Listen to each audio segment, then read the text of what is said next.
Chapter 1. The Sacred Ancestral Tomb. Soft and fragrant, the utterly adorable Little Girlfriend Adoption Center. Qingling Continent. Eastern Region. System. I'm going in. I truly am. At the rear mountain of the extreme cold sacred land, a pitch-black spatial rift suddenly appeared. Su Bai stood before the rift, his hands hovering uncertainly at its edges, a hesitant expression adorning his face. But if you're going to enter, do so quickly, don't dawdle. You have only 10 minutes. Upon hearing this, Su Bai's expression shifted slightly. What? You should have mentioned it was only 10 minutes. Damn. Forbidden area of the extreme cold sacred land, the ancestral tomb. Hiss. System, is this spatial rift a bit too tight? It hurts so much. System. Su Bai gently tapped his forehead, feeling a buzzing in his head, as the scent of decaying wood mingled with a faint metallic tang wafted into his nostrils. He instinctively frowned and lifted his gaze. In the dim surroundings, rows of sandalwood coffins were neatly arranged, stretching endlessly, resembling a sea of coffins. Glurp. Su Bai swallowed nervously, forcing a dry chuckle as he said, System, perhaps we should just forget it. Opening someone else's coffin is rather detrimental to one's lifespan. Oh dear, as a seasoned system, your host is truly the worst I have ever encountered. Half a year with cheats, and yet no accomplishments to show for it. Upon hearing the voice in his mind, tinged with disdain, Su Bai immediately became indignant, crossing his arms and huffing. Others who traverse worlds with systems either receive divine bodies or powerful weapons at the start, or at the very least, some grand beginner benefits. But you, claiming that everything can be exchanged for system, sounds so impressive, yet here I am with zero cultivation, relying solely on few, borrowing for equipment. And last month, I finally managed to borrow that vitality-enhancing pill from Old Wong next door for you. And what did you exchange it for? The latest model of a gravestone. At this point, Su Bai was both furious and amused, his face twitching slightly. And, as if that weren't enough, you had the audacity to explain that the vitality pill only provides temporary effects, and that it requires persistent training. While I don't entirely disagree with your reasoning, do you even realize where we are? The realm of cultivation. Do you not understand which is more significant, the size of the head or the body? Just as he was getting fired up, a flicker in his peripheral vision sent a shiver down his spine. Whoa, the coffin is glowing. In the sea of coffins, over 100 coffin lids emitted a faint green light, most of which were in proximity to Su Bai. Shall Bai run? Head towards the centralized coffin, quickly. If you don't hurry, it will be too late. The system, which had previously chosen silence in response to Su Bai's complaints, suddenly resonated in his mind with a hint of urgency and excitement. Su Bai forcibly halted his retreating steps, directing his gaze towards the central area of the coffin sea, where 10 coffins were arranged. 9 pitch-black coffins surrounded a transparent ice coffin, as if guarding it. From a distance, he could vaguely see a graceful figure lying quietly inside. At that moment, the green light above the 100 glowing coffins converged, gradually forming figures that gazed at Su Bai, their dark eyes shimmering with a faint green glow, seemingly filled with excitement. Wait, have the ancestors manifested? In a sense, they indeed had. You have awakened a fragment of their slumbering consciousness, and once they fully awaken, they will instinctively seek to possess you. Su Bai, wait, so they're excited to crawl out of their coffins at the mere mention of gravestone? Do they wish to experience another round, even in death? After a brief silence, Su Bai took a deep breath and began to sprint frantically, cursing under his breath. Damn you ancestors! I approached the sacred land with reverence yesterday, and today I merely sought to borrow something from you. Yet you wish to possess me? Does your conscience not ache? Behind him, over 100 dark green phantoms pursued him, their ephemeral faces twitching, all simultaneously conjuring a thought. Who invited this wretch? This is not a sincere homage to the sacred land. This is akin to digging up graves. Fortunately, Su Bai had the system's guidance and had already begun to run towards the centralized coffin. By the time the phantoms fully awakened, they would be unable to catch up and could only watch him from a distance of 100 meters away. Come on, come here. Standing 100 meters from the ice coffin, Su Bai crossed his arms and smirked. A bunch of old geezers. No, a bunch of dead things. And you think you can possess me? What strength do you have? 100 meters away, the phantoms exploded in a fit of rage, their bodies ablaze with green flames, glaring fiercely at Su Bai. In that moment, they harbored doubts. Is this brat truly a disciple of the extreme, cold, sacred land? How could he possess no fear or reverence and dare to utter such outrageous words? They were furious, yet they could only endure because of the ice coffin. 100 meters away, they dared not step forward and the 9 black coffins surrounding the ice coffin remained 50 meters away, equally hesitant to cross that threshold. After venting some frustrations, Su Bai dramatically waved his sleeve and departed with swagger. "System, what should we do now?" After a while, the system's voice echoed in Su Bai's mind, laced with a hint of admiration. "Not bad, not bad. Truly, you are the one chosen by this system with such courage. I shall protect you." Su Bai halted in his tracks, a smile gradually fading as an ominous premonition surged within him. His voice stiffened as he asked, "What do you mean?" "Nothing major, at most, just those outside sacrificing the last remnants of their consciousness to report to those beyond."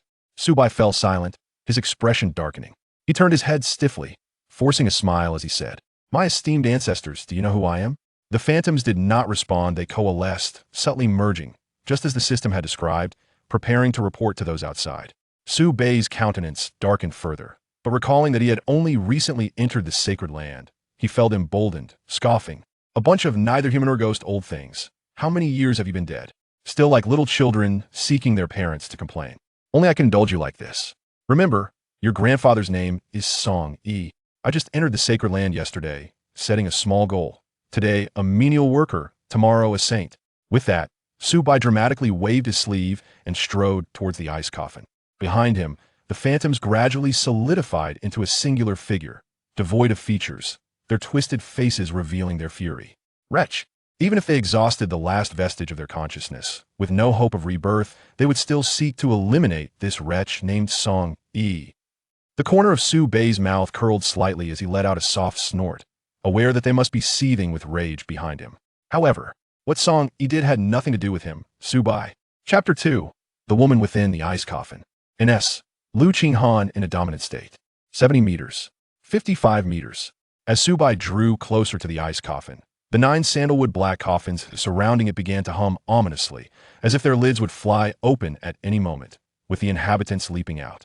At 50 meters from the ice coffin, Su Bai halted, sensing that the 9 coffins were rather displeased with his approach. "System, what should I do? If I get any closer, it feels like these 9 old bones are about to rise from the dead. No harm done, they're merely instinctively issuing a warning they won't awaken just yet." "Oh." Suppressing his inner dread, Su Bai stepped forward, crossing the 50-meter threshold. In that instant, the 9 coffins fell silent, as if nothing had ever occurred. Su Bai glanced around at the 9 coffins, confirming that they hadn't emerged, and he let out a sigh of relief as he continued towards the ice coffin. At that moment, he finally discerned the figure within the ice coffin, clad in a gown of snow-white garments, her silver hair cascading elegantly over the ice pillow, delicate hands resting upon her flat abdomen, the towering peaks obscured, draped in an air of enigmatic allure. Her exquisite visage resembled that of a celestial maiden or an ethereal being from a painting, breathtakingly beautiful. For a moment, Su Bai was entranced, his gaze fixated on the figure within the ice coffin, his steps gradually drawing him nearer. Is it possible for such an astonishing woman, oh no, corpse, to exist in this world? It seemed to possess a certain magic. Just one glance had etched itself deeply into his memory. Impossible to forget. "System, do you feel that it's getting a bit chilly?" As he approached within 20 meters of the ice coffin, Su Bai snapped back to reality, feeling an icy chill engulfing him. He crossed his arms, his lips trembling, even his breath visible in the frigid air. The system remained silent, sensing it had been offended. Receiving no response, Su Bai shrugged it off, rubbing his hands together to warm them before continuing towards the ice coffin. The distance of 20 meters felt infinitely stretched, with every step becoming increasingly arduous. Yes, Su Bai approached the icy coffin. His entire body was covered in frost, his eyes a fierce crimson, and his skin unnaturally rigid, devoid of any color. What should I do now?" He pried open the coffin, intending to draw out the frigid soul within her. Upon hearing the system's directive, Su Bai dared not linger, his stiff hands resting upon the coffin. The moment he made contact, he felt as though the blood vessels in his hands had been frozen, rendering the flow of blood agonizingly difficult. "God damn it, it's so tight." With his lips tinged purple, Su Bai trembled, pushing his hands into the crevice of the coffin lid, attempting to pry it open, but it was utterly immovable, the grip far too strong. After a moment of silence, the system's grave voice resonated within Su Bai. "Shao Bai, use the extreme dagger to lever it open." After a moment of contemplation, Su Bai nodded gently. The extreme dagger was a tool he had fortuitously acquired from a chilling cavern not long ago, having exchanged it for a particular herb with the system. It represented his greatest trump card thus far, and now he found himself compelled to use it in such a dire situation. Though uncertain of its efficacy, he could only place his faith in the system. Upon summoning the extreme Een dagger, an instantaneous clash of extreme Een and frigid energies ensued, soon intertwining and coalescing indistinguishably. As the wielder of the extreme Een dagger, Su Bai experienced a respite, the temperature within him gradually normalizing, and his pale complexion slowly regained its color. System, it won't penetrate. Force it. Whatever it takes, pry it open. The extreme Een dagger won't hold for long. Su Bai's gaze darkened as he aimed the dagger at the narrow gap, thrusting his right shoulder against the dagger's hilt with all his might. In the next instant, the extreme Een dagger penetrated the fissure of the coffin, which seemed to sense Su Bai's intent. A surge of chilling light erupted from within, striking his face. Even with the extreme Een dagger as a buffer, tiny shards of frost clung to his visage. Gritting his teeth, blood trickled from the corner of his mouth, and a flicker of madness flashed in his eyes. I refuse to believe that I cannot lift this mere coffin lid. With the extreme Een dagger embedded in the coffin's crack, Su Bai gripped the hilt tightly, summoning every ounce of his strength to pull upward. Crack! A resounding shatter echoed through the silent ancestral tomb. Breaking the eerie stillness, the previously deadened atmosphere erupted into chaos. The sea of coffins roiling, as spectral energies surged forth, drawn towards the icy coffin. Yet, they halted 100 meters away, too fearful to approach, an emotion akin to anger radiating from them. 50 meters from the icy coffin, 9 wooden coffins resonated simultaneously, 9 dim figures standing atop them. Unlike the humans 100 meters away, their forms were remarkably whole. 6 men and 3 women gazing towards the icy coffin with a mixture of awe, fury, and a hint of anticipation. Beside the icy coffin, Su Bai was oblivious to the external tumult, his sole focus on prying it open. Otherwise, he would perish. As his frenzied roar echoed, a series of crisp, shattering sounds followed, the coffin lid fracturing incrementally, revealing the stunning figure within. Finally, it's open. A faint smile tugged at Su Bai's lips, the frost clinging to his face fracturing, revealing his skin beneath. Gazing at the woman inside the coffin, he beheld her features in unprecedented clarity. Words eluded him as if she were beyond description. System, where's the frigid soul you mentioned? Perhaps moved by Su Bai's determination, the system's voice emerged with an unusual gentleness. It's in her mouth. Oh, in her mouth. What? In her mouth? As realization dawned, Su Bai stood momentarily stunned, observing the silent woman in the coffin, her subtly rosy, delicate lips that, even bare of makeup, outshone any woman in existence. Could it be that he needed to extract it with his mouth? Thump, thump. His heartbeat thundered like distant thunder, and in that moment, Su Bai felt his heart racing more fiercely than ever, despite being enveloped in extreme cold. No turning back. Since the system stated it was in her mouth for the sake of survival, what was the harm in sacrificing his first kiss? In this urgent moment, he prepared himself. With a deep breath, Su Bai leaned in. System. Within, the system watched Su Bai's actions, momentarily bewildered. It had only mentioned that the frigid soul resided in her mouth, not explicitly instructing him to extract it with his mouth. While this was indeed the most straightforward method, alternatives existed, albeit more cumbersome. Yet, given Su Bai's determination, it felt inappropriate to intervene. Chapter 3. The Frosty Empress. System, should I extend my tongue in to entice her? No need. Oh, then where should I place my hands? Anywhere. His large hand caressed her cheek, his thumb and index finger forming a circular imprint upon her cherry-red lips. As his lips brushed against his own fingers, an inexplicable thrill surged from deep within. A faint fragrance filled his mouth despite the pervasive cold enveloping him. Su Bai's face flushed crimson. He swore this was his first time sharing such intimacy with a girl, and indeed, with a corpse as well. Though separated by his fingers, the only comfort was the absence of the rotting stench he had feared, replaced instead by the unique aroma of a young woman, as if she were merely asleep.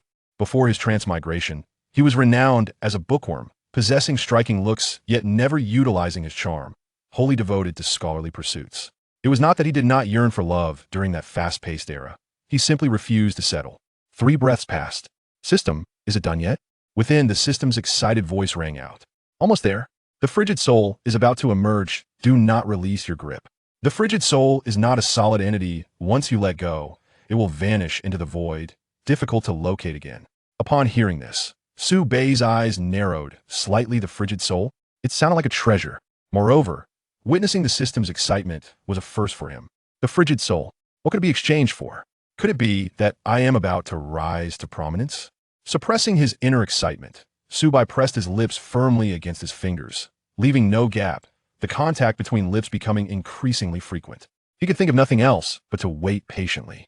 50 meters away from the icy coffin, 9 figures stood in stunned silence, momentarily speechless, exchanging glances in disbelief. Though an ethereal mist obscured their view of the icy coffin, they could at least discern 2 indistinct forms. This young man, just yesterday, entered the sacred grounds and audaciously kissed our esteemed ancestor. One must ponder, could this lad truly be a disciple of our sanctuary? It seems improbable. What disciple would dare to offend their own elder? Yet, is it truly wise for us to merely observe? The esteemed lord of extreme cold. As the conversation trailed off, 8 figures turned their gazes towards a robust man among them. Batian, emerging from his stupor, managed a bitter smile in response to their scrutiny, saying, "What else can we do but watch?"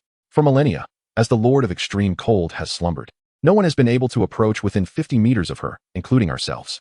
To take even a single step closer means certain obliteration, and this young man is an unpredictable variable. A collective sigh escaped the 9, laden with resignation. Had they known from the outset, they would have intervened to prevent that lad from nearing the ice coffin. Should the lord of extreme cold awaken to find herself kissed, it is unfathomable to consider the wrath they would have to endure. Within the ice coffin, a flicker of blue light emanated from the girl's throat. As an ethereal blue orb transitioned from her lips into Su Bai's mouth, sliding down his throat and vanishing from sight. Congratulations, Su Bai, for acquiring the extreme cold ice soul. You may exchange it for the Dragon Yang sacred body and the 9 turns to burn heaven technique. A voice imbued with excitement resonated within Su Bai's mind. Su Bai also felt a sense of joy, for this moment marked an end. He slowly rose to his feet, wiping his lips with his hand, gazing at the serene figure of the girl lying within the ice coffin. An involuntary smile crept upon his face as he bent down once more. Just then, a vague silhouette approached the ice coffin again, and a rotund man could no longer contain himself. Damn, this brat is getting bolder by the minute. No, how can the lord of extreme cold allow such insolence? Do not hinder me. Even if it costs me my life, I shall eliminate him. The other 8 turned their gazes toward the plump man, remaining motionless, silently observing him. After a brief moment, a strikingly beautiful woman chuckled softly. "Oh, you foolish fat man. Go ahead, we are not stopping you. Besides, you are already dead." The plump man. He forced a sheepish smile, retracting his neck, and fell silent. At that moment, Batian glanced in the direction of the ice coffin, his eyes narrowing slightly as he whispered, "Quiet down. Pay close attention to what he is doing." Upon hearing this, the fat man became invigorated, turning his gaze away from the ice coffin, snorting, "This brat merely seeks to take advantage of the lord of extreme cold. If only I could enter, I would dispatch him in an instant." His words met with silence, causing the fat man to steal a glance at them, only to find the 8 regarding him with disdainful eyes. Suddenly, he flushed with embarrassment, his hands resting on his petite waist, the flab on his belly jiggling. What kind of looks are these? I am, after all, a 3rd transformation great emperor. An emperor must not be insulted, do you understand? The moon spirit, who initially retorted against the fat man, spoke again, covering her mouth with a light laugh. "Oh, foolish fat man. So what if you are an emperor? Here. You are the weakest." You know, the fat man turned crimson, unable to utter a single word, only able to huff softly and turn his head away. Out of the corner of his eye, he caught sight of the ice coffin, and he momentarily froze. Beside the ice coffin, Su Bai merely bent slightly, not quite reaching the level of a gentle kiss, raising his sleeve to delicately wipe the drool from her lips. His eyes filled with remorse as he murmured, "I apologize. I know you are not truly gone. In the depths of my being, I can feel the rhythm of your heartbeat. Though I am unaware of the reasons for your slumber here, one day, when my strength is sufficient, I shall return to awaken you, as a token of gratitude for the favor owed to the lord of extreme cold." As his words faded, the heart of the girl within the ice coffin, previously encased in frost, silently cracked open a thin layer of ice, seemingly revitalized, beating faintly. Regrettably, at that moment, Su Bai had already turned his attention to the 9 figures, oblivious to the subtle flutter of the long eyelashes of the person within the ice coffin. Su Bai gazed at the 9 figures 50 meters away and respectfully clasped his fists, uttering, "Disciple pays respects to the esteemed seniors. I apologize for the disturbance and hope for your understanding." He sensed that these 9 figures were far from ordinary, thus he dared not conceal anything. In the presence of absolute power, any deceit would be futile. The 9 stood united, their eyes ablaze with intensity as they focused on the ice coffin, seemingly having discovered something, their faces alight with excitement. "Is the lord of extreme cold about to awaken prematurely?" they murmured in unison, while only Yuling's eyes reflected a hint of concern. She spoke gravely, however, with 9 being the ultimate number. Only a 10th can seize that slender thread of vitality. There remains a century before that fellow from Sword Abyss can peacefully depart. If the Lord of Extreme Cold emerges early, I fear unforeseen events may unfold. Upon her words, the other 8 turned to Yuling, their eyes narrowing. The stout figure was the first to counter, impossible. Although 10 can break the extreme, do not forget that the Lord of Extreme Cold is no ordinary emperor. She might very well be the 10th herself. Upon hearing this, Yuling did not rebut, but suddenly turned her gaze towards Su Bai, murmuring in a voice only she could hear, the 10th, perhaps. Noticing that the 9 figures paid him no mind, Su Bai felt no indignation. He understood well that these 9 were vastly different from those 100 meters away. As long as they bore him no ill will, he would be grateful. After bowing respectfully once more, he prepared to depart when the voice of the system echoed in his mind. Su Bai, someone is entering swiftly. At this, Su Bai's eyes narrowed as he looked toward the exit of the ancestral tomb, feeling an overwhelming pressure descending upon him. Glancing back at the spatial rift through which he had come, there was no time to escape. Without the slightest hesitation, he turned and dove into the ice coffin, as if resolved to a certain fate. Chapter 4. Having kissed, is there fear in holding hands? The grand doors of the ancestral tomb slowly swung open. A faint light mingled with dust piercing the dimness of the tomb, as an elderly figure ambled forth. The moment the door opened, the sea of coffins had already returned to tranquility, as if nothing had transpired, including the 9 wooden coffins. Strange. I distinctly sensed a chaotic surge of soul power within the ancestral tomb. The elder murmured softly, a look of reverence on his face as he bowed his head and approached the ice coffin. Upon reaching 100 meters from the coffin, he abruptly halted, not daring to raise his gaze. In truth, had he looked up, he would have noticed something unusual. The abdomen of his ancestor slightly protruded, and her lying position had risen considerably. He bowed his head deeply, his tone imbued with utmost respect. I, Lin Feng, the 10th guardian of the extreme cold sacred land, humbly apologize for disturbing the slumber of the esteemed ancestor. No one responded to him. After a moment, he again bowed respectfully, lowering his head as he stepped back until he reached the entrance of the ancestral tomb, before slowly closing the door behind him. Once outside, Lin Feng scanned the surroundings, confirming no signs of intrusion, before his sparse brows furrowed slightly. How odd. I thought some impudent wretch had dared to trespass into the ancestral tomb and disturb the ancestor's rest. Was I merely overthinking? With that, Lin Feng shook his head lightly and departed, gazing skyward as he murmured to himself, it has been 10,000 years since the ancestor's eternal rest. 10,000 years. What a pity that fate plays tricks. The extreme cold sacred land, once the foremost among the 10 sacred sites a millennium ago, now lingers at the edge of the 10 sacred sites. Alas, tomorrow, I shall summon those youngsters to pay their respects to the ancestor. The younger generation feels unworthy before the ancestor. Has the sovereign departed? Yes, just now. Within the ice coffin, a woman lay peacefully, her position elevated significantly, as if something were propping her up. Her snowy garments cascaded down, obscuring Su Bai beneath her. When the system alerted Su Bai of an incoming presence, in his haste, he dove into the ice coffin, leading to the current scenario. The faint fragrance and warmth of the woman enveloped him, causing his complexion to gradually redden. Goodness, who would believe this is a corpse? Wait. At that moment, Su Bai furrowed his brow, not immediately retracting his gaze from the woman, instead closing his eyes slightly. 1 breath, 2 breaths. Suddenly, he opened his eyes wide, his silver hair obscuring his vision, his expression slightly grave as he thought, Sovereign. I believe. I sensed her heartbeat. The system remained silent for a brief moment before its voice resumed. Indeed, your perception is accurate. She is on the verge of awakening. So, will you not hasten to flee? Upon hearing this, a smirk crept onto Su Bai's lips, and placing his hands gently on the young woman's fragrant shoulders, he was about to pull her aside. Observing her back now sitting upright and his hands hovering in front of him, he instinctively stammered, I haven't even exerted any force yet. Lu Qinghan sat upon his abdomen, her bewildered gaze sweeping the surroundings, and upon spotting a tent, she tilted her head in puzzlement. This is Mississippi. Might you please rise? Su Bai's face flushed, tilting his head to glance at the wall of the ice coffin, stammering out a request. Lu Qinghan paid no heed to his words, remaining seated and shifting her body to face him, her ethereal eyes blinking in confusion. Who are you? You. I seem to have been stimulated in some manner. Su Bai's face turned completely crimson, stuttering for quite some time before finally managing to utter, Mississippi. Please, could you rise? You are, pressing down on. Lu Qinghan regarded him in silence, her gaze seemingly containing countless stars, the deep azure hue shimmering with faint starlight, utterly pure. After a long moment, oh, Lu Qinghan softly exclaimed, steadied herself against the ice coffin, and gracefully turned her body, with a soft rustle and a splash. Su Bai then rose to see the young girl sitting on the ground, her hands covering her bottom, a look of deep grievance on her face, yet she uttered not a single word. What had transpired? Su Bai was engulfed in confusion. He swiftly leaped over the icy coffin and crouched beside her, inquiring gently. Lu Qinghan slightly lowered her head, rubbed her delicate waist, and softly murmured, "My skirt. It's too long. I tripped." Su Bai glanced over and noticed that her dress was indeed one size larger than her figure. However, he distinctly remembered the dress fitting her perfectly before. At that moment, the voice of the system within him resonated. "Su Bai, have you not detected any discrepancies?" Su Bai fell into silence as the system continued. "The young girl before you is rather extraordinary. You must have sensed it as well. However, it appears she is currently experiencing some difficulties, devoid of any cultivation and bereft of her memories. As for the specific cause, I am at a loss.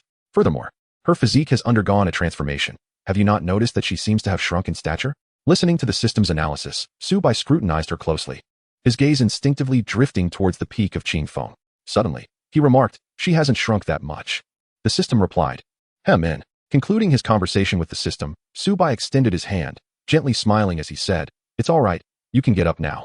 Lu Qinghan lifted her gaze to meet Su Bai's, hesitating momentarily before reaching out her small hand. Their hands clasped, and as Su Bai helped her rise, it was indeed evident that she had diminished in height. She now reached only to Su Bai's chest, standing at 156 centimeters. Previously, she had only been half a head shorter than him. "Thank you," Lu Qinghan murmured, her head bowed slightly as she uttered those words. She stood still, her expression one of confusion as she quietly surveyed her surroundings with a dazed look in her eyes. Su Bai smiled gently and softly inquired, "My dear, what is your name?" "I do not know." After a moment of silence, Su Bai realized that remaining in this place was not a viable option. Moreover, there was little time left before the spatial rift would close. If they did not exit promptly, they would have to wait a day before it could be used again, significantly increasing the likelihood of being discovered. Glancing at the girl before him, Su Bai pondered for a moment and ultimately resolved to lead her out, for she had already awakened and could not remain among those coffins any longer. "Miss, perhaps you could come with me." "All right," Lu Qinghan replied without hesitation, merely nodding gently. After uttering a single word, she fell silent once more. Su Bai smiled faintly as he approached the rift in space. However, after taking a few steps, he instinctively glanced back, only to find her standing still, gazing at him with longing. "Hey, why aren't you coming?" Lu Qinghan's ethereal eyes met his. Noticing his gaze, she slightly raised her petite hand, lowering her head ever so slightly. Su Bai was momentarily taken aback. Was this an invitation to hold hands? "Hold hands?" Su Bai inquired uncertainly. Lu Qinghan gently nodded her head, still half raising her small hand. Su Bai smiled gently, taking a confident step forward to grasp her petite hand, which felt slightly cool, as if soft and boneless. Having shared a kiss, what was there to fear in holding hands? Su Bai held Lu Qinghan's delicate hand, leading her towards the rift in space. The young girl, petite with cascading silver hair that reached her waist, turned her head in curiosity as they approached the 9 coffins. Feeling an inexplicable familiarity wash over her, though she could not quite place it. Gently shaking her head, she allowed Su Bai to guide her into the rift. Disappearing from sight, the ancestral tomb returned to a profound silence.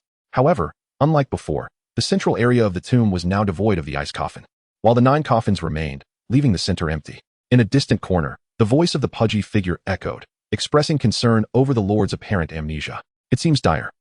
Lord Extreme Cold appears to remember nothing at all. Indeed, as little Fatty mentioned, it would be prudent for you to venture out and protect the Lord while assessing the current situation," came the reply. Suddenly, one of the wooden coffins swayed slightly.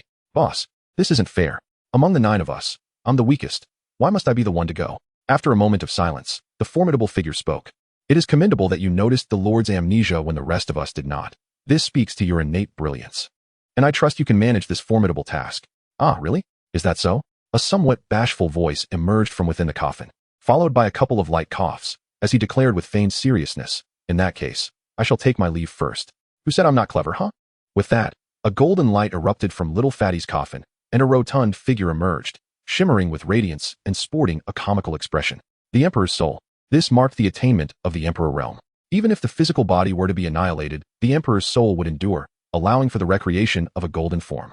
This was also why little Fatty was reluctant to venture out. Should any mishap befall the Emperor's soul, it would signify his true demise.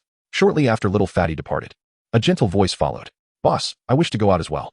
You are aware of little Fatty's carefree nature. If anything were to happen to the Lord, we would bear the consequences." After a brief pause, the imposing figure responded gravely. "Very well, Yu Ling, I entrust this to you." In the extreme cold Holy Land, within the disciples' quarters on the back mountain, a room housed 2 figures seated across from each other, one large, one small, locked in silent scrutiny. "What is your name?"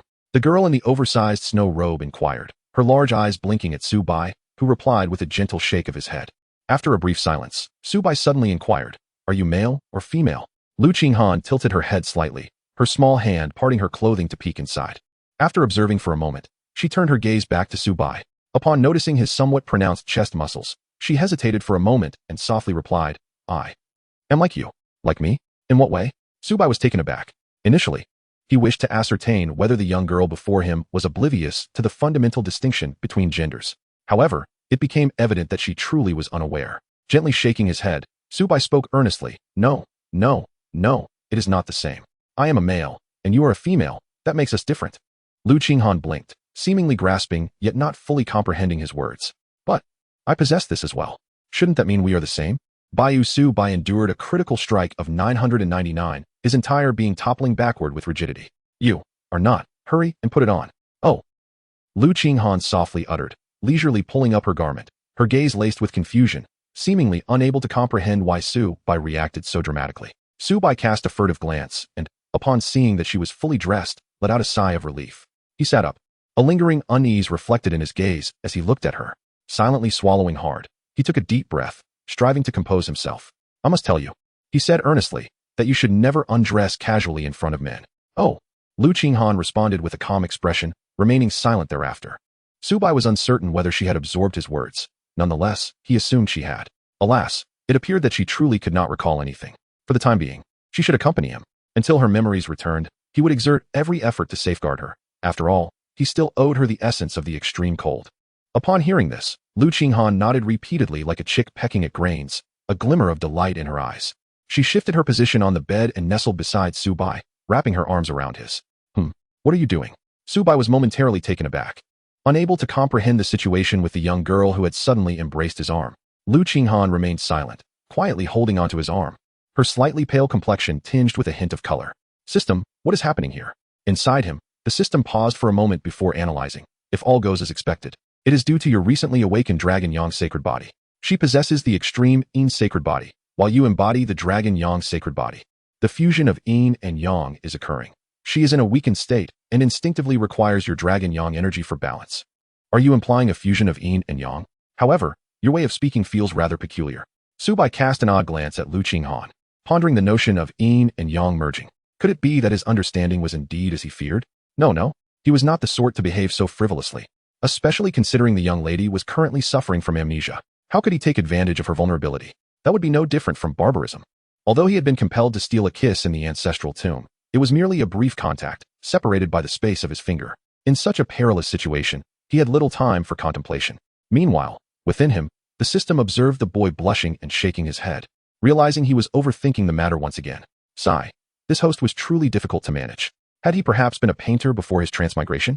While the concept of Yin and Yang merging did contain a hint of what Su Bai imagined, it merely referred to a fleeting skin contact, far from anything more intimate.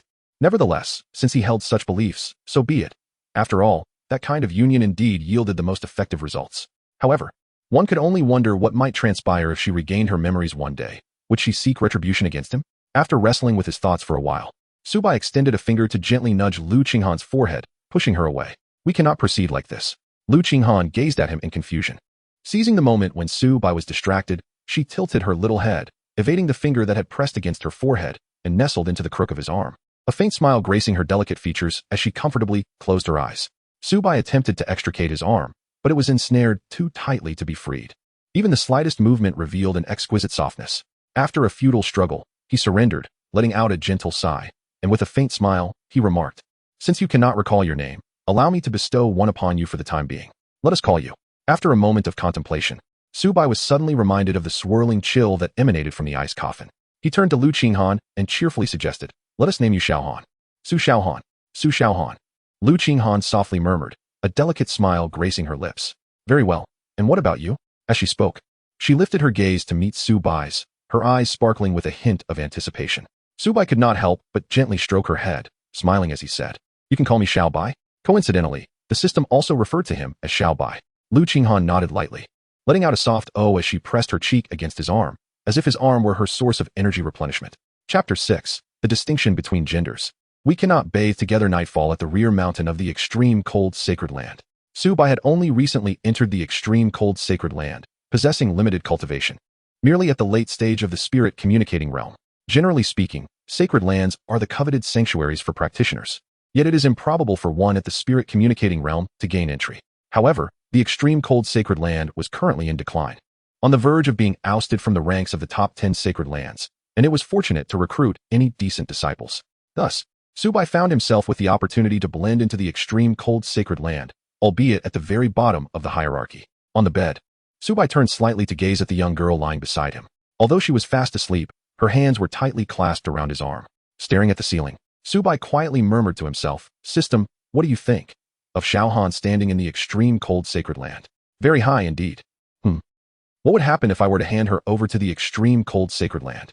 After a brief silence, the system suddenly replied, "But haven't you already arrived at your own conclusion?" Inwardly, the system thought, "What do I know? Why do you keep asking me?" Su Bai smiled faintly, gazing at the ceiling, and murmured softly, "Indeed. Over the past 6 months, I have wandered through this world, witnessing countless deceptions and treachery, where hearts conspire against one another. I once believed that in every place, there would be a governing authority to restrain people, much like in my former world where taking a life was a transgression of the rules, or at least not openly challenged. Yet here, human life is as insignificant as grass. For the sake of trivial gains, life and death are fiercely contested, a struggle to the bitter end. Nonetheless, the world remains inherently beautiful, even if this particular realm is utterly wretched."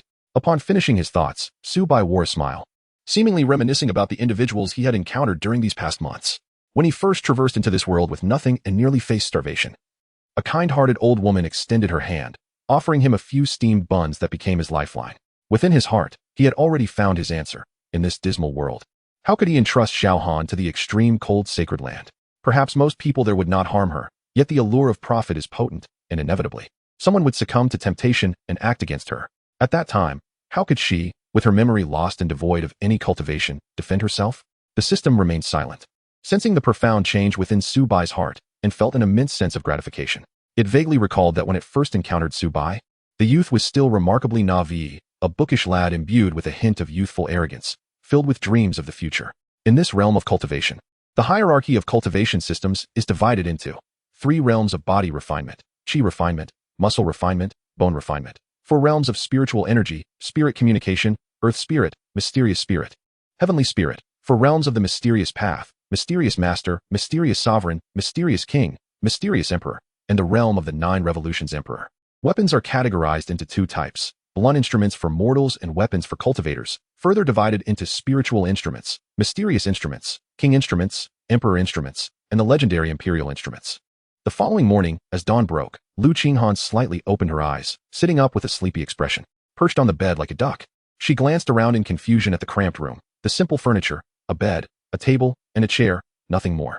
Seemingly recalling a name, Lu Qinghan instinctively called out, "Little Bai." Just then, the creaky wooden door swung open, and a perspiring Su Bai entered. Upon seeing Lu Qinghan awake, he wiped the sweat from his brow and smiled. "You're awake?" The girl said nothing, nimbly leaping off the bed, running barefoot toward him, and leaping into Su Bai's embrace, her arms tightly wrapped around him. Su Bai raised one hand into the air, feeling somewhat at a loss. Eventually, he managed a wry smile, and said, "I just finished my cultivation, and I'm drenched in sweat. It's quite dirty." Lu Qinghan remained silent, instead tightening her embrace. The Qing phone was squeezed and contorted, yet she seemed utterly unconcerned. With no other choice, Su Bai allowed her to hold him for a while longer before gently pulling her away, smiling softly. "All right, I need to freshen up." This session of cultivation was unlike any before. Due to the Dragon Yang sacred body, his cultivation speed had surged dramatically, and within just a few hours, he had ascended to the pinnacle of the spiritual connection realm. At this moment, his body was filled with impurities expelled from the breakthrough, necessitating a thorough cleansing. Upon hearing Su Bai's words, Lu Qinghan softly acknowledged with a gentle her small hands releasing their hold on his waist, and she stood beside him, naturally grasping his fingers. Su Bai gazed at their intertwined hands, then cast another glance at the serene, yet adorably naive Lu Qinghan. After a moment of silence, he spoke. "Xiao Han, I'm going to take a shower." Lu Qinghan nodded gently, indicating her understanding. Su Bai raised the hand that was being pulled, smiling as he said, "Well, shouldn't you let go now?" "No," Lu Qinghan replied, almost without a moment's hesitation, as if it were the most natural thing in the world. Su Bai gazed at her with a peculiar expression, seemingly uncertain as he inquired, "Do you wish to join me in bathing?" Lu Qinghan lifted her gaze to meet his, her ethereal eyes fluttering momentarily. In a voice as delicate as a whisper, yet tinged with a hint of anticipation, she replied, "Is that permissible?" "Absolutely not." Su Bai categorically rejected the idea. "Oh." Upon hearing his response, Lu Qinghan softly acknowledged it, lowering her head, her little tuft of hair appearing to mirror her emotions as it drooped alongside her. Nevertheless, her hand remained firmly clasped. Su Bai found himself in a quandary.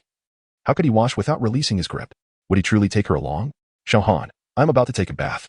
"Oh, then, will you?" "Let go?" "No, there is a distinction between genders. We cannot bathe together."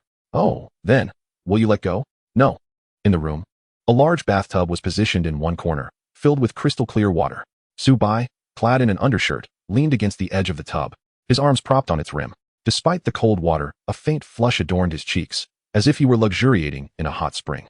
A small head gently rested on the tub's edge, a tiny hand still clutching his larger one, and wide eyes blinked up at him. It was Lu Qinghan. Ultimately, Su Bai could not resist her insistence and agreed to accompany her to the bath. However, she merely remained beside him, not partaking in the washing. Feeling the unreserved gaze directed at him, Su Bai's cheeks flushed slightly. "Xiaohan, please avert your eyes." Although he was aware that she harbored no impure thoughts, having an exquisite maiden observing him while bathing was undeniably rather overwhelming. Moreover, with her consistently watching, he found himself too embarrassed to wash those areas that are customary for men during a bath. Lu Qinghan tilted her head slightly, her hair resembling a radar antenna pointing towards Su Bai. She raised her other small hand and pointed at the bathtub, her eyes gleaming with a hint of anticipation as she said, "Xiao Bai, together.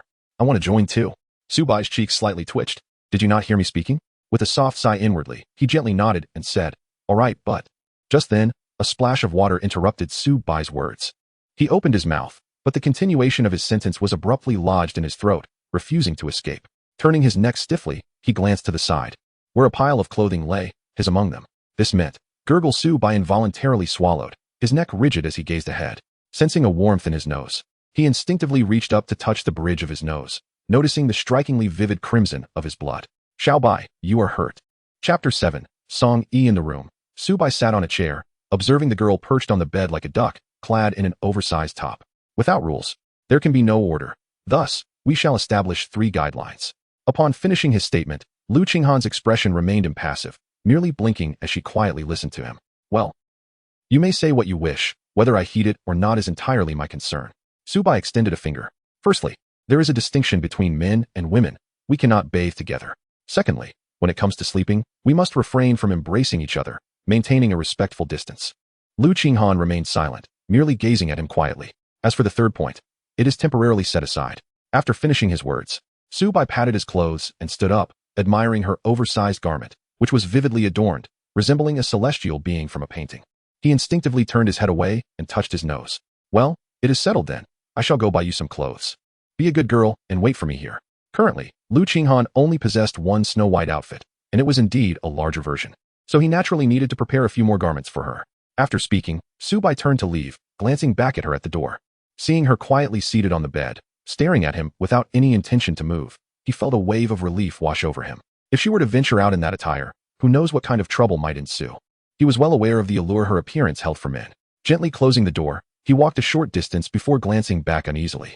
To his surprise, the previously shut door had creaked open slightly, revealing a little head peeking out. Upon noticing him, she quickly withdrew and shut the door once more. After a while, 2 small hands cautiously pushed the door open, and a little head cautiously emerged. When she saw that Su Bai was nowhere in sight, a flicker of panic crossed her eyes. Duong, a finger lightly tapped her forehead, causing Lu Qinghan to recoil in pain, cradling her head with both hands beside the door. The door swung open as Su Bai stepped out, crouching beside her and gently rubbing her forehead, chuckling. "You. Were you trying to sneak out with me?" Lu Qinghan nodded, feeling aggrieved, allowing his large hand to massage her forehead. "That won't do. Be a good girl and stay in the room. I will return shortly." Lu Qinghan pouted, remaining silent, clutching the hem of his clothing tightly. Su Bai let out a gentle sigh, bending down to lift her up and carrying her towards the bed. After gently placing her down, he tenderly ruffled her hair and smiled softly, saying, "All right. Shall we go out again next time?" "Really?" Lu Qinghan looked up at him, her eyes glimmering with a hint of anticipation. Su Bai nodded gently, extending his large hand with a smile, suggesting a pinky swear. Lu Qinghan, though perplexed, imitated him and extended her little finger to make the promise. The extreme cold sacred land is situated atop a spiritual mountain, with a city named Cold City at its foot. As a settlement closely associated with the sacred site, it naturally thrives in prosperity, offering immense convenience to the disciples of the sacred land. As a menial disciple, Su Bai could only reside on the far side of the back mountain, making his journey to the city the most convenient. After approximately half an hour, he arrived within the confines of Han City. This marked his second visit to this bustling metropolis. His first had been merely a few days prior when he journeyed to the sacred land to participate in the selection of disciples. Each time he arrives, he is invariably astounded by the city's opulence. The sacred land is a coveted destination for all cultivators, hence it attracts a plethora of people and an abundance of goods. As long as one possesses sufficient spirit stones, there is nothing that cannot be acquired. Su Bai's purpose for this journey was rather straightforward, to procure some ordinary women's clothing. Items commonly found on the streets. It wasn't long before he had acquired 8 or 9 garments he deemed aesthetically pleasing. As for the sizes, he had scrutinized every detail, and it was not a challenge to find something suitable for Lu Qinghan. After selecting the outfits, Su Bai intended to depart. He harbored some unease about Lu Qinghan remaining alone in the room. Should she wander off and be discovered by someone, it could lead to unfortunate consequences. The extreme cold sacred ground strictly forbids outsiders from intruding, with severe penalties for those who are caught. At that moment, 5 individuals approached him, 4 of whom were extolling the virtues of the man in the center.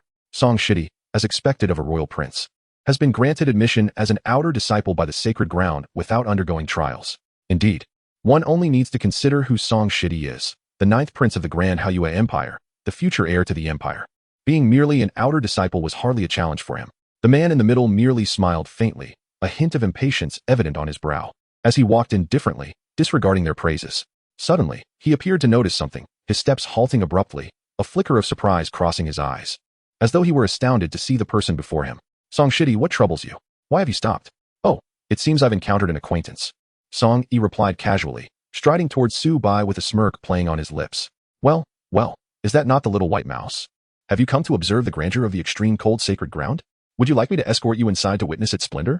Su Bai remained momentarily taken aback by Song Yi's words. What the? This fellow has also joined the extreme cold sacred ground. Damn it. I had just used his name to offend the ancestor of the sacred ground yesterday. At that moment, Song Yi unexpectedly extended a hand towards Su Bai, raising his chin slightly and sniffing disdainfully. What are you doing? Su Bai inquired, puzzled, as he reached out to grasp his hand, giving the impression of a handshake. Song Yi, amused and exasperated, abruptly flung Su Bai's hand away. Stop pretending to be oblivious. Where's the top-tier Xian-level spiritual ingrass? It turned out that half a month prior, on his way here, Su Bai had encountered a patch of spiritual ingrass, the very B-level spiritual herb he intended to exchange for the extreme dagger. Just as he was about to pluck it, Song Yi appeared from seemingly nowhere, also coveting the same herb. In the realm of rare treasures, the capable claim them. Song Yi, at the early stage of the earth spirit realm, was far more adept than Su Bai, who was merely at the mid-stage of the spirit communication realm. Nevertheless, they engaged in a fierce battle. In the vicinity of the wild spiritual herbs, there were invariably beasts to guard them, and their skirmish roused the ice-cold python. A formidable beast at the peak of the earth spirit realm. Its sudden appearance halted their confrontation, perhaps due to Su Bai's lower cultivation. The ice-cold python disregarded him completely, charging directly at Song Yi, providing Su Bai with the opportunity to stealthily pluck the spiritual ingrass and elegantly escape using the system's spatial teleportation. Song Yi could only watch helplessly as Su Bai departed, unable to intervene, and how he managed to escape thereafter remained a mystery. Su Bai raised his hands in a gesture of innocence, exclaiming, I had no choice. A large reptile suddenly appeared, and I fled without a second thought, completely disregarding the linging grass. With a light scoff, Song Yi retorted, her eyes gleaming with amusement. Don't think I didn't notice you discreetly harvesting the linging grass. As she spoke, Song Yi summoned 2 pristine white fangs into her palm, tossing them effortlessly to Su Bai. Surely, you haven't forgotten this, the fangs of the ice-cold python? Su Bai took the icy fang of the serpent and chuckled awkwardly. Well, at that moment, the situation was urgent. I feared that you might be distracted by the linging grass and unable to focus on the battle, so I took the liberty of harvesting it first. Therefore, I was merely looking out for your best interests, right? Song Yi regarded Su Bai with a peculiar expression, as it was the first time he had encountered someone so unabashedly candid about such a distasteful matter. Before Su Bai could respond, Song Yi scoffed lightly and said, Enough with the trivialities. The last match left me unsatisfied. Let us have another bout. I shall lower my cultivation level and regardless of the outcome. Both the ling grass and this pair of fangs will belong to you. Previously, he had utilized his earth spirit realm cultivation and found that while he could suppress Su Bai, he could not completely overwhelm him. Thus, he sought to engage Su Bai in another contest at equal levels of cultivation to ascertain who was truly superior. Su Bai gently shook his head as he brushed past Song Yi, returning the pair of fangs to him and giving his shoulder a light pat. Now is not the time for conflict. It would be wise to leave the frigid sacred land and lay low for a while. With that, Su Bai departed without a backward glance. Song Yi's gaze momentarily faltered, seemingly perplexed by the meaning behind Su Bai's words. Chapter 8. The coffin of the ancestor of the sacred land is stolen. Stop. A sharp voice rang out, and the 4 individuals following Song Yi encircled Su Bai. Hey, did we grant you permission to leave? The 4 looked down upon Su Bai with haughty expressions, a hint of smugness glimmering in their eyes. They had been anxious for an opportunity to ingratiate themselves with Song Yi, and now, that opportunity had presented itself. Su Bai smiled faintly and inquired, "What business do you have, senior brothers?" "What business?" They retorted, "Having offended our junior brother Song, do you still wish to depart unscathed? Kneel. Apologize to junior brother Song." Upon finishing their words, the 4 turned to Song Yi, their expressions plastered with fawning smiles. Song Yi narrowed his eyes, coldly uttering a single word, "Scram." In an instant, the faces of the 4 turned to stone, yet they quickly regained their composure, mocking Su Bai as they declared, "Did you hear that? Junior brother Song commanded you to leave." As the words fell, a wave of murderous intent surged forth, targeting the 4. They turned towards the source of this ominous energy, confusion evident in their eyes. They had sensed this aura emanating from junior brother Song, despite all being at the pinnacle of the Earth spirit realm. A mid-tier Earth spirit's murderous intent should be inconsequential to them, but if that mid-tier individual were the 9th prince of the Hao Yue Empire. Thud. The sound of 4 bodies hitting the ground echoed as they knelt before Song Yi, trembling slightly. Song, junior brother. We are unaware of any offense we may have caused you." Song Yi regarded them with an impassive expression, uttering not a word. In contrast, Su Bai appeared to have anticipated this outcome, nodding with a faint smile towards Song Yi before departing. Song Yi remained rooted in place, watching Su Bai's retreating figure. After a long while, he suddenly chuckled. Being born into this royal family, it was destined that the word avoid would never exist in my vocabulary. Outside the ancestral tomb of the extreme cold sacred land, a dozen individuals stood in formation, their demeanor respectful, before an elder. This assembly represented the highest echelons of the extreme cold sacred land, including the Holy Master. Today, as you enter the ancestral tomb to pay homage to our ancestors, remember to maintain silence and approach with a devout heart. May our ancestor spirits bless our sacred land with eternal existence. Open the ancestral tomb. As Lin Feng's words fell, the great doors of the tomb creaked open. Unlike his previous visit, this time the entrance fully opened, blinding sunlight flooding the tomb and dispelling the chill. The group appeared diminutive compared to the vastness of the tomb. Bowing deeply with hands raised above their heads, they slowly advanced towards the original location of the ice coffin. Their gazes fixed on the ground, fearful of disturbing their ancestors' rest.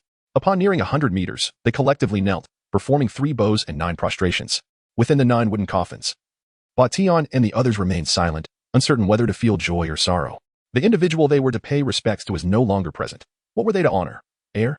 After the ritual concluded, Lin Feng rose slowly, preparing to offer a sincere prayer when he suddenly noticed that the ice coffin in the center of the 9 coffins was missing. In that moment, the thought of theft struck his mind. Despite being an emperor, he lost his composure, his voice hoarse as he bellowed, "Who dares to steal from our sacred ancestral tomb? Who is it?" His voice rumbled like thunder, causing chaos among the coffins, the soul energy rampant. Behind Lin Feng, the dozen individuals were left bewildered, who said to maintain silence. That roar might awaken our ancestors from their slumber. Holy Master Yi Wuqi looked at Lin Feng, puzzled. Lin Lao. Before he could finish, he suddenly noticed the emptiness at the center of the 9 wooden coffins. In that instant, he was struck dumb, unable to voice his thoughts. Was it not clear that the coffin of the founding ancestor of the extreme cold sacred land had been stolen? Of course. It was also possible that the ancestor had risen from the dead, but was that conceivable? The ancestor had been dead for 10,000 years. If there was a resurrection, it would have happened long ago. In that moment, the group kept their heads bowed, fearful of provoking Lin Lao's fury. Within the tomb, the aura of the emperor's sword, saturating the entire space. Every coffin, except for the 9 wooden ones, felt the weight of Lin Feng's presence, countless coffin lids trembling in fear. After a while, the emperor's aura gradually subsided. Lin Feng, furious, turned to them and coldly commanded, "Now, immediately find out who did this. Even if it means exhausting the sacred land, we must retrieve that person. Wuqi, go to the Tianji sacred land at once and request the elder of Tianji to intervene, no matter the cost. We must recover our ancestor's spirit." Yi Wuqi nodded gently, suddenly recalling something as he respectfully stated, "Lin Lao, last night, in a moment of clarity, I sensed that the ancestor conveyed a message. One named Song Yi intruded into the ancestral tomb, disturbing their peace." "What?" Lin Feng stepped forward, his bloodshot eyes wide with intensity, fixated on him. "Why did you not say this sooner?" Yi Wuqi bowed his head, remaining silent. He had only perceived this in a vague sense and had intended to investigate this individual named Song Yi at a later time. He never anticipated that such an incident would occur today. With events having unfolded thus, Lin Feng snorted coldly and waved his sleeve dismissively. "You all may leave. I shall conduct my own investigation." "Yes," Yi Wuqi, leading the dozen individuals, responded respectfully before turning to depart. Inside the tomb, only Lin Feng remained, slowly closing his eyes, his aura swirling as he delved into the void, tracing every thread of evidence. After a long time, the atmosphere within the tomb shifted dramatically, the ice coffin reappearing, albeit shrouded in a veil of mist, rendering the figure within indistinct. Meanwhile, a man wielding a dagger was prying open the ice coffin, his form enveloped in an even deeper haze, obscuring his features, making it impossible to discern his gender. Lin Feng raised a hand, attempting to unveil the man's visage, when suddenly he opened his eyes wide, blood spilling from his mouth, his expression one of shock. How can this be? His aura felt so frail. How could he not deduce more? After a moment of contemplation, his pupils dilated, lips trembling slightly. Could it be a forbidden object? No, it cannot be. Someone must have obscured my perception. It cannot be a forbidden object. Lost in thought, he eventually calmed himself, raising his gaze towards the 9 black wooden coffins. After a moment's hesitation, he respectfully bowed. Ancestors, may I request a clue? As his words faded, silence enveloped the surroundings. Lin Feng maintained his respectful posture, bowing. Moments later, one of the black wooden coffins trembled slightly, Ba Tian hovering above. Gazing down at Lin Feng with calmness in his voice, this matter does not concern you. Lin Feng looked up at Ba Tian, his eyes narrowing in surprise, unprepared for such a response. After receiving the reply, he hurriedly bowed again, respectfully stating, understood. With that, he bent low, maintaining his bow as he retreated from the ancestral tomb. After a moment of silence, Ba Tian spoke, you should go to Qingjian Cliff and summon Jian Yuan back. Yes. Chapter 9. Haoyue Empire vs. Extreme Cold Sacred Land. Ding. Ding. Ding. The sound of the bronze bell reverberated throughout the extreme cold sacred land, audible even at the foot of the mountain in the cold city. Instantly, every disciple of the sacred land tensed, looking up towards the mountain summit, where the bell resounded. As disciples of the extreme cold sacred land, they were all aware of the 12 words. Enter the sacred land, heed the bronze bell. 3 tolls summon all back. The 3 tolls of the bell indicated that significant matters were afoot in the sacred land. Since the establishment of the sacred land, the bell had only tolled thrice once before, a moment critical to the existence of the sacred land. In the present day, the resounding toll of the 3 bronze bells instilled a sudden panic among all disciples, prompting them to hasten towards the sacred venue from all directions. Flashes of light surged forth, as both disciples and elders converged upon the altar. At the rear of the extreme cold sacred land, Su Bai, who was about to return to his dwelling, also heard the echoes of the 3 bells. He halted, raising his gaze towards the direction of the altar, his brow furrowing slightly. The tolling of the 3 bronze bells could not possibly be in response to his actions, could it? Surely not. That would be an overestimation of his significance. After all, he merely intended to borrow a few items from the ancestral tomb and, incidentally, escort a young lady along the way. Was that truly worthy of such alarm? Casting a glance at his place of residence, he hesitated momentarily before ultimately deciding to proceed towards the altar. Should he delay any longer, he would undoubtedly raise suspicion, and moreover, the sacred site had a stipulation. Upon the ringing of the 3 bronze bells, one must immediately rush to the altar regardless of their prior activities. In the abode of Su Bai, a young girl leaned against the headboard of her bed, her delicate feet swinging listlessly. She gazed longingly at the door, yet the person she awaited failed to return, causing her lips to pout ever so slightly. Where could Su Bai be? She murmured, rolling over on the bed, her oversized shirt slipping from one shoulder, revealing the bare skin beneath, though she seemed entirely unconcerned. She lifted her shirt slightly and, barefoot, dashed to the door, cracking it open to peer outside, but still saw no sign of him.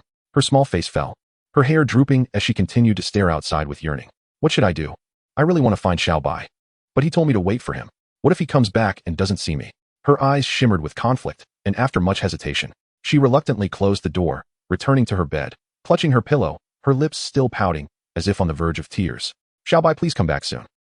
At the mid-mountain of the extreme cold sacred land, a grand assembly took place within the hall, where a multitude had gathered, the space ample enough to accommodate the throngs without feeling cramped. On the elevated platform, several seats were arranged, with the position of the Holy Lord conspicuously vacant, while the others were occupied. At this moment, it would not be an exaggeration to say that all high-ranking officials of the sacred land were assembled. Beside the Holy Lord's seat, an elderly man rose slowly, his eagle-like gaze sweeping over the crowd below, exuding the formidable aura of a half-step emperor, subduing the throng into silence. The multitude hushed, their eyes fixed on the high platform, recognizing the elder as Yu Wuji, the grand elder of the extreme cold sacred land, second only to the Holy Lord. The purpose of gathering you all here today is for a singular matter. His cold voice reverberated, tightening the hearts of all present, who dared not breathe a word, listening intently. Yu Wuji scanned the crowd before bellowing. Last night, someone stealthily infiltrated the ancestral tomb of the sacred land, disturbing the peace of our ancestors. At this declaration, shock rippled through the assembly. The ancestral tomb was one of the sacred land's forbidden places. Rumored to be guarded by a great emperor, an entry without permission was strictly prohibited. Who possessed such audacity? In a corner of the hall, Su Bai felt a pang of anxiety, instinctively shrinking his head to avoid attention. He never imagined that those lecherous old men would actually report him. At that moment, he could only think to himself that it was all the fault of that latest steely. However, was this incident truly worthy of such uproar? Could it be because of her? After Yu Wuji concluded his statement, he suddenly shouted, Song Yi, where are you? Within the disciples' area of the hall, the disciples surrounding Song Yi turned to look at him in unison. As the ninth prince of the Haiyue Empire who had entered the sacred land as an outer disciple, he was well known among them. News traveled fast, and soon, thousands of eyes were fixed on Song Yi, who sensed that something was amiss and his surrounding companions subtly distanced themselves. In an instant, he found himself isolated, standing out conspicuously. Song Yi's expression turned grave as he looked up at the high platform, bewildered. If he recalled correctly, he had gone to bed rather early the previous night. Could it be that he had sleepwalked? As the ninth prince of the Haiyue Empire, even under the gaze of thousands, he felt a bead of sweat trickle down his back. He feigned calm as he bowed to the high platform and called out, Disciple Song Yi, pays respects to the Grand Elder. May I inquire why the Grand Elder has summoned me? On the high platform, Yu Wuji's eyes narrowed slightly, internally reflecting on the situation. Indeed, the ninth prince of the Haiyue Empire had a reputation that preceded him. Having heard the rumors, he could not deny their veracity upon witnessing him now. However, this was not the time for idle chatter. The spirit of the ancestor had been disturbed, and the emperor was furious. This was a matter the Haiyue Empire could scarcely endure. With a surge of murderous intent, Yu Wuji coldly declared, Song Yi, the ninth prince of the Haiyue Empire, entered our sacred land the day before yesterday and disturbed the ancestral tomb last night. Speak. What business do you have in our sacred land? Below.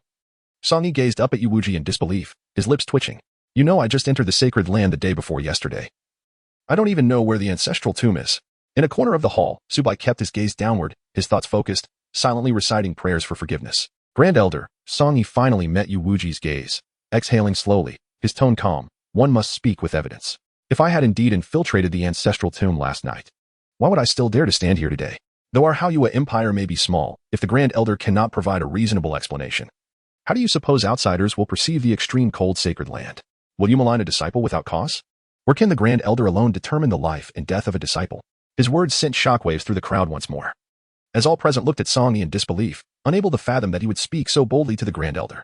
Not only did he refuse to admit guilt, but he also accused the Grand Elder of impropriety. The distance between the crowd and Song Yi widened, as none dared to approach him, fearing they might attract trouble. Song Yi paid them no mind, standing resolutely before the high-ranking officials, speaking candidly. On the platform, the Grand Elder's fury ignited, his face flushed with anger as he shouted, You sharp-tongued brat, do you think the Haiyue Empire would wage war against our extreme cold sacred land for the sake of a mere prince? Absurd. No one will mourn a man destined to die, and even if we were to eliminate you, as long as our sacred land remains, who would dare to speak ill behind our backs? Song Yi, amused yet incensed, waved his sleeve, a hint of indignation crossing his brow. The Holy Lord is absent. What gives you the right to presume that you, a mere Grand Elder, can represent the extreme cold sacred land?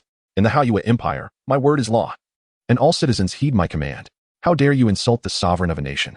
As he finished speaking, a towering ethereal figure emerged behind Song Yi, draped in a dragon robe and crowned, exuding an imperial aura that soared into the heavens. The mere appearance of this figure unleashed the emperor's might upon the assembly, sending waves of trepidation through the crowd, as they trembled at the prospect of being obliterated should the emperor's wrath be provoked. On the high platform, Yu Wuji stared at the ethereal figure behind Song Yi, his eyes narrowing in disbelief. Founder of the Haiyue Empire, Song Jiang, the old demon Jiang. Why would you intervene for a ninth prince? The ethereal figure smiled faintly, offering no reply but gazing calmly at Yu Wuji, clearly indicating that should a conflict arise, he would unconditionally stand behind Song Yi. Observing this, Yu Wuji's expression darkened immediately. He was acutely aware of the unparalleled emperor of the Haiyue Empire, a figure who had not graced the world for millennia. It was unexpected that he would emerge solely to protect a minor prince. Were it not for the intervention of the old demon Jiang, he could have easily subdued Song Yi on behalf of the extreme cold sacred land. However, with the emperor's presence, the matter was beyond his discretion unless the Holy Master or Elder Lin intervened. Yet, the Holy Master was en route to the heavenly machine's sacred land, and Elder Lin remained at the ancestral tomb. After a moment of contemplation, Yu Wuji gave a slight snort, softening his tone considerably but still laced with inquiry. May I ask you, esteemed elder, where were you last night? Song Yi, with a blank expression, looked at Yu Wuji and responded flippantly, sleeping. Witnessing Song Yi's demeanor, Yu Wuji was incensed again, his fists clenched tightly beneath his sleeves. Had it not been for that ethereal figure, he would have already descended to apprehend Song Yi. With a cold snort, Yu Wuji surveyed the thousands of disciples present, proclaiming loudly, Is there anyone here who can vouch for him? The hall fell into a profound silence, no one daring to speak. What a farce. An emperor and a sacred land. There was a clear distinction of power. It was common knowledge to offend an emperor rather than a sacred land, after all. A sacred land had stood for tens of thousands of years, with connections spread across the continent. To eliminate an emperor required but a small price. Moreover, the extreme cold sacred land was not without its own emperors. Indeed, it had once been the foremost among the 10 sacred lands. As Yu Wujie concluded his statement, Song Yi's gaze turned toward him, tinged with a hint of murderous intent. How could Yu Wujie not realize that none present dared to testify on his behalf? Even if the truth were apparent, no one would be bold enough to stand against the sacred land. On the high platform, Yu Wujie sneered at Song Yi, then glanced at the figure behind him, stating indifferently, "Old demon Jiang, you have seen it as well." Before he could finish his sentence, an abrupt voice erupted from a corner of the venue. "I can bear witness." Instantly, all eyes turned to the source of the voice. Even Song Yi could not help but glance sideways. Steeling himself against their gazes, Su Bai stepped forward, exhaling slowly, a faint smile gracing his face. Standing tall as he approached Song Yi, raising his head to meet Yu Wujie's gaze directly, asserting with dignity, "Elder, I can attest that I was indeed with Brother Song last night." Upon hearing this, Yu Wujie's expression darkened swiftly. His eyes toward Su Bai now laced with a trace of menace. Beside Su Bai, Song Yi tilted her head to gaze at him, her eyes reflecting a hint of peculiarity. Her tone was steeped in disdain, yet her lips curled into an inexplicable smile. "White Mouse, what brings you here?" The emergence of Su Bai was an unexpected surprise for Song Yi, as their relationship had previously been less than amicable, even somewhat hostile. In this moment, Song Yi's admiration for Su Bai multiplied, filling his heart with warmth. "Look, this is what it means to be a brother." Hearing Song Yi's words, Su Bai turned to him with a meaningful smile. "Can you guess why I came up here? You are the scapegoat." Initially, he had merely mentioned a name, assuming Song Yi to be an inconspicuous individual among the multitude of people sharing the same name. Who could have anticipated which Song Yi he referred to? Little did he know that this fellow had also joined the extreme cold sacred land. Now, even a name change would be too late.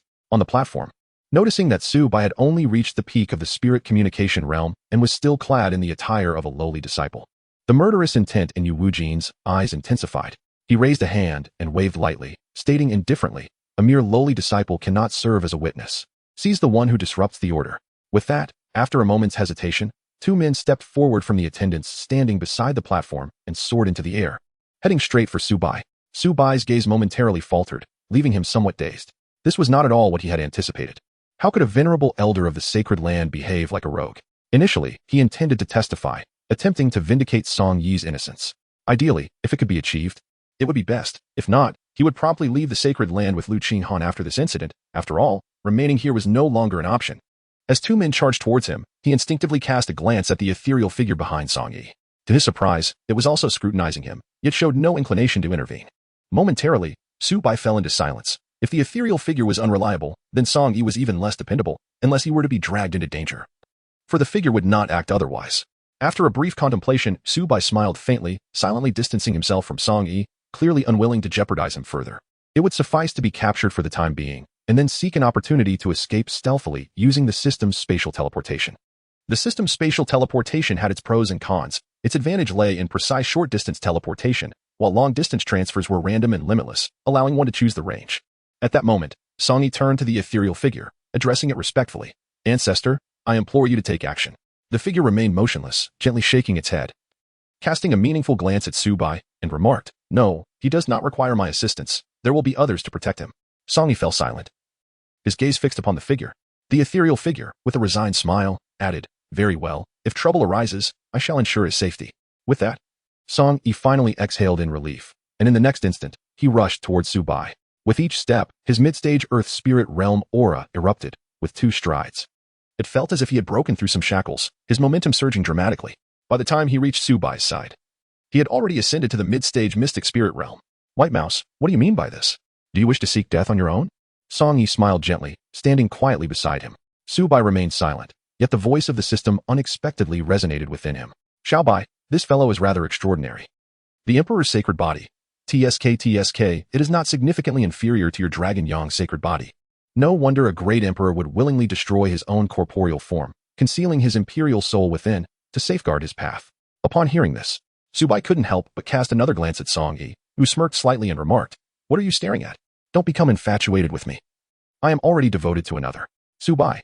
It's hard to believe this fellow is so subtly flirtatious. Chapter 11. The Emergence of the Emperor. Punishments clearly defined as the 2 men rushed forward, they halted in their tracks upon seeing Song Yi approach Su Bai. The reason was none other than the imperial soul of the ancient demon Jiang, which loomed ominously behind Song Yi. A mere sneeze from him could obliterate them. They turned to Moon Wujin, awaiting his command. On the high platform, Moon Wujin's face had already darkened, and he paid no heed to the two men. Fixating instead on Song Yi, his voice icy as he declared, "You are no longer a disciple of the extreme cold sacred land. Do you dare to interfere in the sanctity of the land's cleansing?" Song Yi remained silent, standing quietly beside Su Bai, the unspoken understanding palpable in the air. In contrast, Su Bai chuckled nonchalantly and remarked, "Since Brother Song has been expelled from the sacred land, I too shall withdraw. From this day forth, I renounce my ties to the sacred land." At his words, an oppressive silence enveloped the gathering. The sound of a pin dropping could be heard. On the high platform, Moon Wujin's expression twisted slightly, his rage transforming into a mocking smile. Very well, very well. A mere servant dares to defy my words. With that, Moon Wujin's gaze turned cold and fierce, his murderous intent palpable. He raised his hand slightly, and a colossal palm imprint materialized out of thin air, descending ominously towards Su Bai's head. Su Bai caught a glimpse of Song Yi from the corner of his eye, silently contemplating his next move. Given the current circumstances, he realized that he must make a swift exit on his own. As for Song Yi, he harbored no worries. With the protection of the imperial soul behind him, the sacred land would not dare to harm her. However, his situation was markedly different. Beside him, Song Yi narrowed her eyes slightly and turned to gaze at the ethereal figure behind her, conveying her unspoken thoughts. The figure smiled faintly, showing no intent to act. Instead, lifting its gaze to a distant point and remarking, "Brother Lin, do you plan to remain indifferent?" The imperial presence carried this inquiry, sowing seeds of doubt in the hearts of those present.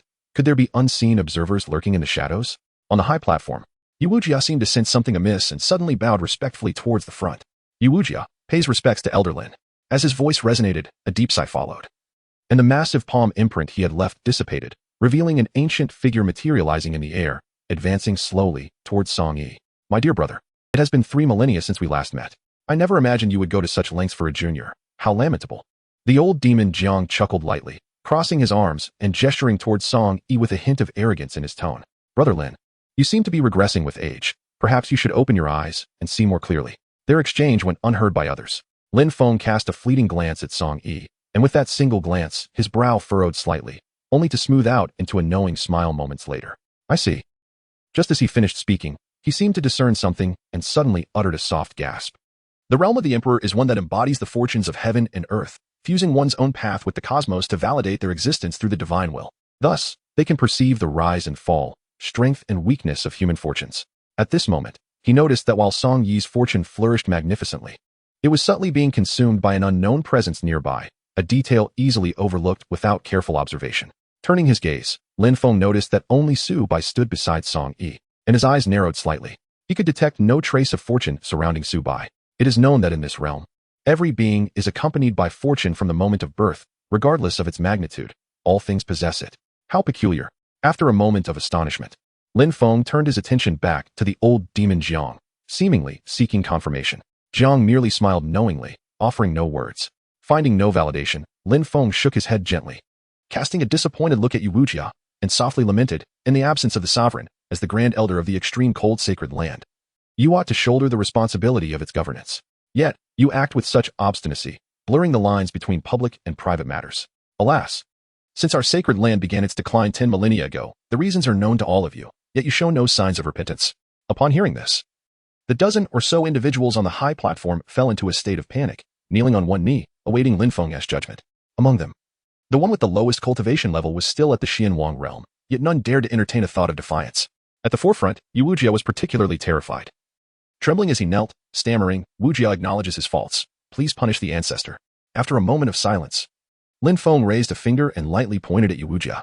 "Since you acknowledge your wrongdoing, you must accept the corresponding punishment." With that, the imperial might descended, and the thousands watching on the platform held their breath, their hearts racing. Before their eyes, Yu Wujia's body began to shatter inch by inch, a heart-wrenching cry echoing through the heavens. Soon, only a frail spirit remained on the platform, still kneeling, its translucent form flickering in and out of existence. Once he had completed the decree, Lin Feng calmly regarded Yu Wujia and stated, "Your physical form shall be destroyed, yet your spirit shall remain. You will face 10 years of solitary reflection on the dark cliff before your body may be remade. Do you accept this?" Wujia accepts his punishment. "Very well." Lin Feng nodded gently. With a flick of his hand, the spirit of Yu Wujia vanished from sight. Casting a brief glance at the dozen individuals on the high platform, they were left in a state of sheer terror, not daring to exhale. Fortunately, Lin Feng paid them no mind, instead vanishing from the high sky, reappearing before Su Bai and Song Yi, a gentle smile adorning his face. My esteemed guests, this incident reflects poorly on the extreme cold sacred land, and we shall ensure proper compensation following this matter. Su Bai and Song Yi bowed respectfully, speaking in unison. Elder Lin has spoken too weightily. Perhaps the likes of Yu Wuji would dare to confront him. But these two had not yet been foolish enough to offend such a figure. The emperor is not to be disrespected, unless one possesses greater strength. Lin Feng smiled gently. And with a subtle gesture, it seemed as though an unseen force upheld their spines, allowing them to stand tall and straight, as disciples of the extreme cold sacred land. Rest assured that the sacred land will not treat you unjustly. Focus on your cultivation. The extreme cold sacred land will always be your most steadfast support. Su Bai and Song Yi exchanged a glance, their silence speaking volumes. After all, they had just withdrawn from the sacred land. Yet now Elder Lin referred to them as disciples of that very place. They were certain that Elder Lin had been a witness to the entire affair. But with his current declaration, it was evident that he was offering an escape for both parties involved. The implication from Elder Lin was unmistakable. As long as they remained in the sacred land, their support would extend beyond the sacred land itself, backed by a formidable emperor. The two shared a knowing smile, bowing respectfully once more as they responded in unison. Lin Feng nodded with a smile, turning his gaze toward the old demon Jiang behind Song Yi, his eyes reflecting a hint of nostalgia as he softly inquired, "Brother Jiang, shall we share a drink?" The old demon Jiang responded with a slight nod, and in an instant, both vanished from sight. Perhaps we should take our leave? Su Bai proposed a notion, to which Song Yi merely nodded in acknowledgement. The two departed side by side. As they passed, the disciples parted to create a path. Under the watchful gaze of thousands of disciples and elders, they gradually walked away until they vanished from sight. Once they were completely gone, the crowd erupted in fervor. Not only had two great emperors made their presence known today, but it was also remarkable that two disciples had dared to confront the venerable elder of the sacred land, resulting in the elder's physical destruction. Undoubtedly, this incident would become a topic of conversation for many in the days to come. As for the reputation of the extreme cold sacred land, it would only ascend rather than decline. For the sacred land's principles of punishment were clear. Even the grand elder would face consequences for his misdeeds. Who wouldn't admire such a sacred institution? One could only say that Lin Feng's appearance and actions at this moment resonated profoundly with the people. Chapter 12. True Integrity at the Mountainside of the Extreme Cold Sacred Land. Su Bai hastened towards the foot of the mountain. It was now dusk. And having left early in the morning, he wondered if that little fool had remained patient for his return. As he gazed at the setting sun, Su Bai suddenly remarked, "System, let us depart the sacred land tomorrow." The system, perplexed, inquired, "Why must we leave?" The old man's intentions are clear. He wishes for you to remain in the sacred land, shielded by a great emperor. Su Bai remained silent, letting out a soft sigh as he spoke leisurely. It's not as simple as it seems. Although I am indeed under the protection of a great emperor, I am currently at the center of a storm. With my limited cultivation, how can I withstand it? Moreover, our act of stealthily entering the ancestral tomb will inevitably be discovered. It would be wiser to depart sooner rather than later. Enough of this, it is you, not us. Su Bai paused momentarily, nearly losing his balance, and let out a soft snort, disregarding the system as he continued his analysis. The upheaval in the sacred land cannot merely be attributed to those lecherous old men. If I am not mistaken, it is due to Xiao Han. As soon as the thought crossed his mind, a voice of contentment resonated within him from the system. How much Su Bai has grown. This pleases me greatly. Yet, why not depart tonight? Su Bai rolled his eyes and made his way towards his residence, calmly reflecting, leaving tonight would only betray my guilty conscience. I carry out my affairs with integrity. Why should I feel apprehensive? I shall depart tomorrow. System, truly upright. Little did he know. Someone had stealthily ventured into the ancestral tomb the previous night to pilfer, borrow items. In a dilapidated cabin nestled within the frigid Holy Land's rear mountains, a petite stool was placed before the door. A breathtakingly beautiful girl rested her head upon her hands on the stool, her large eyes fixated on the path ahead. Her silvery hair cascaded down to the ground, utterly oblivious to its surroundings. Suddenly, a figure burst into her line of sight, seemingly radiating with a golden glow as it approached her. In that instant, her eyes sparkled with delight, her hair standing on end, and a gentle breeze stirred, causing it to dance lightly. "Little Bai," Lu Qihan murmured softly, casting aside the stool and sprinting barefoot towards Su Bai. Not far off, Su Bai also spotted the girl, a smile unconsciously gracing his lips. His arms opened wide as her delicate form leaped into his embrace, the enchanting fragrance enveloping him, rendering the moment almost surreal. Before encountering the girl, he had never even held a girl's hand. "Little Bai, I've missed you." Lu Qinghan nuzzled her flushed face against Su Bai's chest, her arms tightly encircling him. Su Bai reached out to gently ruffle her hair, smiling as he said, "All right. Let us head back for now." "Okay." Su Bai smiled silently, gazing down at her. However, Lu Qinghan remained motionless, her arms tightly wrapped around him. Her head nestled against his chest, showing no intention of letting go. Helpless, Su Bai could only gently remind her, saying with a smile, "Xiao Han, could you please release me?" "No." Su Bai's lips curled slightly. Being held like this made it impossible to move. Observing that the distance to their abode was not far, He hesitated for a moment before bending down to lift her legs, resting them on his waist. Lu Qinghan was elevated, letting out a surprised little gasp, her arms encircling his neck while her chin nestled on his shoulder.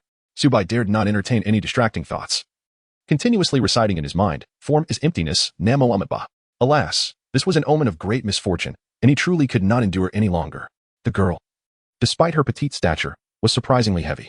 Fortunately, the distance was not far, and soon he returned to the room, using his foot to close the door behind him. Approaching the bed, he bent down to place Lu Qinghan gently upon the mattress. Just as Su Bai intended to rise, Lu Qinghan's hands suddenly tightened around his neck, her legs entwining around his waist, pulling him back in. No, Xiao Bai cannot leave. Su Bai's face flushed slightly as he propped himself up on the bed, striving to avoid lying entirely upon her. He turned his head away, his breath quickening as he murmured, "I won't leave. Please, let go of me." Upon hearing this, Lu Qinghan's lips curled into a faint smile, and she released her grip, promptly seizing the hem of his garment as if fearing he might abandon her. As soon as he was free, Su Bai swiftly rose to his feet, exhaling a sigh of relief. He brought a chair over to sit beside the bed, gazing at the young girl who still clung tightly to his clothing. Sigh. He was at a loss regarding how to care for this girl. With her amnesia and lack of any cultivation, he could not simply disregard her. Not only would he struggle to do so, but the chilling ice soul also made it impossible for him to neglect her. It seemed that he had no choice but to temporarily take her with him. He resolved to wait until her cultivation and memories were restored before allowing her to leave. Until that day, he dared not harbor any improper thoughts. Not to mention the possibility of her seeking vengeance once her memories returned. He sighed once more and suddenly noticed that the tips of Lu Qinghan's silvery hair were dusted with dirt, likely from her waiting at the entrance while resting her head on a small stool. After a moment of contemplation, Su Bai stood up, intent on fetching some water to wash her hair. However, Lu Qinghan still clutched his clothing. Understanding that she would not release her grip, he decided to take her along to fetch water. Behind the sacred land, a small river flowed, its crystal-clear waters visible to the bottom, not far from Su Bai's dwelling. He often went there to collect water for bathing. As they walked, Lu Qinghan held on to his garment, mirroring his every step. At times, when Su Bai suddenly halted, she would bump into him. Perhaps all the disciples had gone to the Taoist temple and had yet to return, for their journey was uninterrupted, devoid of any encounters. In the room, Lu Qinghan sat upon a small stool, her delicate hands resting on its surface, her alabaster legs sprawled out to either side, her long silvery hair cascading down, supported by a large hand. At that moment, Lu Qinghan abruptly turned her head to glance back at Su Bai, seemingly seeking reassurance of his presence, her large eyes blinking once. "Don't move." Su Bai gently tapped Lu Qinghan's forehead, deftly turning her head to the side. With her long, silvery hair immersed in clear water, she patiently began to comb it with a wooden brush. After a considerable period, she finally managed to wash and comb Lu Qinghan's hair, which, in truth, was of exceptional quality and required little cleansing. However, Lu had turned back numerous times, causing much delay.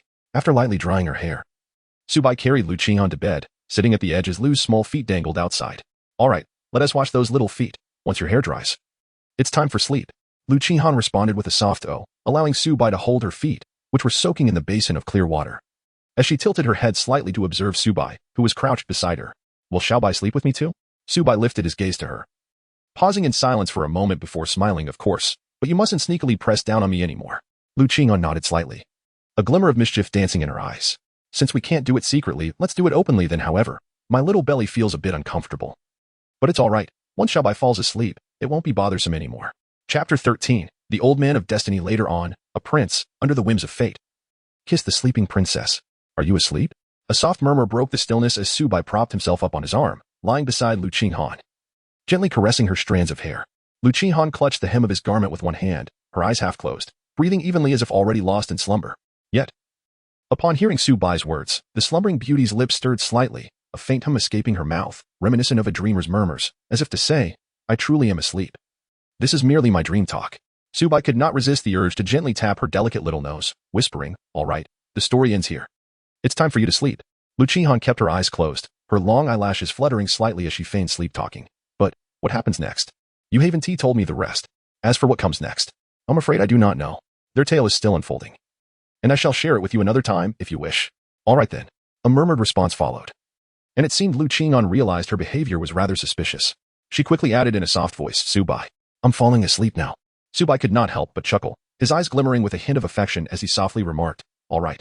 Xiao Han has already fallen asleep." Upon hearing Su Bai's words, Lu Qinghan's lips curled into a faint smile, her expression delicate as she released his garment and raised her hands, sweetly murmuring, "Mm. Xiao Bai, hug me." After a moment's hesitation, Su Bai retrieved a pillow and placed it beside her, then lay down beside her, wrapping his arms around her. With the pillow in between, the sensation of her soft, delicate form was somewhat muted.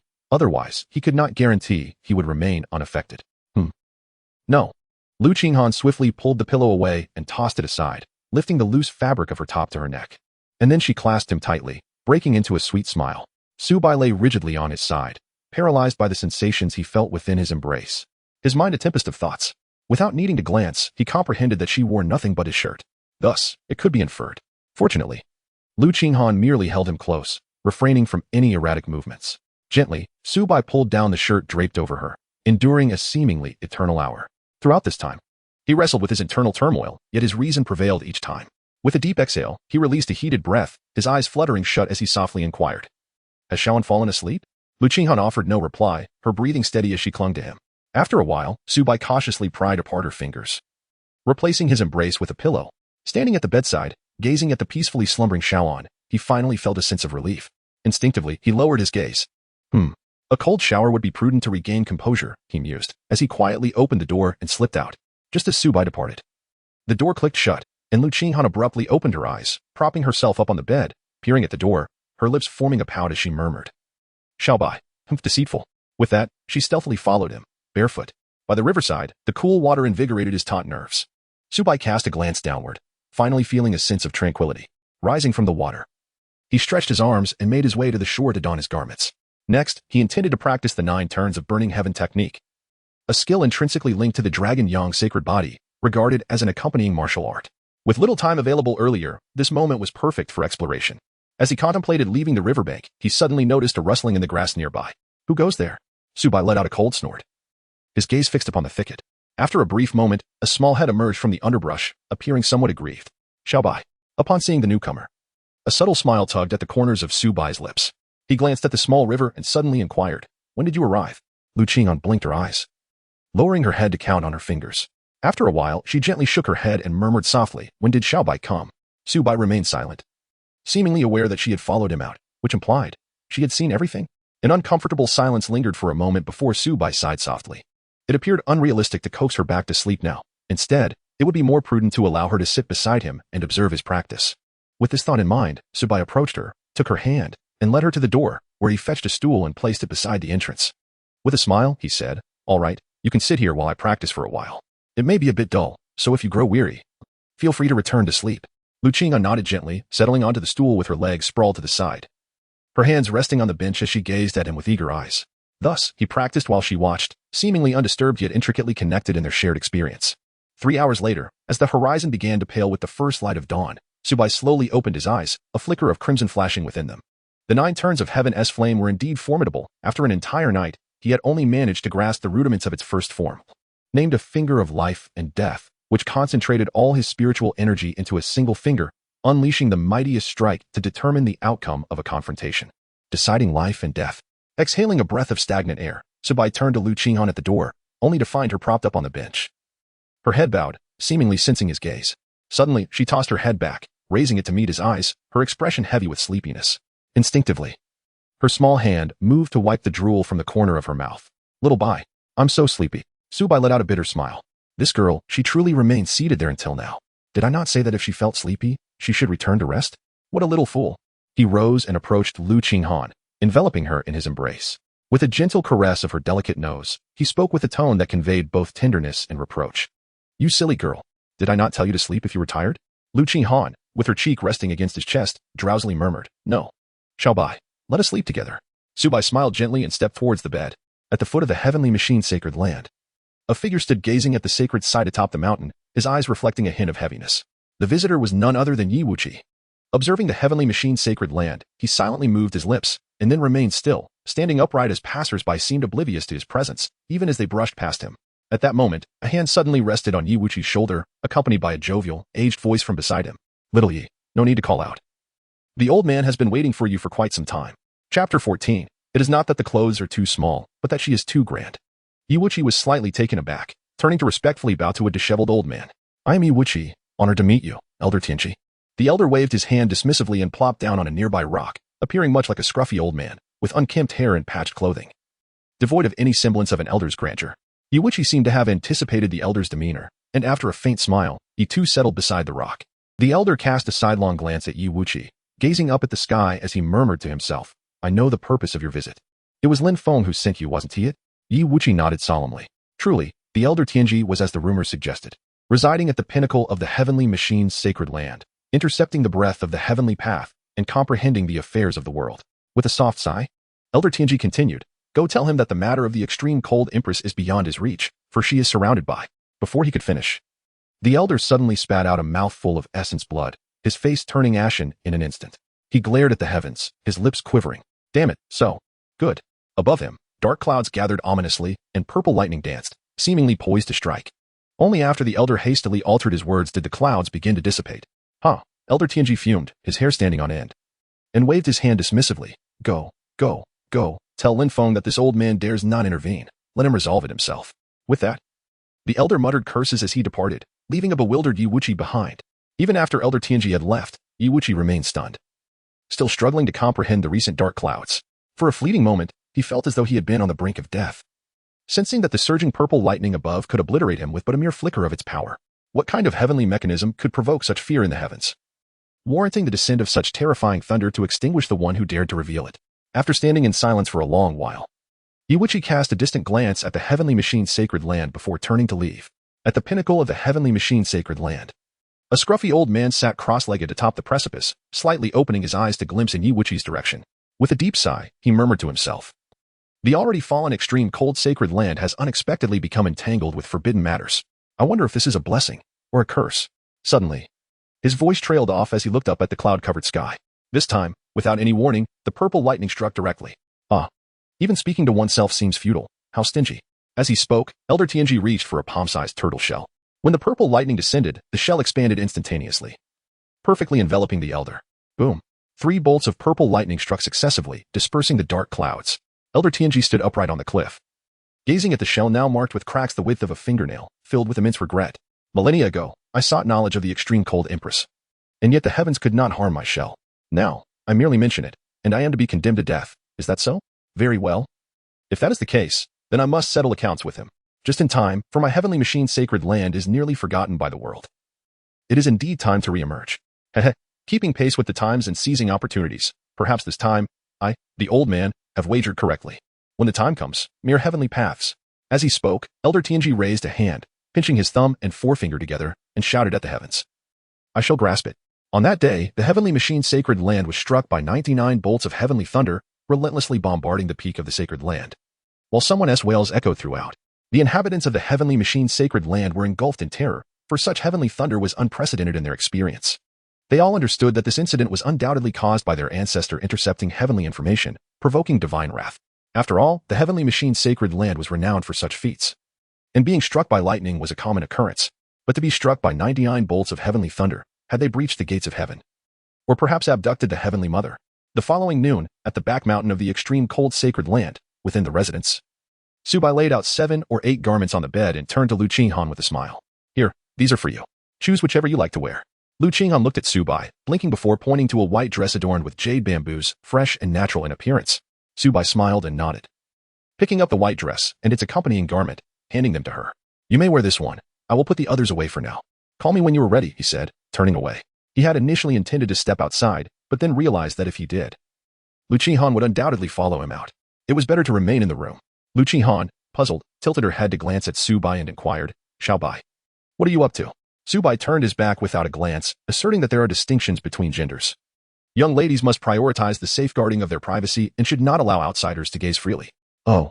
Lu Qinghan, half comprehending, let out a soft acknowledgement, tugging at the hem of her garment before casting it aside onto the bed, revealing her flawless, delicate form within the room. She seemed entirely unperturbed by the presence of the tall man, picking up her inner garment, holding it before her eyes with an eager gaze. After a brief moment, she turned to glance at Su Bai, seemingly intending to inquire about how to wear it, yet suddenly shook her head, murmuring to herself, no. Xiaoan is capable too. Resolutely, she lifted the garment and draped it over her head, obscuring her vision, and instantly darkness enveloped her. Perhaps reassured by the knowledge of Su Bai's proximity, she felt no fear. Instead, she groped her way towards him, softly calling out, Su Bai, it's dark. It's dark? Upon hearing this, Su Bai was momentarily perplexed, instinctively turning his head. In that instant, he nearly choked in disbelief. This was no mere darkness. It was as if the heavens had collapsed. More absurdly, she was fumbling her way towards him, calling his name, utterly oblivious, two little figures resembling slimes bobbing their heads, their eyes covered by the very garment that obscured her own sight. Su Bai strode forward, swiftly pulling the inner garment over her, concealing the towering green peaks. "Oh, is it dawn already?" she exclaimed. "Dawn, my foot." Su Bai gently tapped her on the head, unable to suppress a chuckle. However, what followed was, with the inner garment donned, what remained was the outer layer. Su Bai cast a glance at the garment strewn across the bed and, indeed, discovered an undergarment. After a moment's hesitation, he felt a pang of guilt. He invited Lu Qinghan to take a seat on the bed, disregarding any propriety, and swiftly fetched the clothing for her to wear. Simultaneously, he donned a white robe and instructed her on how to properly adorn herself with such attire. Before long, Lu Qinghan stood before him in her flowing white gown, delicate shades of bamboo green gracing the fabric, her silvery hair cascading down to her waist. Resembling a celestial maiden, exquisite to the point of breathlessness. After being momentarily entranced, Su Bai shook his head with a soft smile. "Let us go find that rascal Song first." "Oh," Lu Qinghan murmured absent-mindedly, her small hands tugging at her neckline, seemingly feeling quite uncomfortable. "What is it?" Su Bai noticed her gesture and inquired. Lu Qinghan lifted her gaze to him, a hint of distress in her voice as she replied, "Xiao Bai, it feels tight." Su Bai glanced instinctively, as if, indeed, it seemed a bit small. "No, that is not right. It's not that it was too small. Rather, she was too ample." Chapter 15. Sister Su Xiaoan at the foothills of the extreme cold sacred land. In the residential area for outer disciples, a man and a woman stood before a certain door. The woman was clad in a flowing white garment, draped with a black cloak that obscured her visage. A gentle knock echoed, and shortly thereafter, the door creaked open. Song Yi leaned against the doorframe, regarding Su Bai with a nonchalant expression and inquired, "What brings you here so early?" Su Bai Tian smiled gently and looked at Song Yi with a twinkle in her eye, saying, "I have heard that you are the 9th prince of the Hao Yue Empire. I thought to take a leisurely journey through the mountains and waters. But the world outside is fraught with peril. With a prince like you by my side, it must be a smooth and untroubled passage, wouldn't it?" Upon hearing this, Song Yi immediately rolled his eyes in disdain and retorted, "If you, the white mouse, were truly afraid of the dangers outside, you would have fled long ago when it came to seizing the spirit grass. How dare you challenge me across several realms?" He then inquired, "Now, what is it that you seek?" Su Bai smiled awkwardly and tilted his head towards Lu Qinghan. "This is my sister. She insisted on accompanying me on this journey. Clearly not at ease, hence my need to seek your assurance." As he spoke, Song Yi turned her head and finally noticed a young girl standing at the edge of the door, cloaked in a cape that obscured her features. Upon seeing Lu Qinghan, Song Yi raised an eyebrow and teased Su Bai. "Oh, I didn't realize you had a sister." Su Bai smiled silently. Lu Qinghan looked up at Song Yi and asked in confusion, "Who is my sister?" As she lifted her gaze, Song Yi clearly saw her face, momentarily freezing in place, the faint smile on her lips solidifying. After a long while, Song Yi, looking bewildered, turned to Su Bai and with a slight twitch of her mouth inquired, "White mouse, are you saying this is your sister?" Su Bai's face remained serene, his heart steady as he nodded with a smile. "A younger sister? How could that be? Phew, you nearly gave me a fright. I thought to myself, with your demeanor, how could you possibly have such a sister? It seems utterly implausible." As he spoke, Song Yi dramatically patted his chest. Su Bai's expression darkened immediately, suppressing the impulse to rush forward and deliver a punch. With a forced smile, he inquired, "Esteemed 9th Prince, might I ask if you can guarantee the safety of a humble traveler wandering through the Hao Yue Empire?" Song Yi's eyes twitched slightly. She was tempted to strike him for his sarcastic demeanor. However, due to Lu Qinghan's presence, she refrained from acting out, bending down to inquire, "What is your little sister's name?" Lu Qinghan held Su Bai's hand, her gaze calm as she glanced at him, then turned back to Su Bai as if he were the sole focus of her world. After a moment of silence, it was Su Bai who broke the tension, gently pulling Lu Qinghan behind him. "My sister is named Su Xiaoan. She is somewhat shy, so I hope you can understand." Song Yi chuckled nonchalantly, her eyes lingering on the figure of Lu Qinghan concealed behind Su Bai, lost in her own thoughts. Su Bai stepped forward, discreetly shielding the delicate figure of Lu Qinghan. It was only then that Song Yi withdrew his gaze, simultaneously casting forth a golden token inscribed with the character for 9. "This is my insignia. In the Empire of the Bright Moon, to see the insignia is to see the person. None would dare to show disrespect. It will ensure your passage is unimpeded." Having said this, Song Yi stretched lazily before turning to enter the room. "Thank you." Su Bai held the command token, a faint smile gracing his lips as he led Lu Qinghan away. After they had walked a considerable distance, Song Yi, who had appeared at some unknown moment, leaned against the wall at the entrance, observing the duo's retreating figures, his gaze lingering on the petite silhouette of Lu Qinghan. "Little white mouse, what are you concealing? A person devoid of any cultivation could evoke such dread within my very veins." Standing at the entrance for quite some time, Song Yi remained, gazing towards the direction in which Su Bai had departed. "What are you looking at so intently?" A calm voice resonated from within the room, rousing Song Yi from his reverie. With an impassive expression, he turned and entered, shutting the door behind him. Taking a seat at the table, he noticed that an individual, The old demon Jiang had inexplicably settled across from him. Song Yi took a delicate sip of tea, opting not to answer the query posed to him, but instead countered. What is the situation? That legendary item. His tone bore no trace of reverence. Rather, it was remarkably calm. Lacking the deference one would typically display to their ancestor, instead carrying a hint of an authoritative air. Jiang, perceptive to the underlying tone, felt a flicker of displeasure in his gaze, though he swiftly suppressed it, chuckling. Last night, I accompanied Lin Feng for an entire evening, and I had to bring out my treasured celestial brew, aged for 3,000 years, to intoxicate him. Song Yi lifted his gaze towards Jiang, responding with an unembellished tone. Let us discuss the matter at hand. With a resounding thud, Jiang abruptly stood, slamming his palm down, causing the table to disintegrate into dust. Song Yi merely cast a casual glance at the debris, calmly sipping his tea. Haha, you truly embody the imperial sacred body, radiating the essence of an emperor. Jiang roared with laughter, playfully poking at the remnants of the table, which, as if by the hand of fate, restored itself to its original form, as though time had rewound. Seating himself again, Jiang's gaze intensified as he looked at Song Yi, continuing with a light-hearted tone. The object you seek indeed resides within the extreme cold sacred land. Upon hearing this, Song Yi's hand halted in midair, the trembling tea within the cup betraying the excitement coursing through him. At that moment, a teasing glint sparkled in Jiang's eyes as he remarked, Alas, we arrived too late. Just the night before last, that item was stolen. With a crack, the teacup fell to the ground, shattering into a myriad of pieces. Song Yi rose, his eyes blazing with fury as he glared at Jiang, veins protruding ominously on his hands, contemplating a confrontation had he possessed the strength to do so. In stark contrast, Jiang remained remarkably composed, responding with a serene smile. Fear not, this is merely what Lin Feng babbled after a night of drinking.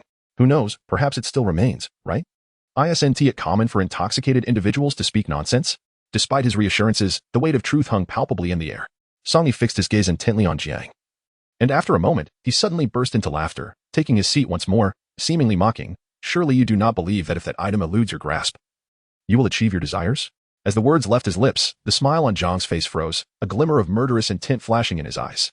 Humph, Jiang scoffed, a flick of his sleeve betraying the suppressed fury beneath his calm demeanor, his voice cold as he declared, Once we locate that legendary item, should you dare to waver, I shall ensure your existence becomes a torment beyond death. In the stark emptiness of the room, Song Yi sat composedly in his chair, sipping tea, seemingly unsatisfied. He replaced the tea with wine, tilting his head back for a hearty gulp, a faint, elusive smile playing at the corners of his mouth. At the foot of the sacred land, in the cold city, Little White, what is a dear sister? Su Bai gazed ahead and casually responded, a biological sister. One who shares both parents. Upon hearing this, Lu Qihan tilted her head to regard Su Bai, inquiring once more, and what of a godsister? Instinctively uttering a syllable. Su Bai halted momentarily, turning to Lu Qihan with a puzzled expression. Why do you ask about that? Meeting Su Bai's gaze, Lu Qihan blinked innocently and replied with an air of certainty. Xiao Bai mentioned. Xiao Bai, godsister. Su Bai. Chapter 16. The play in public 5 days later, atop the extreme cold sacred land, a man walked leisurely towards the summit, hands clasped behind him, and approached an elder with a slight bow. Disciple Song Yi pays respects to Elder Lin. The elder sat before a tea table, pouring a cup of tea with a cheerful smile. Since you are a junior of Brother Song, there is no need for such formality. Please take a seat. Song Yi, maintaining a respectful yet composed demeanor, nodded with a smile and sat across from Lin Feng. He accepted the teacup with both hands and said earnestly, Thank you. Elder Lin, I trust you are well accustomed to this place. The extreme cold sacred land is a revered destination for cultivators worldwide, and it holds a sacred place in the hearts of disciples. To have the opportunity to cultivate within the sacred land is indeed a blessing. Who would dare to make any demands? Lin Feng waved his hand with a chuckle. Despite the decline of the extreme cold sacred land, everyone enjoys hearing flattering words. Suddenly recalling something, he casually inquired, I haven't seen that young man who accompanied you the other day. Upon hearing this, Song Yi paused in his tea drinking but quickly regained his composure. He took a delicate sip and smiled. Elder Lin may not be aware, but 5 days ago, Brother Su came to seek me out for a journey to the Haoyue Empire, but I was unable to join him. I could only offer him my token for protection. Lin Feng nodded lightly, appearing to have merely asked out of casual curiosity. Song Yi maintained a gentle smile throughout. In that moment, he suddenly realized why Su Bai had specifically come to inform him about traveling to the Haoyue Empire. His intention was to use Song Yi as a witness, to convey to the sacred land that his departure was merely for leisure in the Haoyue Empire. Given the vastness of the empire, how could the sacred land possibly dispatch someone to search for him? The thought brought a smile to Song Yi's lips. Clever little white mouse. Even I've been schemed against. However, after the previous incident, he and Su Bai found themselves in a precarious position. He was relatively unharmed, thanks to the protection of the Emperor's soul, but Su Bai was different. He stood alone, with lower cultivation, even with the Emperor's backing. Everyone knew that Elder Lin favored the Haoyue Empire. How could he genuinely care for a mere servant disciple of the spirit connection realm? If some ill-intentioned individuals plotted against him, he might not even know how he met his demise. In the Snow Moon Empire, in the city of Manchue, within a certain inn, by the window, Su Bai leaned against the sill, holding a jug of wine and gazing out at the bustling streets. A faint smile gracing his lips. Opposite him, a young girl leaned on the table, gazing at him with eager eyes. After leaving the extreme cold sacred land, Su Bai utilized the system's spatial teleportation to arrive in the neighboring Snow Moon Empire, which, alongside the Haoyue Empire, was known as the Twin Moon Empires. His earlier mention of seeking out Song Yi to journey to the Haoyue Empire was merely a guise, providing him with a plausible reason to depart from the sacred land. He had no intention of truly visiting the Haoyue Empire. Rather, he had come to the adjacent Snow Moon Empire. Should he be discovered, he could easily fabricate a story about passing through the Snow Moon Empire for a brief visit. A sudden sneeze escaped him, prompting him to touch his nose and murmur, "How strange, who was thinking of me? I miss Su Bai." Su Bai turned his head to meet a pair of bright, sparkling eyes. As if fearing he had not heard her clearly, the girl leaned in closer, her small face earnest as she enunciated, "Xiao Han misses you." "Su Bai." Su Bai gently ruffled her hair, his eyes twinkling with a hint of affection as he playfully remarked, "Fool, I am right here before you. Is there any need for contemplation?" "Oh." Lu Qinghan comfortably squinted her eyes, seemingly delighted by his gentle touch. After a moment, Su Bai leaned against the window, observing the bustling street below. In a span of 5 days, he had advanced from the pinnacle of the spirit connection realm to the initial stage of the earth spirit realm. Having just begun to grasp the first technique of life and death finger, his current intention was to bide his time, steadily enhancing his cultivation and techniques to a certain level, especially considering the unpredictable factor that Lu Qinghan represented. He dared not roam recklessly. As he pondered, Su Bai caught a glimpse of Lu Qinghan's gaze drifting towards a spot behind him, seemingly intrigued. He turned to see what had captured her attention. Behind him sat a man and a woman at a table, flanked by 5 or 6 burly bodyguards, presumably the man's protectors. The man, clad in opulent attire, clearly belonged to a wealthy family, while a provocatively dressed, voluptuous woman sat on his lap, her legs entwined around his waist, unabashedly teasing him in full view of the public. Observing this scene, Su Bai lightly tapped his forehead in disbelief. This is utterly absurd. When did these two take their seats here? In such a public place, they truly lack shame. The audacious Lady Yi, the illustrious daughter-in-law of the Yi family, sat brazenly upon the lap of this young master. One could only wonder how the Yi family would react if they were to witness such a spectacle. Ha ha ha. You do have a way with words, young Master Chu. A noble bird chooses its perch, and a wise minister selects his sovereign. What can that worthless scion of the Yi family compare to your mere finger? Ha ha ha, your tongue is quite sweet, my dear. Let me have a taste, Chu Yin declared, forcefully pinning the woman against the wall. Her expression shifted slightly as she feigned a coy demeanor, speaking in a soft, delicate tone. Young Master Chu, this seems inappropriate. Ha ha ha, what could be inappropriate? Does the Yi family dare to confront me? She pretended to be bashful, burying her head into his chest. Her voice now tender. No, I merely worry about the impression this might leave on you, young Master Chu. Chu Yin laughed uproariously, reveling in his audacious behavior before the onlookers. Meanwhile, at the adjacent table, Su Bai raised an eyebrow, noticing Lu Qinghan's intrigued expression as she absorbed the unfolding drama. He quickly moved to her side and covered her eyes with his hand, saying, "Let South leave this place." With her eyes covered, Lu Qinghan responded with a soft "oh," grasping his shirt as she followed him. As they approached the door, which was situated next to Chu Yin, they had no choice but to pass by him, as all other exits were tightly blocked. Just as they were about to exit, Chu Yin turned his head towards Su Bai, a wicked grin spreading across his face, and bellowed, "Halt." Su Bai paused briefly, his large hand gently covering Lu Qinghan's eyes. He turned his head and, with an impassive expression, inquired, "Is there something amiss?" Taken aback by Su Bai's unexpected reaction, Chu Yan's expression faltered momentarily before he sneered. "Today, I am in a splendid mood and wish to present a delightful spectacle for all. Yet, no one here is left, save for the two of you. What does this signify? Do you mean to slight me?" Su Bai fell into silence, pondering the nature of this peculiar obsession. He cast a glance at the crowd of onlookers, who were eagerly fixated on Chu Yin, anticipating the continuation of his performance. However, he had no intention of indulging them. Su Bai casually uttered a phrase before taking Lu Qinghan's hand and stepping outside the inn. Chu Yin squinted slightly, while in his embrace. Gong Jiaofei's cheeks flushed a rosy hue as she sweetly exclaimed, "Young Master Chu, a moment of spring night is worth 1,000 gold. Do not let a trifling matter ruin our spirits." Chu Yin cast a fleeting glance at her, a sinister smile creeping across his face. "You are right."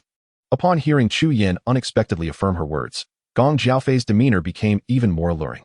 Suddenly, Chu Yin carelessly tossed her aside and directed his gaze toward the guard standing nearby, casually pointing at a burly man and stating, "You remain here to properly attend to Madame Yi. The rest of you, follow me." With that, the remaining guards followed Chu Yin out of the tavern. leaving behind a towering figure, standing at an impressive 2 meters and 3 centimeters, who fixed his intense gaze upon the prostrate Gong Jiaofei. She looked up at him, her expression paling, and hurriedly turned her gaze toward Chu Yan's retreating figure. No, young Master Chu, do not abandon me. Chapter 17. There is no surprise with this prowess. Outside the tavern, Su Bai positioned himself protectively in front of Lu Qinghan. His eyes calm as he regarded the scene ahead, where Chu Yan, flanked by 4 guards, stood before them. Chu Yan's cultivation was not particularly high, only at the initial stage of the spirit-connecting realm, and even the guards beside him surpassed him significantly in strength, 3 at the pinnacle of the spirit-connecting realm and 1 in the mid-stage of the earth spirit realm. Such a guard ensemble could be deemed rather formidable in the city of Mantua. After they exited the inn, a number of women, their faces flushed, hurried out, offering no pause as they swiftly departed. Oh, could it be the trifles of the Yi family? Are they intending to report back to the Yi family? Chu Yan laughed heartily. Let me be frank. It was that vixen Gong Jiaofei who sought to entice me. Even if the Yi family were to be enraged, what could they do to me? Moreover, does the Yi family dare to turn against me? Su Bai regarded him in silence. After he finished speaking, he coldly inquired, is there something you wish to discuss? His words, grandiose yet insubstantial, fell flat like whispers against cotton candy, eliciting only the indifferent response of, is there something you wish to discuss? From Su Bai. Chu Yan's expression twitched slightly, and he could not help but let out a laugh tinged with anger. You, the scion of the Yi family, do you have any idea who I am? Are you attempting to elevate yourself above me? Do you dare to believe that with a mere utterance, I could plunge your Yi family into an abyss of ruin? A gust of wind swept through, leaving the atmosphere eerily silent. Su Bai cast a fleeting glance at him, as if regarding a fool, before casually taking Lu Qinghan's hand and strolling past them, treating them as if they were mere air. Even as Su Bai brushed shoulders with Chu Yan, the latter remained in a state of shock, his mouth twitching violently as he stiffly turned to look back. Stop. The 2 syllables were nearly a roar, prompting 3 guards to hurriedly rush over and encircle Su Bai and his companion. The mid-stage Earth Spirit Realm guard merely glanced at Su Bai, deeming him unworthy of his attention. Chu Yan strode forward, his demeanor haughty as he gazed up at Su Bai, quite literally, for he stood at a mere 1.65 meters, significantly shorter than Su Bai. He raised a finger, pointing accusingly at Su Bai's nose, his complexion flushed. Did I permit you to leave? In his perception, as the young master of the Chu family, he believed that a mere scion of the Yi family would not dare to act out of line, thus he felt emboldened. Alas, Su Bai was not a member of the Yi family, nor was he acquainted with the Chu family, in terms of status. Even as a mere servant disciple of the sacred grounds, he surpassed a scion of a city's noble family by countless degrees. Su Bai lowered his gaze upon the diminutive figure before him, his eyes narrowing with a frosty glare. Newly arrived in this realm, he had no desire to stir up trouble. However, should someone show reckless disregard for their own life, he would not hesitate to escort them on their final journey. Sensing the murderous intent emanating from Chu Yan, Lu Qinghan suddenly lifted her delicate face to meet his gaze. Her tranquil eyes flickered with a hint of warmth as she stepped forward, positioning her petite frame protectively in front of Su Bai, calmly observing Chu Yan. For reasons unknown, being scrutinized by such eyes sent an inexplicable wave of panic coursing through Chu Yan's heart, as if he were being observed by a primordial beast. Yet, before long, he found himself captivated by Lu Qinghan's extraordinary beauty, greedily suppressing the lingering fear that gnawed at him. He licked his parched lips, feeling a dryness in his throat, his voice raspy. When did the Yi family come to possess such a woman? A celestial maiden. A celestial maiden indeed. Fortune smiled upon me. Chu Yan, bestowing a heavenly being. I must return immediately and inform that old fool. I desire to marry her. With hands raised in sheer exhilaration, Chu Yan trembled violently, as if yearning to caress Lu Qinghan's visage. Suddenly, a wave of lethal intent swept across his face, the chilling aura restoring a modicum of his composure. Yet, in the next instant, a powerful slap sent him flying. He landed several meters away, momentarily stunned, his gaze unfocused. After a brief period, he regained his senses, staring at Su Bai, who was nonchalantly shaking his hand. Chu Yan's pallid complexion gradually shifted to a flushed hue. Get up. Why are you dawdling? I've just been struck down, and you stand there staring like a fool. Several guards, roused from their stupor, reluctantly diverted their attention from Lu Qinghan's stunning visage to Chu Yan. In unison, their first thoughts were, who is this imbecile? After a moment of shock, realization dawned upon them. Goodness, this is our master. Their lord had been assaulted. As his protectors, how could they stand idly by? 3 peak spirit realm cultivators rushed forward, while a mid-earth realm guard maintained an air of composure, a hint of disdain playing on his lips, showing no intention of intervening. As a mid-earth realm cultivator, his role was to instill fear. True experts must carry themselves with an air of superiority. If one intervenes too often, others may perceive them as cheap. Although there was only a minor realm difference between peak spirit realm and early earth realm, the disparity was monumental, entirely different leagues. Without the need for techniques, Su Bai dispatched them effortlessly, sending them flying one by one to land beside Chu Yan. The speed was so astonishing that even the mid-earth realm guard had yet to comprehend what had transpired. He had merely glanced upwards with a scornful expression, and yet, the battle had concluded. When did early earth realm practitioners become so formidable? Surely, dispatching one peak spirit realm cultivator was feasible, but handling 3 simultaneously should require considerable effort. Shouldn't it? Why are you still standing there, you fool? Get in there, now. A furious roar jolted the guard awake. Turning to see it was young Master Chu. He understood why he dared to call his name. With a light press, he casually responded, "Fear not, young master. With me here, he shall not stir any tempest." Chu Yan's lips curled slightly. Suppressing the burning fury within, he coldly retorted, "Let us hope so. If you cannot eliminate him today, I shall ensure you face dire consequences." Upon hearing this, the guard's brow furrowed with displeasure, yet he merely nodded nonchalantly. Turning his attention to Su Bai, he flicked his finger dismissively, offering a contemptuous smile. "Come forth, I shall grant you one strike." Su Bai was momentarily taken aback. He had witnessed pretentiousness before, but never to this extent. Well, since he had made such a bold claim, why not attempt the first form of the 9 turns of heavenly flames to practice? Raising a hand, Su Bai slowly closed his eyes, channeling his focus to feel every trace of spiritual energy within his body, coaxing it to converge in his right hand. "TCH, more pretentious than I am," Zhu Jiao scoffed dismissively, crossing his arms and waiting patiently.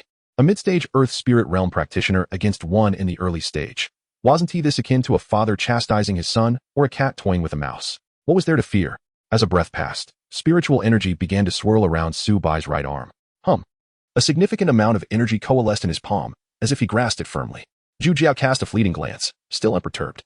In contrast, Chu Yan grew anxious, urgently urging, "Zhu Jiao, hurry up and attack.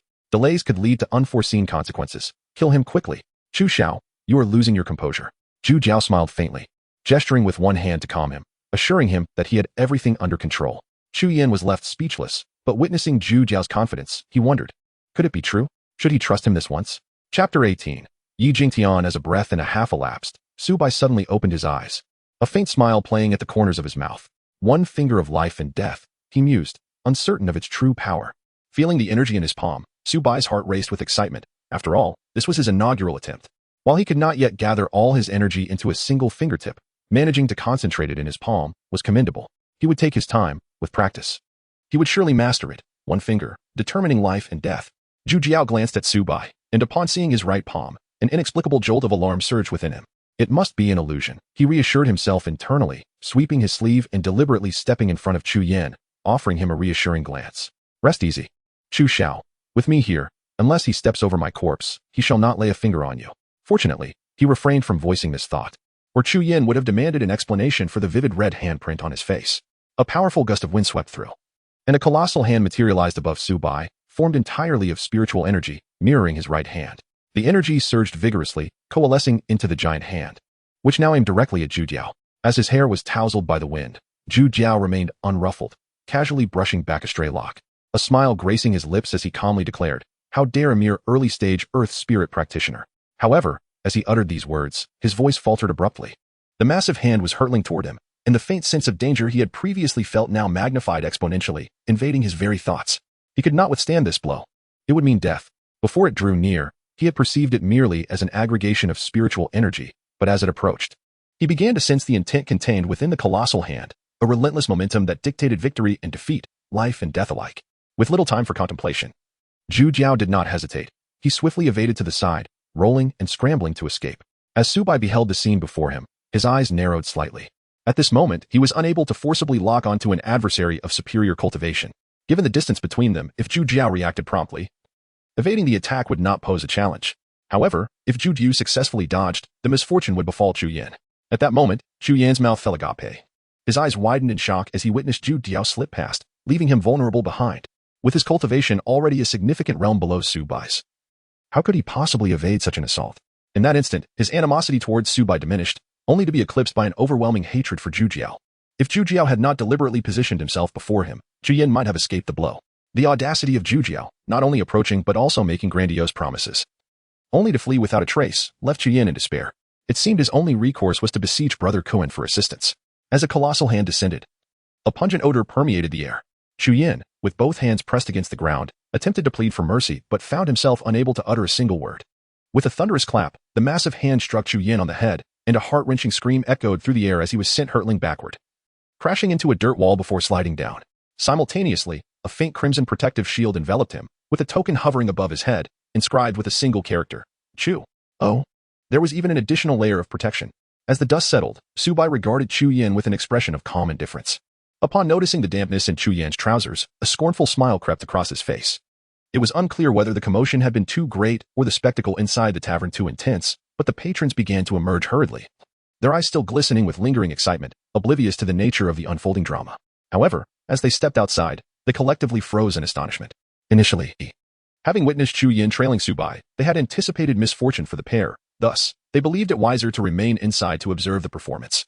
Yet now, the situation appeared to have reversed entirely. Chu Yan, it seemed, had been utterly humiliated in Manchue City. Turning to look, they saw Su Bai standing nonchalantly, accompanied by a girl clad in ethereal garments of snow, her head bowed, rendering her features indistinguishable. A formidable presence. Without a doubt, a formidable presence. In that moment, the audience that had emerged from the tavern fell silent. Although it would have sufficed to rush out and protect Chu Yan, establishing a connection with the Chu family in the future, they were not naive enough to misinterpret the circumstances. Just then, a robust figure burst forth from the tavern, trousers in hand, bellowing, "Who dares to bully my adoptive father?" With earth-shaking strides, a man towering at 2 meters 3, exuding an intimidating aura, arrived on the scene. A faint flush, not yet faded, adorned his face, leaving the onlookers to wonder what transpired moments prior. The crowd remained speechless. They had previously known that Kuei Shan referred to Chu Yan as young master, yet now he proclaimed him as adoptive father. Nonetheless, it was understandable. Had I been in Kuei Shan's place within the tavern, I would have also called him adoptive father. Ahem. Kuei Shan approached, first assisting the gravely injured and unconscious Chu Yan, glaring fiercely at Su Bai, and thundered, "Who are you, daring to harm my adoptive father? Do you not realize who he is? The eldest son of the Chu family in Manchue City, the sole heir, the one and only Chu Yan." Su Bai remained silent. Although the imposing figure before him appeared intimidating, his cultivation was merely at the early stage of the earth spirit realm. Despite the scant spirit energy remaining, Su Bai felt no trepidation. At worst, he could eliminate the one named Chu Xiao, and then use spatial teleportation to escape to another location. Observing the absence of fear on Su Bai's face, Kuei Shan grew increasingly agitated. Could it be that this young man hailed from a lineage even more powerful than the Chu family, merely passing through Manchue City? If that were the case, could the Chu family withstand such a challenge? What would happen to his foster father if they could not? As these thoughts raced through his mind, a glimmer of conflict appeared in Kuei Shan's eyes, contemplating whether to end his foster father's life as a means of surrendering to Su Bai. After a moment of stalemate, a gasp erupted from the crowd. Yi Jingtian. At this exclamation, the onlookers turned their gazes toward a specific direction. A man clad in a light blue robe approached slowly, seated in a wooden wheelchair. With sword-like brows and starry eyes, his long white hair cascaded over his shoulders, and his expression bore an unsettling calm, as though he had traversed the trials of the mortal realm and had long since grown indifferent to worldly affairs. Behind him, a young girl in green attire pushed the wheelchair. She appeared timid, her head bowed, avoiding the gaze of those around her. In no time, the girl had wheeled Yi Jingtian to the scene, and the crowd parted to create a wide space. They regarded him with a mixture of 3 parts reverence and 7 parts derision. 3 years prior, everyone aspired to be Yi Jingtian. 3 years later, he had become a figure of scorn. Such is the unpredictability of fate and the tumultuous nature of life. Chapter 19. He and she throughout it all. Yi Jingtian's gaze remained unchanged, undeterred by the peculiar stares of the crowd. He approached Su Bai and performed a respectful bow. "Esteemed sir, I must apologize for involving you in this matter. Due to my physical ailments, I am unable to rise to pay my respects. I hope for your understanding." His demeanor remained placid, even when acknowledging his frail condition. Good heavens, could it be Little Bai? This system sensed a significant event unfolding with your current host upon hearing the sudden voice of the system within him. Su Bai's expression remained unchanged as he returned the bow, offering a gentle smile. "Brother Yi, there is no need for such formalities. This matter bears no relation to you, it is merely the folly of another." Yi Jingtian shook his head lightly, then turned to the girl behind him, a rare warmth gracing his features. "Shall you bring forth 100 spirit stones as a gesture of apology to Sir Su?" "Ah?" the girl gasped, glancing at Su Bai before quickly averting her gaze once more. She leaned closer to Yi Jingtian, whispering with a hint of distress. "Young master, we don't possess that many spirit stones." At her words, Yi Jingtian's expression faltered momentarily but soon regained composure. "Then simply offer the spirit stones you have on hand to Sir Su." "Oh," Xiaoyu replied, hesitantly reaching into her pocket to retrieve 7 or 8 uneven spirit stones. A pang of reluctance flickered in her eyes, yet with a resolute expression, she bit her silver teeth and extended them forward, her countenance nearly on the verge of tears. Su Bai gazed curiously at the master and servant before him, his heart filled with myriad thoughts. After all, he was a scion of a prominent family. Yet he had fallen to such a woeful state. With a gentle sigh, Su Bai intended to retract his hand from Xiaoyu's grasp. However, just as he was about to touch her hand, he suddenly felt a tug at the corner of his garment. Turning his head, He noticed Lu Qinghan gazing at him with eager eyes. Upon meeting his gaze, she feigned nonchalance and lowered her head. After a moment's hesitation, Su Bai smiled warmly and withdrew his hand. The instant he did, a flicker of delight appeared on Lu Qinghan's delicate face as she joyfully clasped his hand, seemingly staking her claim. This hand can only be held by Xiao Han. As for Xiaoyu, he gently declined. I cannot accept these spiritual stones, my lady. Really? Xiaoyu's face lit up with joy as she hastily retracted her hand, treating the 7 or 8 spiritual stones as treasures to be tucked away in her pocket. Yu Jingtian chuckled awkwardly. Please forgive me for any embarrassment caused to young Master Su. No worries. In fact, I find Miss Xiaoyu quite lively and cheerful. Upon hearing this, a smile graced Yu Jingtian's face as he bowed and replied, Young Master Su, I must attend to some trivial matters and cannot remain in your company. Su Bai nodded gently, indicating his understanding. Not long ago, he had witnessed Yu Jingtian's wife accompanying someone in a performance. Xiaoyu pushed Yu Jingtian toward Chu Yin. And as they approached, Kuei Shan looked at him with disdain and sneered. What? The great waste he dares to join the fray now? Yi Jingtian, his expression calm, glanced at the unconscious Chu Yin with indifference, his tone flat as he said, Take your master away. Otherwise, I cannot guarantee his survival much longer. Kuei Shan narrowed his eyes slightly, snorting coldly. Just you? As if sensing Su Bai's gaze, he, initially defiant, suddenly shrank back, silently shouldering Chu Yin and leaving with a final biting remark. My adoptive father is gravely injured. Today I shall not hold it against you. But do not let me encounter you again. Yu Jingtian remained silent, casting a sidelong glance at Xiaoyu behind him, smiling gently. Xiaoyu, please take care of some trash for me. Upon hearing this, Xiaoyu's eyes sparkled with excitement as she eagerly nodded. Young master, you should have done this much sooner. With that, Xiaoyu rushed into the tavern. At the entrance, a head peeked out. Upon seeing Xiaoyu charging towards her, her expression shifted. Yet she did not choose to evade. Instead, she stepped forward, her complexion still flushed, pointing at Xiaoyu with one hand and commanding, How dare you, servant? Kneel before me. Xiaoyu stood before Gong Jiaojia, her ethereal eyes filled with murderous intent. In that moment, she seemed no longer shy, exuding an aura akin to that of a sword immortal, making it hard for anyone to meet her gaze. You are utterly unworthy to be connected with the young master. Were it not for their coercion, would he ever wish to marry you? Gong Jiaojia laughed coldly, arms crossed defiantly. This young lady marrying a waste like him is his fortune accrued over 3 lifetimes. You. Xiaoyu was furious, her face flushed, wanting to scold her, but finding herself at a loss for words. Xiaoyu, there is no need to waste breath on her. A calm voice interjected. And Xiaoyu nodded vigorously, summoning a small sword of spiritual energy into her hand. As the sword appeared, the surrounding atmosphere seemed to transform. The very air imbued with an overwhelming sword intent, revealing cracks in the void around Xiaoyu. The sword's aura surged, causing the onlookers to change color. Some even spat blood, half kneeling in an apparent struggle against the oppressive sword intent. Xiaoyu, do not harm the innocent. Oh, Xiaoyu responded, retracting the sword intent, though the small sword in her palm remained. You intend to kill me. Sensing Xiaoyu's intent, Gong Jiaojia was both alarmed and enraged, her body trembling slightly. Positioned at the center of the storm of sword intent, how could her meager cultivation withstand it? In an instant, she fell to her knees, blood streaming from her 7 orifices. No, you cannot kill me. I am your young master's wife. You cannot kill me. Damn waste. Make her stop. Xiaoyu, with her brows raised, felt a surge of inexplicable fury. With a delicate lift of her hand, the small sword shot forth in an instant. Gong Jiajia's eyes widened as the sword grew larger in her vision, and without any pleas for mercy, her body was consumed by the endless sword intent.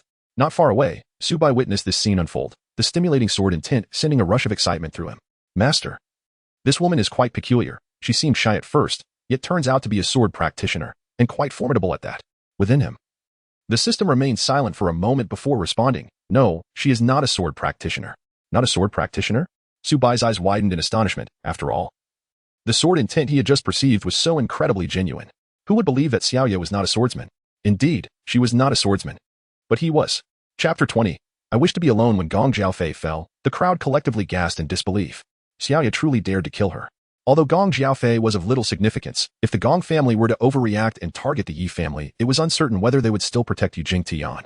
Most of them were aware of the incident that occurred 3 years ago, and since that day, the Yi family's attitude towards Yu Jingtian had shifted, treating him with even less regard than that of a servant. After dealing with Gong Jiaofei, Xiaoya let out a soft snort, a victorious smile gracing her face as she approached Yu Jingtian with light, graceful steps. Young master, Xiaoya has resolved the matter. Very well, thank you for your efforts. Yu Jingtian replied warmly, allowing Xiaoya to guide him before Su Bai. I hope I have not caused you any embarrassment, Su Gongzi. Su Bai smiled faintly, indicating his indifference. Young master Yi, since the matter is settled, we shall take our leave. Please, go ahead, Yu Jingtian replied with a smile, gesturing for them to proceed. Su Bai nodded gently, taking Lu Qinghan by the hand as they departed. Watching the retreating figures of Su Bai and Lu Qinghan, Yu Jingtian let out a soft sigh after a long moment, Chuckling softly, let us be on our way as well. All right, Xiaoyu said, pushing the wheelchair and moving towards another direction, completely disregarding the peculiar gazes of the onlookers. Initially, they were astonished that Yi Jingtian had the audacity to bring a servant to kill Gong Jiaofei, but now they found themselves even more perplexed as to why the Yi, Gong, and Chu families had not made an appearance. Logically, given the time that had elapsed since the incident and Yi Jingtian's presence, it seemed impossible for the three families to remain uninformed. Yet, they appeared to have collectively agreed to remain inactive. In the heart of Manchua City, at the Chu residence, a furious roar echoed from within a certain room, where chaos reigned, with shattered porcelain scattered about. Shu Yan's eyes were bloodshot as he lifted a table and slammed it against the door. Damn you, wretched servant. One day, I will chop you into pieces and feed you to the dogs. Bring me someone. Creak.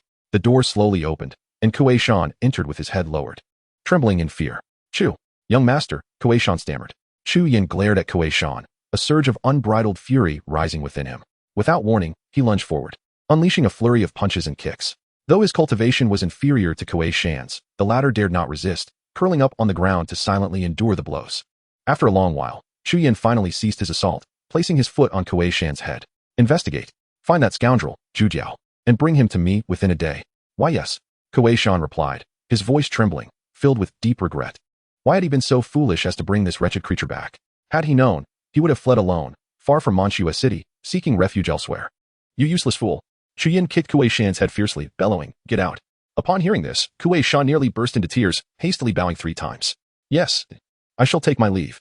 With that, he scurried out of the room as if fleeing from a monster. Stop. Come back.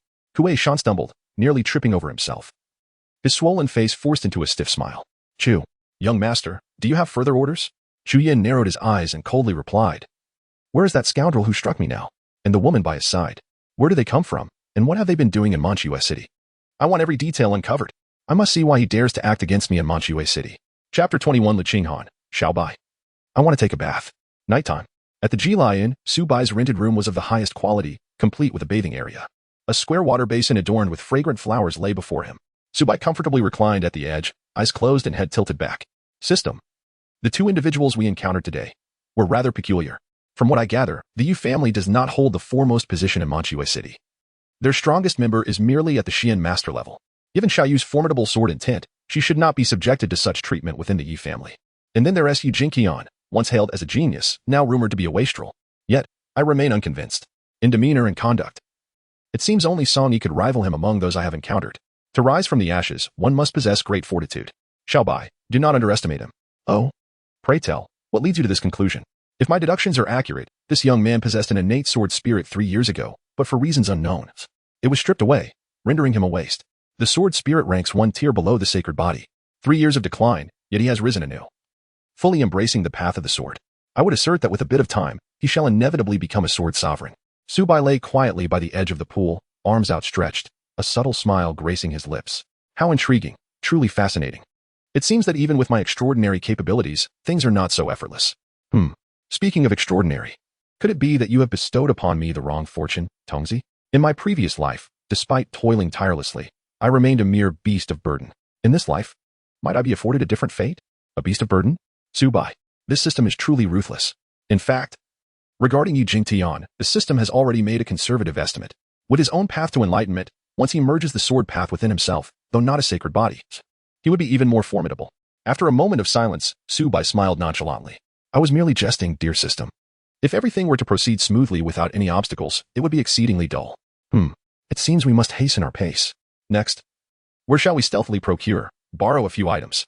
After a considerable time, a white robe floated over and draped itself upon Su Bai as he rose from the pool, casually changing the water before departing. The water level in the pool had significantly decreased from before.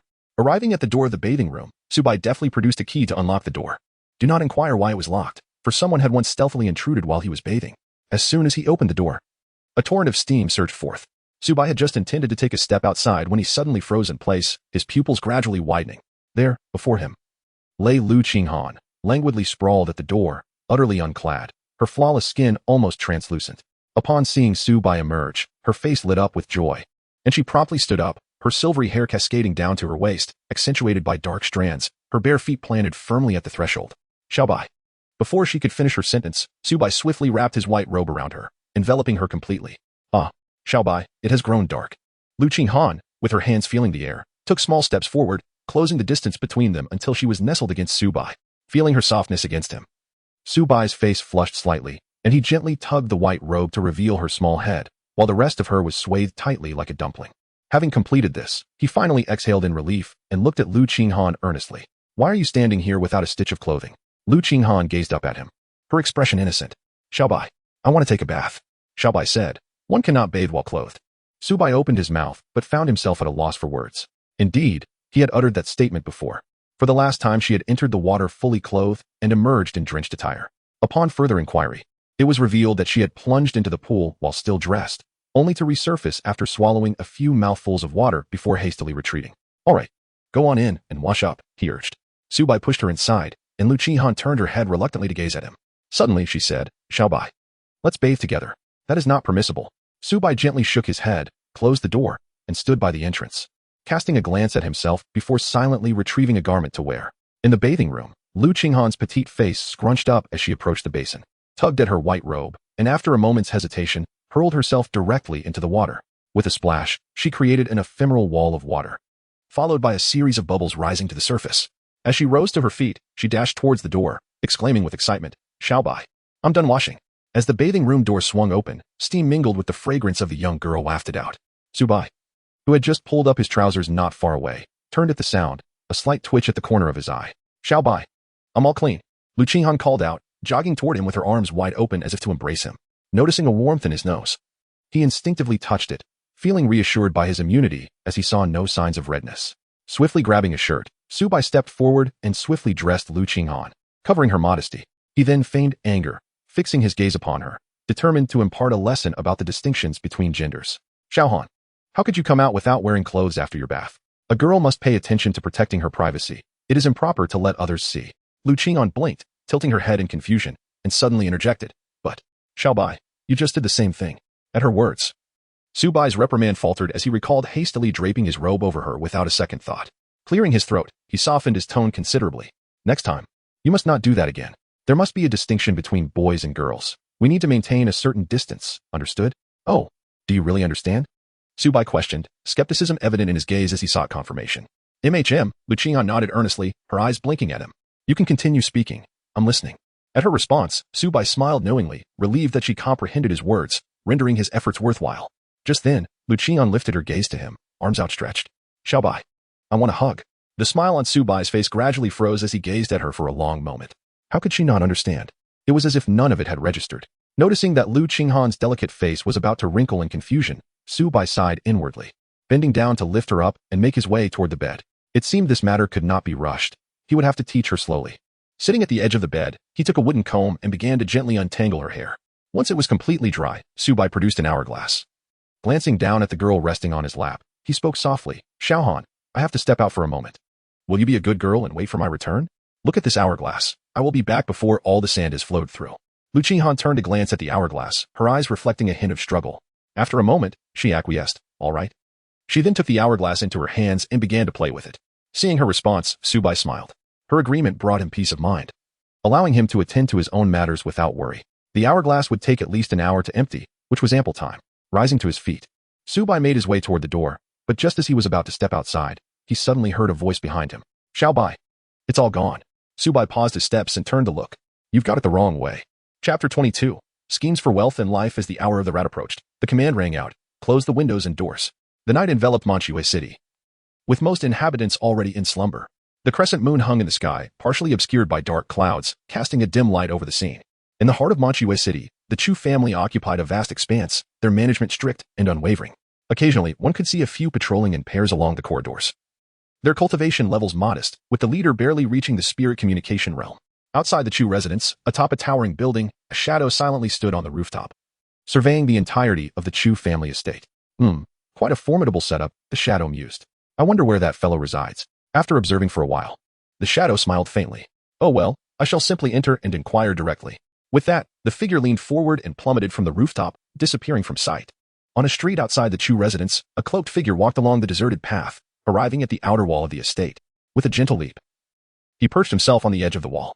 Just as he contemplated entry, a voice emerged from the side. "Young Master Su. To rush in so recklessly would be unwise." Following this, The creaking sound of wooden wheels echoed as Xiao Ye emerged, pushing Yu Jingtian around the corner, leaving one to wonder how long they had been there. Upon reaching the wall's base, Xiao Ye looked up at Su Bai, playfully sticking out her tongue and grinning. "Young Master Su, we meet again." Su Bai leaped down from the wall, perplexed, and inquired, "Brother Yi, what is this about?"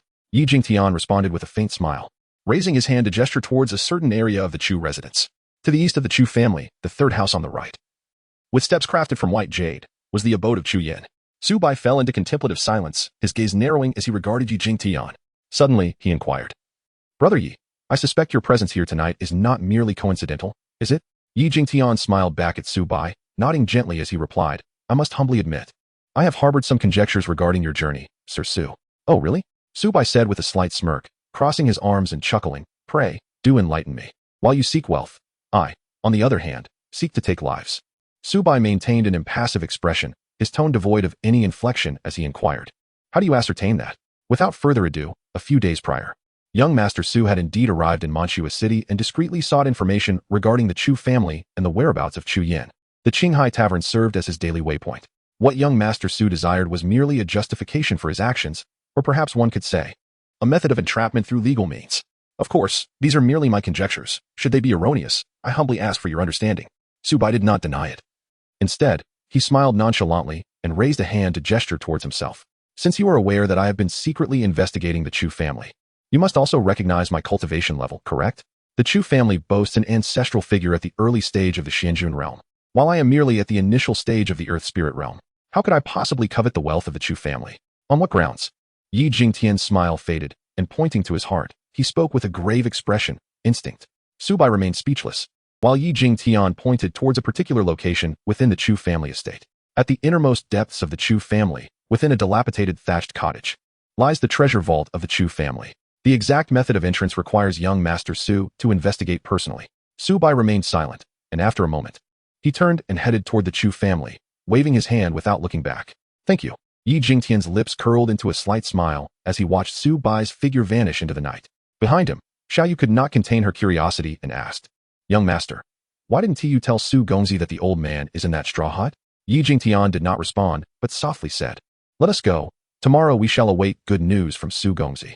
Xiaoyu was perplexed, but obediently pushed Yi Jingtian as they disappeared at the end of the street.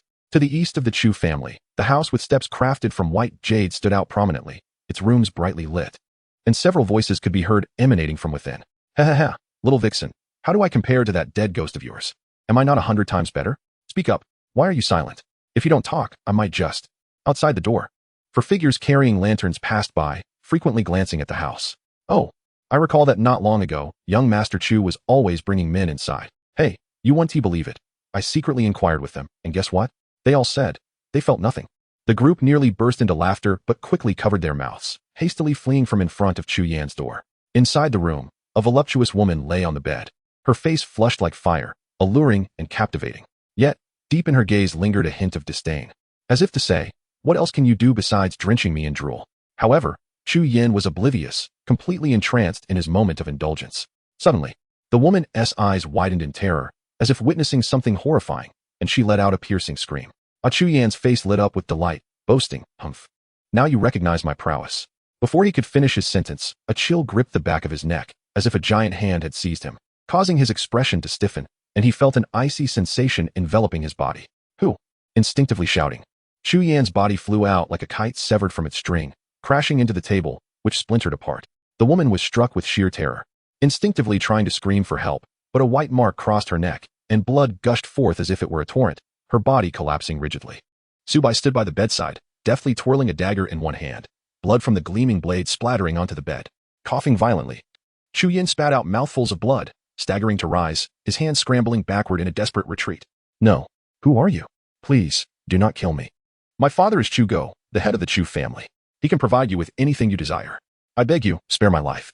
Terrified, Chu Yin crawled to the wall, refraining from shouting, for he understood that the moment he cried out, the black-clad figure before him would likely slit his throat before the Chu family could arrive.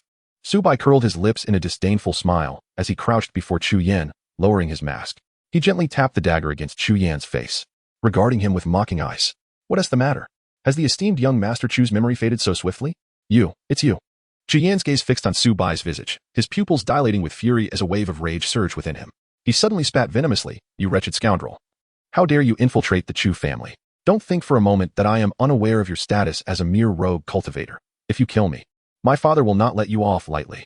In an instant, the dagger plunged downward, causing Chu Yan's eyes to widen in shock.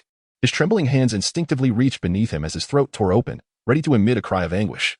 At that very moment, Su Bai delivered a swift kick to Chu Yan's cheek, causing his head to crash forcefully against the ground with a resounding thud, rendering him unconscious. Blood gushed uncontrollably from his loins.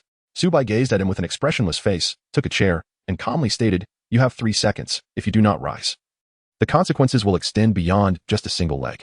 Chapter 23, Borrowing. I was wrong. I beg you, do not kill me. I can offer you anything, as long as you spare my life. Chu Yan disregarded the pain, for what was a mere inch of flesh? If it must be severed, so be it. Preserving his life was paramount. He knelt on both knees, repeatedly bowing his head to Su Bai. Su Bai gazed at him with a stoic expression, idly toying with a dagger, and calmly stated, "Answer me 2 questions. If your responses are satisfactory, perhaps I might spare your life." Upon hearing this, Chu Yan abruptly lifted his head to fixate on Su Bai, excitement palpable in his voice as he exclaimed, "All right, ask away. I could even divulge the whereabouts of my father's hidden concubine. Just please, spare my life. Do not waste time with trivialities. Where's the Chu family's treasure vault?" In response, Chu Yan's eyes narrowed, and he stammered, What do you intend to do?" Su Bai cast a fleeting glance at him, and with a deft flick of his wrist, the dagger in his hand soared through the air, embedding itself with precision into his thigh.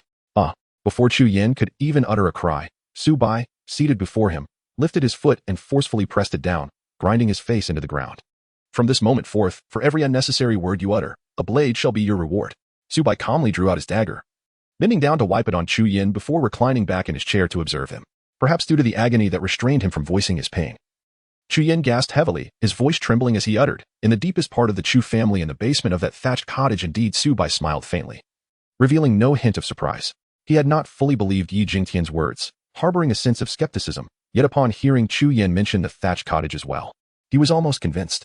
Slowly rising to his feet, Su Bai gazed towards the innermost depths of the Chu family, silently communicating, "Tongsu, can you sense that basement?" "Yes." As he indicated, "There is indeed a thatched cottage over there, concealing a treasure vault beneath. Can you teleport inside?" "Little Bai, I can teleport into even the ancestral tomb of the sacred land. Do you think I cannot enter a mere treasure vault? Do you truly consider me a second-rate system?" Su Bai's lips curled into a subtle smile as he suddenly tilted his head to gaze at Chu Yan, his expression a blend of amusement and mockery. "Oh, do you intend to betray me?" he remarked. At these words, Chu Yan lowered his head, his eyes wide with shock, as he instinctively withdrew his right hand into his sleeve. In an instant, a glimmering blade sliced through the air, akin to a flash of white light, severing Chu Yan's right arm at the base. The dagger, propelled with unrelenting force, embedded itself into the ground. Chu Yan's eyes widened in a crimson fury, an anguished scream threatening to escape his lips. Yet, recalling the inevitable consequences of such a sound, he swiftly raised his left hand and bit down hard, the excruciating pain nearly causing him to lose consciousness. It seems you've learned to be clever." Su Bai approached Chu Yan's right side, bent down to draw a dagger, and gently swept aside the fabric of his right arm that had fallen to the ground, revealing a small knife emanating a chilling gleam. TSK, still a spiritual artifact. Young Master Chu Yan truly wields remarkable prowess." As he spoke, Su Bai picked up the small knife and toyed with it for a moment before returning to his seat, observing Chu Yan with a smile. "Surely, you are aware that tonight you are destined to meet your demise, hence your desire to fight to the death. Am I right? Alas, even your murderous intent cannot be concealed. How can you speak of killing?" Chu Yan's bloodshot eyes fixed intently on Su Bai, filled with a sense of unwillingness, he hoarsely shouted in a desperate tone, "Why? We merely had a trivial conflict. Why would you risk being hunted by the Chu Yan family to kill me? Spare me, and I assure you, after tonight, the Chu Yan family will never trouble you again." Su Bai murmured softly, looking down at him from his elevated position. "If one requires a reason to take a life, perhaps it is simply, you harbored thoughts that you should not have entertained." Upon hearing this, Chu Yan was momentarily taken aback. Was it because of that woman? Su Bai remained silent, a smile gracing his lips as he observed him. The moment Chu Yan exhibited his loss of composure upon encountering Lu Qinhan during the day was a harbinger of his inevitable demise. Moreover, he had subsequently dispatched individuals to investigate their whereabouts. Su Bai had witnessed it all from the window of the inn, where he discerned several pairs of unusually watchful eyes fixated upon them, monitoring their every move. Had it not been for this, perhaps he might have spared him, at most opting to borrow some treasures from the Chu family's vault. Chu Yan's expression shifted, filled with a mixture of indignation and despair as he exclaimed, "You, a mere woman, how could you go this far? As long as you release me, I shall bring you all the women of the Manchua city, whatever you desire.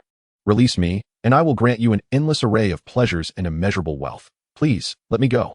As he uttered the final words, Chu Yin erupted into a deranged laughter, repeatedly murmuring, "Spare me." Su Bai cast a disdainful glance at him, her eyes devoid of any trace of pity. Calmly rising, she twirled the dagger that originally belonged to him, murmuring softly, "It feels quite good. I am not one to take what does not belong to me.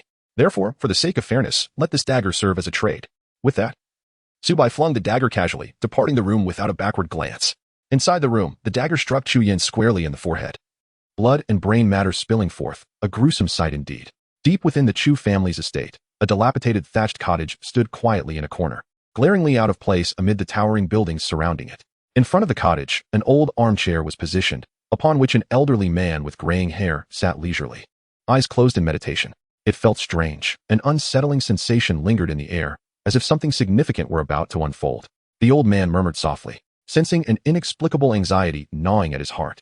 He glanced towards the basement of the cottage, contemplating whether to venture down and check. After all, it housed his precious treasure. The old man was none other than Chu Xiong, the ancestral patriarch of the Chu family and the only formidable master in the realm of Xianjun. After a moment's hesitation, he reclined back in the armchair, chuckling to himself. With me here, who would dare to steal?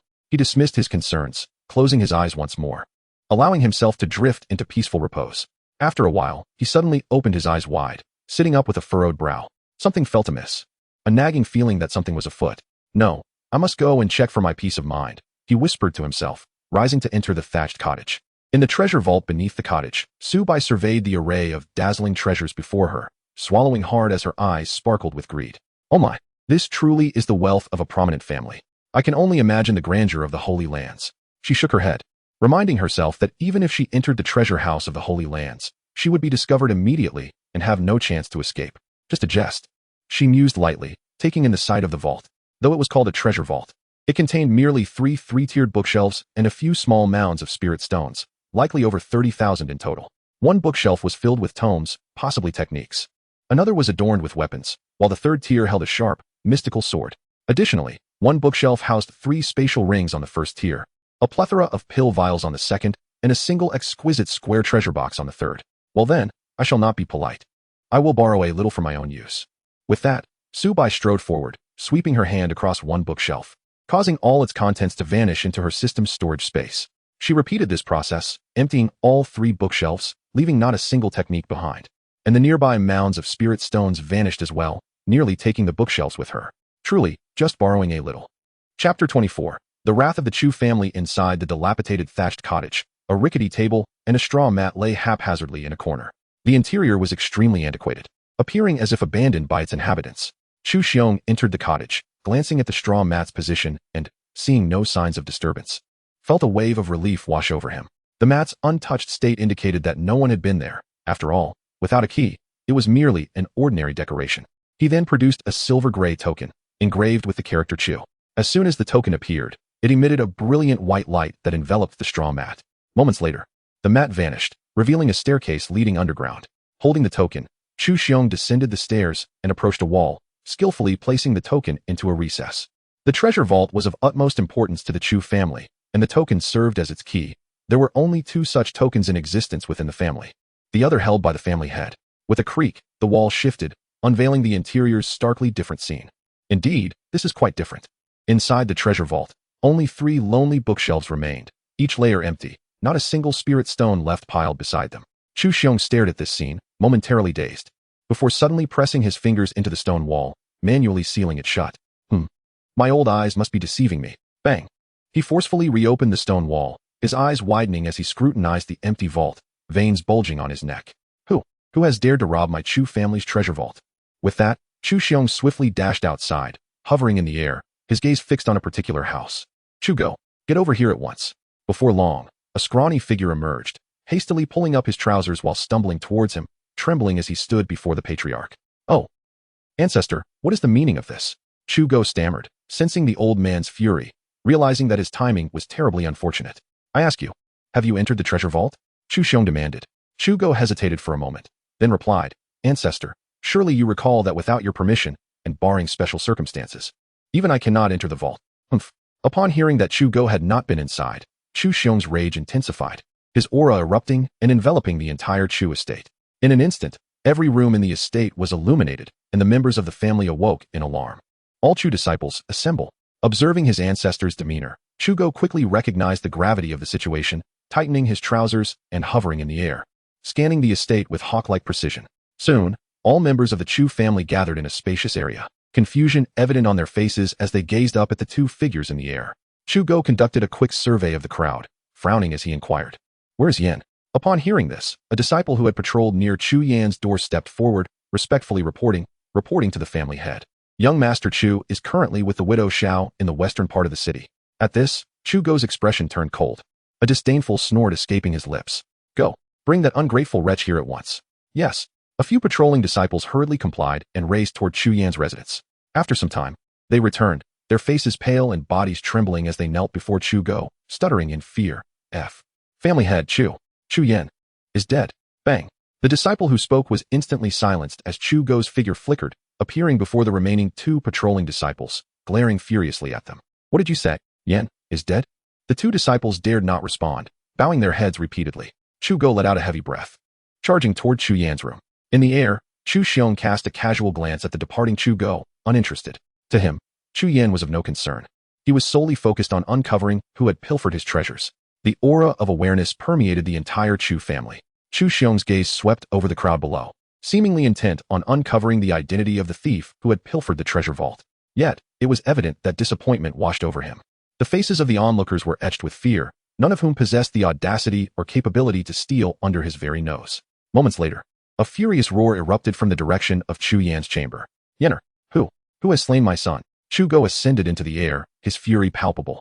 His eyes aflame, his entire presence exuding an uncontrollable rage. He had but this one son, the fruit of years of toil and countless sacrifices. It was a miracle that he had been able to produce even one.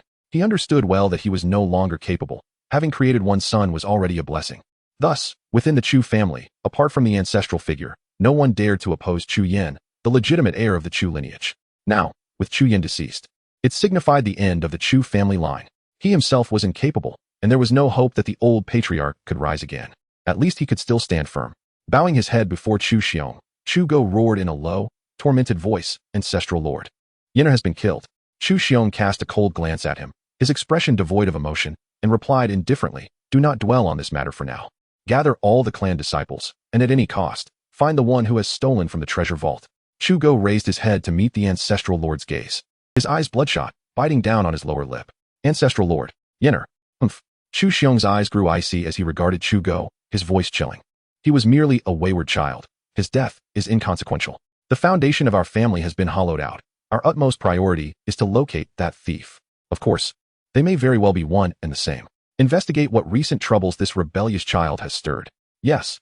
Chugo lowered his head, his eyes brimming with cold malevolence. In the joyful inn, within a certain room, a young girl lay on the head of her bed, her hands clasping an hourglass, shaking it incessantly. "Sand, flow faster. I miss Su Bai." At this moment, the hourglass had already drained 4/5 of its contents.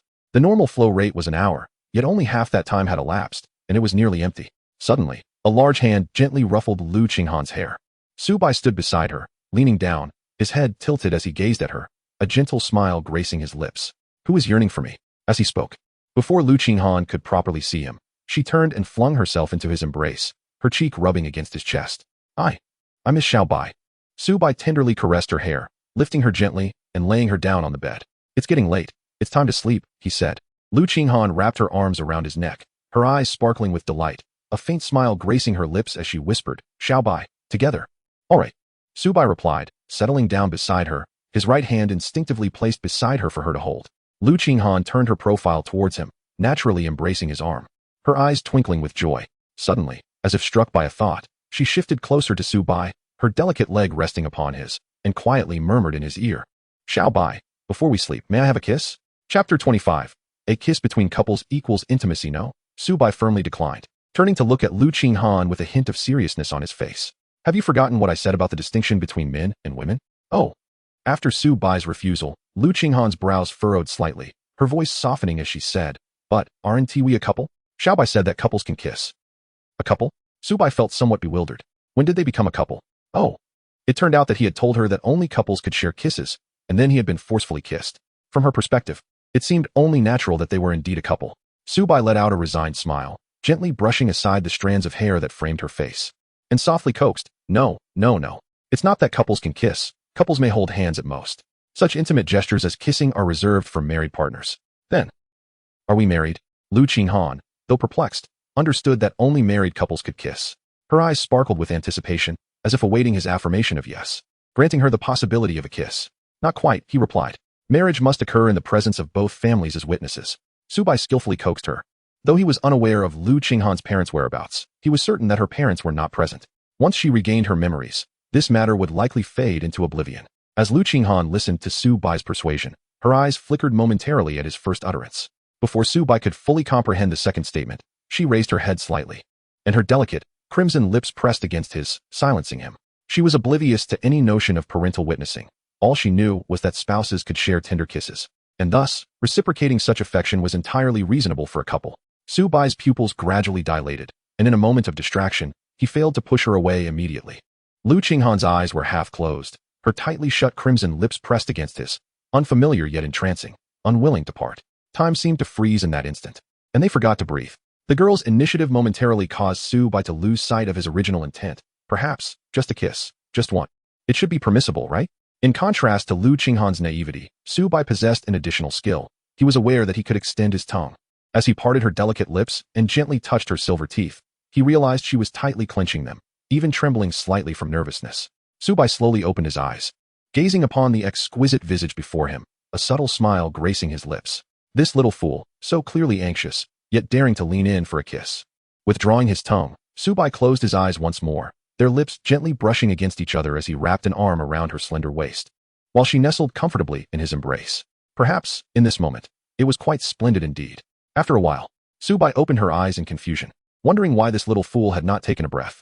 Parting her crimson lips, she gently pinched the small nose of the girl beside her. Xiaohan. She called softly, but received no response.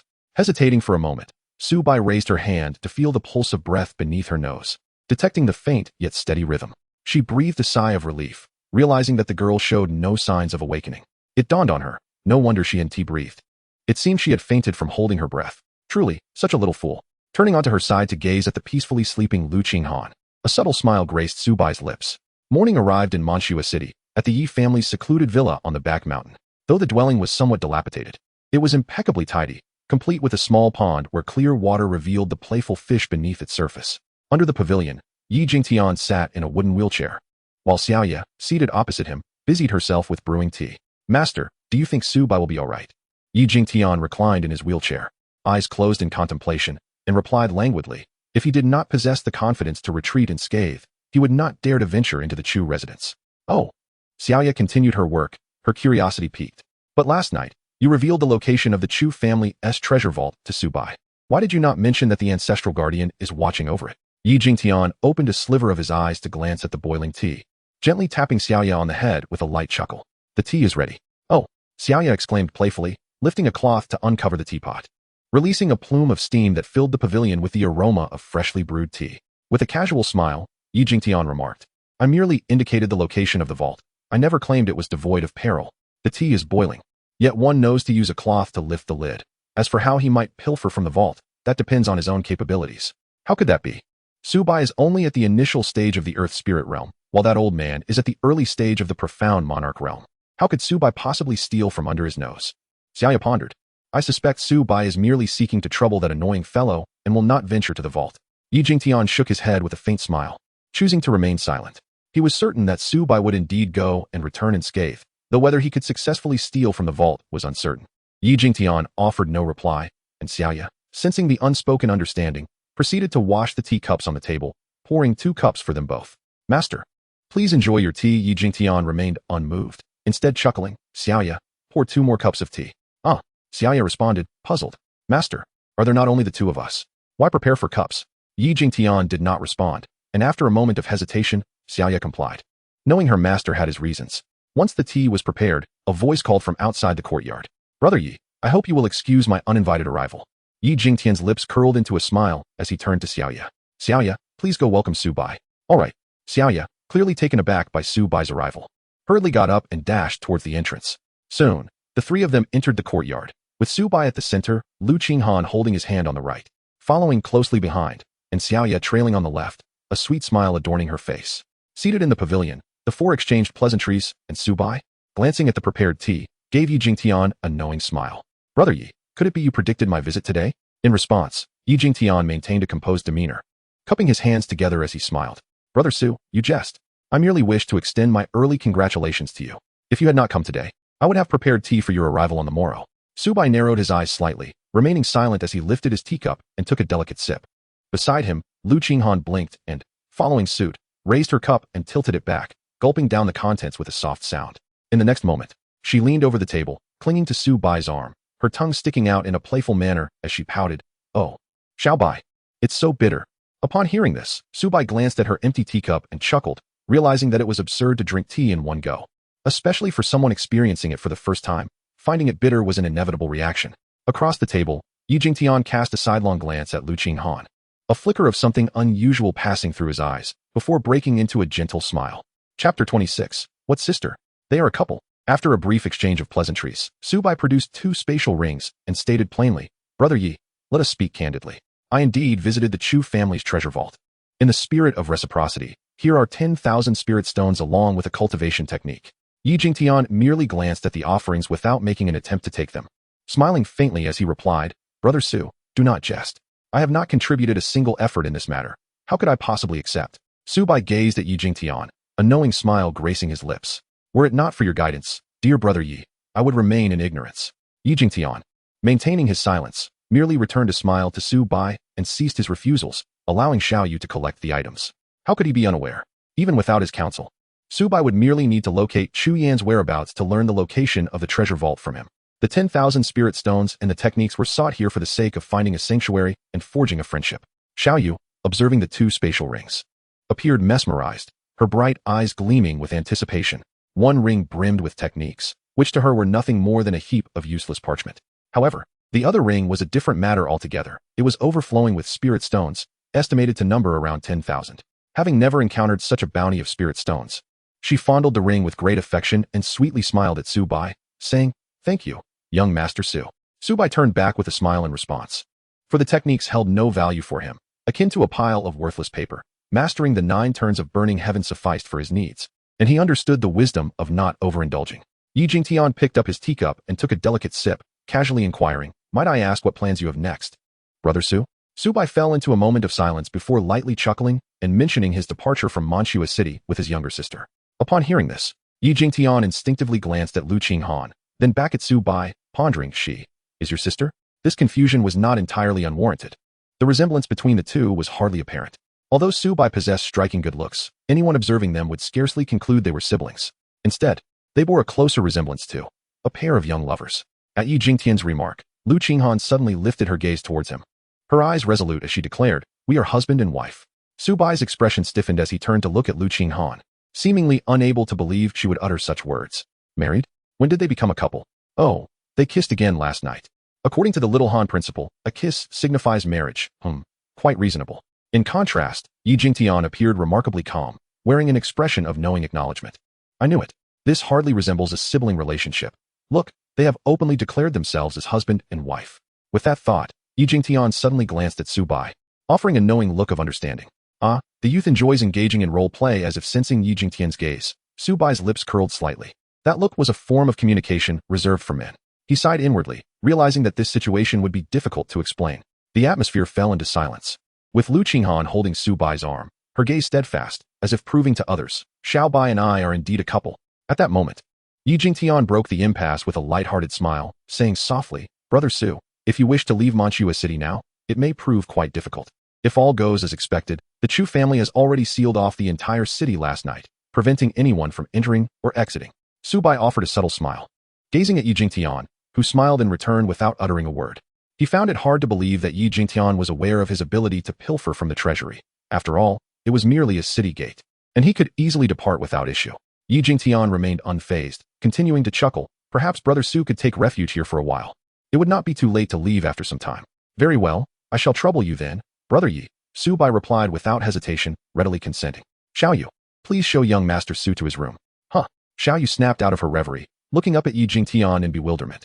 After a brief moment, she managed a sheepish smile and quickly stood to lead the way. Young Master Su, please follow me. Under Xiao Yu's guidance, Su Bai and Lu Qinghan arrived at a modest room, simply adorned yet impeccably clean, as if it had just been tidied.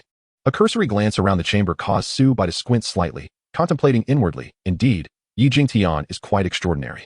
This room was likely prepared just last night. Or perhaps he anticipated my visit and had it ready beforehand. If it were so simple, he wouldn't have managed to abscond with the essence of the sword Dao. What? Su Bai raised an eyebrow, a hint of confusion flickering in his eyes. The essence of the sword Dao? Within him. The system remained silent for a moment before gently responding, no problem. Su Bai was momentarily at a loss for words. Was it truly polite to interrupt mid-sentence? Young Master Su, are you satisfied? If there is anything lacking, do not hesitate to inform me, and I shall procure it. Beside him, the voice of Xiao Yu drew Su Bai's thoughts back to the present. With a faint smile, he replied, no, this is quite sufficient.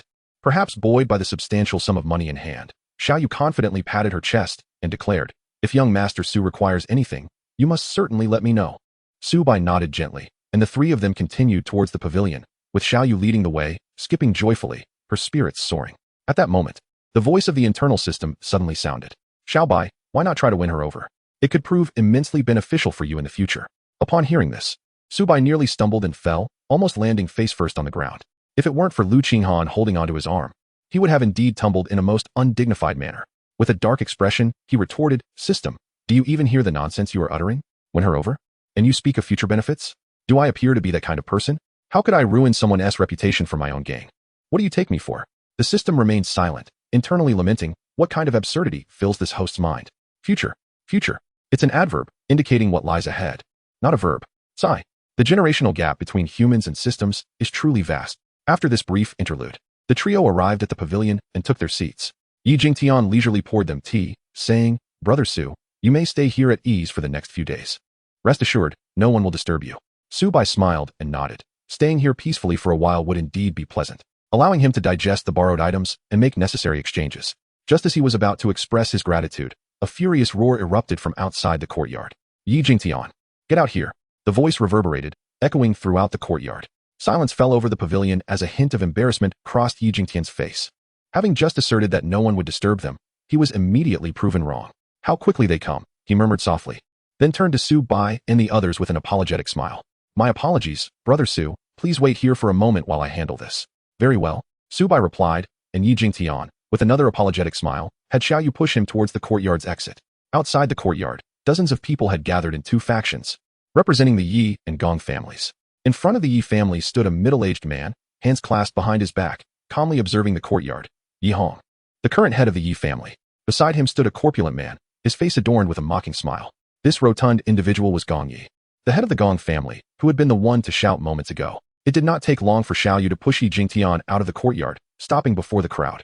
Yi Jingtian glanced at Yi Hong, his expression devoid of emotion, as though encountering a stranger. Tianer, how have you been lately? Yi Hong inquired with a feigned smile. Yi Jingtian remained silent, turning instead to Gong Yi, and coolly asked, what is it?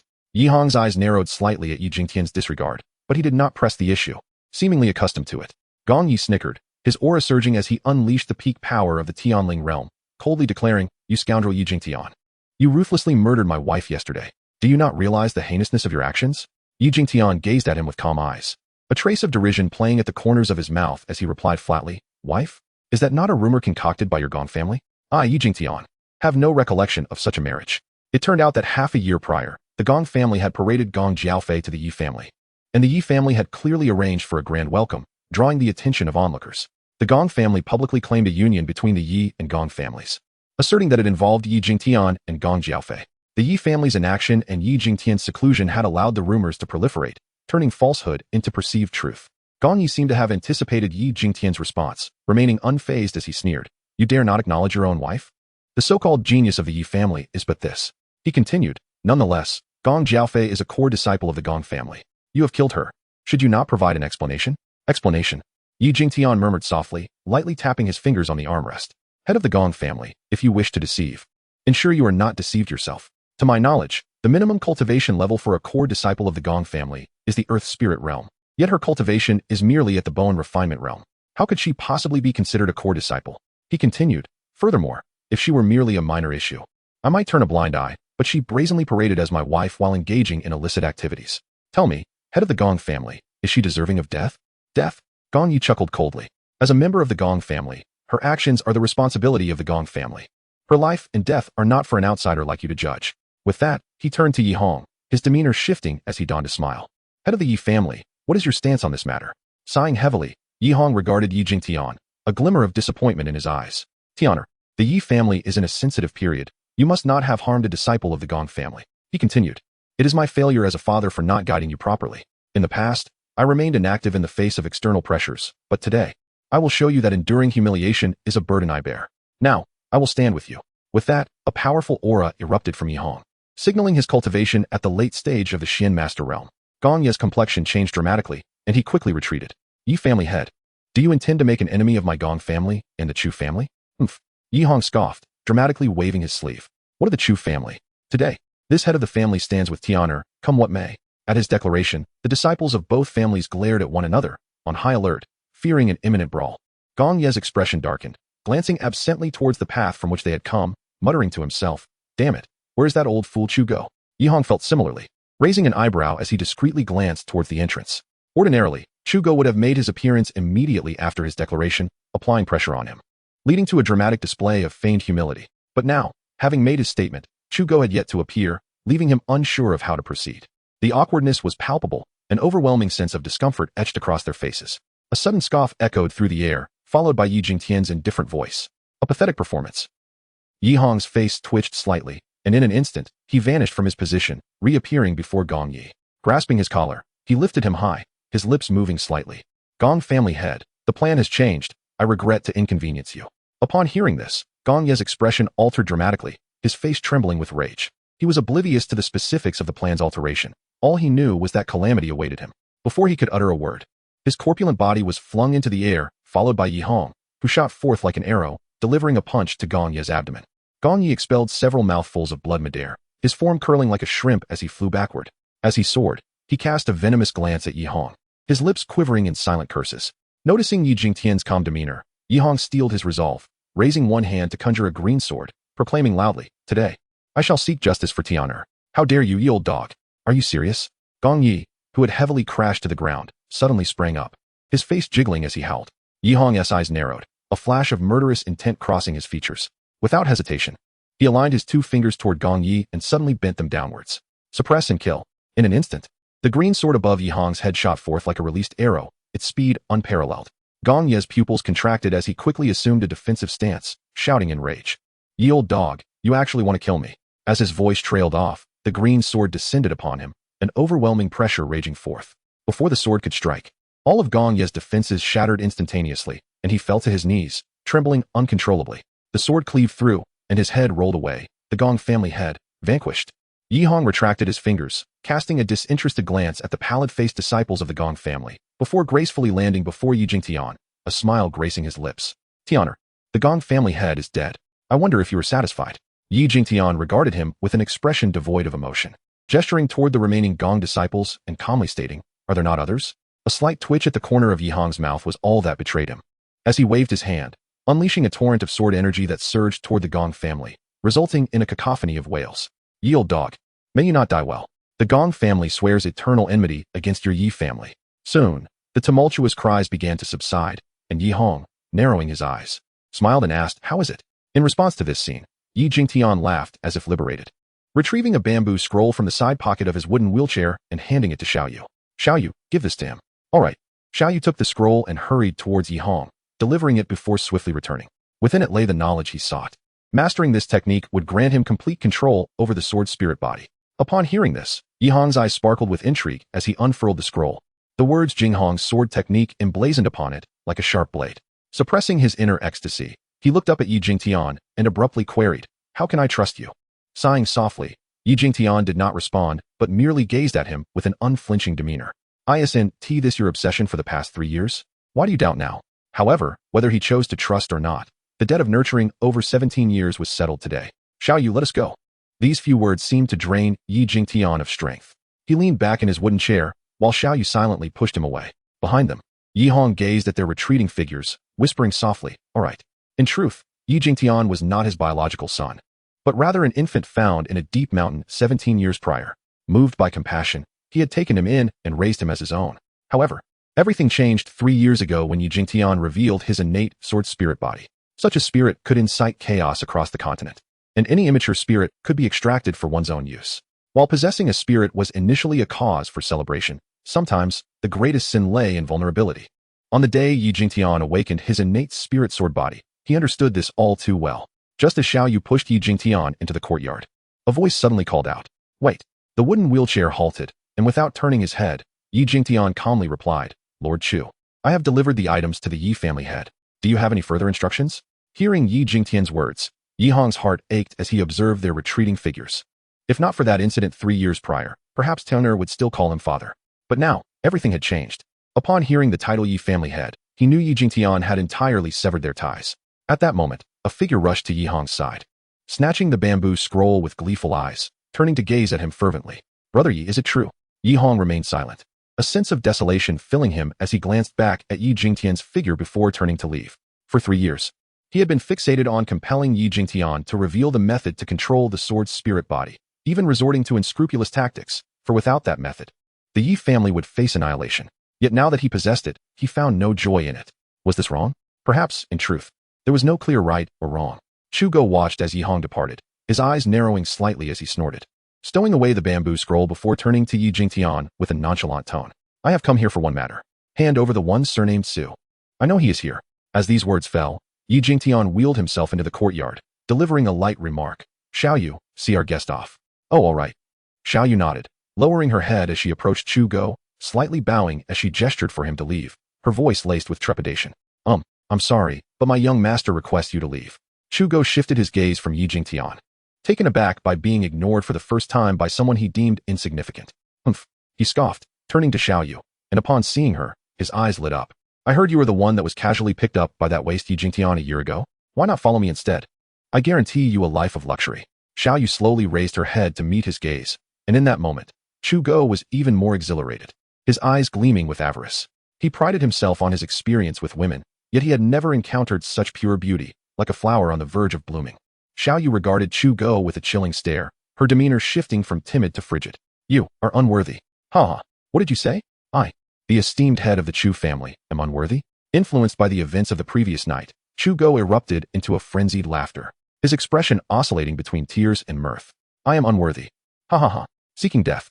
Without any forewarning, his demeanor abruptly shifted. As he thrust his palm toward Xiao Yu, seemingly struck by an idea, he transformed his hand into claws, intent on capturing her alive. Xiao Yu merely gazed at him in silence, making no move. Just as Chu Go was about to seize her, she sprang into action, retreating with the swiftness of thunder, creating a distance of nearly 100 meters between them, suspended in midair. "The gentleman has stated, if anyone harbors murderous intent toward Xiao Yu, she shall end their life." Xiao Yu spoke softly, her gaze icy as she regarded Chu Go. In that instant, she exuded no trace of youthfulness. Standing aloft like an unparalleled sword unsheathed, her aura of sword intent swirling fiercely around her. Chu Go looked at her, his eyes narrowing slightly, inexplicably sensing a hint of peril. He could not discern Xiao Yu's cultivation. There were only two possibilities. Either her cultivation far surpassed his own, or she possessed no cultivation at all. Yet, observing the vibrant sword intent, Chu Go realized that her prowess was indeed far superior, which rendered him unable to fathom her strength. After a moment's hesitation, Chu Go retreated imperceptibly, feigning calmness as he smiled, and said, "Lady Xiao Yu, following a worthless person, you possess nothing. Why not come to the Chu family?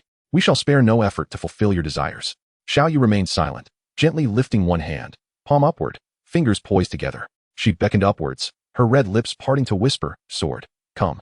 As if her words commanded reality, 3,000 ethereal swords cleaved through the void, materializing above her head. Witnessing this spectacle, Chu Go felt an involuntary shudder, his earlier intent to flee solidified, and without hesitation, he turned to escape. Observing his panicked flight, Xiao Yu exhibited no sign of distress.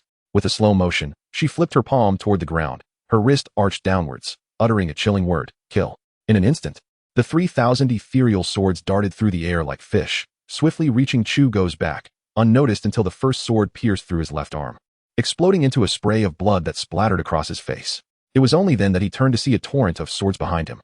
Unfortunately, it was too late to mount any defense. The river of small swords penetrated his body, creating numerous holes, leaving no chance for him to beg for mercy, until nothing remained of him. A bamboo scroll gently descended, resting quietly on the ground, surrounded by a faint golden aura of sword intent that warded off Xiao Yu's sword energy. After vanquishing Chu Go, Xiao Yu did not look back, gracefully departing with a light step. Before long, an elderly man with graying hair appeared beside the bamboo scroll, bending down to pick it up. casting a wary glance toward the courtyard, his aged eyes reflecting a hint of trepidation. Who would have thought? The Yi family harbors such formidable experts. Chapter 29. Fiery sword and colorful attire at the foot of the extreme cold sacred land in the streets of Cold City. Two towering crimson flame lions traversed alongside, their presence instilling awe and prompting pedestrians to part, their gazes fixed upon the palanquin borne by the lions, adorned in fine silks and brocade. With a coachman at the helm, clearly indicative of a scion from a prominent family, a curtain was pulled aside slightly, revealing half of a handsome visage. Compared to Cold City, how does Bright Moon City fare? Inside the palanquin, Song-Yi reclined against the curtained window, the space occupied solely by him. After he spoke, a calm voice responded, "At present, Bright Moon City is certainly inferior to Cold City, being merely a sacred place." "Oh." Song-Yi smiled faintly, drawing the curtain closed, leaning back with his eyes gently shut.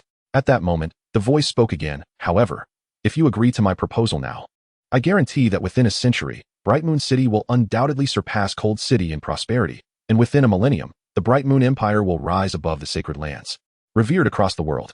Upon hearing this, Song-Yi's expression remained unchanged. He offered a slight, disdainful smile, his tone serene.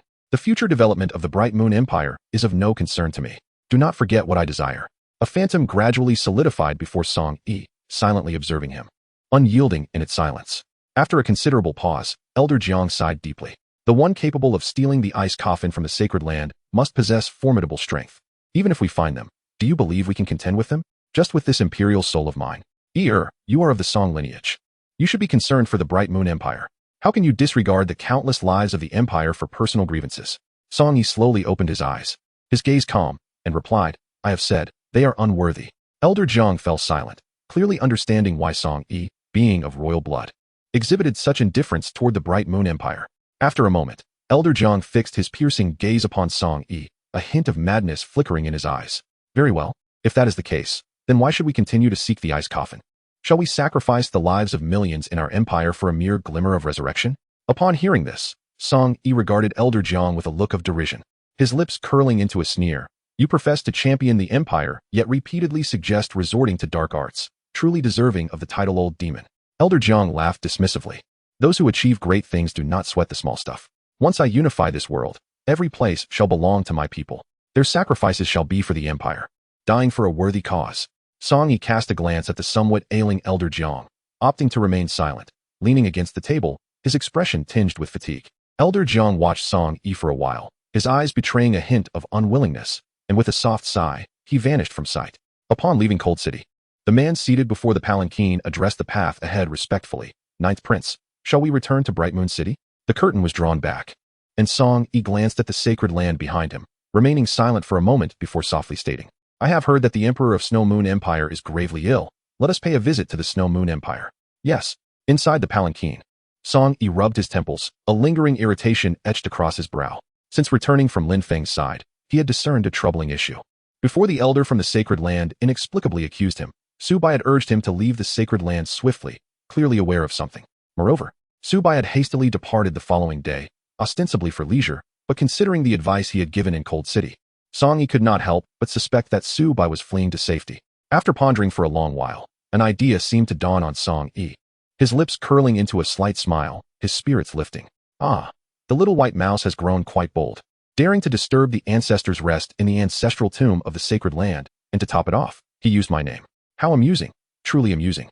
Upon finishing his words, Song-Yi felt as though a veil had been lifted from his mind. Suddenly, everything made sense.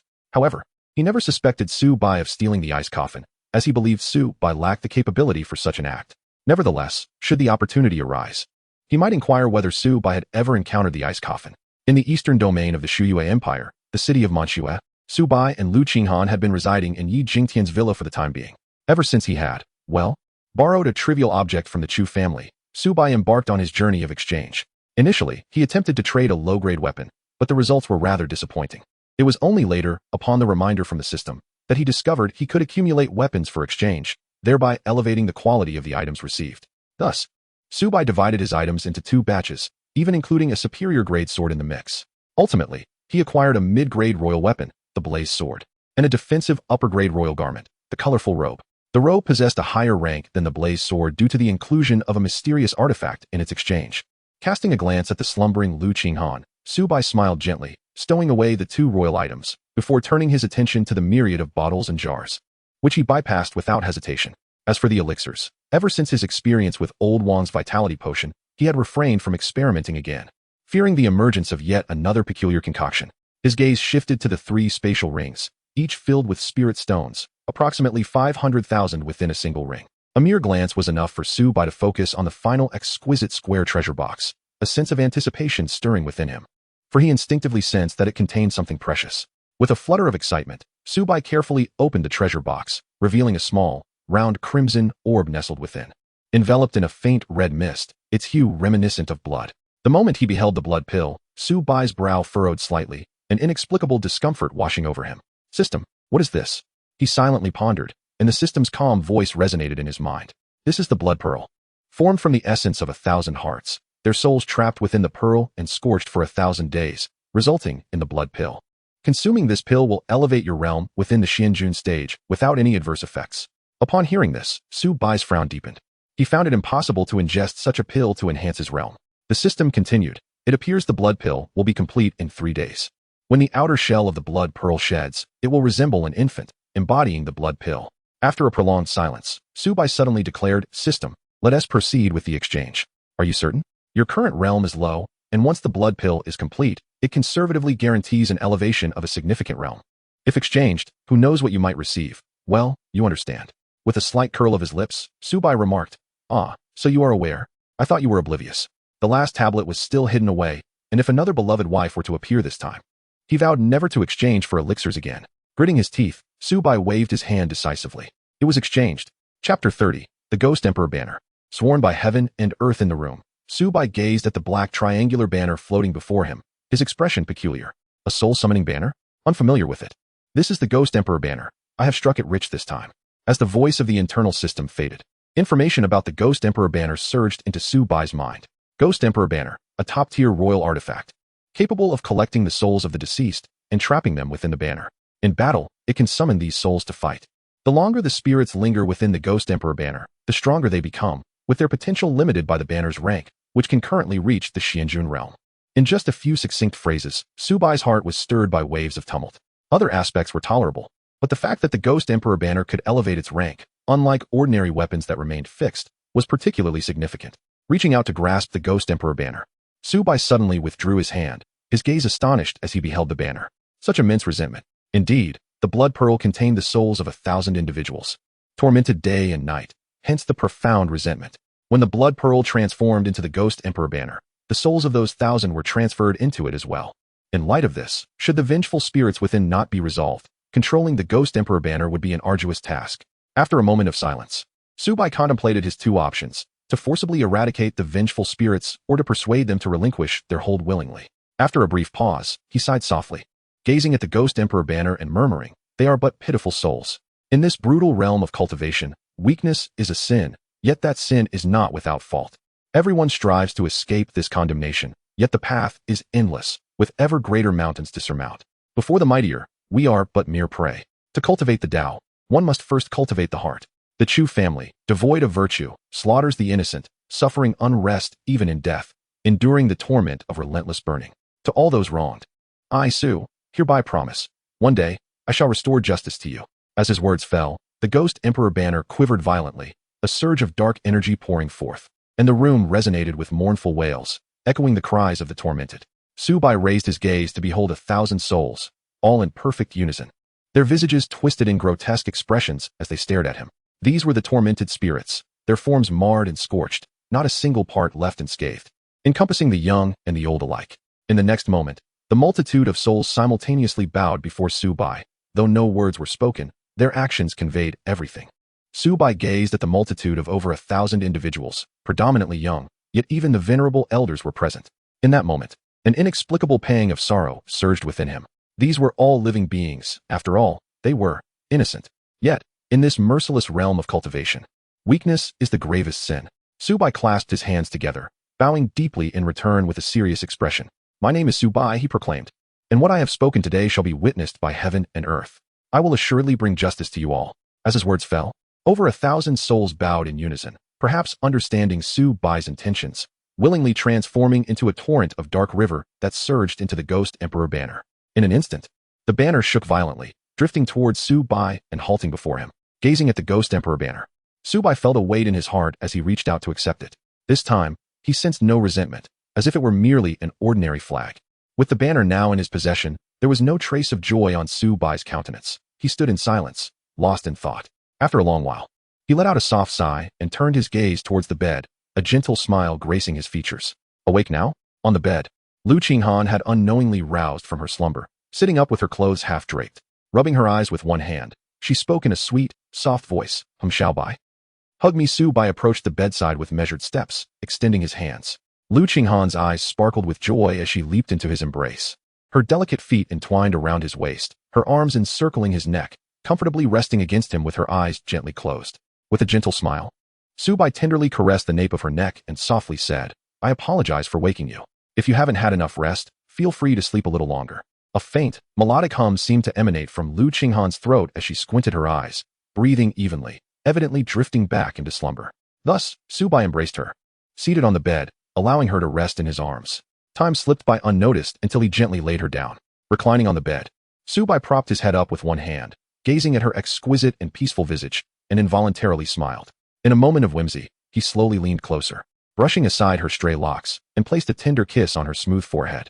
How he wished for this moment to last. Yet alas, he could not afford to be so selfish. Murmuring softly to himself, Su Bai rose and took a seat at the table, resting his chin on one hand. His eyes half closed. In his heart, he pondered, System, is there anything that could aid her in recovering her memory? Soon, the voice of the system resounded. Little Bai, isn't this quite nice? To become an emperor, one must forsake the mundane desires of the heart. The closer one draws to the great path, the more ephemeral humanity becomes. What if she regains her memory and seeks to harm you? With your current cultivation, it would likely be but a mere flick of her hand. Su Bai remained silent for a considerable time, internally sighing. However, she possessed the right to regain her memories. I could not continue to deceive myself indefinitely. Very well. In this world exists a tree known as the Tree of 3 Lifetimes. It blooms once every millennium and bears fruit at the same interval, with each fruit granting the ability to recall the events of 3 lifetimes. Those with a fragile will may find themselves easily led astray, while the consequences for the more susceptible can be dire, leading to death and the extinguishing of their path. Of course, it would suffice to procure merely half of the fruit from the Tree of 3 Lifetimes for her to consume, enabling the restoration of her memories. Su Bai silently etched the name of the 3 generations source fruit into his memory. Suddenly, he caught a glimpse of the 3 storage rings, and an idea emerged within him. Master, may I inquire what can be exchanged for spirit stones? Oh, my dear disciple, I am merely a medium for exchange. As for what can be obtained, that is for you to discover. Oh, Su Bai nodded thoughtfully, producing a spirit stone with an air of determination. The system remarked. Despite possessing a fortune of 1,000,000 spirit stones, he only dared to present a single one for testing. Nevertheless, it refrained from further comment as the spirit stone in Su Bai's hand vanished in an instant. Su Bai gazed around with a sense of anticipation, yet found nothing in sight.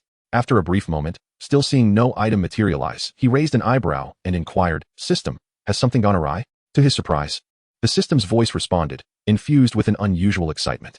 Get lost. Su Bai was increasingly perplexed. What was the joy of the system when nothing had been exchanged? Could it be that the system had truly malfunctioned? As if sensing Su Bai's thoughts, the system's voice resonated once more. Su Bai, take a moment to truly feel your own essence. Upon hearing this, Su Bai, though skeptical, focused his mind and attuned himself to the changes within his body. After a brief moment, he furrowed his brow and remarked, There's nothing remarkable here. I'm still at the initial stage of the Earth spirit realm, but I can sense that I'm on the verge of breaking into the mid-stage. Truly, the Dragon Yang sacred body is exceptional. I need not cultivate during the day, as my body absorbs the essence of the sun naturally, albeit at a rather slow pace. Listening to Su Bai, the system fell silent. This fellow was blissfully unaware of his own fortune. While others toiled day and night with no discernible advancement, he merely basked in the sun to gradually amass his cultivation. It was infuriating to think that he remained unsatisfied. A single spirit stone's effect was negligible. He might as well request 10,000 spirit stones. With that thought, Su Bai's eyes narrowed slightly. Without hesitation, he waved his hand, and a neat stack of over 10,000 spirit stones appeared on the table. 10,000 spirit stones were but a trifle. The bond between him and the system extended far beyond that. As the multitude of spirit stones vanished, an overwhelming surge of spiritual energy enveloped Su Bai, flooding into his body in an instant. The sound of shattering glass echoed as Su Bai's cultivation soared. swiftly breaking through to the mid-stage of the Earth spirit realm, nearly reaching the late stage. Wow, goodness. The spirit stones he had just utilized were all of the low-grade variety, which had minimal effect, hence the results were not immediately apparent, requiring a substantial accumulation. Should he later employ mid-grade or high-grade stones, the outcomes would be significantly different. Chapter 31. Comprehending Sword. Intent upon discovering that spirit stones could enhance his cultivation, Su Bai wasted no time, expending over 1 million spirit stones in one go. To avoid disturbing Lu Qinghan, he deliberately moved outside. Outside, Su Bai sat cross-legged upon a green stone, spiritual energy swirling violently around him, stirring up dust like a series of tornadoes, as his cultivation surged upward. After a considerable time, the spiritual energy gradually subsided, and Su Bai's cultivation reached a critical juncture, the late stage of the profound spirit realm. With over 1 million spirit stones, he had not only broken through a major realm, but had ascended from the initial stage of the earth spirit realm to the late stage of the profound spirit realm. The results were astonishing. Just then, the creaking sound of wheels rolling broke the silence of the night, accompanied by a voice filled with mirth. Congratulations, Brother Su, on your breakthrough. On the green stone, Su Bai slowly opened his eyes to regard the newcomer, sharing a knowing smile. Brother Yi Jingtian, pushing his wheelchair, approached the green stone and comfortably reclined, gazing up at the heavens. He softly remarked, Brother Su is indeed a prodigy in cultivation. In just one night, you have broken through several realms. I, Yi, am truly in awe. At this, Su Bai merely smiled lightly. The matter involved the system, and he had no desire to elaborate further. Yi Jingtian, unperturbed, retrieved 2 wine gourds from beside his wheelchair, offering one to Su Bai. Care for a drink? How could I refuse such a kind invitation? Then I shall partake. Su Bai took the wine gourd, tilted his head back, and took a sip, only to find the liquor exceptionally fiery, surpassing even the strongest spirits. After a few swallows, a slight intoxication washed over him, prompting him to recline fully upon the cool stone, one hand cradling the back of his head, gazing silently at the vast sky above. Beside him, Yi Jingtian raised his head and took a swig, murmuring to himself, Brother Su, have you ever felt despair? Without waiting for Su Bai's reply, Yi Jingtian continued. 3 years ago, the Yi family was the foremost clan in Manchua City, and I was once their envied genius, revered yet distant. At 3 years old, I began my cultivation. By 15, I achieved the celestial spirit realm, invincible among my peers. In those days, I was proud and arrogant, believing that cultivation was merely this. However, on the day I discovered I possessed the innate sword spirit body, a youth accompanied by an elder appeared. He was but a few years my junior, yet his aura far surpassed mine. That day, many from the Yi family perished like ants, utterly powerless to resist. With a mere glance from the elder, our clan's ancestor exploded in death. It was on that day that the Yi family began its decline. The so-called genius that I was had his innate sword spirit body stripped away, my cultivation rendered null, and my legs shattered. In an instant, a prodigy was reduced to a mere waste. I once believed that after that day, I would never encounter those two again, yet, 3 days later, the elder reappeared at the Yi family. No one dared to resist. All knelt in submission.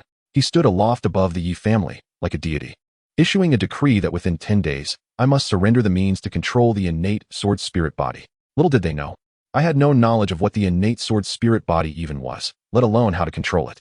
Fortunately, after 10 days, the elder did not return. But every member of the Yi family understood that if I failed to deliver the means of control, upon the elder's return, none would survive.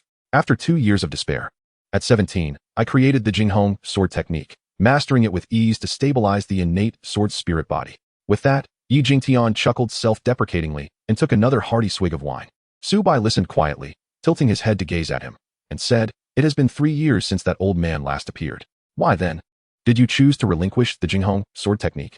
I cannot afford to gamble. Should he descend upon the Yi family, even if the Jinghong sword technique is surrendered, the Yi family would still face annihilation, for in his eyes, the so-called Yi family is but a swarm of ants. Yi Jingtian spoke with a calm demeanor, as if merely stating a fact. Suddenly, a faint smile graced his lips as he softly murmured, Moreover, I am curious to see what brilliance the innate sword spirit body paired with the Jinghong sword technique might unleash. Su Bai cast a sidelong glance at him, his expression somewhat peculiar. To bestow one's martial arts onto an adversary, while feeling an inexplicable thrill, what sort of madness is this? Silently lifting his head, Su Bai took a sip and then suddenly smiled, saying, Since that elder is seeking a method to control the innate sword spirit, and Brother Yi has entrusted the Jinghong sword technique to the Chu family, which happens to have its own grievances with me. At this point, Su Bai paused. After Yi Jingtian had departed during the day, he had followed discreetly, observing the arrival and demise of the Chu family patriarch. It was evident that he was aware of the Chu family's suspicion regarding his alleged theft of their treasure vault. His implication was clear, His adversaries were originally confined to the Chu family, yet now an uncertain variable had emerged, the power behind the elder. What if the Chu family, leveraging the Jinghong sword technique as a bargaining chip, demanded the elder to send someone to hunt him down?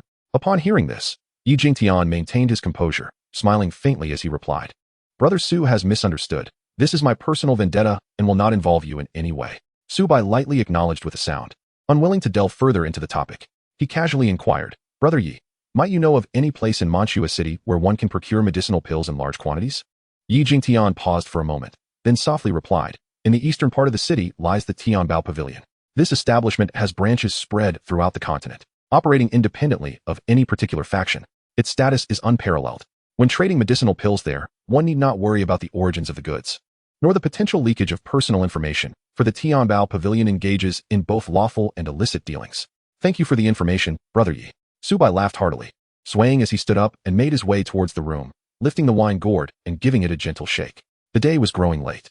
"Brother, you should retire for the night." Yi Jingtian watched Su Bai's unsteady figure, a hint of amusement glimmering in his eyes. After indulging in solitary drinking for a while, he finally pushed his wheelchair and slowly departed. With a creak, the door swung open as Su Bai leaned against the wall to enter the room. His face flushed and a sharp pain coursing through his entire body. What on earth is happening? He wondered. While drinking with Yi Jingtian, he had only felt a slight irritation in his throat and a mild dizziness, but not enough to be considered drunk. Yet now, discomfort enveloped him entirely. His consciousness remarkably clear, far from the haze of intoxication. Before long, the system's voice echoed in his mind. "Your wine is rather special, but fret not. This is a normal reaction." Upon hearing this, Su Bai, panting heavily, leaned against the door, breathing rapidly. "Is there something wrong with the wine?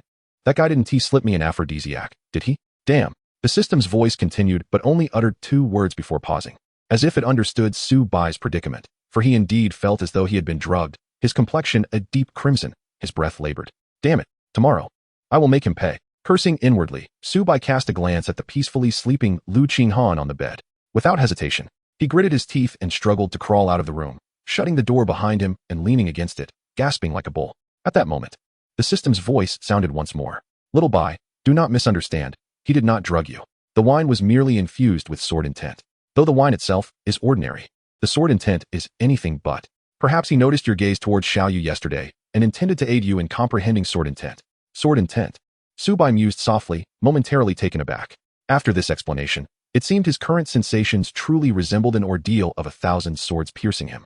Every inch of his skin was enduring a painful cleaving, rather than being overwhelmed by desire. Coming to this realization, Su Bai weakly sat cross-legged, centering his mind to feel each inch of his skin, experiencing the essence of that strand of sword intent. The next morning, Su Bai lay flat on the bed, a piercing ray of sunlight streaming through the window. He slowly opened his eyes, gazing blankly at the ceiling. He recalled attempting to comprehend sword intent outside the room. But after catching a glimpse of that elusive essence, he had succumbed to unconsciousness. How did he end up in bed? At that moment, hurried footsteps echoed, and Su Bai turned to see Lu Qinghan approaching with a small basin, a blood-stained white towel draped over it. She rushed over, tears streaking down her face. Understanding dawned upon him. She must have carried him back to bed. Seeing him unconscious must have frightened her terribly. With a clatter, the small basin fell to the ground as Lu Qinghan stood there, staring at Su Bai in shock. He offered a faint smile, preparing to rise. Suddenly, Lu Qinghan lunged into his embrace, pressing against him, her arms wrapped around his head. Woo-woo, a soft sob escaped her lips, tightening her grip. "Little Bai, blood. You're covered in blood, woo-woo. I'm so scared." Su Bai exerted himself to turn his face, greedily inhaling fresh air. It appeared that while he was experiencing the baptism of sword intent, his body had also endured its trials, blood seeping from his pores, rendering him a bloodied figure. He could only imagine how terrified she must have been upon seeing him in such a state. Gently patting Lu Qinghan's back, he comforted her softly. "It's all right, I'm perfectly fine. Don't cry, Little Bai, I will be obedient, please don't leave me." "Fool, how could I ever leave you?" Lu Qinghan loosened her grip on Su Bai, her tear-streaked eyes fixed on him, suddenly extending her small hand. "Let us make a promise." Su Bai was momentarily taken aback, while Lu Qinghan, with a serious expression on her petite face, remarked, "Xiao Bai has said. Promises must be sealed with a pinky swear." Su Bai chuckled, extending a hand with a smile. "All right, let's make a pinky promise." The two linked their pinky fingers. A heartwarming scene that was, however, disrupted by the blanket. As Su Bai raised his hand for the promise, the blanket slipped away, revealing his 8 sculpted abdominal muscles, glistening slightly with moisture. Su Bai lowered his gaze, raising an eyebrow as if he had already sensed something. "Xiaohan, have you helped me bathe?" Upon hearing this, Lu Qinghan nodded earnestly, her large eyes fixed on Su Bai, the tuft of hair atop her head standing upright as if to say, "Praise me. Do praise me." A sudden jolt coursed through Su Bai's heart. He had already sensed that he was completely unclothed. Yet, a flicker of hope lingered within him. With a faint flush gracing his cheeks, he murmured, "Everything." Lu Qinghan blinked in confusion, her eyes wide with puzzlement. She could not comprehend what Su Bai was alluding to. What did he mean by everything? Su Bai let out a soft sigh. "Oh well, it's done. I might as well let it go. After all, I have seen everything worth seeing and everything that should not be seen. This little detail no longer matters. As long as I have not taken that final step, there remains a possibility of salvaging my memories. Otherwise, who wouldn't he be enraged in the face of amnesia?" At that moment, Lu Qinghan pouted her lips and turned her head away with a light hum. "What's wrong?" Su Bai asked in confusion. Lu Qinghan, feeling somewhat wronged, murmured with her lips still pursed, "Xiao Bai doesn't he praise me at all?"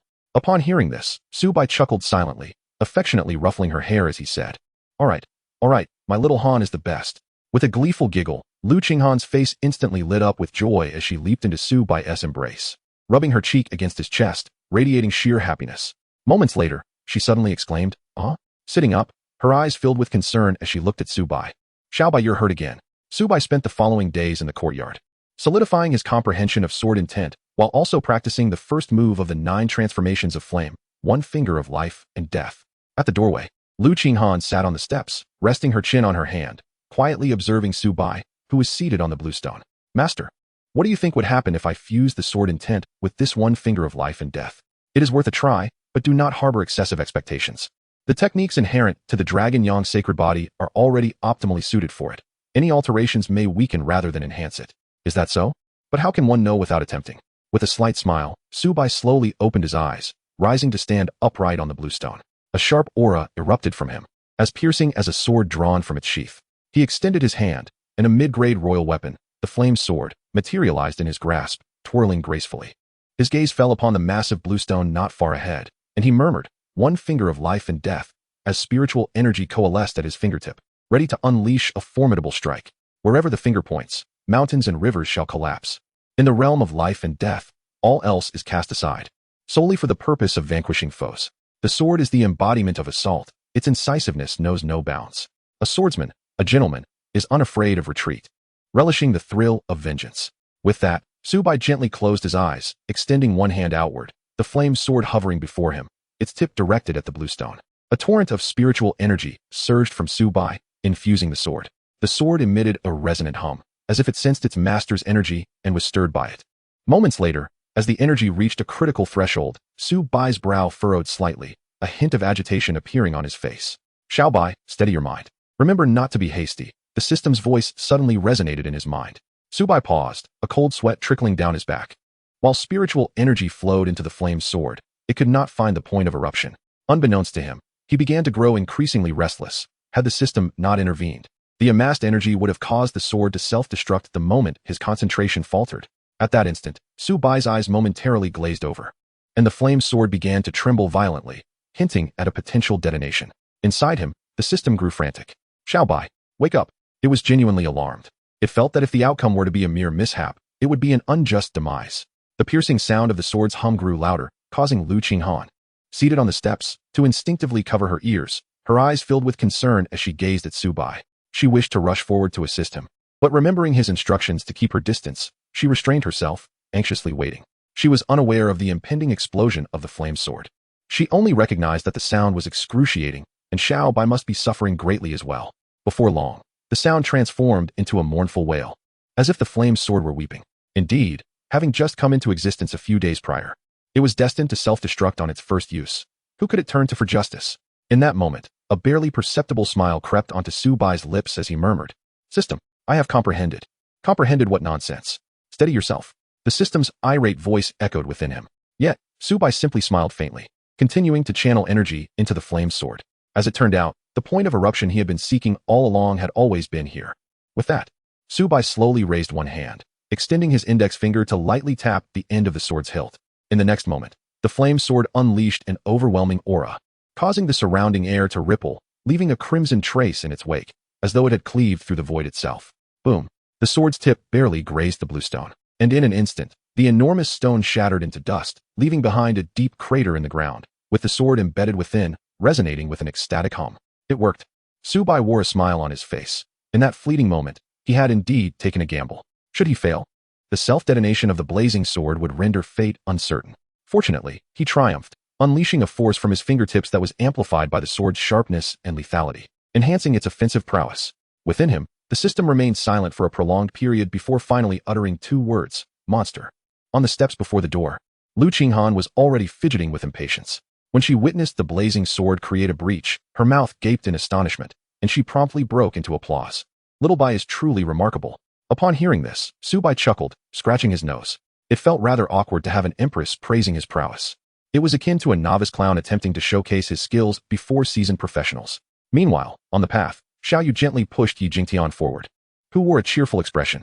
Brother Su, I never imagined that within just a few days, you would master the essence of swordsmanship.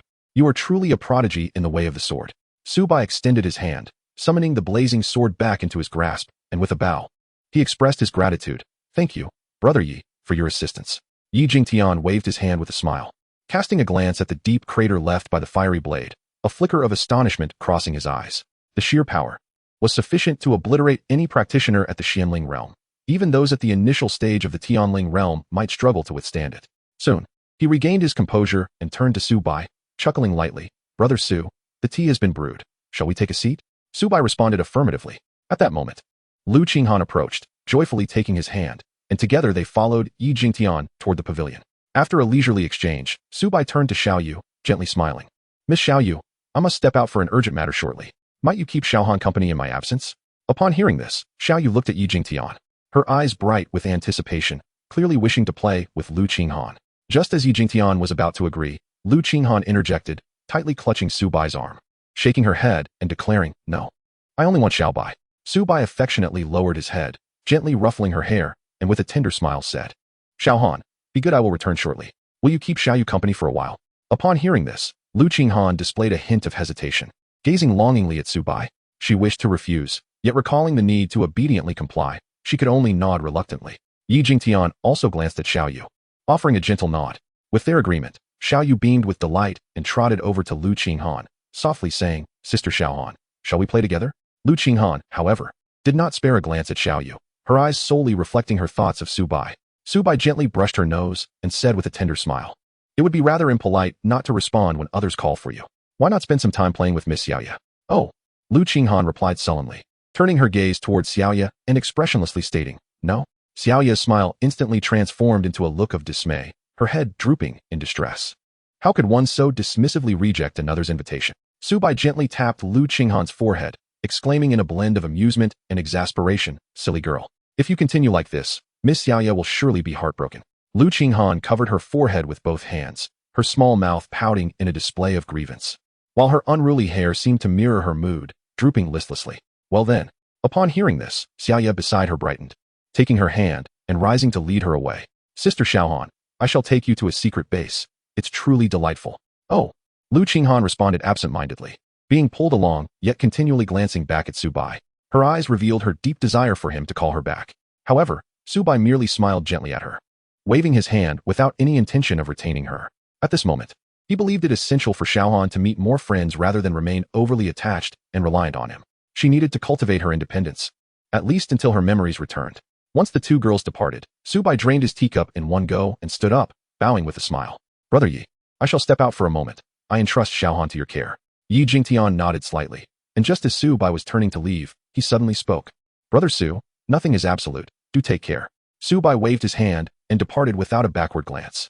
In the eastern part of the city, a towering edifice loomed beside the street, the 3 prominent characters Tianbao Pavilion standing out remarkably against the bustling throng of passers-by. On this particular day, a man clad in a black robe approached the Tianbao Pavilion, lifting his gaze to take a glance. Beneath the guise of a ghostly mask, his discerning eyes scrutinized the pavilion before him.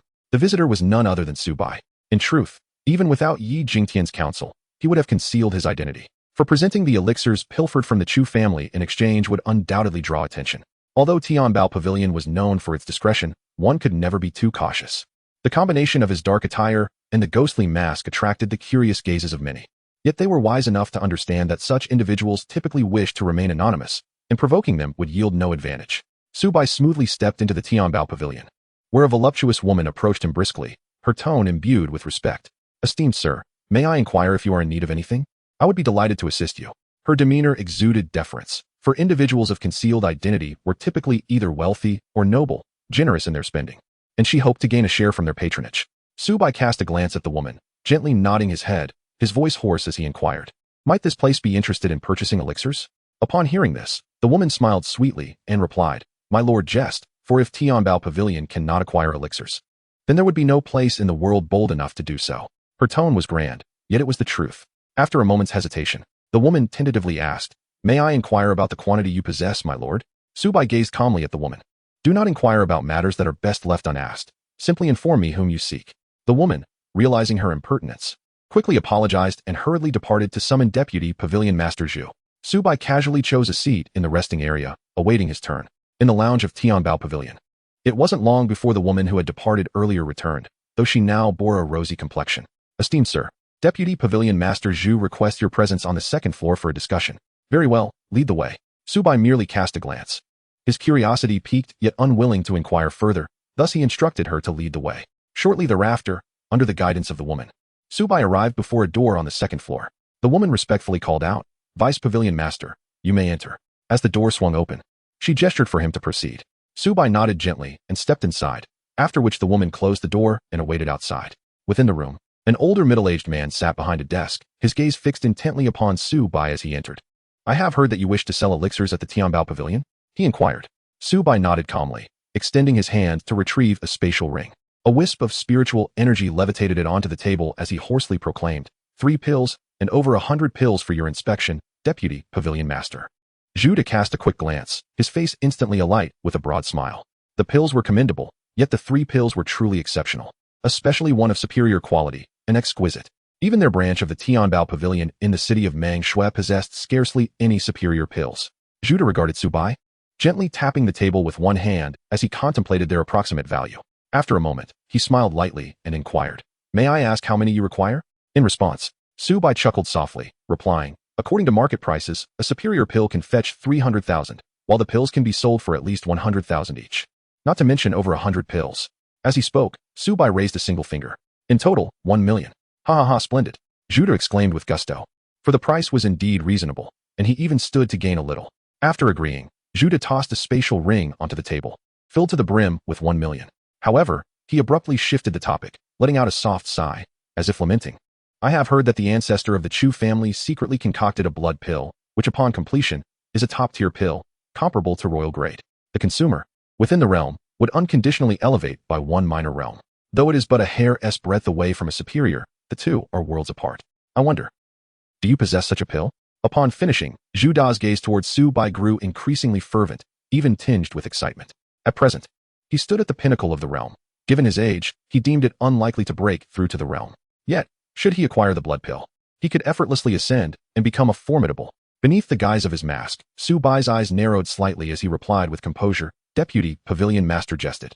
What merit do I possess to own such a divine pill?" "Ha ha." Zhu laughed heartily, rising to stride towards Su Bai. He approached and gently patted his shoulder, a hint of a smile gracing his lips as he suddenly declared, "Su, my dear brother, there is no need for us to beat around the bush. The previous pills amounted to 1 million. Now, I offer you double, 2 million, for your blood pill. What say you?" Su Bai took a step back. The eyes beneath the ghostly mask remained astonishingly calm. In a hoarse voice, he said, "Deputy Sect Leader, do not jest. I am not acquainted with anyone named Su. I brought these elixirs from my family, and it was only under duress that I chose to exchange them for spirit stones." Upon hearing Su Bai's denial, Zhu did not appear disheartened. Instead, a smile lingered on his face as he leisurely returned to his seat. "There is no need for you to deny it. Those 3 Xian-level elixirs were purchased by the Chu family from Tianbao Pavilion, through my own hands. It matters not whether your surname is Su or Song. As long as the blood elixir is in your possession, that suffices. Rest assured, should you sell me the blood elixir, I will guarantee with the reputation of Tianbao Pavilion that this matter will remain confidential." With that, Zhu resumed his seat, gazing at Su Bai with a smile, his fingers lightly tapping the table as he playfully inquired, 3 million. What do you say?" Realizing that his secret had already been exposed, Su Bai decided to abandon pretense and replied with a bow, "Deputy Sect Leader, it is not that I am unwilling to sell. Rather, I did not manage to procure the blood elixir. That old fellow did not conceal it within the treasure vault." Zhu Da's eyes narrowed slightly. The rhythm of his finger tapping the table slowed, yet the sound grew more pronounced. "Sir, 3 million exceeds the value of a premium Xin-level elixir. Do not be unappreciative. If the deputy sect leader does not believe me, there is little I can do. I take my leave. With that, Su Bai turned to depart. A sharp sound echoed as Zhu Da's fingers struck the table, but this time, a pressure emanating from the peak of the Xian Master Realm enveloped the entire room. Su Bai halted his steps, not turning around, but instead chuckled lightly. Deputy Pavilion Master Zhu, I respect your position as the Deputy Pavilion Master of the Tianbao Pavilion, and thus I afford you a measure of courtesy. Do you truly believe that I fear you? The threat was palpable, a blatant intimidation. As Su Bai gauged whether Zhu would dare to act, Zhu Da's brow subtly furrowed. It seemed he had momentarily forgotten that the individual before him had pilfered treasures right under the noses of powerful experts within the Xianjun realm. Such a feat could not have been accomplished without some considerable means. He personally considered it beyond his capabilities. With this thought, Zhu Da relaxed his furrowed brow and restored a smile to his face, lifting his fingers from the table, causing the oppressive atmosphere in the room to dissipate. Ha ha! What words are these, my dear brother Song? I, Zhu, am but a merchant, and harmony breeds prosperity. No offense taken at all. Should you possess any blood elixirs, I implore you to inform your elder brother first. I shall ensure you are well rewarded. With a mere 2 words uttered, Su Bai turned to depart, his back to Zhu Da, a fleeting glimmer of murderous intent flashing in his eyes. In that moment, he sensed a wave of hostility. Zhu Da had just contemplated taking his life. Once Su Bai had left, the smile on Zhu Da's face gradually faded, replaced by a somber expression as he stared at the empty doorway. After a brief pause, he called out, "Come in." Shortly after, a man entered respectfully. Deputy Pavilion Master, what commands do you have? Zhu Da gazed in the direction Su Bai had departed, his eyes revealing unmasked malice. Pay a visit to the Chu family and inform them that the thief who plundered their treasury has resurfaced. Upon hearing this, the man looked up at Zhu Da, a hint of hesitation flickering in his gaze. The Tianbao Pavilion held its esteemed status not only due to its formidable strength and abundant resources, but, crucially, because it refrained from meddling in the disputes of any faction. Do not delay. Zhu Da barked coldly, prompting the man to quickly respond affirmatively before hurrying away. Once the man had exited, Zhu Da smirked disdainfully. If you refuse to show me respect, do not blame me for my ruthlessness. Chapter 35. The Chu family's external support in the eastern district of Mangshua City. Shortly after Su Bai had stepped out of the Tianbao Pavilion, 2 men followed suit, exchanging glances before stealthily trailing behind him. On the street, Su Bai strolled leisurely, when suddenly, the voice of the system within him echoed. Xiao Bai, you have 2 Earth Spirit Realm scouts tailing you. Oh. Su Bai cast a subtle glance backward and indeed observed 2 men hastily lowering their heads, pretending to look elsewhere. The Earth Spirit Realm. However, it is only natural, for just a few days prior, he had been at the initial stage of this realm. During his meeting with Zhu Da, he had refrained from revealing any aura, so it was understandable that their impression of him lingered from that time. After all, which prodigy could possibly transcend a major realm in such a brief span? With a disdainful smile, Su Bai continued on his way. After a considerable time, as the number of pedestrians on the street dwindled, he reached a corner and promptly turned into a narrow alley. The 2 men, cautious as they were, waited a while before approaching the corner.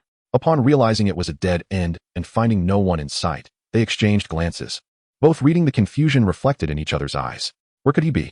At that moment, a light chuckle drifted down from above. Gentlemen, are you searching for me? The 2 men looked up to find Su Bai perched on a high wall, his gaze filled with playful mockery. After a brief silence, one of them stepped forward, clasped his hands in greeting, and said with a smile, "You must be mistaken, my brother and I merely passed through this area. There is no question of pursuing anyone." Su Bai smiled faintly, and beneath the mask of the ghostly visage, they could not discern the expression on Su Bai's face. Su Bai slightly tilted his head, speaking in a calm tone, "It matters not. After all, I am merely waiting for you all." As the words fell, the eyes of the 2 men widened in horror, for Su Bai, who had been seated upon the high wall, suddenly vanished at an astonishing speed. With a splatter, a few drops of blood struck one man's face. Instinctively, he wiped his cheek, staring vacantly at the blood on his hand. A glance at his companion revealed a gaping wound on his neck. As his body gradually crumpled to the ground, his eyes filled with boundless terror. The man was paralyzed with fear, his legs turning to jelly. Was this truly the initial stage of Earth Spirit Realm? They were at least pinnacle Earth Spirit Realm practitioners, who possessed such ferocity at the initial stage. In a mere encounter, one of them was dispatched in an instant, and they hadn't even perceived where the assailant had vanished to. With scarcely a moment's hesitation, the man sank to his knees, or rather, his legs buckled under him. "Please spare my life." The blazing sword was poised at his throat, with Su Bai standing behind him, one hand gripping the weapon. A light chuckle escaping his lips, and the reason? The man trembled violently, his mind racing to conjure a justification for his life, yet ultimately, he found himself bereft of any rationale, except for the fact that he was affiliated with the Heavenly Treasure Pavilion, but his companion had just been slain. and it was evident that the assassin cared little for such a weighty identity. At that moment, Su Bai suddenly sheathed the blazing sword, leaning against the wall, and stated coolly, "Answer me 3 questions, and I shall grant you your life." Upon hearing this, the man's eyes sparkled with a glimmer of hope, akin to grasping a lifeline, as he scrambled toward Su Bai, repeatedly bowing and pleading, "Ask away, my lord. I shall speak with utmost honesty. Who sent you?" As the question hung in the air, an oppressive silence enveloped the scene. The man's eyes flickered with uncertainty, but when Su Bai cast a piercing glance his way, he nearly lost control of his bladder. The blazing sword loomed larger in his vision, aimed directly at his forehead. The Vice Pavilion Master. It was the Vice Pavilion Master. The man nearly shouted, cold sweat cascading down his back. Fortunately, the blazing sword pivoted just in time, embedding itself into the ground beside them with a thunderous crash, creating a massive crater. The man, still shaken, cast a wary glance at the gaping hole, fear permeating his entire being. Had he not spoken swiftly, he would have undoubtedly met his demise. Receiving the confirmation, Su Bai nodded gently, revealing no trace of surprise, and then inquired, "Has Judah disclosed my information to the Chu family?" "Why, yes," the man blurted out, terror-stricken and without hesitation. "Huh." Su Bai scoffed disdainfully and remarked, "The so-called Tianbao Pavilion appears to be nothing more than this." The man understood precisely what Su Bai referred to. It was explicitly stated that the Tianbao Pavilion was prohibited from intervening in the disputes of any factions. Clearly, this time Judah had transgressed that regulation. Initially, Judah had dispatched them to follow Su Bai merely to provide a specific location. They intended to discreetly depart once the Chu family arrived, thereby maintaining the faade of ignorance and avoiding any breach of the rules. However, the man could no longer afford such concerns, with death imminent. Who would care about exposure? After a moment of silence, Su Bai slowly approached the kneeling figure, who prostrated himself on the ground. As he beheld the approaching pair of shoes, his eyes widened in fear, and he trembled as he pleaded, "Master, I implore you, spare my life. From this day forth, I withdraw from the Tianbao Pavilion." Su Bai gradually crouched down, smiling as he said, "Do not be anxious. There is one final question remaining. Please ask away. I assure you, I shall answer truthfully." A more pronounced smile appeared on Su Bai's face as he softly inquired, "One last question. Where is the treasure vault of Tianbao Pavilion located?"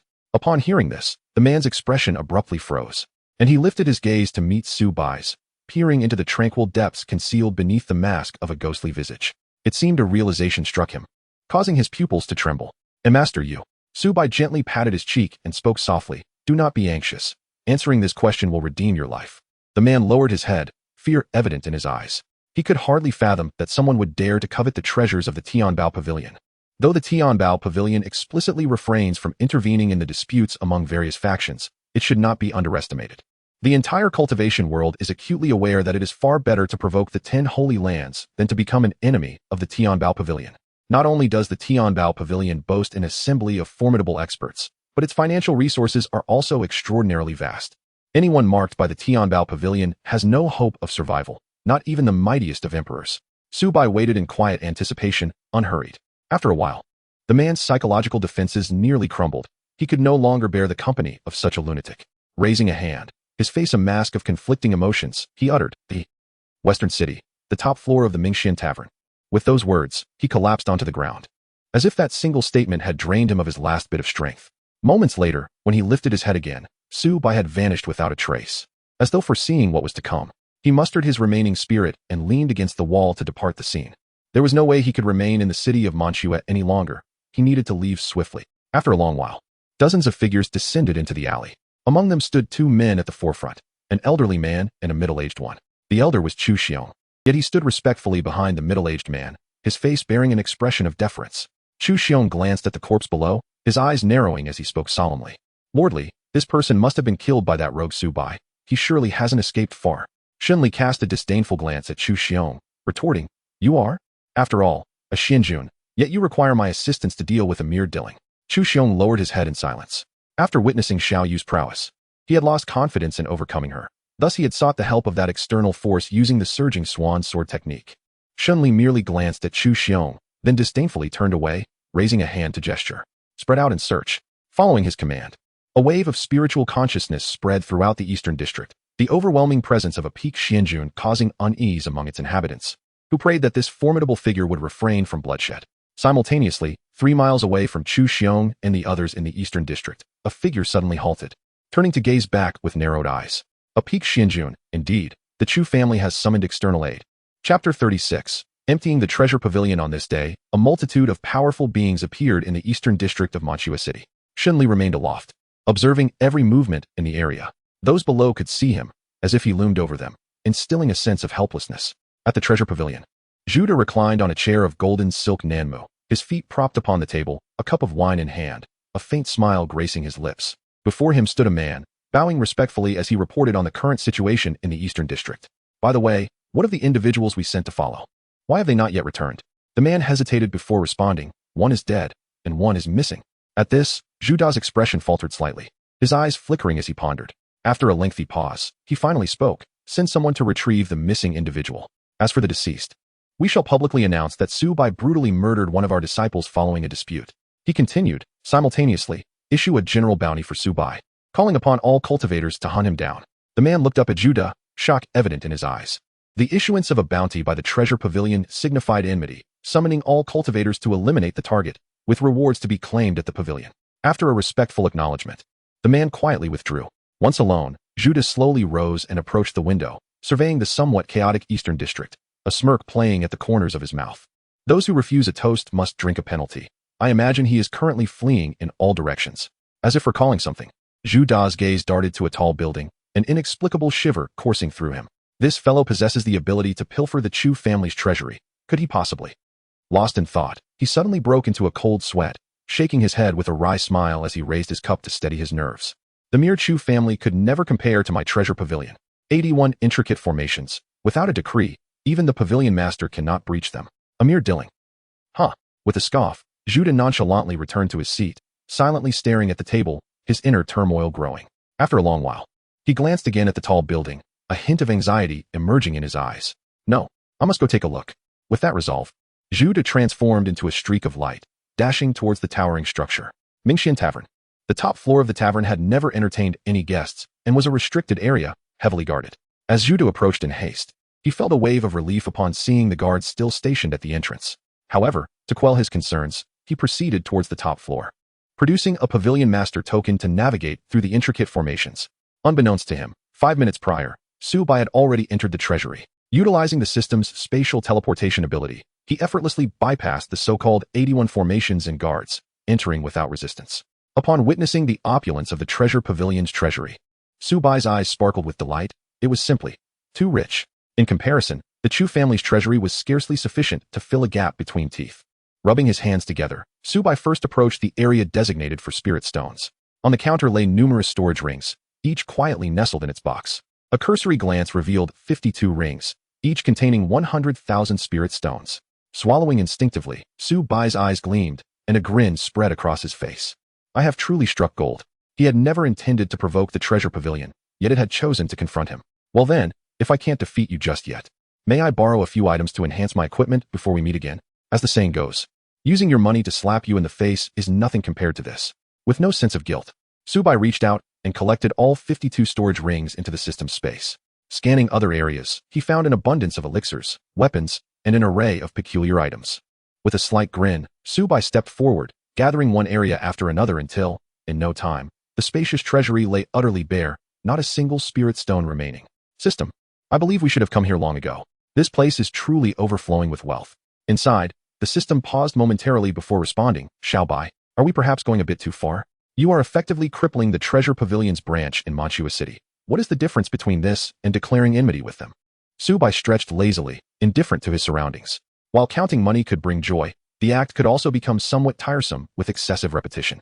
With a dismissive smile, he mused that as long as one does not provoke him, he would graciously yield. However, the enmity had already been established, rendering distinctions of severity irrelevant. Would taking a small portion appease them? No, it would only incite them to pursue him with even greater fervor.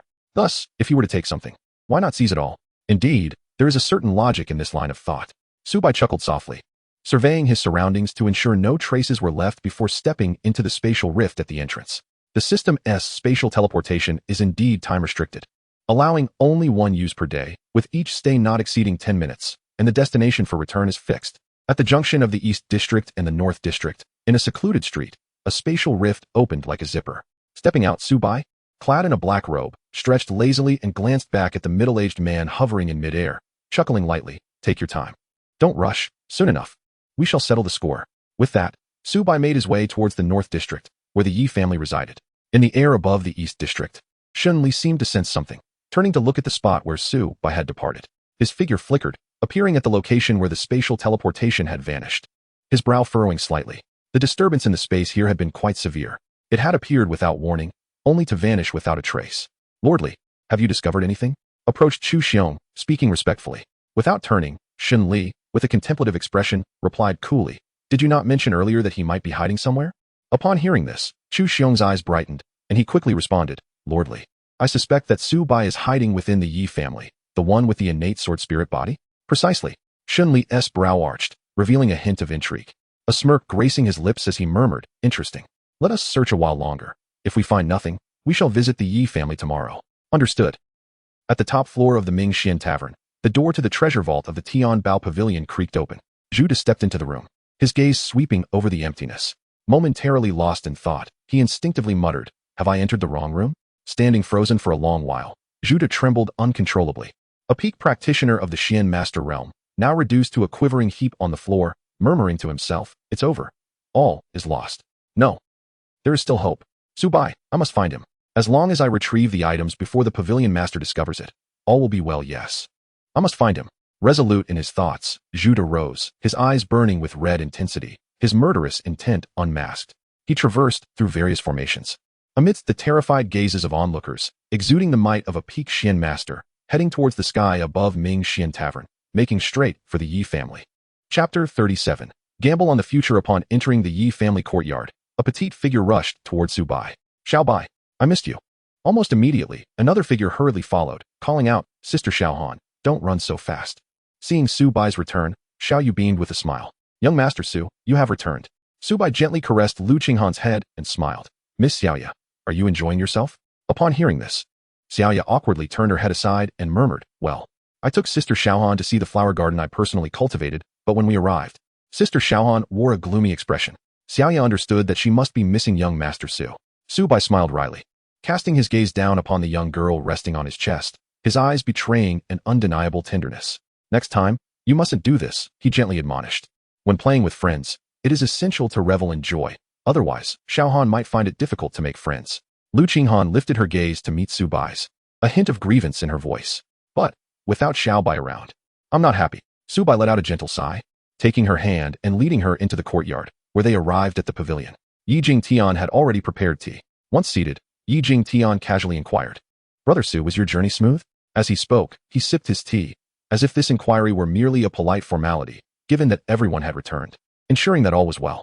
"Well, it was passable," came the reply. Su Bai responded in a nonchalant manner, his tone calm as he mentioned that he had conveniently emptied the treasury of Tian Bao Pavilion. Cough, cough. Yi Jingtian widened his eyes in astonishment, nearly choking on his tea. Was this truly a matter of convenience or an achievement? Xiaoya hurriedly approached him, gently patting his back. "Young master, are you all right?" "I'm fine." Yi Jingtian waved his hand, his gaze fixed intently on Su Bai, seemingly searching for any hint of deception. After all, the act of emptying the treasury of Tianbao Pavilion was utterly astonishing. In terms of heritage, Tianbao Pavilion was more formidable than any sacred place. How could he not be shocked? To empty the treasury was akin to trampling upon the dignity of Tianbao Pavilion itself. Since its establishment, such an incident had never transpired. And now, it had occurred right beside him in such a vivid manner. After observing for a moment, Yi Jingtian noticed that Su Bai's expression remained remarkably serene, devoid of any sign of panic. He realized that Su Bai was not lying. He had indeed emptied the treasury of Tianbao Pavilion. "Brother Su, what is this?" Su Bai smiled faintly, his tone calm as he remarked, "The vice president of Tianbao Pavilion has disclosed my whereabouts to the Chu family. Oh, and by the way, the Chu family has enlisted external assistance, presumably the very force you mentioned earlier." Upon hearing this, Yi Jingtian narrowed his eyes slightly, took a sip of tea, and fell into silence. After a prolonged moment, he let out a bitter smile and turned to Su Bai, saying, "My dear brother Su, you must understand that this force is certainly inferior to Tianbao Pavilion. It is well known that many would rather offend the 10 sacred grounds than provoke Tianbao Pavilion. Perhaps you have not fully considered the implications of this." Su Bai smiled nonchalantly and remarked, "What if I were to say that I have slain the individuals from Tianbao Pavilion?" Upon hearing these words, Yi Jingtian felt a sharp intake of breath, realizing that there was little distinction between this act and outright theft. To murder someone and then seize their belongings, surely one would be pursued relentlessly across the globe for such transgressions. Su Bai maintained a calm demeanor and smiled, saying, Brother Yi, rest assured. The matter concerning Tianbao Pavilion will not implicate you. I will resolve it before my departure. Ah, Yi Jingtian sighed softly, suddenly turning his gaze towards the courtyard outside, and with a wry smile remarked, Brother Su, I fear they may have already come knocking. Su Bai's expression shifted, a hint of astonishment flickering in his eyes. It shouldn't be possible. He had only just departed. How could he have been discovered so swiftly? Yet, a thunderous roar soon provided him with an answer. Thief Su Bai, come here and face your demise. The voice boomed like thunder, resonating throughout the courtyard. Several individuals turned their gazes towards the entrance, where a figure soared into the air, exuding a formidable presence, spiritual energy swirling around him unabated. At that moment, Xiao Yu let out a disdainful snort, her expression marred by displeasure as she turned to Yi Jingtian and respectfully said, Young master, allow me to chase him away. This fellow is utterly disrespectful. Yi Jingtian responded with a faint smile, Go ahead. Xiao Yu nodded lightly, but just as she was about to depart, Yi Jingtian added, Just drive him away. Do not take a life. Oh, understood. Su Bai looked at Yi Jingtian with a puzzled expression, inquiring, Brother Yi, what are you implying? It is important to note that the other party is Tianbao Pavilion. Yi Jingtian's action is tantamount to declaring an alliance with them, inevitably positioning himself as an enemy in the eyes of Tianbao Pavilion, which would be a fruitless endeavor. Yi Jingtian responded with a calm smile. Since Brother Su has never shown fear, how could I, Yi Jingtian, allow myself to be daunted today? What future discussions of the grand path could we have if I succumb to fear? Brother Yi, there is no need for such. Su Bai sighed softly, feeling an inexplicable discomfort about dragging others into this predicament.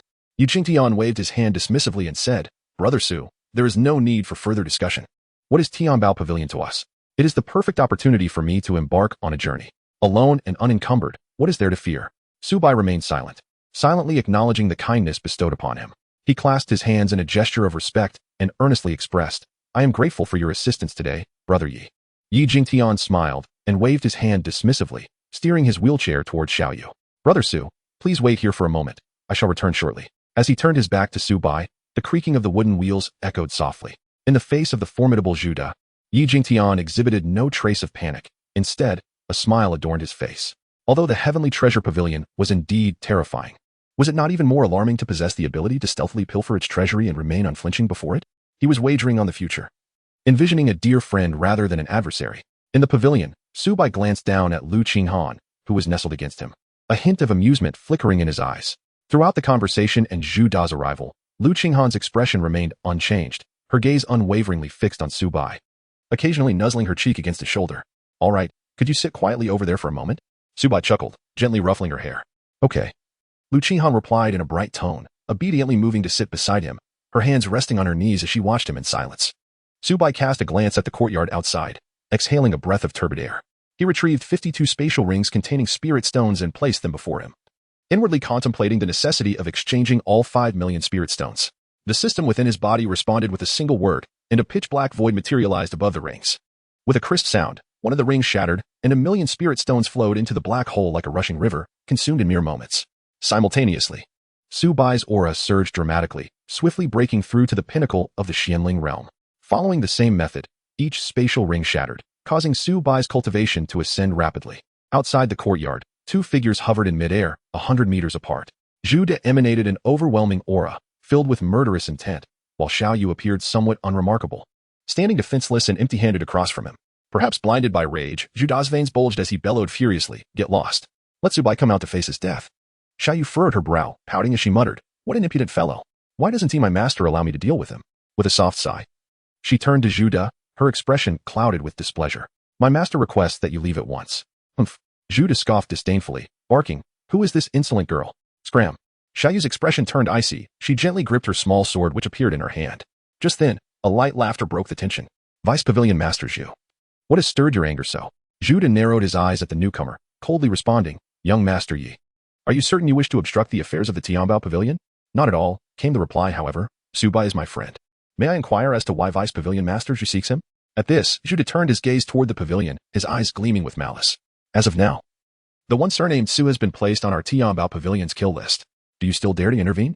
Yi Jingtian remained silent, his gaze steady upon Zhu Da. Su brother has been with me these past few days, yet now he inexplicably finds himself on your kill list. Is Tianbao Pavilion truly so tyrannical? Zhu Da, infuriated. Knew Yi Jingtian was aware of Su Bai's theft from the pavilion's treasury, but understood that he would not dare to voice it, for should the matter escalate, even if the items were recovered, the consequences would be dire. He felt trapped, with no legitimate grounds to act. And given that Tianbao Pavilion had rules against its disciples interfering in worldly conflicts, he was at a disadvantage. Humph. With a cold snort, Zhu De dismissed his hesitations. His gaze now fixed on Yi Jingtian, his eyes reflecting his murderous intent. Tianbao Pavilion handles its affairs with a firm hand. Obstructing us means there will be no mercy. With that, Zhu De intended to charge at Yi Jingtian first, wishing to eliminate him before dealing with Xiaoyu. Deep down, he sensed that Xiaoyu posed a significant danger. At that moment, a small sword suddenly appeared before him, grazing his cheek and drawing blood. Zhu De halted mid-charge, momentarily stunned. In that fleeting instant, he had felt the breath of death. Had the sword deviated even slightly, he would have faced certain demise. Slowly, he turned to Xiaoyu, who regarded him coldly, her jade hand just lowered, clearly the source of that lethal sword energy. Anyone who dares to harm my master shall die, Xiaoyu proclaimed coldly, her sword intent soaring, transforming her into a formidable figure. Merely witnessing the sword energy surrounding her instilled an unshakable fear within Zhu De, prompting him to glance at Yi Jingtian, his tone softening. Young Master Yi, I represent Tianbao Pavilion. His meaning was clear. He was the representative of Tianbao Pavilion, and should there be further interference, it would mean enmity with the pavilion, bringing relentless pursuit upon them. Yi Jingtian raised a hand, halting Xiaoyu, and smiled lightly. Vice Pavilion Master Zhu, I have no desire to oppose Tianbao Pavilion. However, Su Bai is my friend, and I cannot stand idly by as he suffers unjustly. Listening to Yi Jingtian's grandiloquent words, Zhu De trembled with rage. Yet he managed to calm himself, taking a deep breath as his aura diminished. Since young Master Yi is here tonight, I shall grant you this favor. But remember, Tianbao Pavilion has issued a warrant for Su Bai. Anyone who shelters him shall face death without mercy. With those words, Zhu De departed, leaving Yi Jingtian in a contemplative silence, a hint of worry in his eyes. It seems tonight will be a sleepless one. Just as Yi Jingtian exhaled in relief, a furious roar erupted from within the courtyard. Thief Su Bai, prepare to die. Yi Jingtian's eyelids twitched as he turned to the courtyard, realizing that Zhu De had inexplicably circumnavigated him and Xiaoyu, entering the courtyard. Xiaoyu, now fully aware of the situation, paled slightly and hurriedly gripped her small sword, rushing forward. In the pavilion, Su Bai looked up in response to the furious shout. Seeing Zhu De charging at him with a large blade, followed closely by a flustered Xiaoyu. By this point, Su Bai had exchanged 30 spatial rings, accumulating approximately 30 million lower-grade spirit stones, elevating his strength to the late Xian Master Realm. He felt no fear, even against an opponent at the pinnacle of the Xian Master Realm. Calmly rising to his feet, he placed one hand behind him, gazing at the approaching Zhu De. At that moment, Lu Qinghan darted to Su Bai's side, standing protectively with her arms outstretched, her icy gaze fixed on the murderous Zhu De, wordlessly conveying her intent to shield him. For reasons unknown, the intensity of Zhu De's fear peaked under Lu Qinghan's unwavering stare, causing him to hesitate slightly, suppressing the urge to flee as he charged downward with his blade. He had no retreat left. Not only was Xiaoyu pursuing him, but after tonight, if he failed to retrieve the items from Tianbao Pavilion's treasury, he would surely be discovered by the pavilion master, leading to far graver consequences than mere death. Behind him, Xiaoyu's murderous intent surged as she shouted to Su Bai, Su Gongzi, take Sister Xiaoan and run. Lu Qinghan remained steadfast, her small face resolute as she stood before Su Bai, unwilling to allow anyone to harm him. Fool, Su Bai gently placed a hand atop Lu Qinghan's head, stepping past her with a smile. Thank you for your protection, Xiaoan, but now it is my turn to protect you. With a soft murmur, the Qishan sword resonated, slicing through the void and appearing above Su Bai, exuding the overwhelming might of a mid-grade royal weapon. A royal weapon? Zhu De exclaimed, disbelief in his eyes. In the city of Manxue, royal weapons were exceedingly rare, and this one clearly belonged to Su Bai, not something taken from Tianbao Pavilion's treasury. But soon, Zhu De's expression shifted to a cold smirk. And what of a royal weapon? A mere ant wielding a sacred object remains an ant in the end. A dark scar from a blade cleaved through the air. The power of a top-tier mysterious weapon wielded by a peak practitioner of the arcane master realm was self-evident. With each inch the scar traversed, a series of sonic booms erupted, as though the very void had shattered, in an instant. The pavilion could no longer withstand the force and exploded, thick clouds of smoke billowing forth. Simultaneously, Xiaoya unleashed a stream of sword energy, intent on cleaving Zhu De in two. Perhaps anticipating her attack, Zhu De suddenly swerved, narrowly evading the lethal strike, but lost his left arm at the shoulder. Blood sprayed across his left cheek, and despite the agony of his severed limb, a twisted grin emerged on his face. No matter the cost, he must first eliminate Su Bai and reclaim the treasury. As for his lost arm, he would have the people from the Tianbao Pavilion retrieve it later. If he could secure the treasury and preserve his life, there would still be hope. Ignoring the murderous intent emanating from Xiaoya behind him and the smoke still swirling around, Zhu De hastily made his way towards Su Bai. He aimed to seize the treasury before Xiaoya could catch up, and then return to the Tianbao Pavilion. Once back at the pavilion, none would dare to harm him. As he plunged into the thick smoke, Xiaoya, her eyes ablaze with fury, pursued without a moment's hesitation. Ready to leap in. Should anything happen to Sister Xiaoan or young Master Su, she would stop at nothing to slay him. Just then, a figure collided with Xiaoya, sending him flying backward. Instinctively, she raised her hand and thrust her sword forward. With a sickening gasp, Zhu Da's eyes widened in horror. A clear imprint of a foot visible on his face, compounded by the previous wound to his chest, rendering him utterly disheveled. Xiaoya gazed at the blood on the blade's tip, her mind momentarily blank as she turned to look, stunned in place. I'm sorry. Huh? Chapter 39, Self-Destruction. As the dust settled, Su Bai emerged, hand in hand with Lu Qinghan, both untouched by even a speck of grime. A delicate veil of spiritual energy shielded them from the debris. Upon seeing Xiaoya, Su Bai nodded and smiled. Miss Xiaoya, please keep an eye on Xiaohan for me. Thank you. Relieved to see they were unharmed, Xiaoya beamed with joy, quickly approaching Lu Qinghan, grasping her arm and inspecting her closely. Sister Xiaohan, are you all right? At her words, Lu Qinghan turned to her, sensing Xiaoya's concern, and gently nodded, whispering, I'm fine. Su Bai is. After entrusting Lu Qinghan to Xiaoya, Su Bai stepped toward Zhu Da, standing before him with a hint of disdain curling at the corners of his mouth as he regarded Zhu Da's disheveled state. Deputy Pavilion Master Zhu. I hear you were looking for me? Struggling to sit up, Zhu Da braced himself against the ground, retreating a few steps. His eyes reflecting a flicker of fear as he gazed at Su Bai. Why you're not in the Earth Spirit realm? How can you be in the late stage of the Arcane Master realm? Su Bai gazed down at him with a light chuckle, saying, well, just a few days ago. Upon hearing this, Zhu Da's pupils instantly constricted. A few days prior. Did that not imply that Su Bai had ascended from the Earth Spirit realm to the Profound Master realm in such a brief span? No, it cannot be. You must be concealing your true cultivation. Zhu Da's expression darkened considerably, and he growled in a somber tone. To him, it was evident that Su Bai was merely feigning weakness. Perhaps even the current cultivation he exhibited was not authentic. Su Bai offered a faint smile, wielding his blazing sword in a graceful flourish. Lowering his gaze upon him, his eyes appeared deceptively tranquil, yet they concealed an inexhaustible intent to kill. At this moment, none of that mattered, did it? Perhaps sensing the true peril of Su Bai's murderous intent, Zhu Da's face contorted with fear as he scrambled backward with one hand. This individual before him was undoubtedly insane. He would certainly take his life. As he retreated, Zhu Da trembled and pleaded, No. No, you cannot slay me. I am the Vice Master of the Tianbao Pavilion branch. You must not kill me. If you do, the Tianbao Pavilion will unleash relentless vengeance upon you. Please let me go, and I shall act as if nothing has transpired. Su Bai approached step by step until Zhu Da found himself with no path for retreat, standing before him. He slightly bent forward and whispered, Do you truly believe that having emptied the treasury of Tianbao Pavilion, I would care about taking your life? As he spoke, a smile graced Su Bai's lips, yet to Zhu Da, it bore the sinister semblance of a devilish grin, chilling to the bone. Confronted with Su Bai's words, Zhu Da felt as though his throat had been constricted, rendering him utterly speechless. Indeed, if one was indifferent to the plundering of Tianbao Pavilion's vault, would they truly care about eliminating one more branch leader? In that moment, perhaps spurred by the specter of death, Zhu Da's expression hardened, his teeth gritted as he cast a venomous glare at Su Bai. Since you are determined to kill me, then neither of us shall leave alive. Suddenly, Zhu Da's complexion turned a deep crimson, his body swelling grotesquely. Xiao Bai, kill him quickly. He is about to self-destruct. Upon hearing this, Su Bai had been vigilantly observing Zhu Da's every move. The instant Zhu Da exhibited any peculiar behavior, the blazing sword was unleashed, trailing a magnificent plume of crimson flames. With a resounding clash, a grotesque head rolled away, Zhu Da's body returning to its original form, devoid of any aura. The deputy leader of Tianbao Pavilion had met his demise. Just as Zhu Da breathed his last, a hearty laugh and the sound of applause echoed from outside the courtyard. Ha! Splendid, splendid indeed. To dare slay one of Tianbao Pavilion's own, you possess remarkable audacity. Su Bai turned his gaze towards the courtyard, only to behold a multitude of individuals soaring through the sky. At the forefront stood two figures, Shun Li and Chu Xiong.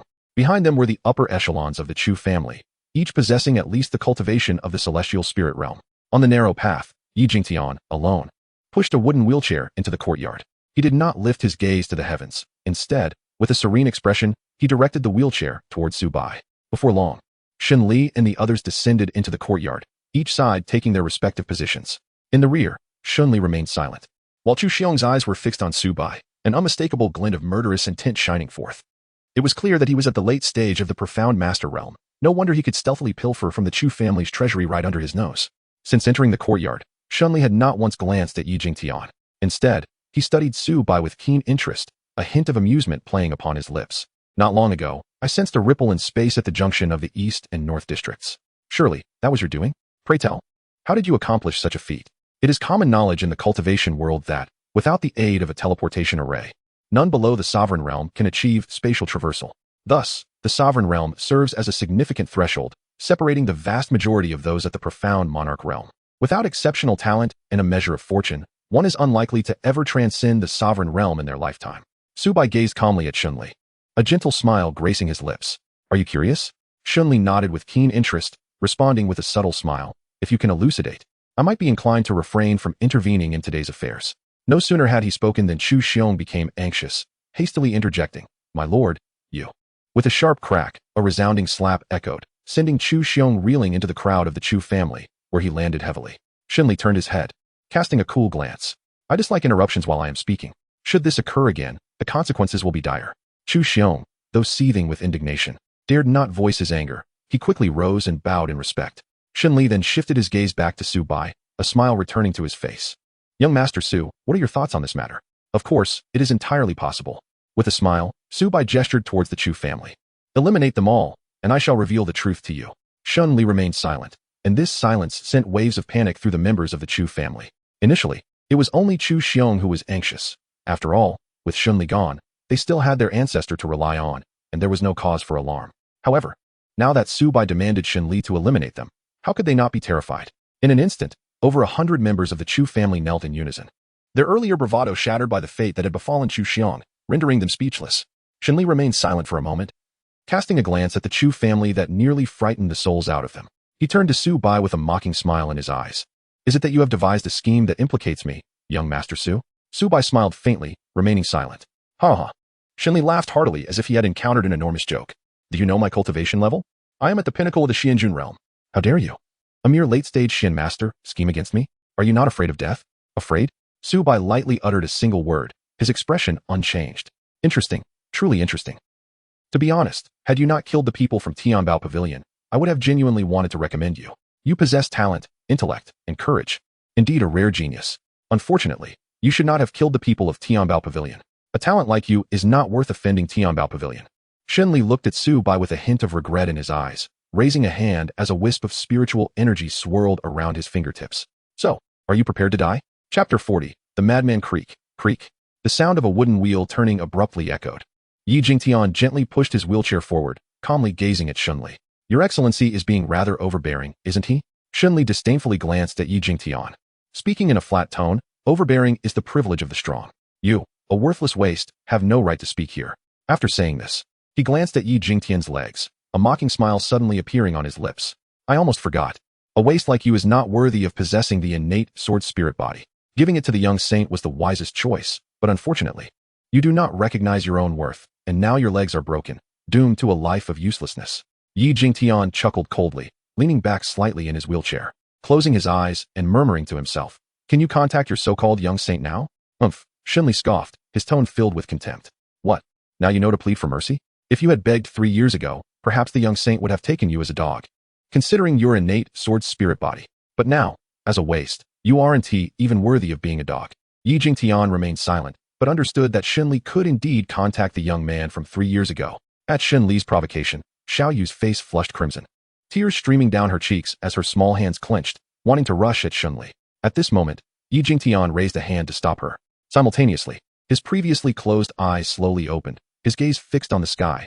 The gentleness he had exhibited earlier completely retracted, replaced by an overwhelming sharpness. He murmured, At 3, I touched a sword. At 7, I comprehended sword intent. By 13, I perfected my sword intent. He turned to Su Bai, a smile gracing his face. Brother Su, just watch closely. Beyond sword intent lies the sword domain. As he spoke, Yi Jingtian slowly raised a hand. In the courtyard, a willow tree swayed in the wind, a slender branch floating toward him. Yi Jingtian brought his fingers together, his calm eyes fixed on Shunli, beneath which lay an endless sword light that pierced the air. Shunli narrowed his eyes slightly, a hint of disdain lingering on his lips. A waste can open a sword domain? What a ridiculous joke. However, with this single motion, he realized that perhaps Yi Jingtian's ability to reach the sword domain was not far from an all-out strike from a Xian master. But alas, he was at the pinnacle of the Xianjun realm. With a slight lift of his hand, a torrent of spiritual energy surged forth, transforming into the shape of a massive sword. Shunli sneered, a genius of the sword path? Today, I shall use the very sword you pride yourself on to kill you. Though he did not practice swordsmanship, It did not hinder him from transforming spiritual energy into sword form. While it might be somewhat weakened, it was more than sufficient to obliterate a Xian master. Yi Jingtian remained silent. As the willow branch flew towards him, an invisible sense of oppression unfurled instantly, the world around him shifting dramatically, with countless sharp swords suspended overhead, as if they would fall at any moment. Noticing this change, the faces of the hundreds from the Chu family turned pale, while Shun Li's smile froze. The sword-shaped spiritual energy he had conjured dissipating in an instant. He opened his mouth, his voice becoming hoarse. The sword domain? Is it truly the sword domain? You have truly opened a domain. It is known that among the Xinhuang realm, those who can open a domain are few and far between, not to mention those below the Xinhuang realm. Throughout history, there have been instances of those below the Xinhuang realm opening a domain, but they were all core cultivators of major sacred lands, with a minimum cultivation of the Xinhuang realm. Yi Jingtian did not respond, sitting in his wheelchair, the willow branch floating to his right, expressionless as he regarded Shun Li, speaking to himself. Did he not seize my innate sword spirit body? He should be able to master the Jinghong sword technique quite smoothly by now, but he must look down on it. For in his eyes, how could a waste technique compare to that of a sacred land? Perhaps you should inform him that once he masters the Jinghong sword technique to perfection, the domain can be opened with ease. Upon hearing this, Shun Li's eyes narrowed sharply. To open a domain with ease, who in the world would dare utter such a boast? Were it any other time, he would have deemed the speaker a madman, but the scene before him was too astonishing for him to dismiss. Suppressing his inner shock, Shun Li unconsciously tempered his tone. Young Master Yi, are you surrendering to the young saint? With this display today, along with my slight recommendation, I believe the young saint would agree to have you as his follower. In his view, Yi Jingtian revealing the sword domain and mentioning the method to open it was akin to pledging allegiance to the young saint. However, at this moment, Yi Jingtian shook his head and chuckled softly, saying no. I am merely worried that the journey of the great path may become too dull. Moreover, the innate sword spirit body, paired with the Jinghong sword technique, do you not find it fascinating? At these words, Shun Li's lips twitched slightly. A madman. This fellow, like Su Bai, is indeed a lunatic. One who dares to openly confront Tianbao Pavilion, and another who hopes for his enemies to grow stronger. Birds of a feather truly flock together. Yi Jingtian raised a hand, bringing his fingers together, softly stating, all right. To make your claims more convincing, please observe my self-created Jinghong sword technique. As he spoke, his fingers bent slightly. The willow branch instantly shot forth, thousands of sword shadows following closely behind. As they pierced toward Shun Li, the myriad swords converged into one, attaching themselves to the willow branch, which stood straight as a sword, sharp and unstoppable. Shun Li dared not be careless, hastily lifting both hands. A torrent of spiritual energy erupting from his body, forming a thick wall of spiritual energy. Not yet reassured, he took out a bronze shield and positioned it in front of himself. With a whoosh, the sound of air being pierced rang out. In Shun Li's terrified gaze, the wall of spiritual energy was punctured as if it were made of tofu, immediately following which it struck the bronze shield. With a clang, the bronze shield was sent flying with a loud noise, crashing into Shun Li and propelling him backward. However, the willow branch showed no signs of diminishing in force, relentlessly pursuing the fleeing Shun Li as if it had been equipped with tracking capabilities. At this moment, Shun Li was utterly panicked. If this attack struck again, he would undoubtedly perish. Young Master Yi, spare me. I shall never interfere again. As the words fell, a willow branch suddenly pierced through the air, halting just an inch before his eyes. A mere thrust forward would have resulted in his immediate demise. Shun Li, in a state of panic, rolled backward. Drenched in cold sweat, his mind disoriented. It is often said that one arrives with great majesty but leaves in utter disgrace. Now, he was compelled to reach out to his superior, urging him to diligently practice the Jinghong sword technique. I eagerly anticipate his swift attainment of the domain, otherwise, the experience would be rather dull. A voice emerged, as if from the depths of the abyss, captivating the soul, at least to Shun Li's ears, which were now terror-stricken. In a frantic manner, he produced a circular disc, presumably a means of communication with the figure behind him. A thread of thought entered the disc, articulating the terrifying aspects of the Jinghong sword technique, while simultaneously embellishing the narrative to incite the Holy Land's powerful figures to eliminate Yu Jingtian. Through this encounter, he realized that if Yu Jingtian were not dealt with promptly, once he spread his wings, the Holy Land would no longer know a moment of peace. Just then, Yi Jingtian's calm voice resonated once more. Do you have any final words? Chapter 41. For them, to avenge their wrongs upon realizing his impending death. Shun Li's visage twisted into a grimace, breaking into a maniacal laugh. Just wait, the Holy Land's relentless pursuit of you. With that, a willow branch pierced his throat, creating a gaping wound that consumed half of his neck. Shun Li's body lurched forward, vitality swiftly waning. After executing this act, the sword domain dissipated, the heavens and earth returning to their original state as the myriad of swords hanging overhead vanished, as though merely an illusion. Yu Jingtian, seemingly unperturbed. Wheeled himself towards Su Bai, the creaking of the wheelchair echoing ominously in the ears of the Chu clan members, striking fear into their hearts. Even the patriarch of the Chu family was not exempt. If even Xinli, a peak Xianjun, could be effortlessly slain, what hope did he, a mere novice Xianjun, have? At that moment, dozens rushed in from outside the courtyard, led by Yi Hong, the head of the Yi family, accompanied by a handful of his kin. Once a grand lineage, the Yi family now consisted of only these few. The sounds of conflict had inevitably drawn them, prompting Yi Hong to hasten to the scene. Where he was met with this alarming sight, Yi Jingtian cast a fleeting glance towards Yi Hong, uttering not a word, as he continued on his way. Xiaoye, I am weary. Take me back to rest. Yes, young master, Xiaoye replied promptly, moving to push his wheelchair away. Not far off. Yi Hong gazed with a complex expression at the retreating figures, letting out a soft sigh before turning to the patriarch of the Chu family, his tone devoid of warmth. Chu Xiong, what brings you to the Yi family? Chu Xiong, thoroughly terrified, fixed his fearful gaze upon Yi Jingtian's back, stammering, I shall take my leave immediately. With that, he feigned calmness, gesturing dismissively as he turned to depart. At that moment, a voice suddenly rang out. Wait. Chu Xiong's legs weakened, nearly causing him to collapse. Suppressing his dread, he turned to see Su Bai, inexplicably relieved. As long as it was not that freak Yi Jingtian, he felt he could manage. A smile graced his face as he bowed slightly, saying, Young Master Su, it was all a misunderstanding. I apologize for the prior offense. Hearing this, Su Bai raised an eyebrow, seemingly surprised by Chu Xiong's words, his interest piqued. As for the matter regarding the Chu family's treasure vault, absolutely untrue. I was momentarily misguided, heeding the slanders of a rogue, and wrongfully accused young Master Su. I beseech your forgiveness. As long as it is a misunderstanding, that is sufficient. I knew my character would be well understood. How could I engage in such dishonorable, base actions? Chu Xiong's eyes twitched slightly, stifling his inner fury as he forced a smile. Since the misunderstanding has been resolved, I shall take my leave. With that, Chu Xiong hastened to exit. Wishing to depart from this place as quickly as possible, he resolved that upon returning to the Chu family, he would gather his belongings and flee. With the Holy Land having suffered a death, they would undoubtedly send people to investigate, and being implicated would mean certain doom. Stop. A cold voice halted Chu Xiong in his tracks. He slowly turned, a hint of anger in his expression, and spoke in a low tone, Young Master Su. Are you toying with me? Su Bai gazed at him with tranquil eyes and said softly, The misunderstanding has been resolved, but there remains one matter unfinished. Chu Xiong remained silent, patiently awaiting further elaboration. At this moment, regardless of what conditions Su Bai might articulate, he could only endure. Su Bai continued to speak to himself. I once promised them to redress their grievances. Chu Xiong narrowed his eyes, clearly contemplating something, and said in a solemn tone, Young Master Su. Since that item is already in your possession, I have no intention of claiming it. However, regarding the grievances you mentioned, I must confess that I do not comprehend. Su Bai smiled faintly, extending his hand to summon a ghost emperor banner, which materialized in his grasp. As it appeared, the triangular flags of the banner fluttered violently, emitting a wailing sound reminiscent of the underworld, grating and filled with malice. Upon witnessing the ghost emperor banner, the members of the Chu family, including Chu Xiong, instinctively took a step back in unison. Yet another royal artifact. With the previously acquired fiery sword, Su Bai now possessed two royal artifacts. Alas! Su Bai let out a soft sigh, gazing slightly upwards at the heavens, and murmured, Heaven and earth bear witness. I, Su Bai, shall today vindicate all of you. Upon finishing his words, he turned toward Chu Xiong, gently swaying the ghost emperor banner, and with an expression devoid of emotion, stated, Go forth, they are right before you. Proceed.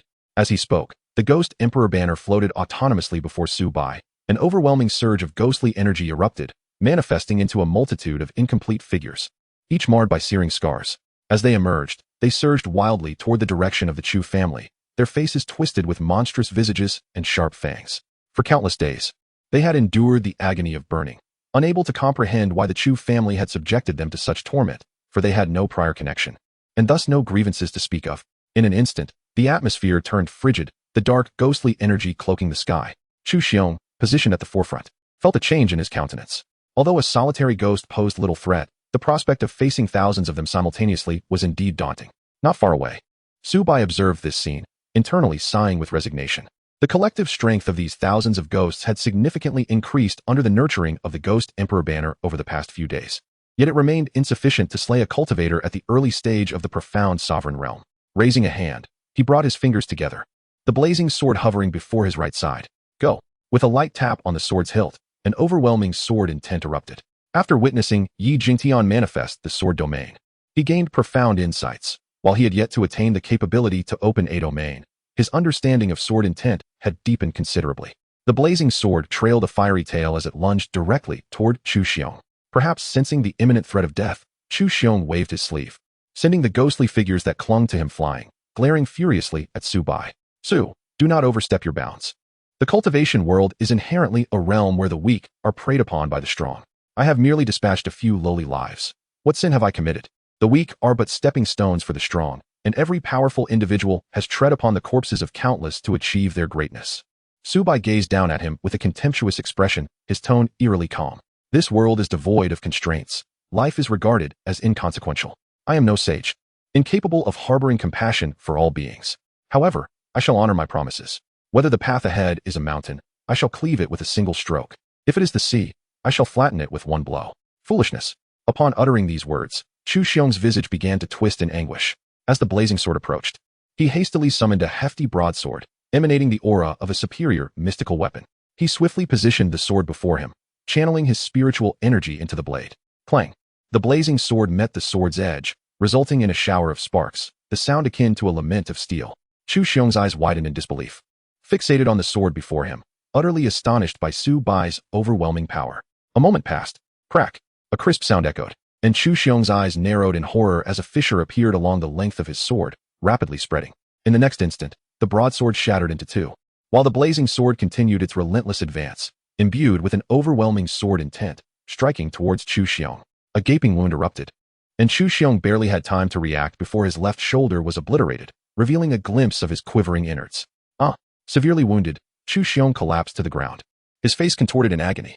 The blazing sword curved back into Su Bai's grasp, who regarded Chu Xiong with a calm gaze, devoid of any trace of pity. You reap what you sow. Chapter 42. Two choices. After inflicting severe injuries upon Chu Xiong, Su Bai refrained from further attacks, allowing the 1,000 wandering souls to take control, moving towards Lu Qinghan to take her hand and depart. Absent the presence of a Xianjun realm cultivator, the Chu family was left with only a handful of Tianling realm warriors and a novice Xian master, incapable of withstanding the onslaught of over 1,000 souls nurtured by the Ghost King's banner.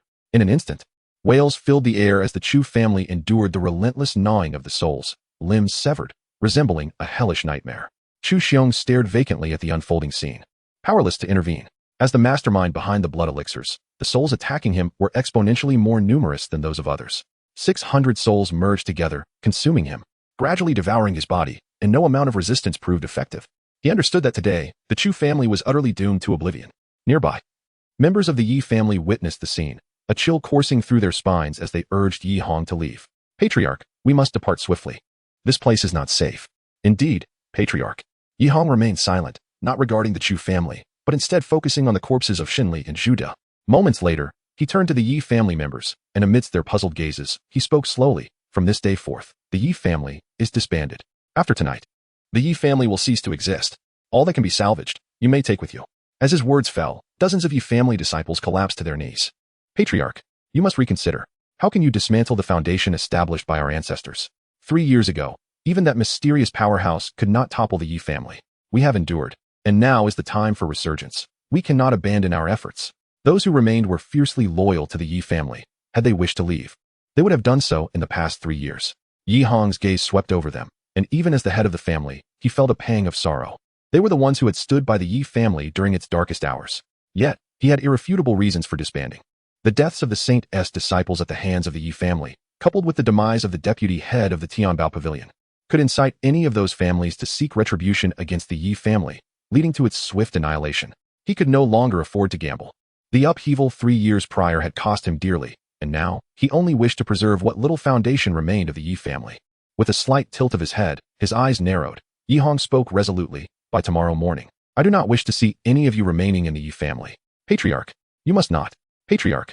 Dozens of voices filled with tears cried out, kneeling in supplication to Yi Hong. Yi Hong inhaled deeply, pointing towards the Chu family. Do you see?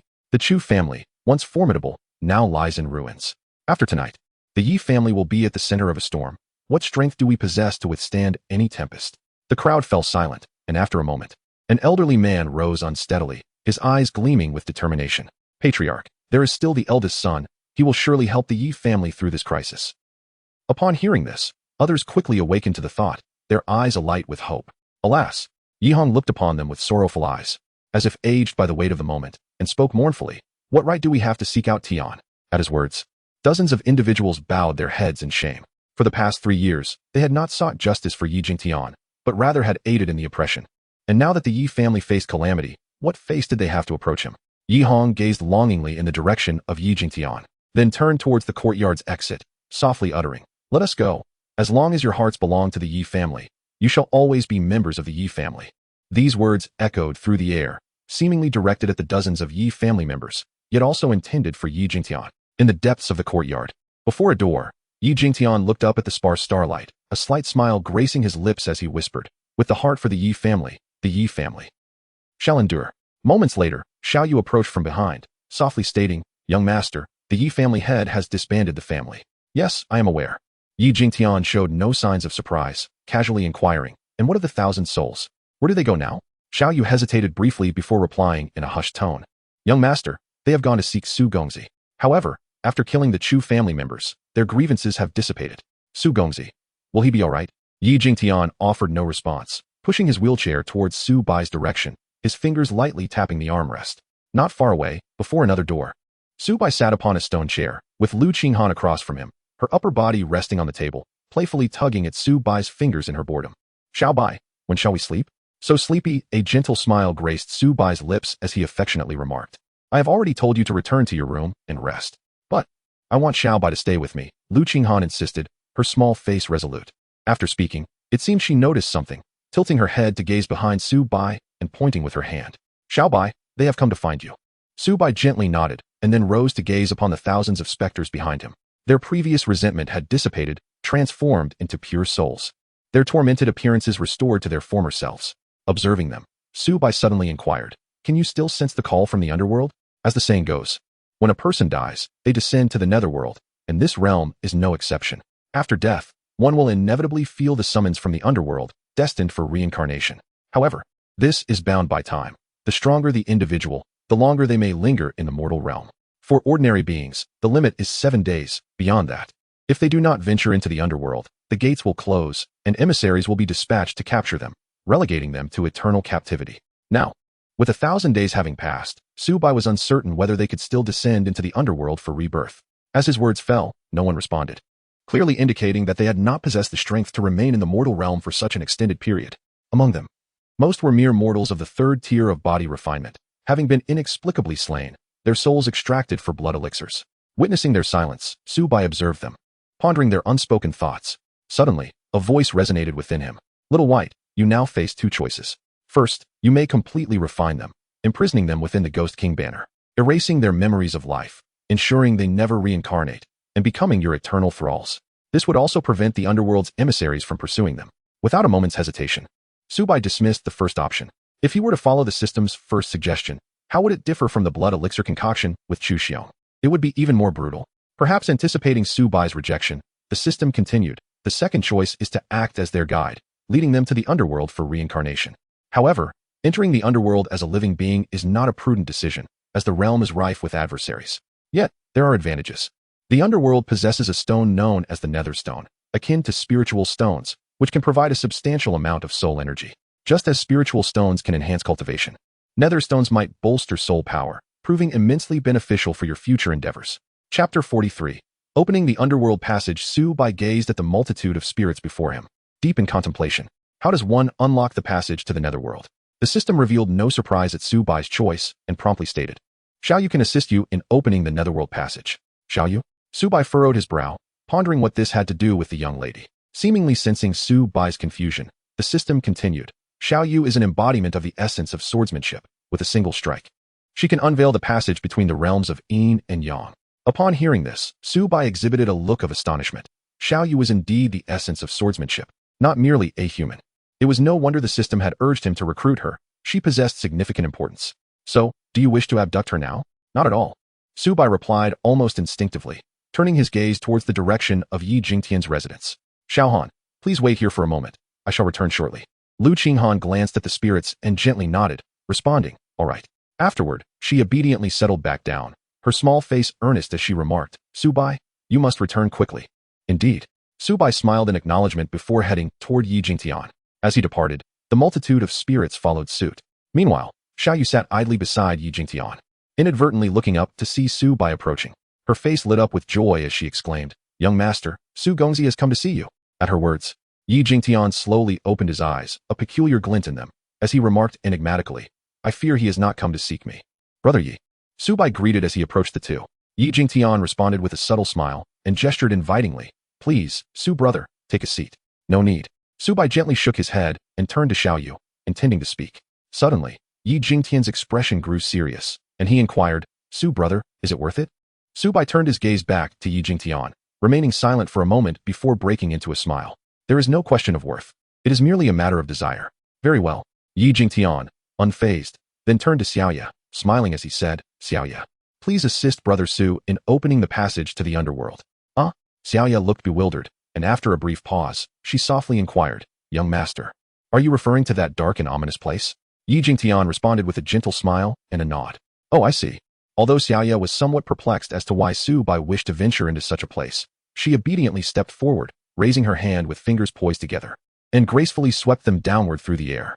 Her fingertips, akin to a sword, suddenly cleaved through the void, creating a fissure that rapidly expanded. Xiaoya then turned to Su Bai, her tone laced with urgency. Young Master Su, prepare yourself to enter. It would be unfortunate if those grotesque creatures were to discover us. Su Bai nodded gently, extending his hand to summon the Ghost Emperor banner, softly saying, Esteemed guests, please enter the Ghost Emperor banner. I shall escort you one last time. Upon seeing the fissure behind them, the myriad of spirits inexplicably felt a profound sense of belonging, as if that place was indeed their rightful home. They naturally trusted Su Bai's words and surged into the Ghost Emperor banner. As he retracted the banner, Su Bai turned to step into the fissure. Yet, just as his foot crossed the threshold, he abruptly halted, glancing back at his abode. There, Xiaohan was still waiting for his return. He yearned to bid her farewell, but he was acutely aware that she would undoubtedly follow him. This journey was fraught with peril, and he could not guarantee her safety.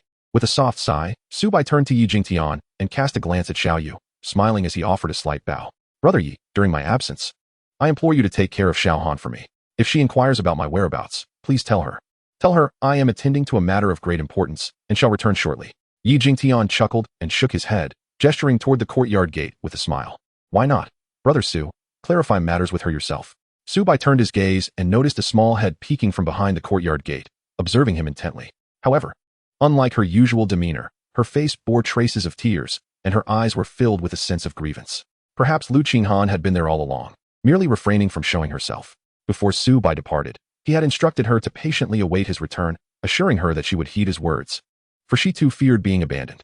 She was unaware of Su Bai's destination, yet she sensed that this time he was venturing to a distant place, and that she was but a burden, reliant on his protection. Upon seeing Su Bai, Lu Qinghan quickly withdrew her head, crouching beside the gate.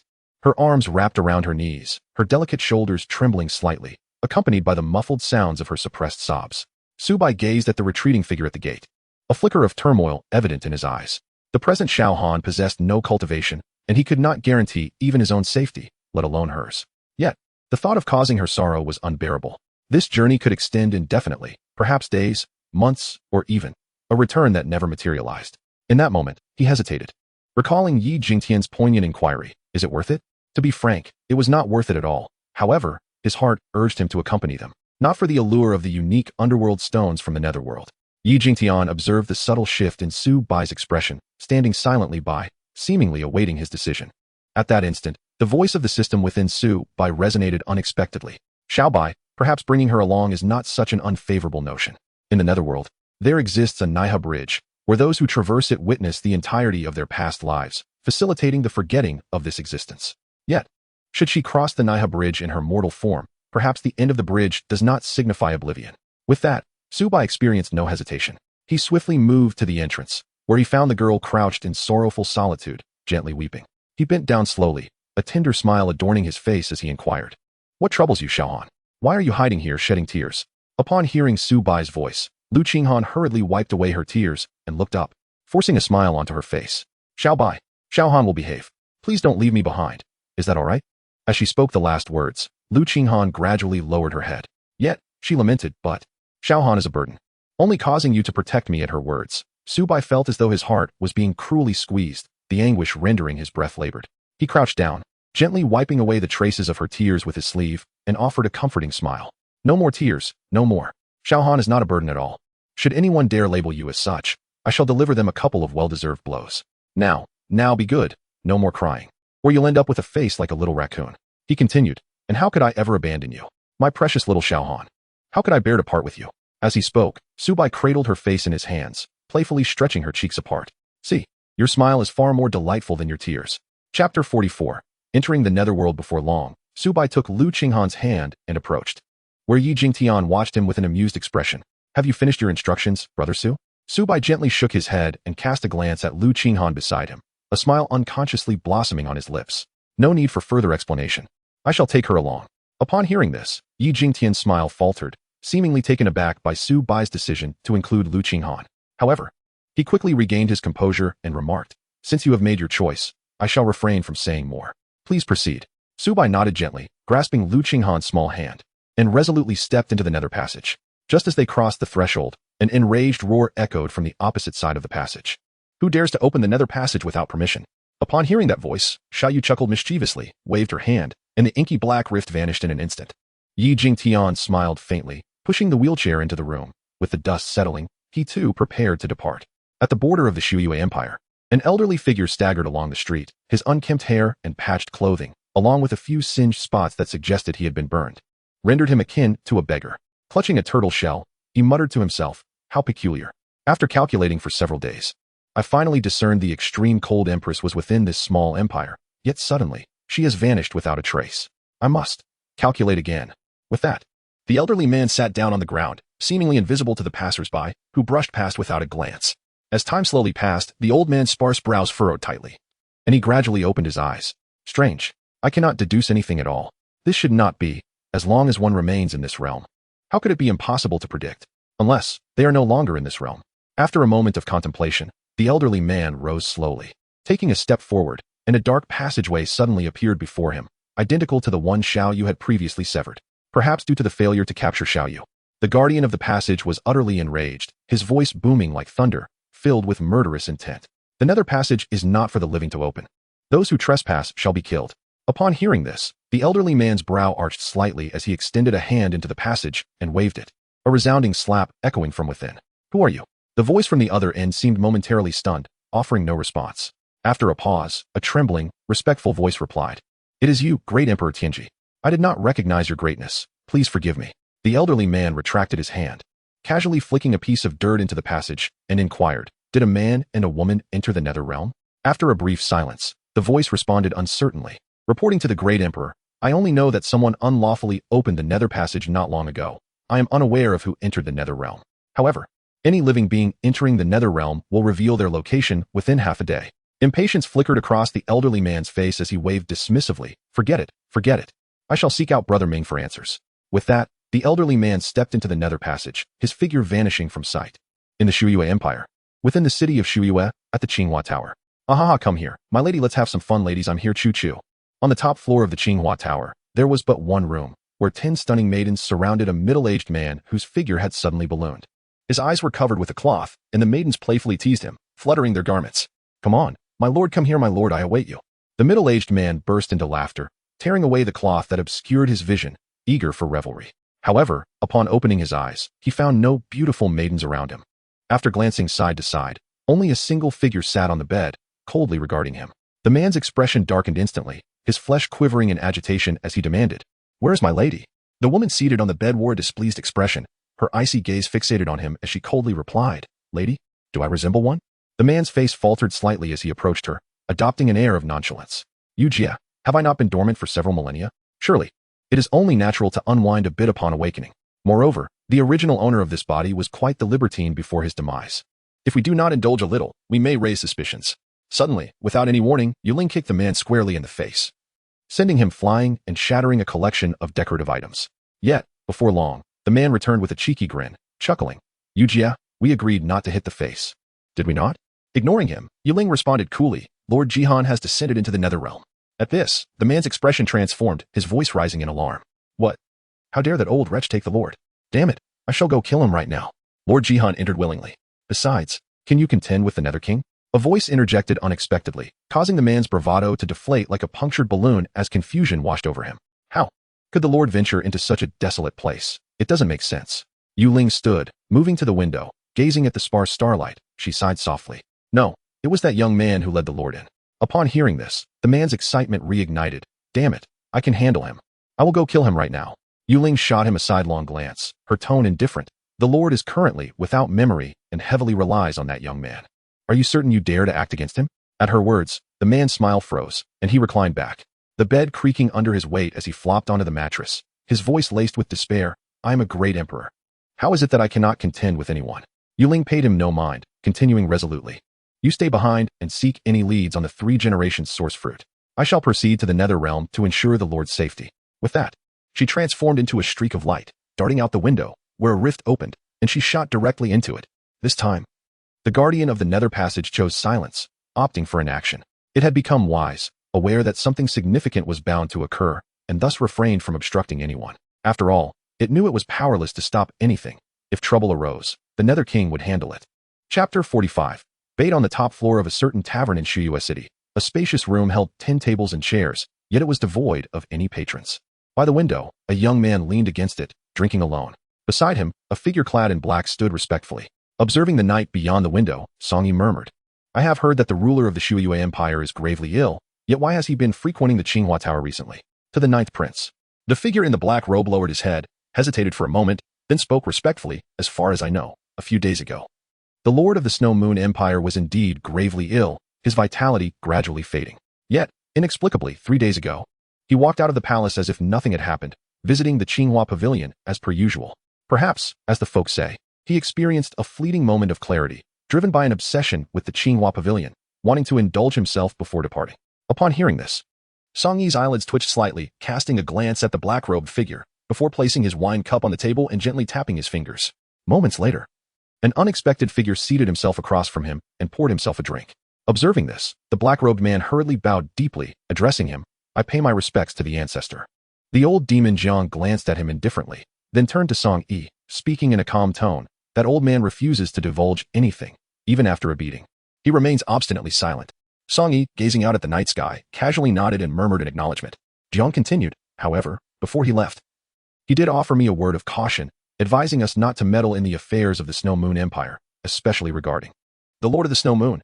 At this, Songyi turned to Jiang, a glimmer of intrigue dancing at the corners of his mouth. The esteemed ancestor of the Snow Moon Empire, wary of his own descendants. How fascinating. Did the Lord of the Snow Moon exhibit any signs of anomaly? Jiang gently shook his head. If all goes as expected, the Lord of the Snow Moon has long since passed 3 days ago. Yet, the entity that occupies his body possesses remarkable concealment techniques I cannot discern. Songyi nodded lightly, a smile gracing his lips as he turned to the black-robed figure, saying, prepare accordingly. Tomorrow, this prince shall extend his congratulations on the Lord of the Snow Moon's recovery. Understood. The black-robed man responded respectfully, performing a courteous bow to Jiang before gradually retreating. The night was enchanting, and as Songyi sipped his drink, he gazed at the starry sky, seemingly entranced. Perhaps recalling someone, a slight smile played on his lips as he murmured, White Mouse. It would be impolite not to reciprocate. In the netherworld, a blood moon hung ominously in the sky, casting a grayish pallor devoid of any light. The ground beneath was stained a dark crimson, seemingly mirroring the blood moon above. By a nearby brook, a young man and woman reclined on the ground. The girl lay on his chest, her hand tightly clasping his. Their fingers interlocked. Before long, Su Bai slowly opened his eyes, gazing up at the blood moon. Then down at a silvery tuft of hair that resembled a radar pointing at him. He gently sat up, adjusting his hold to make it more comfortable for Lu Qinghan. Surveying their surroundings. Upon entering the passage to the netherworld, a wave of dizziness had overtaken him. When he opened his eyes again, he found himself here. Now, he needed to ascertain their whereabouts, but all he could see were uneven stones. There was not a soul in sight. After resting for a moment, Su Bai lightly tapped the girl's pristine forehead, grinning affectionately. How much longer do you intend to sleep? At his words, Lu Qinghan quietly opened her eyes. A glimmer of mischief flashing within them, her voice soft and sweet. I'm just a bit sleepy. I wish to sleep a while longer. In truth, she had not fainted at all. While Su Bai was unconscious, she had chosen to nestle against him, interlocking their fingers herself. The reason she feigned sleep upon his awakening was simply that she found it comforting to slumber in his embrace. Little did she know, Su Bai had already discerned her ruse. After spending so many days together, he had observed a pattern. When she truly slept, her tuft of hair would droop, or it would do the same when she was in a foul mood. Conversely, when awake, it would typically angle slightly towards him. With a resigned sigh, Su Bai lifted her in a princess carry, smiling down at her. All right then, sleep a little longer. All right, Lu Qinghan giggled, rubbing her face against his chest, her eyes fluttering shut in bliss. Thus, Su Bai carried her along the brook, the blood moon casting a faint glow overhead, providing a modicum of light in an otherwise pitch-black world, where one could hardly see their own hand in front of their face. Su Bai wandered while surveying his surroundings, attempting to locate a ghost to inquire about the route to the Naiha Bridge. After a considerable amount of time, he still encountered no spectral presence. What if I continue to find no one? No ghost? What should I do then? He pondered. Let me continue to look. It would be ideal to encounter someone.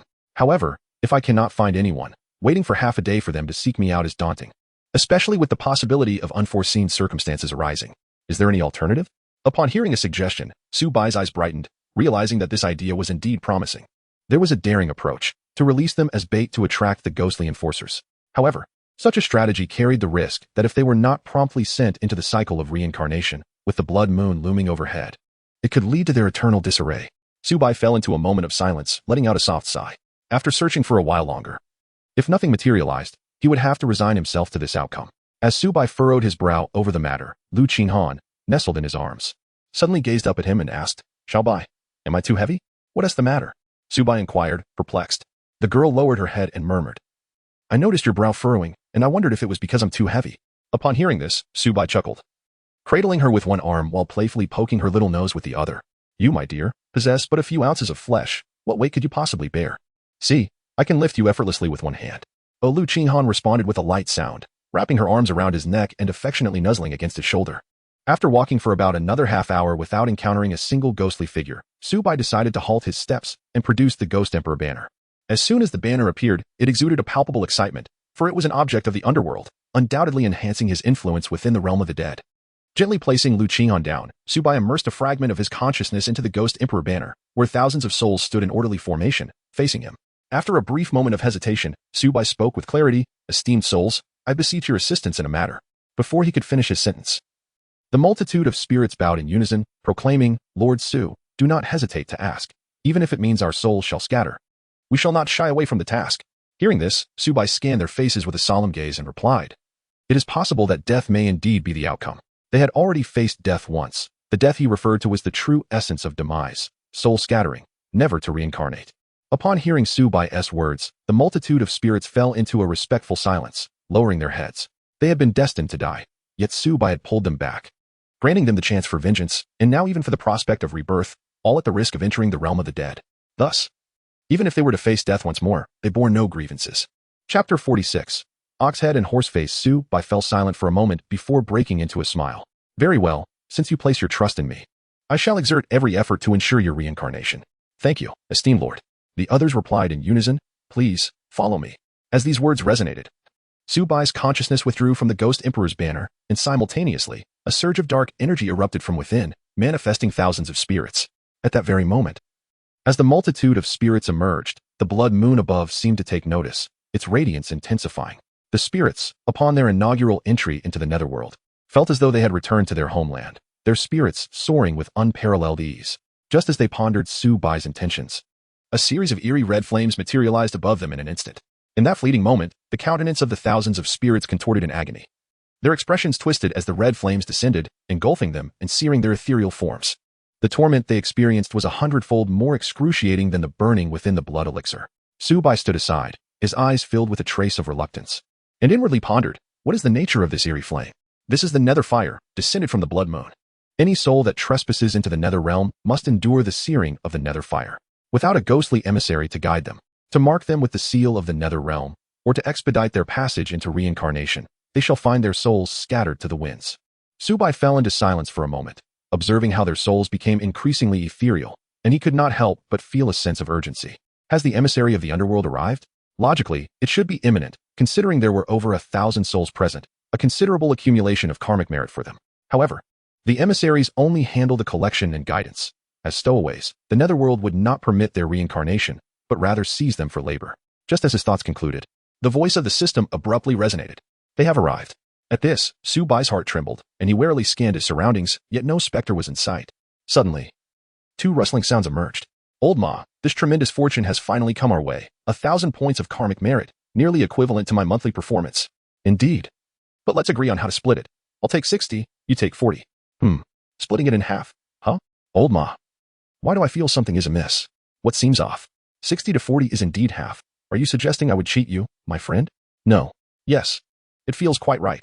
"No, Old Ma. I mean, why does it feel like there is an overwhelming presence of yang energy? Brother Nyo, Have you become confused with the guiding principles, unable to distinguish between yin and yang?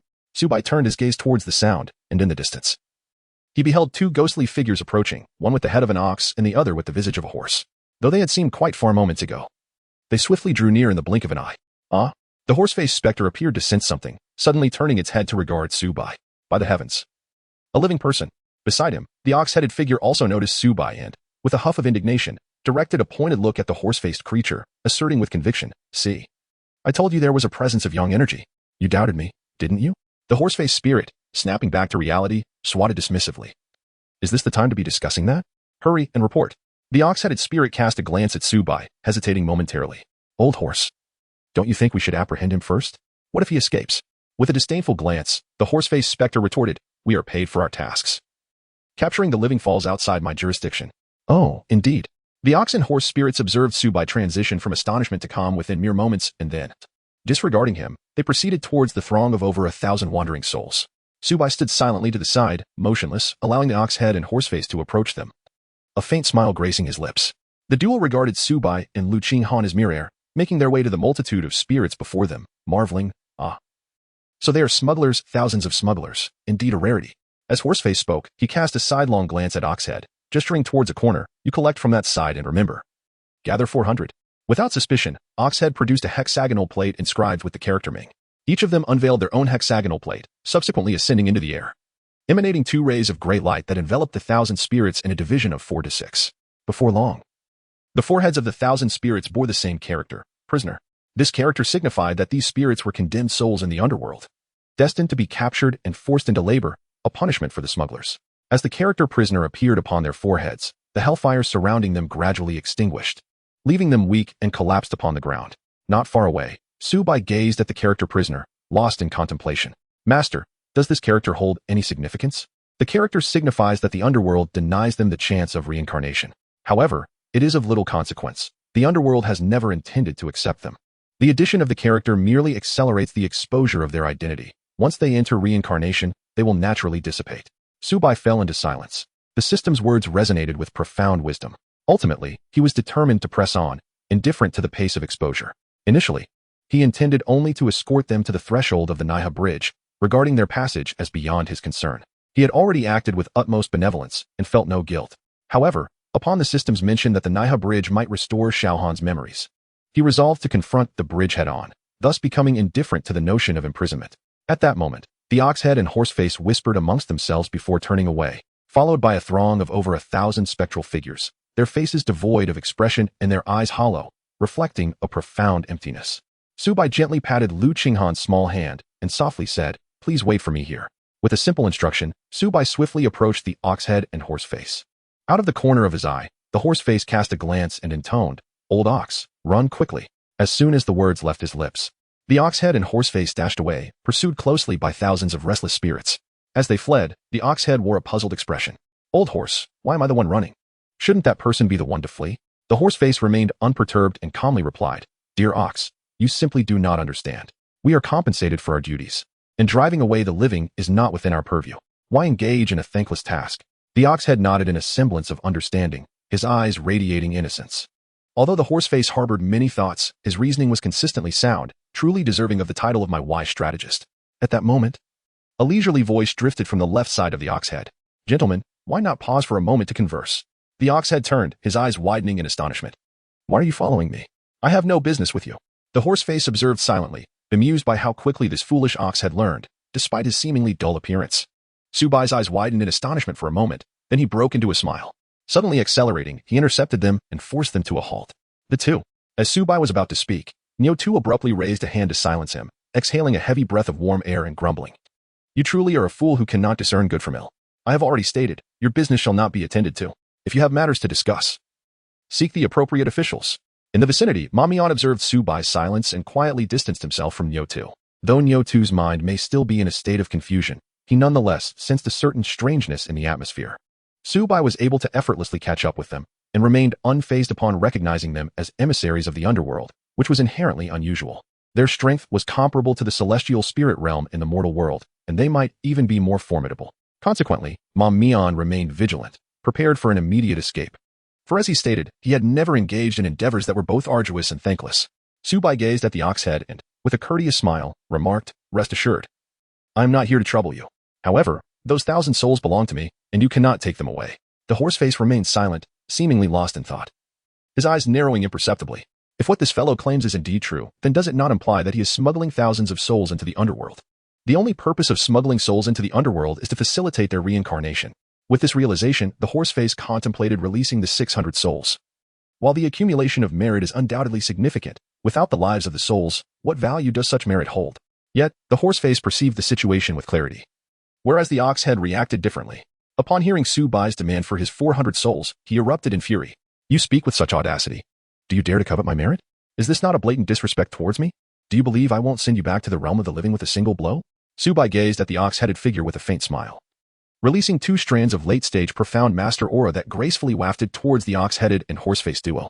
The horse-faced one, showing no hesitation, promptly presented the nether plate, chuckling nervously. "Esteemed sir, please have a look." Beside him, the ox-headed figure remained frozen, seemingly taken aback.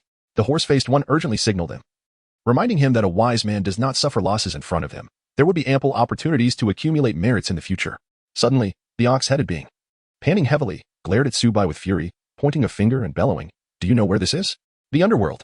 Are you aware of who my distant ancestor is? The bull demon king. Do you dare to intimidate me? Do you believe I won't destroy you?" Hearing the ox-headed one's wrathful shout, the horse-faced figure turned pale with fright. This foolish creature truly possessed courage. A ghostly envoy confronting a late-stage profound master head-on and directly issuing a threat.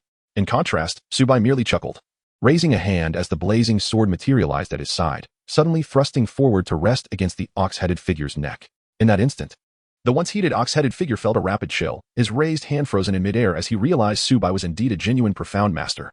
To have a profound master contend with someone at the heavenly spirit realm was akin to a grandfather confronting a grandson.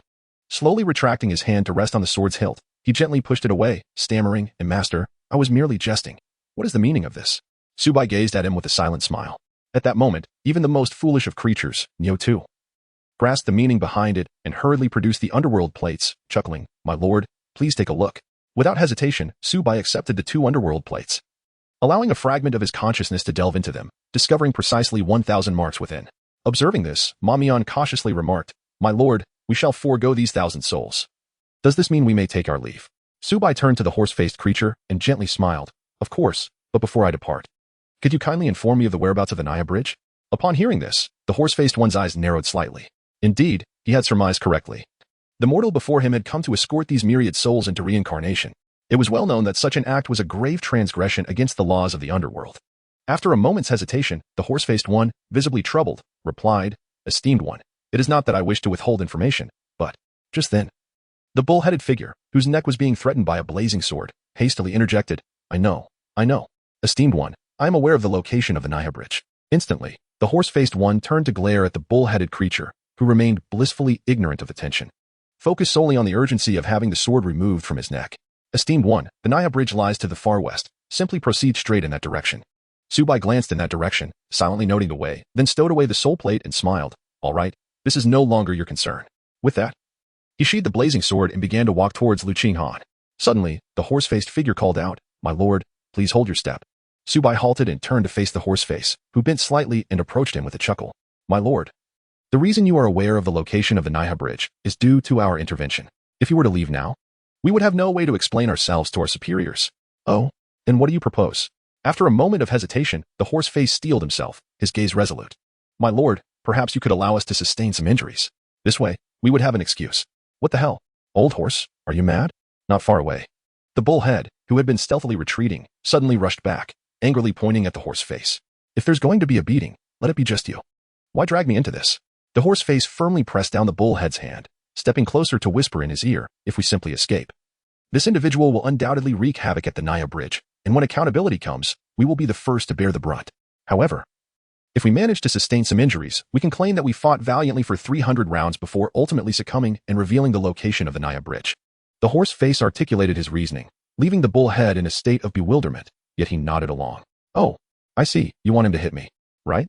The horse-face was speechless, but the statement was not entirely inaccurate. The bull-head, with a look of understanding, nodded solemnly and cast an appreciative glance at the horse-face. "Truly, you are my old cow strategist." With that, the bull-head strode forward, puffing out his chest, and boldly declared to Su Bai, "Come, strike me." Su Bai was momentarily bewildered, It was astonishing that there existed beings, oh no, spirits, who could so brazenly articulate a desire for a beating. Yet, the next utterance from the bullhead left Su Bai utterly flabbergasted. The bullhead patted its chest and nonchalantly declared, "My hide is tough and my flesh is thick. Do remember to exert some force." After a moment of silence, Su Bai discreetly directed the blazing sword to advance slightly. There were those, ghosts yearning for a beating, and he was not averse to showing kindness, fulfilling their desires. In an instant, the sword pierced through the shoulder of the bull-headed creature, causing it to explode violently, scattering a multitude of soul energy. The creature's complexion rapidly deteriorated, turning an ashen white. How fierce the strike! Fortunately, in its spectral form, the severed arm quickly regenerated. Yet the soul energy expended was undeniably real, and the immense figure collapsed backward, gazing vacantly at the sky. Observing this, the horse-faced figure instinctively recoiled, shrinking its neck. When Su Bai turned to look, the horse-faced figure anxiously exclaimed, "My lord, please hold." Su Bai slowly lowered his hand once more, observing what he was about to say. Mamian exhaled in relief, casting a sidelong glance at Nyo2, and chuckled, "My lord, since you have struck Nyo2, there is no need to strike me. After all, it suffices to demonstrate that we have resisted." As soon as he finished speaking, Nyo2, who lay on the ground, suddenly turned his head towards Mamian, his eyes wide with disbelief. If a gaze could kill, Mamian would have perished countless times. However, Nyo2 was far too weak to utter a word. Otherwise, he would have already cursed his ancestors for 18 generations. Nevertheless, he was unwilling to relent and forced his lips to move, articulating 3 words through clenched teeth: "Damn you." Chapter 48, King of the Underworld in the Heart of the Netherworld, in the Palace of the Underworld. A man clad in a black feathered robe sat upon a throne of skulls, one hand propping up his chin, his eyes half closed. At that moment, he slightly stirred, murmuring, "Old brother Tianji, what brings you here in this idle hour?" A disheveled figure swaggered into the room, casually seating himself on a chair, grinning as he said, "Brother Ming, it has been a while. I missed you and came to pay a visit." The king of the underworld slowly opened his eyes and regarded the old man with a calm demeanor, replying gently, "I thought you had finally been struck dead by lightning and had come to report your demise." Old man Tianji chuckled heartily, his feet clad in ragged shoes resting on the table, his hands clasped behind his head as he leaned back, exclaiming, "Does that old thief in the sky think he can kill me? He has tried for thousands of years and has yet to succeed.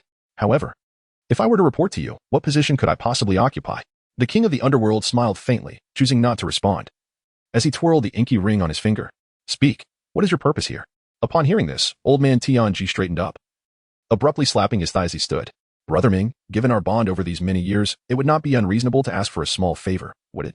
The king of the underworld gazed at him with unblinking calm, his lips moving to utter a single word: "Excessive." Old man Tianji was well aware that if even the king of the underworld could not resolve the matter, it must be a considerable task. It was hardly a trivial favor. Unfazed, he ascended the dais and casually sat on the steps, spreading his legs wide, resembling a scoundrel. "Do not bother to argue. After our millennia of friendship, if you refuse to help with even a small favor, I shall not depart today. I shall partake of your food and drink, and we shall elevate our camaraderie." The king of the underworld regarded the inveterate freeloader with a mix of exasperation and resignation. "Speak, what is it?" "Hee." Old man Tianji chuckled, quickly standing up to dust off his ragged clothes, rubbing his hands together with anticipation. "Brother Ming, it truly is just a minor request. Could you check if 2 individuals have entered the netherworld today?" At this, the king of the underworld raised an eyebrow, rubbing his fingers together before slicing through the air before him. A luminous screen materialized, revealing Su Bai holding hands with Lu Qinghan, making their way westward, followed by a multitude of spirits in their wake. Upon seeing the 2, the king of the underworld's gaze bypassed Su Bai entirely, fixating intently on Lu Qinghan. Meanwhile, old man Tianji's eyes sparkled with recognition. Yes, that is them." The king of the underworld remained silent, observing Lu Qinghan with a serious expression. "Do not tell me she is that one." Though Lu Qinghan had diminished in stature and appeared more delicate and charming, he could never forget the peerless woman who had once stood before the underworld millennia ago, wielding a sword that nearly cleaved the entire palace in 2. Old man Tianji instinctively turned his head away, clearing his throat. "Well, I suppose it is not too late to mention it now, is it?" The king of the underworld fixed a penetrating gaze upon him, silent as the weight of his stare bore down. After a prolonged silence, he finally spoke. "You do not expect me to kill her, do you?" As he finished speaking, the screen revealed Lu Qinghan, who seemed to sense something amiss, abruptly halting her steps and glancing back at the blood moon in confusion. "What is it?" Su Bai was perplexed by her sudden halt and casually inquired. Lu Qinghan merely cast a glance before retracting her gaze, unconsciously inching closer to Su Bai. With a deliberate lowering of her voice, she whispered, "Xiao Bai, I sense that someone is watching us from the shadows." Su Bai gently ruffled her hair and smiled. "What are you thinking about? Let's hurry on our way." Clearly, one devoid of memory and cultivation, he did not believe her words. Meanwhile, the king of hell's mouth hung slightly open, his gaze upon the light screen exceedingly peculiar. How could it be that this esteemed individual was treated like a child? Was this truly the enchanting figure from his memories? Perhaps he did not even realize that when Lu Qinghan glanced back, he was already drenched in cold sweat. His hands instinctively clenched behind his back. The old man of heavenly secrets was equally startled by the king's words, hastily waved his hand to obscure the heavenly secrets. A rare expression of gravity crossing his face as he said, "Brother Ming, one must not speak carelessly." At this, the king of hell let out a sigh of relief. With 1,000 lives, he would not dare to harm her. The sword from a millennium ago was still vivid in his mind. The old man of heavenly secrets continued. "What I seek is merely for you to dispatch someone to create a little trouble for them, and then I shall step in to assist." Upon this declaration, the king of hell regarded him with a look of incredulity, sneering, "You certainly have a clever scheme. I, from the underworld, shall take on the role of the villain, while you, old man of heavenly secrets, will reap the favor." "Ha!" The old man chuckled heartily.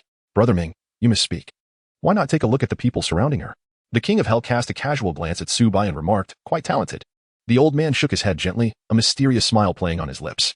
"Brother Ming, do you know how many heavenly strikes fell when I divined the location of the Frost Empress?" The king of hell remained silent, and the old man continued. "A full 9 heavenly strikes, of course. This was merely an approximation of her whereabouts. But do you know how many fell when I divined this young man?" At these words, a flicker of interest sparked in the king's eyes. The old man feigned mystery, raising a single finger. 1? No, it was 10. Upon hearing this, the king of hell's eyes widened in astonishment. 10 heavenly strikes indicated that this young man was indeed extraordinary. Yet, that was all. After all, the esteemed figure had elicited 9 strikes simply through locating her position. Perhaps sensing the king's thoughts, the old man forced a smile and said, "A full 10 strikes. Yet I do not even know which direction he hails from." With this, the king's expression finally shifted, his gaze fixated on Su Bai's silhouette in the light screen. Filled with shock, the old man chuckled, seizing the moment to elaborate, "You have seen it yourself. The Frost Empress currently relies heavily on him. True. She has lost her memory, but who can guarantee that upon its restoration, she will remain as such? What I must do is take a firm stance. First, resolutely side with that young man. Second, should I become his adversary, wager that she will turn against him upon regaining her memories." The king of hell fell into contemplation. After a long while, he lifted his gaze to the old man and said solemnly, "What must I do?" The old man smiled, leisurely replying, "You need not do anything at all. Simply take your seat in this grand hall. Today, you need not concern yourself with anything that transpires in the underworld, even if your subordinates act against them." Chapter 49, The Ghostly Gate, and the 18 Ghost Generals. Approximately 2 hours later, the path traversed was barren. A desolate expanse of dark red earth, imbued with an inexplicable sense of oppression. Su Bai gently held Lu Qinghan's hand, casting a glance at her with tender eyes, and softly inquired, "Are you afraid?" Lu Qinghan subtly shook her head, lifting her gaze to him with a sweet smile, replying, "With you by my side, I am not afraid." With a gentle smile, Su Bai drew her closer, sensing the thick aura of malevolence ahead. He remained oblivious to the dangers that lay in wait, potentially fatal, but he had compelling reasons to proceed.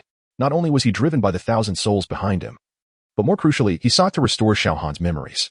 He had often pondered whether, in the absence of her recollection, she would remain by his side. The answer was undoubtedly affirmative, yet he wished not to deceive himself. She possessed the right to reclaim her memories, even if that meant departing from him thereafter. A sigh escaped Su Bai as they advanced ever closer. Perhaps sensing the shift in his emotions, Lu Qinghan instinctively raised her gaze to him, her small hand tightening its grip. "Xiao Bai, will you leave me?" Upon hearing those words, Su Bai swiftly concealed his sorrowful expression, replacing it with a warm smile as he reassured her, "No."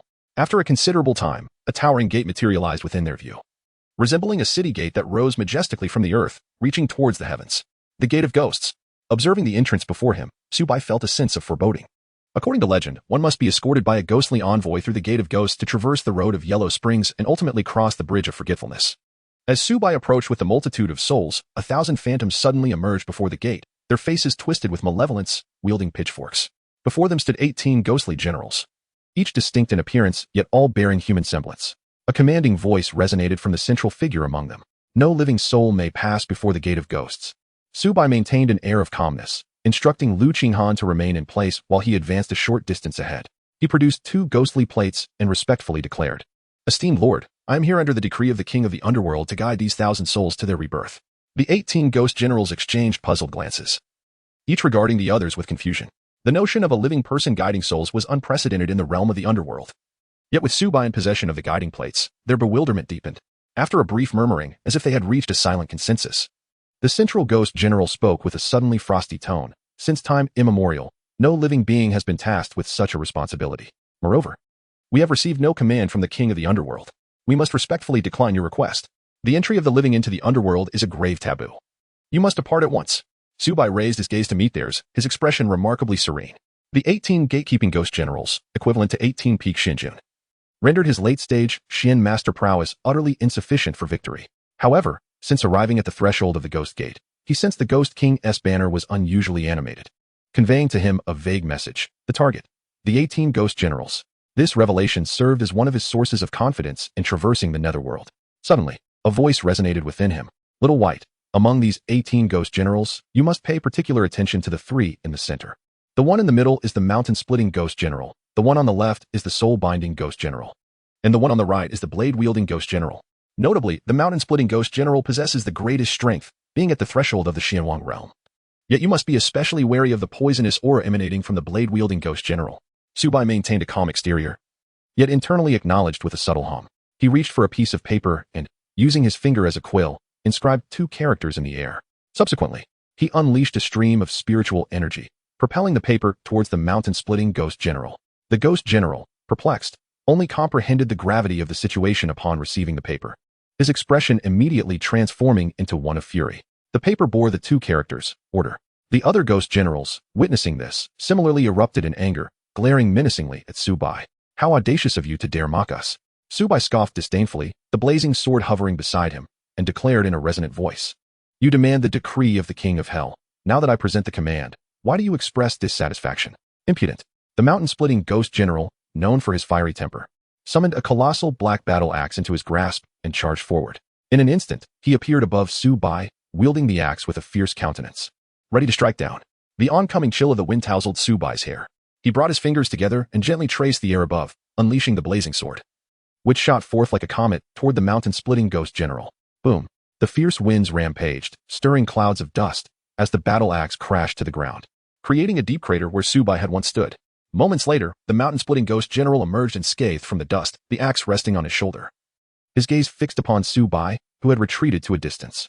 Su Bai held the fiery sword beside him, his expression grave, and upon closer inspection, his face bore an unusual flush. As he swallowed the bitter taste of blood in his throat, he gazed silently at the mountain-splitter ghost general. Indeed, as a formidable half-step Xianwang, the mountain-splitter ghost general was renowned for his strength. Even a mere residual wave from his attack left Su Bai feeling as if his internal organs were askew, aware of the power possessed by the half-step Xianwang. Su Bai dared not be careless and prepared to summon the Ghost King banner. At that moment, a soft whisper, reminiscent of the depths of the 9 hells, reached his ears, calling his name. Su Bai, come out, quickly. In an instant, Su Bai's eyes became vacant, his movements halted, and his body froze in place. A black hole appeared above his head, and an iron chain shot forth without warning, aiming not to pierce his flesh but to ensnare his soul. The chain silently passed through his head, while on the other side, the soul-capturing ghost general bore a cold smirk, yanking at the black hole before him.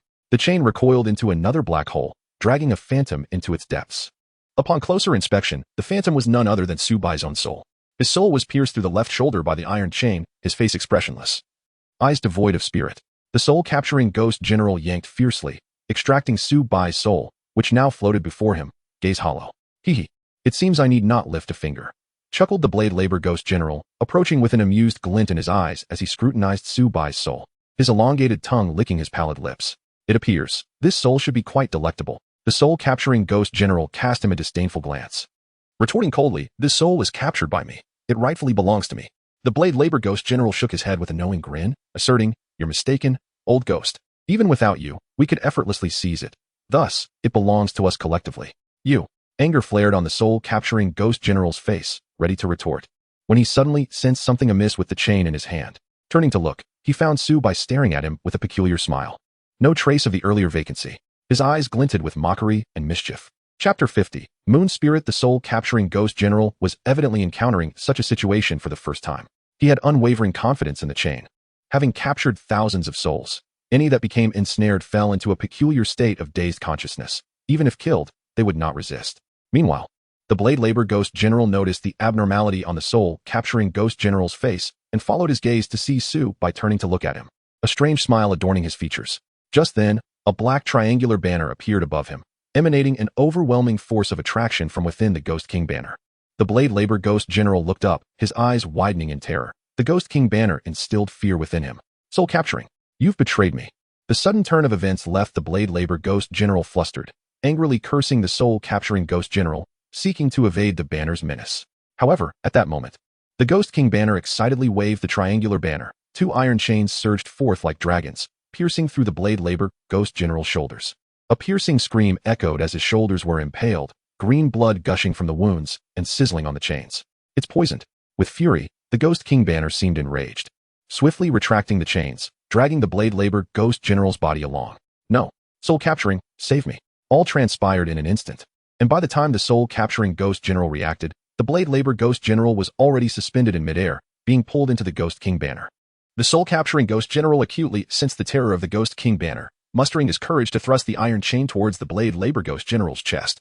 His chain was comparable to those emerging from the Ghost King banner, yet in terms of presence, the latter held the upper hand. The soul capturing ghost general's chain pierced through the blade labor ghost general's chest, anchoring him and slowing his descent into the Ghost King banner. With another wound to his chest, the blade labor ghost general spat forth green blood, glaring venomously at the soul capturing ghost general.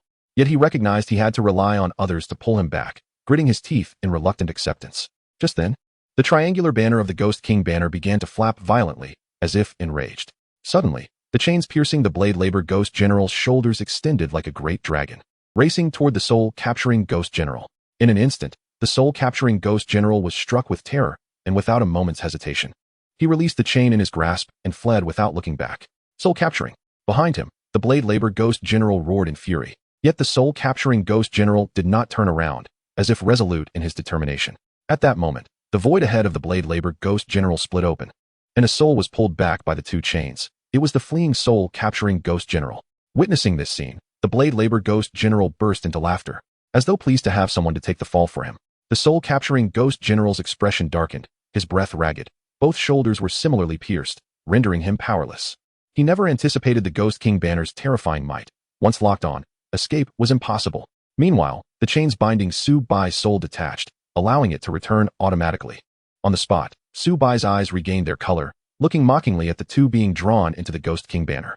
Truth be told, he too was astonished by the banner's immense power, capable of pulling in two souls at once.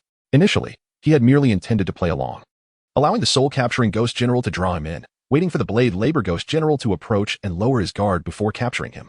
Unexpectedly, he managed to summon another soul-capturing ghost general, which undoubtedly filled him with immense joy. Soon, the Ghost Emperor banner returned before him, excitedly swirling around him. On the other side, following the capture of the soul-capturing and blade labor ghost generals, a host of ghost generals suddenly felt a sense of impending doom, including the mountain-cleaving ghost general, who retreated to join the remaining 15 ghost generals, their gazes warily fixed on Su Bai. For a moment, both sides were locked in a stalemate. The mountain-cleaving ghost general, along with the other ghosts, stood guard at the ghost gate, while Su Bai stood alone, his gaze sweeping over them, exuding an aura of a lone warrior standing firm against 1,000 foes. The mountain-cleaving ghost general cast a cautious glance at the Ghost Emperor banner, and after a moment of contemplation, suddenly turned his gaze towards the distance. As if he had perceived something, a glint of coldness flashed in his eyes, and he leaned closer to a nearby ghost general, whispering a few words. The ghost general nodded slightly and retreated, disappearing from sight. In the distance, Lu Qian stood anxiously watching Su Bai, her small hands clenched tightly, yearning to assist him. However, she realized that her presence would only complicate matters, leaving her standing there, on the verge of tears, perhaps due to her intense focus. She failed to notice the stunningly beautiful woman standing quietly to her right, whose calm eyes observed Su Bai without stirring a ripple, yet when she glanced at Lu Qian, her eyes brimmed with fervor and respect. At that moment, Yuling cast a subtle glance to her right, her jade hand unfurling as a dagger slipped from her sleeve, gripped firmly in her grasp. "Hiki, little girl, we kindly ask for your assistance." A chilling wind swept through, gently rustling the girl's skirt. Lu Qian instinctively turned her head, only to be met by a ghastly, pallid face looming toward her. Strangely, upon seeing the ghostly visage, Lu Qian displayed no sign of fear, as if her emotions were solely influenced by Su Bai. Just then, Yuling vanished without a trace, reappearing behind the ghostly face. With a swift motion of her dagger, she made a swift cut. Sensing danger, the hanging ghost general turned to face her, his eyes widening in alarm. "You." Before he could finish his sentence, his head was severed, rolling to the ground and dissipating into a wisp of soul power. Ghost generals are ethereal beings, hence, losing their heads merely weakens their soul power, allowing them to regrow their heads almost instantaneously, akin to Su Bai's earlier severing of a bull-headed ghost's arm, which quickly healed, albeit in a weakened state.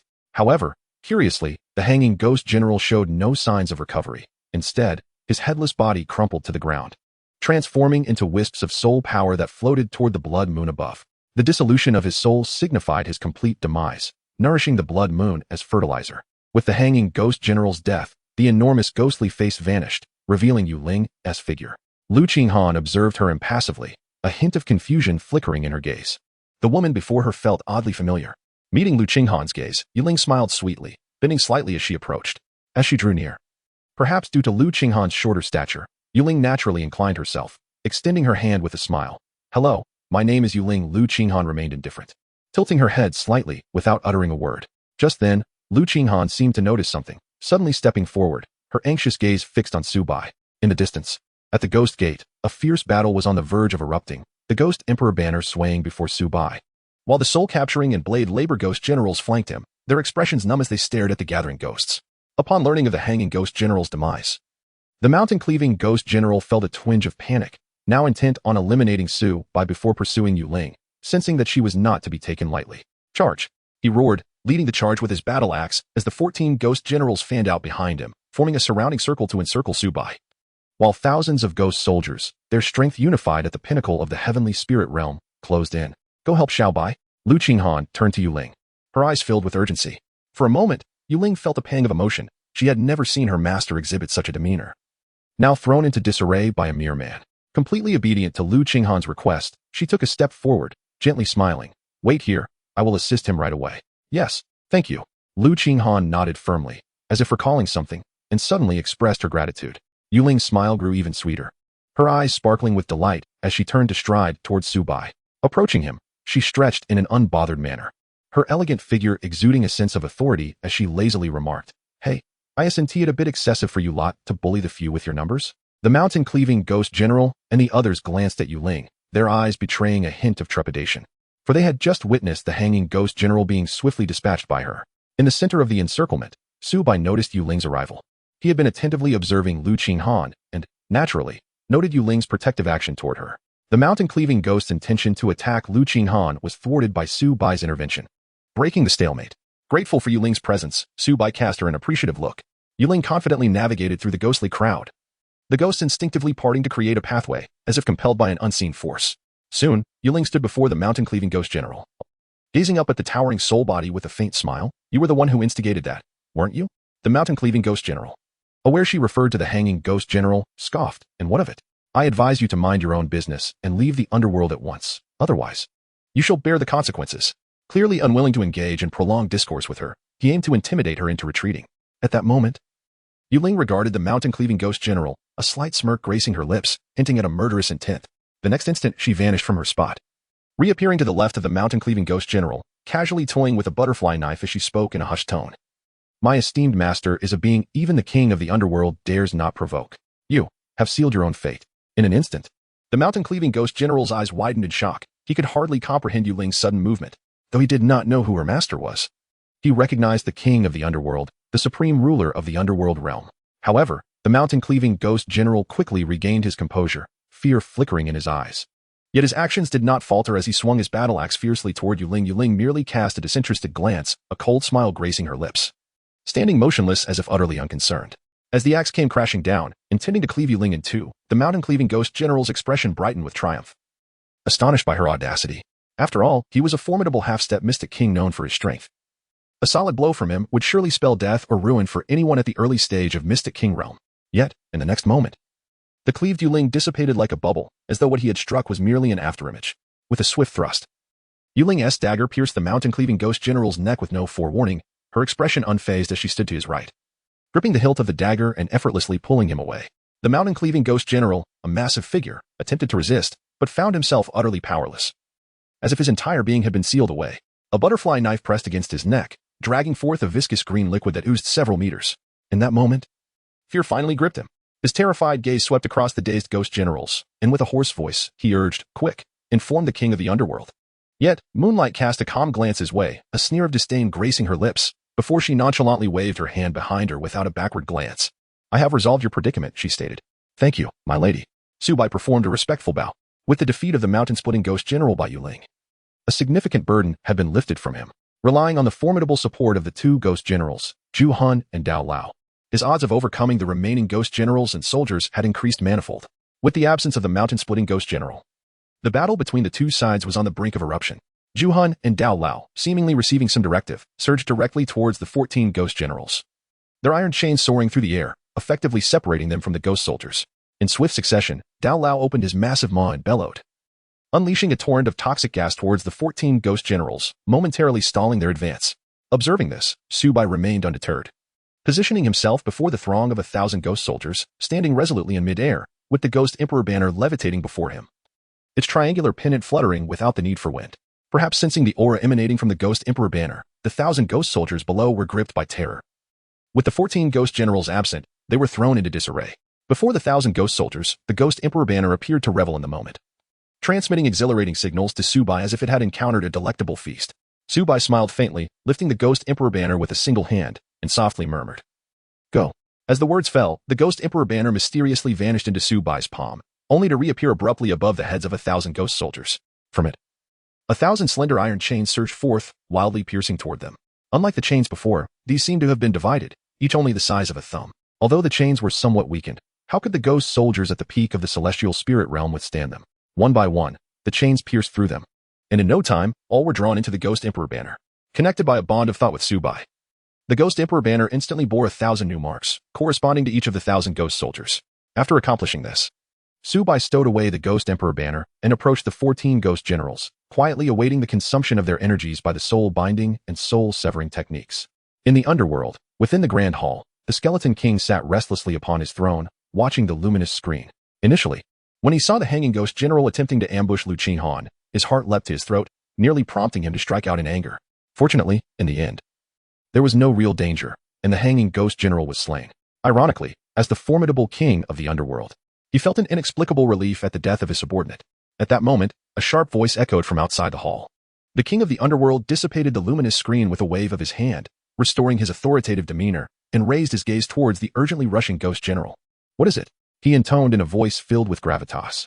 The messenger ghost general adeptly knelt, sliding a short distance before prostrating on the ground and respectfully declaring, "Your Majesty, the 18 ghost generals are stationed at the ghost gate, but now, a living person seeks to breach it.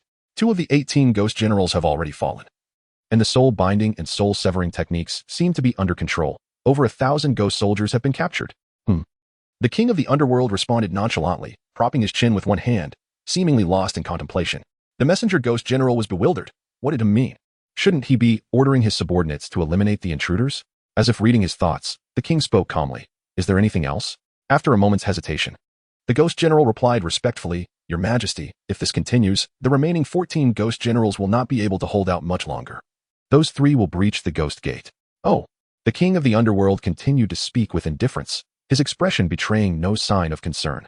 He was well aware that the ghost general was imploring him to send the ghost king for support, but did he have the audacity to do so?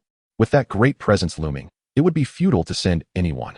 Moreover, his brother in the heavenly mechanism had instructed him to refrain from intervening in anything. Thus, he chose to remain passive. As long as he did not create a gaping hole in the underworld, it was of no consequence. Before the ghost gate, the 14 ghost generals were imprisoned by the iron chains like cornered beasts, frantically attacking their restraints. Beneath them lay a toxic marsh, exuding noxious vapors that slowly eroded their souls. The soul-severing ghost general fared better, merely responsible for releasing poison. But the soul-binding ghost general was in a different predicament. The soul-binding chain was his life weapon, and under the collective assault of the 14 ghost generals, he too suffered, his complexion as pale as paper. The soul-binding ghost general hastily turned to Su Bai, his voice weak yet respectful. "Master, I cannot hold on much longer." Su Bai nodded gently, recognizing that the moment had nearly arrived. He extended his hand, summoning the Ghost Emperor banner, which unleashed 2 iron chains, each as thick as a man's arm, hurtling towards the 2 most gravely injured among the 14 ghost generals. At that moment, the 14 ghost generals had succumbed to madness, preoccupied with the soul-catching chains of the soul-confining ghost general, completely oblivious to the iron chains that approached them. In an instant, the 2 chains pierced the bodies of the 2 ghost generals, swiftly dragging them away. It was only then that the 2 ghost generals realized what was happening and cried out in terror to the 12 ghost generals, "Save me!" The 12 ghost generals were startled by the desperate call, their crimson eyes regaining a flicker of rationality as they turned to look. However, the 2 ghost generals had already been pulled far away, leaving no time for rescue. Sensing 2 new marks in his mind, Su Bai chuckled softly. Moments later, the 2 ghost generals, along with over 1,000 ghostly soldiers, emerged from the Ghost Emperor banner, standing in formation behind him, poised for action. Su Bai raised a hand and gently waved it. With a single word, 2 ghost generals led 1,000 ghost soldiers in an orderly charge towards the 12 ghost generals. At this moment, the soul-binding lock of the soul-capturing general had reached its zenith, finally releasing its hold on them. As they broke free, They were met by the 2 ghost generals who had just been dragged away, accompanied by a legion of 1,000 ghost soldiers. The 12 ghost generals were filled with both shock and fury. Had it been during their peak, they would have been unperturbed. However, they had already expended considerable energy in breaking free from the soul-binding lock, and with the poisonous ghost general, the 6th of their order, continuously releasing toxic gas nearby. They were now utterly fatigued. Time did not permit them to ponder further. In an instant, a chaotic melee ensued, seemingly orchestrated, scattering the formation of the 12 ghost generals as they fled in various directions.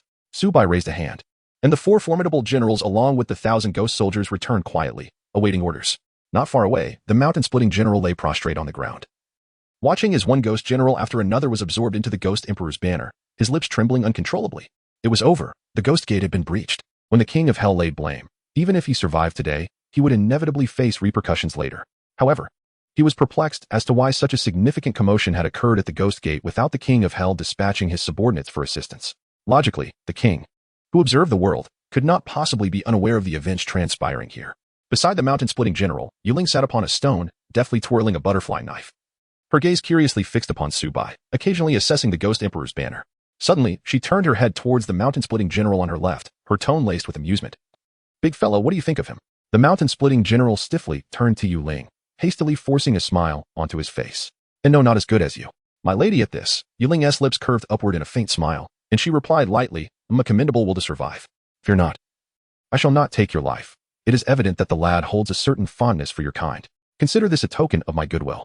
Initially, upon hearing the former, the mountain-splitting general felt elated, thinking he might escape calamity. Yet, upon receiving the latter, his expression fell instantly. How could he not realize that those absorbed into the ghost emperor's banner were all subservient to Su Bai, effectively handing over their lives to him, ripe for slaughter? This realization was more agonizing than death itself. With this thought, the mountain-splitting general trembled uncontrollably, pleading in a quavering voice. "My lady, we are but servants of the king of hell, tasked with guarding the ghost gate. I implore you, for the sake of the king, spare our lives." Hearing this, Yuling's eyes glimmered with contemplation as she glanced at Su Bai, who had just concluded his battle. She slowly approached him, a light chuckle escaping her lips. "Young Master Su, shall we cease hostilities here?" Regarding the king of hell, she could not claim to be unperturbed. Moreover, her master was still in a state of amnesia.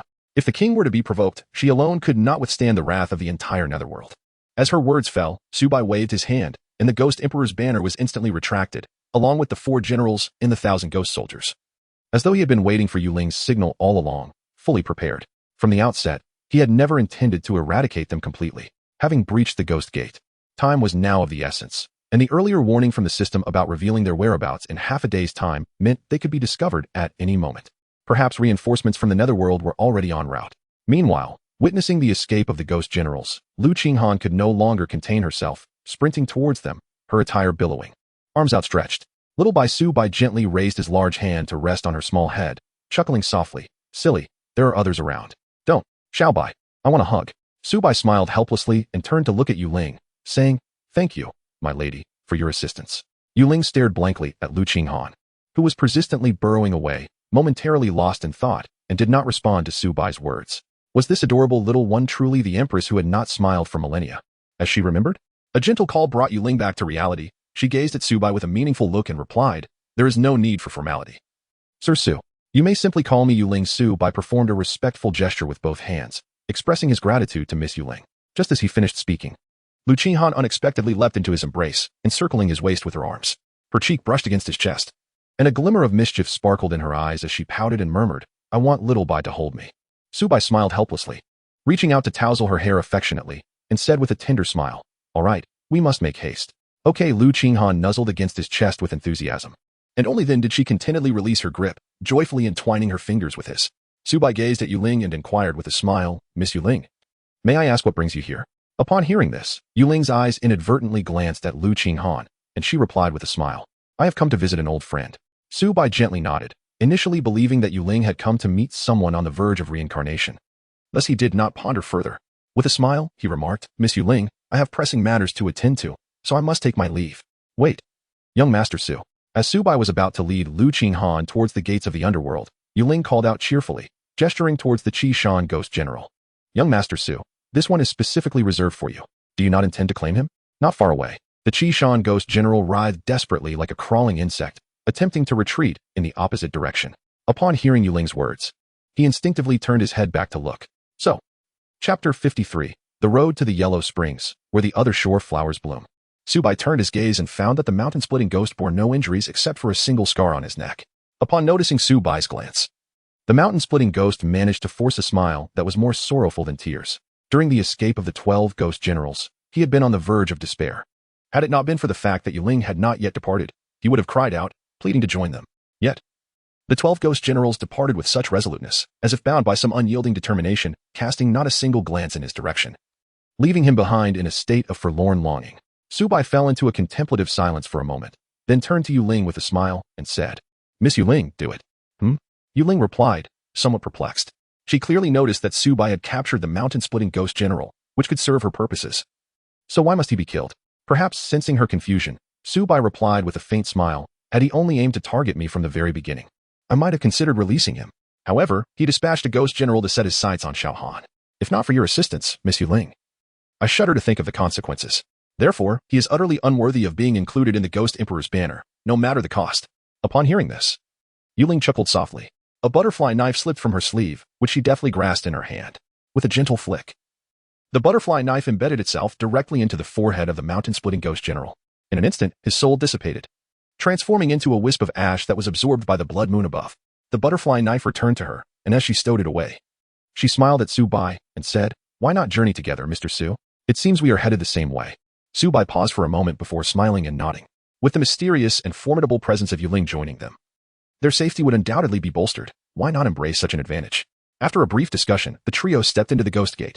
Su Bai led the way, holding on to Lu Qinghan, while Yuling deliberately followed a step behind them. Perhaps for her, walking ahead of her master would be a sign of disrespect. Su Bai paid little heed to these matters, his large hand firmly grasping Lu Qinghan's, his spirit taut, and his gaze sweeping the surroundings. Upon entering the gates of the underworld, they were met with a scene of desolation, the only illumination emanating from a 1-meter-wide path of ethereal white light beneath their feet, guiding them forward into the obscurity ahead. After an indeterminate period of time, the trio arrived at the terminus of the luminous path, which led into a pitch-black doorframe. Standing before the entrance, Su Bai cast a glance back at Yuling and remarked with a smile, Miss Yuling, I shall venture in first. If all appears well, you may bring little Han inside. Yuling returned a subtle smile and stepped forward. There's no need, you take care of little Han, and I shall scout the way. Almost inadvertently revealing too much, Yuling hastily amended her words, perhaps fearing Su Bai's suspicion, and with a determined step, she boldly crossed the threshold. Su Bai gazed at Lu Qinghan on his right, pondering what thoughts occupied her mind. He could distinctly sense that Yuling must share some profound connection with Xiao Han. Her gaze toward Xiao Han was imbued with a sense of reverence. At that moment, Lu Qinghan raised a hand and pointed towards the doorframe, lifting her eyes to meet Su Bai's. In a soft voice, she inquired, Is your hand ugly? For a brief moment, Su Bai was taken aback, instinctively thinking she referred to something unsightly. However, he quickly realized she was indicating a hand protruding from the doorframe, its slender fingers forming an OK gesture. It was indeed Yuling's hand. It seemed that there was no immediate danger within. Once Yuling withdrew her hand, Su Bai took Lu Qinghan's hand and stepped through the doorway. In an instant, a wave of dizziness washed over him. He instinctively tightened his grip on Lu Qinghan, pulling her into his embrace, fearful of any unforeseen mishaps. Soon, the sensation of vertigo dissipated, revealing an entirely new scene. A dusty, yellowish path stretched out beneath their feet, meandering into the distance. On either side of the path, a profusion of blood-red flowers flourished wildly, emitting a faint crimson glow, creating an illusion of two vast red seas. The road to the Yellow Springs, where the flowers of the other shore bloom. This scene was utterly unlike anything Su Bai had encountered before. The blooms were vibrant, their subtle red radiance rising from the floral sea, harmonizing beautifully with the blood moon, evoking a realm painted in shades of red. Xiao Bai, it's so beautiful. A voice emerged from Su Bai's arms as Lu Qinghan poked her head out to gaze at the sea of flowers, a smile gracing her face. Girls possess an irresistible allure towards such enchanting sights, and even if they might initially resist, they are often filled with joy in the presence of someone they cherish. With that, Lu Qinghan took Su Bai's hand, eager to venture into the floral expanse. Just then, Su Bai suddenly pulled her back, his tone gentle as he cautioned, Xiao Han, it's quite dangerous here. You mustn't run off. Oh, Lu Qinghan responded sullenly, her playful tuft of hair drooping as if subtly signaling to Su Bai that she was feeling upset, the kind that couldn't be easily soothed. Su Bai forced a smile, reflecting on the girl. Hadn't Xiaoyu taken her to see the flowers before? At that time, Xiaoyu had remarked that she felt no joy upon seeing them. How was it that she now appeared so exhilarated? Casting a deep gaze upon the sea of red spider lilies, he pondered silently, Tongzi, is there something amiss with this floral expanse? This was indeed the red spider lily, a flower that flourishes atop the remains of the deceased, feeding on blood. Those who encountered it, particularly those with fragile minds, would inevitably become fodder for the lilies. Generally, these flowers bloom in clusters, their petals harboring a creature known as the soul-sucking bug, which lures the living closer, feeding upon their very souls. The inherent dangers of such a vast field of red spider lilies were all too apparent. Upon hearing the internal system's description, Su Bai instinctively tightened his grip on Lu Qinghan's hand, fearful that she might dart towards the treacherous floral sea when he was momentarily distracted. The red spider lilies before him were breathtakingly beautiful, yet more venomous than a thorny rose. To call them bloodflowers would not be an exaggeration. Leaning slightly to meet Lu Qinghan's gaze, Su Bai's expression turned serious as he said, "Xiao Han, you must not run over there. It is exceedingly dangerous. Once we are outside, I shall take you to see an even grander and more splendid field of flowers, all right?" Upon hearing this, Lu Qinghan looked up at him with a pitiful expression, yet her eyes sparkled with a hint of mischief. Seizing the moment, she quickly pecked at him. Pouting as she hummed, "It's a promise. Let's seal it with a pinky swear." Su Bai was momentarily taken aback, raising his hand to lightly brush his lips. Feeling a twinge of embarrassment in the presence of others, it seemed he was somewhat flustered as he cast a sidelong glance at Yuling, who was observing him with a serene expression. Upon meeting his gaze, a smile graced her lips. Oh, how delightful it is to see him shy. It is amusing to recall how he had displayed affection in front of them at the ancestral tomb, and now, with only her present, he was suddenly bashful. Whether it was the peculiar intensity of Yuling's gaze or something else entirely, Su Bai's face flushed crimson, and he awkwardly extended a hand, intertwining his pinky with Lu Qinghan's, chuckling, "Let us make a pact." Not far away, Yuling's expression grew increasingly peculiar, as if she found the scene somewhat amusing, and she silently turned away. She couldn't help but wonder if Su Bai had begun to view their esteemed leader as a mere child. Was such a juvenile gesture as a pinky swear something the Empress they revered could ever engage in? Chapter 54. Chu Feng arriving at the banks of the blood-red spider lily, Yuling slowly bent down to pluck a flower, its hue reminiscent of fresh blood. Upon closer inspection, two small red insects clung to the petals, barely noticeable unless one looked closely. Just as Su Bai was about to offer a warning, Yuling had already picked a flower and was approaching him. Along the way, she casually pinched the petals with her other hand, nonchalantly walking closer. The soul-devouring insects that had been crawling on the flower vanished without a trace. Standing before Lu Qinghan, Yuling beamed sweetly as she extended the flower towards her. "Do you like it?" Lu Qinghan, holding Su Bai's hand, tilted her head to glance at the flower, displaying no hint of the astonishment she had shown earlier at the sight of the vast field of spider lilies. "No," she replied calmly. Yuling was momentarily taken aback. She had distinctly seen Lu Qinghan pulling Su Bai toward the spider lily field just moments ago. What had changed? Just then, Su Bai took the flower from Yuling and gently offered it to Lu Qinghan, saying with a soft smile, "Here, it is a token of her kind intentions. Please accept it." "Okay." Lu Qinghan turned to Su Bai, happily accepting the spider lily. Observing the abrupt shift in sentiments, Yuling fell silent. Realizing that the flower itself was inconsequential, what truly mattered was the person presenting it. She felt as though the path to reclaiming their esteemed Empress was still a distant journey. At that moment, Lu Qinghan suddenly turned to Yuling and said brightly, "Thank you." Upon hearing this, Yuling's previously dim eyes sparkled with hope. There might be a chance. Yet, in the next instant, a voice, playful and seeking praise, rang out again. "Xiao Bai, I've said thank you." Yuling. Fortifications breached. Opting for discretion, she quietly stepped aside, lowering her head in silence. Su Bai was somewhat perplexed by the intensity of Yuling's reaction, yet he refrained from inquiring further. Instead, he reached out to gently tousle Lu Qinghan's hair, a warm smile gracing his lips as if he were reminiscing about something. He then took the branch of the ghost flower from her hand, smoothing it into a sleek wooden stick. Positioning himself behind Lu Qinghan, he slightly bent down, lifting a lock of her silvery hair with one hand, tilting his head to look at her as he cheerfully remarked, "Stay still, I shall help you secure your hair." Upon hearing this, Lu Qinghan nodded earnestly, only to suddenly recall Su Bai's earlier instruction to remain motionless. In a flurry, she covered her cheeks with both hands and pouted, exclaiming, "Xiao Bai, I haven't moved at all." Su Bai smiled indulgently as he deftly gathered a strand of silver hair. Using a branch of the higginbana as a makeshift hairpin, he wound it around twice before securing it horizontally through his tresses, elegantly binding only a portion of his hair while allowing the rest to cascade down his shoulders. He left the small tuft of hair on top untouched, for it symbolized his charming persona. "All right, let us go," he said. Lu Qinghan swayed her head from side to side, seemingly curious about what Su Bai was doing behind her, but seeing nothing, she could only utter a puzzled "oh" and allowed him to lead her away. Behind them, Yuling observed the higginbana hairpin with a peculiar expression. This young man appears remarkably adept. Could he possibly be a dandy? No, I must inquire further. If he harbors ulterior motives, I must find a way to swiftly divert the esteemed lady's attention. Stepping closer, Yuling approached Su Bai's side and said with a gentle smile, "I didn't realize, Mr. Su, that you were so skilled in these matters concerning young ladies." Su Bai was somewhat perplexed, yet he patiently explained with a smile. Miss Yu Ling, you have misunderstood. It is my first time assisting a lady with her hairpin. It is merely a simple task, and I cannot claim to be skilled. Yu Ling smiled silently, inwardly scoffing at his words. Who would believe it? Such proficiency on your first attempt. However, she refrained from probing further, knowing that additional questions might arouse suspicion. Walking behind the two, Yu Ling observed their interlocked hands and felt an unexpected surge of envy. Her gaze shifted to Lu Qinghan's other delicate hand. Oh, how she longed to hold it. With fervent eyes fixed upon that soft, fair hand, she slightly pursed her lips, entwining her fingers in front of her, her gaze reflecting her yearning. Ultimately, she sighed softly. Although the adult was currently in a state of amnesia, granting her a considerable chance to grasp that hand, she hesitated. In her childhood, Lu Qinghan had already reached the realm of the emperor. It was the empress who had led her away from an obscure street, guiding her step by step into the realm of the emperor. She had vowed to follow the empress for life, never regretting her choice. In her heart, the empress was akin to a divine being.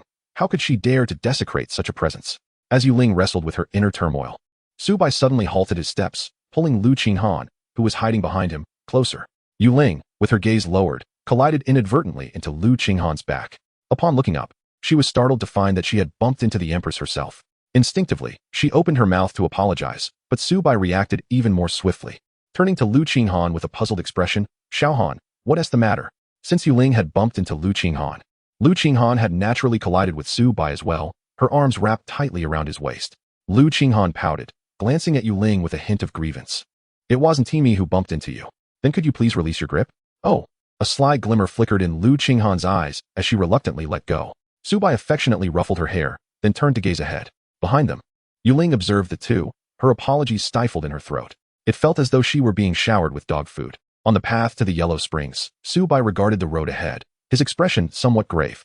Before them, a figure approached, a faint smile gracing their face.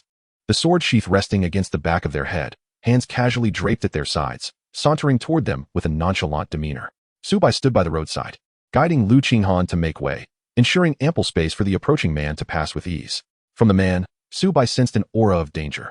He could traverse the path from the other side of the Yellow Springs with remarkable ease, and it was hard to believe he was anything less than a formidable opponent.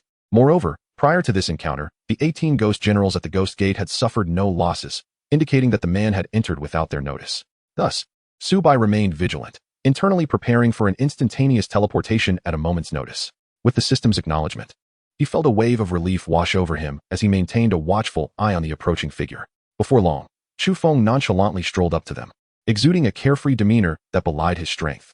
As he passed by Su Bai, he suddenly halted, tilting his head to cast a glance at Su Bai, a roguish smile playing upon his lips. Oh, are you in a hurry to be reborn? Chapter 55. The Angler elder Su Bai fell into a momentary silence before bowing slightly. Congratulations on your successful reincarnation, esteemed senior. Chu Feng's expression shifted, and he gazed at Su Bai with widened eyes. With a swift motion, he drew the scabbard from the back of his head, securing it beneath the liquid, and rolled up his sleeves, stepping forward to huff. Child, do you understand the words that are escaping your lips? Huh. Speak up and enlighten me. What exactly are you saying? Su Bai remained silent. Had the system not detected a hint of murderous intent from Chu Feng, he would have fled long ago. Noticing Su Bai's lack of response, Chu Feng arrogantly lifted his sword sheath, pointing it at the blood moon, and proclaimed with exuberance, I, Chu Feng, am destined to become the foremost sword emperor of the Qinglan's sacred land. Who dares to look upon me without reverence? After uttering these words, he cast his gaze towards Su Bai, eager to gauge his reaction. Surely, upon hearing my illustrious name, he must be astonished. What? A blank expression? Upon glancing at Lu Qinghan behind him, he realized something was amiss. Why is she not even sparing a glance? Is there something on this lattice face? She seems utterly fixated on him. Unwilling to concede defeat, Chu Feng turned to the quietly standing Yu Ling, only to find her calmly observing him. Chu Feng was utterly bewildered. What is happening? Is the realm of the great emperor now so commonplace? With no one responding, Chu Feng awkwardly lowered his sword sheath and adopted a tone reminiscent of a mentor addressing a junior. Young man, are you aware that this is the road to the Yellow Springs, a place where the living should tread lightly? You should leave swiftly before that old coot, the king of the underworld, notices. As he spoke, he shot a curious glance at Su Bai, incredulously asking, by the way, how did you manage to enter the Ghost Gate with your meager cultivation? I recall that those 18 ghost generals were at the peak of the Xianjun realm. Have the ghosts changed? Su Bai smiled faintly, and, with a respectful bow, said, Senior Chu, I have come here to assist a soul in its passage to the afterlife and cannot depart just yet. Upon hearing this, Chu Feng narrowed his eyes slightly. The act of escorting a soul to the afterlife was a grave taboo in the underworld, a transgression he himself would not dare attempt.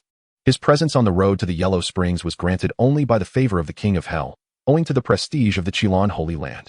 Before him stood a mere late-stage mystic master. How could he dare to traverse the gates of the underworld, navigate the road to the Yellow Springs, and cross the bridge of helplessness? Furthermore, the girl behind Su Bai revealed no hint of cultivation, indicating that he was accompanied by a mortal. As for Yuling, her depth of power eluded his perception, yet the audacity to venture into the underworld commanded his respect. In light of this realization, Chu Feng suddenly raised his thumb in admiration and, after a moment's contemplation, exclaimed, "My friend, you possess remarkable courage." Su Bai smiled faintly, choosing not to respond. Chu Feng, unfazed, casually rested the sword sheath against the back of his head, his hands draped lazily at his sides as he strolled. "If you insist on proceeding, at the end of the road to the Yellow Springs, there resides an old man. Remember, do not trust a word he utters. That little old fellow is quite treacherous." "Thank you, Senior Chu." Su Bai slightly bent at the waist in a gesture of respect, while Chu Feng, without turning his head, waved his hand dismissively behind him. A faint smile gracing his lips as he called out, "Young lad, should you traverse the Niha Bridge and manage to escape this netherworld, do not hesitate to seek me out at the Qinglan Holy Land for a drink. We shall become sworn brothers, though I, Chu Feng, shall acknowledge you as the elder brother. However, you will undoubtedly find it impossible to depart. Ha ha ha." His hearty laughter gradually receded into the distance. After a moment, Su Bai inwardly questioned, "Is this fellow truly of the Emperor realm? No, he is at the pinnacle of the Xianwang realm. Ah, so he is merely a pretender." Following this brief interlude, Su Bai resumed his journey alongside Lu Qinghan, while Yuling cast a backward glance towards Chu Feng before hastening to catch up. Before long, the trio arrived at the terminus of the Yellow Springs Road, where an ancient arched wooden bridge spanned a flowing river. By the riverbank, the blossoms of the other shore flourished exuberantly, their crimson hue reminiscent of blood, tinged with a profound shade of red and purple. Beside the Niha Bridge, an elderly man indeed stood on the bank, fishing, cloaked in a straw raincoat. His frame was hunched, standing at a mere meter in height. As the trio approached, a glimmer of vitality flickered in the old man's dim eyes, and he turned with a warm smile, inquiring, "Young man, have you come to escort a loved one to the afterlife?" Su Bai instinctively shielded Lu Qinghan behind him, offering a respectful bow as he spoke. "I pay my respects to you, esteemed elder. As you have mentioned, I am indeed here to escort those who have passed on to the realm of the living." A gentle chuckle escaped the old man, his voice warm and amiable, reminiscent of a grandfather at home. He leisurely approached Su Bai, lifting his gaze to scrutinize him. "Very well, splendid indeed. Young man, if you could assist this old man with a task, I shall grant you passage across the bridge. What say you?" Su Bai fell into a moment of silence before replying with a smile, "Please, senior, go ahead." The old man pointed to the Wangchuan River and chuckled. "I have been fishing in this river for countless years, yet I have never caught a single fish. If you could help me reel one in, I shall grant you passage across the bridge." Su Bai turned his gaze, observing the tranquil surface of the Wangchuan River, where occasionally a couple of plump fish leapt from the water, contradicting the notion of a barren fishing ground. Yet, why did this old man claim to have fished for countless years without a single catch? Could it be that he was the proverbial fisherman? "Young man, what say you?" Su Bai remained silent, one hand concealed behind his back, fingers poised and ready to command the blazing sword for a stealthy strike. The old man, with his dull gray eyes, cast a subtle glance at Su Bai's hidden hand and chuckled heartily, sighing lightly. "Young man, to speak frankly, this is the river of forgetfulness, formed alongside the netherworld. Over countless years, it has nurtured a rare treasure known as the Yin fish. Consuming it significantly increases the likelihood of forming an imperial soul, making it the finest supplement for breaking through to the Emperor realm." Having devoted his entire life to achieving this breakthrough, the old man had come to fish for the Yin fish upon hearing of its existence in the river of forgetfulness. However, after tens of thousands of years, he had yet to catch a single one. These heavenly treasures are claimed by those destined for them. Perhaps the old man was simply not fated to possess one. Yet, young man, you might as well give it a try. Regardless of the outcome, I shall permit you to pass. What do you say? Upon hearing this, Su Bai quietly withdrew his hand. The old man had clearly noticed his intent to act, thus hinting subtly that he was at the half-step Emperor realm. Even if he were to stand still and allow an attack, it was unlikely that he would sustain any injury. Just as Su Bai hesitated, Moon Spirit suddenly stepped forward a few paces, positioning herself beside the old man. With a hand resting on his shoulder, a cold smile graced her face. "How about I assist you in your fishing?" As she gently patted his shoulder, the old man's gray eyes seemed to brighten considerably, his posture becoming even more hunched, and a look of fear washed over his face. He chuckled nervously. "No, thank you. I just remembered that there are no fish in the river of forgetfulness." With that, the old man took a step back, shaking off Moon Spirit's hand, and hurriedly made his way towards the riverbank, not looking back. as he transformed into a streak of light and plunged into the sea of flowers on the opposite shore. Moon Spirit cast a disdainful glance before silently returning to stand behind Su Bai. Su Bai remained silent until the elderly man departed. Only then did he turn to Yu Ling, first expressing his gratitude, before inquiring with curiosity, "Miss Yu Ling, who is that old man?" In response, perhaps due to her annoyance at Lu Qinghan, Yu Ling explained with a hint of impatience, "He is merely a vengeful spirit. The sea of flowers on this side thrives so abundantly due to the accumulation of countless grievances over time. Eventually, these grievances coalesce into vengeful souls, waiting here for the living to come, luring them in. Little do they know, the so-called fishing is nothing more than using their own souls as bait, casting them into the river of forgetfulness to feed the shadowy fish, leaving only their bodies on the shore. In this way, the vengeful souls can usurp their place in the realm of the living." Chapter 56. Crossing the Bridge of Suffering, Unveiling Memories. Listening to Yu Ling's explanation, Su Bai gazed at the spot where the old man had vanished, lost in thought. His curiosity about Yu Ling's true identity deepened. She had frightened off a being at the half-step emperor level. He had inquired with the system about her cultivation, but it described her as peculiar. Unable to specify the nature of her oddity, perhaps he would discern the truth when she unleashed her full power. However, for the moment, Yu Ling had shown no hostility towards them. In fact, she had assisted them throughout their journey. Dismissing his thoughts, he turned his attention to the bridge of suffering spanning the river of forgetfulness, raising his hand to summon the ghost emperor banner, which floated above his palm. "Come forth," he commanded. As his words fell, thousands of souls surged forth, their eyes ablaze with fervor as they beheld the bridge of suffering. They sensed that at the other end lay their ultimate destination. "Esteemed souls, before you lies the bridge of suffering. Once you cross it, rebirth awaits you. Please proceed." The multitude of souls did not rush forward. Instead, they turned in unison to bow deeply to Su Bai, expressing their gratitude. "Thank you, Lord Su. The kindness shown in this life shall never be forgotten in the next." Su Bai smiled faintly, gesturing invitingly. As for their words, he paid them no heed. Once he crossed the Naiha Bridge, the memories of his past life would be irrevocably forgotten, making any talk of a future reprisal meaningless. Moreover, this was precisely what he had promised them. Moments later, thousands of souls stepped onto the Naiha Bridge, their pasts drifting like fleeting clouds. Each individual's memories unfolding before their eyes, shattering like bubbles. Their faces alternated between tears and laughter until they reached the end, where they finally found solace in a smile. Their expressions returning to a state of blankness. Having gazed upon the mist-shrouded terminus of the Naiha Bridge, Su Bai faintly discerned an old woman offering bowl after bowl of Meng soup to them. Until the last soul drank from the bowl, Su Bai felt as if a shackle within his heart had been unfastened. Simultaneously, the heavens trembled, and a beam of golden light rent the veil of the underworld, piercing through the endless dark clouds, descending upon Su Bai's head.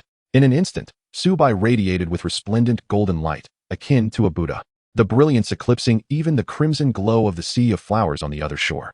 Behind him, Yu Ling gazed in astonishment at the golden light enveloping Su Bai. She could discern that this was the bounteous reward following the successful celestial oath, yet it seemed overwhelmingly powerful. Surely, even the oaths initiated by the great emperors were not this formidable?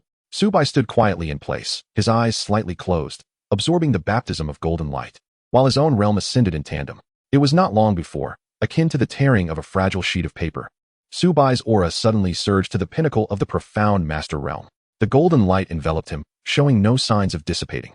After a considerable time, the golden light erupted in brilliance, and at that moment, Su Bai opened his eyes, his lips moving slightly as he softly uttered a single word. In that instant, the golden light retracted entirely, and Su Bai's realm silently transitioned to the early stage of the profound monarch realm.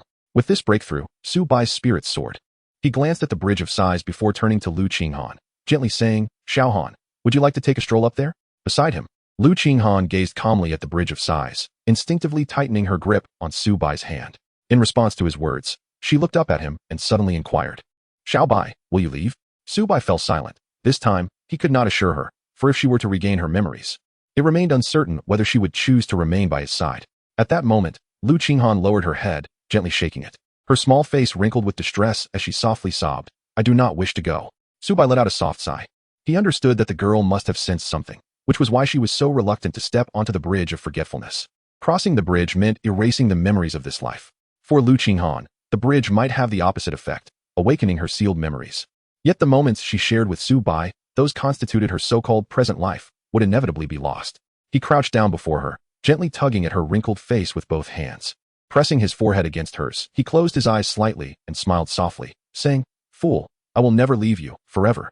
Suddenly, Lu Qinghan opened her arms and embraced him, Her voice choked with emotion as she pleaded, "No. I don't want to. I saw it. Their memories will fade. I don't want to forget Su Bai. I don't want to." Woo. Su Bai closed his eyes, gently patting her back in silence. He did not wish for this, nor did he want to entertain the fear that she might forget him. Yet, she possessed the right to regain her memories. In comparison to the amnesiac version of her, what he truly desired was the entirety of her being, even if it meant she would no longer belong to him. After a considerable time, as Lu Qinghan's emotions settled, Su Bai softly spoke, "I promise you, I will never abandon you, all right?" "MHM." Lu Qinghan replied, her voice tinged with a sob. Su Bai gently lifted a hand to wipe away the tears at the corner of her eye, affectionately ruffling her hair as he said, "Xiaohan, you must be good, I will accompany you, all right?" As the words left his lips, tears streamed down Lu Qinghan's face once more, her voice choked with emotion, "All right. I will behave. Su Bai, you mustn't leave me.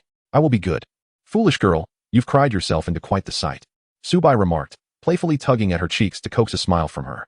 "See, you look far more beautiful when you smile. You must do it more often." Perhaps fearing that her disobedience might lead Su Bai to abandon her, Lu Qinghan hurriedly transformed her tears into laughter, her small hands clutching tightly to the hem of his garment, as if terrified he might vanish at any moment. Su Bai smiled gently, taking her hand and turning to look at Yu Ling, his eyes filled with gratitude.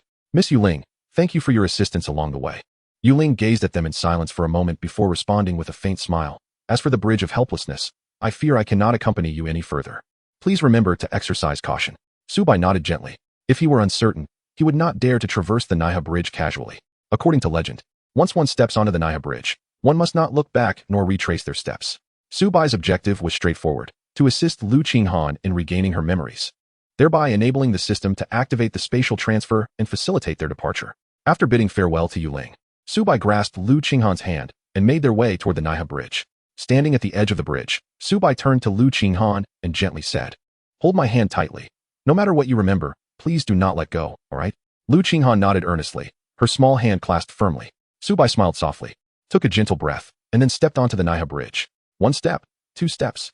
Su Bai discovered that as he stepped onto the Naiha Bridge, nothing extraordinary transpired. His memories did not dissipate. Rather, the past became increasingly vivid in his mind.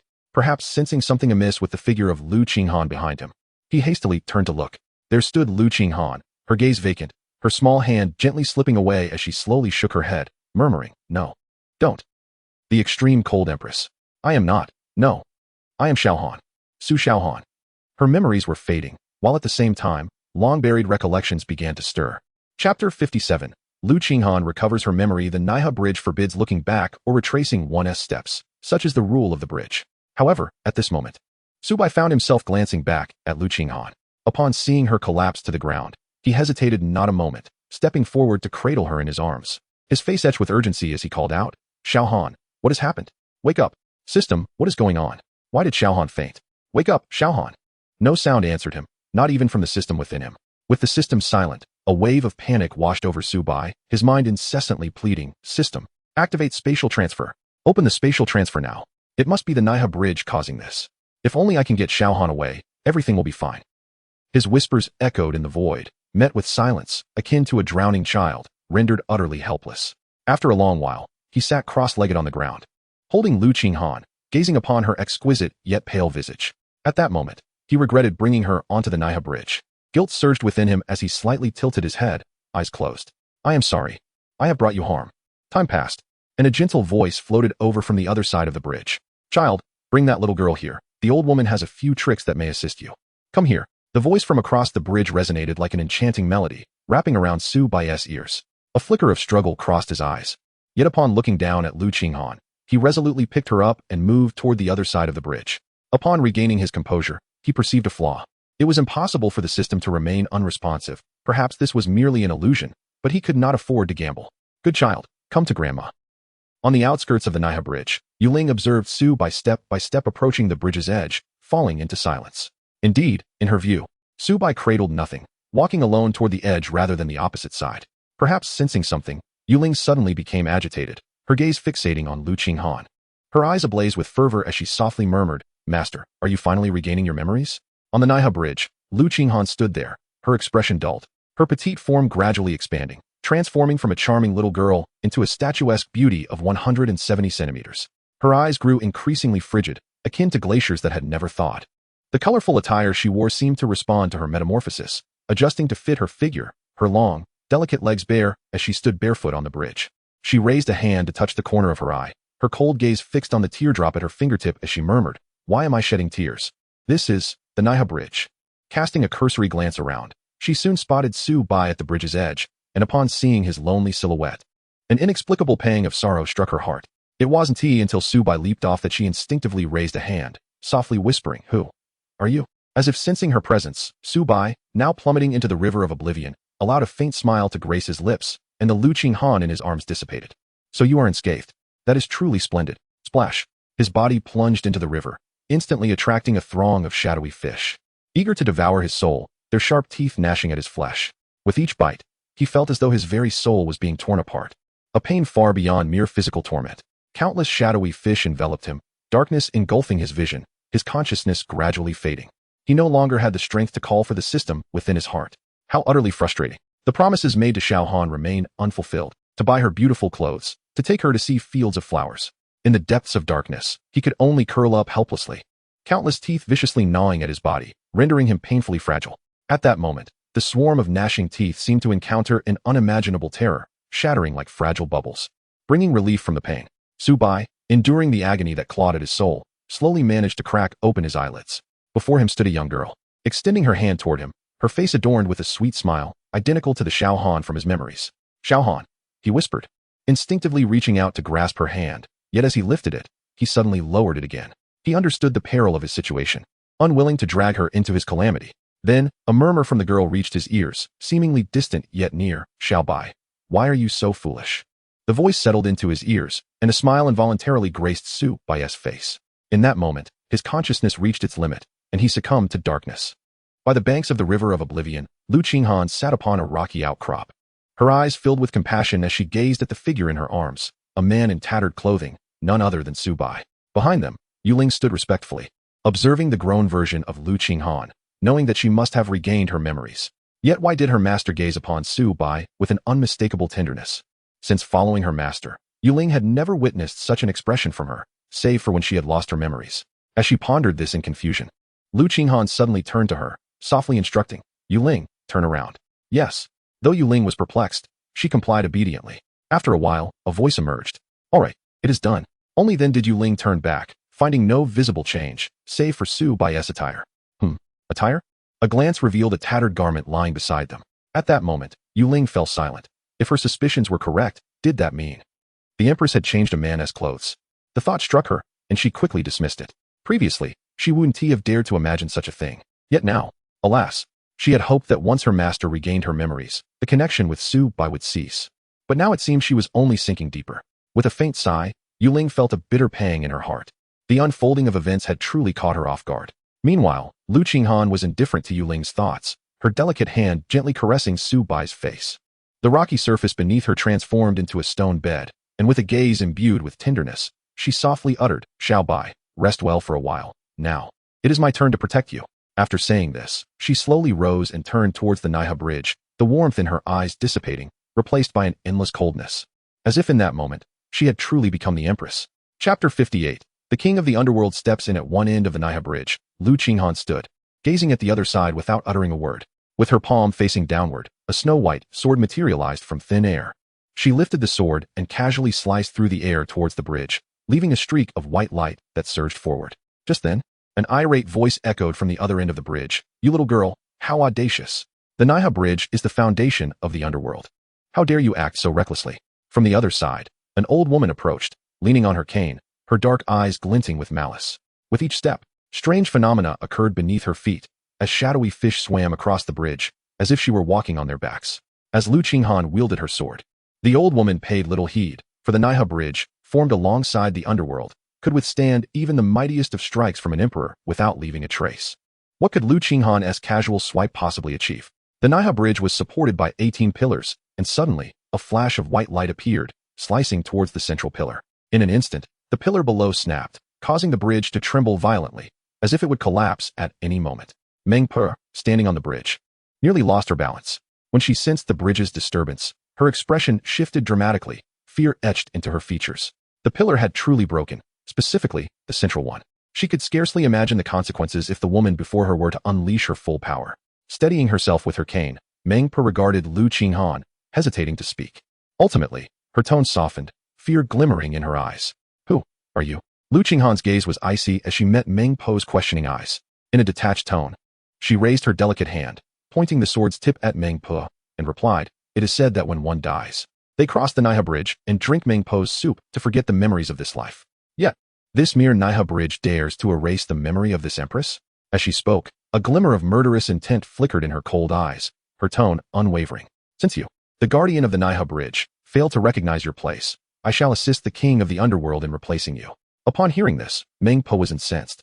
Her gray robe stirred without wind as she struck the bridge with her cane, scoffing, "You little girl have quite the audacity to merely sever a pillar of the Naiha Bridge. How dare you claim to act on behalf of the king of the underworld? Even the ancestors of the 10 holy lands must treat the king with the utmost respect. Yet you—" "Enough!" A commanding voice interrupted, and a figure appeared before Meng Po without warning, cold eyes fixed upon her. "The king of the underworld?" Meng Po stammered, abruptly halting her words and bowing slightly. However, she was baffled as to why the king would interrupt her at such a moment. She intended to extol the king's terrifying prowess to the audacious girl before her. Standing before Meng Po, the king of the underworld kept one hand behind his back, fists clenched, his palms slick with cold sweat, silently scrutinizing her. Years ago, Lu Qinghan's sword strike against the underworld was known to very few, and Meng Po was among the ignorant. Such a disgrace was something he had diligently concealed. Otherwise, where would his authority in the underworld lie? Initially, he had intended to heed the advice of that meddlesome figure, remaining aloof in his high seat, unconcerned with the affairs below. Yet, he soon realized that events were spiraling beyond his control. Lu Qinghan was regaining her memories and strength, and had nearly been ensnared by that old hag, Meng Po. Why provoke anyone else when it had to be this ancestor? Moreover, that meddler had proven to be utterly unreliable, as he had observed the ruse unfolding by the Naiha Bridge, waiting for an opportune moment to bestow favor upon Su Bai. Upon realizing Lu Qinghan's impending recovery of her memories, he departed the underworld without a moment's hesitation, his resolve unyielding. With a cold snort, the king of the underworld ignored Meng Po, turning away, only to suddenly don a smile as he exclaimed, "It has been a long time since we last met." Before he could finish, a snow-white sword pressed against his forehead, and in an instant, beads of cold sweat adorned his brow. "Impudent!" A furious shout rang out from behind. Upon realizing that Lu Qinghan dared to raise her hand against the king, Meng Po, perhaps eager to assert herself, furiously shouted, raising her cane to confront Lu Qinghan. Knowing she could not win, she still pressed forward, emboldened by the king's presence, convinced he would not stand idly by. The king of the underworld's cheerful demeanor suddenly turned icy. Meng Po had been keenly observing his expression, and upon seeing his shift, her convictions were solidified. With no hesitation, she dashed toward Lu Qinghan. At that moment, the king of the underworld slightly tilted his head, raising his right hand, and with a sudden grip, seized Meng Po's face. The collision left her bewildered.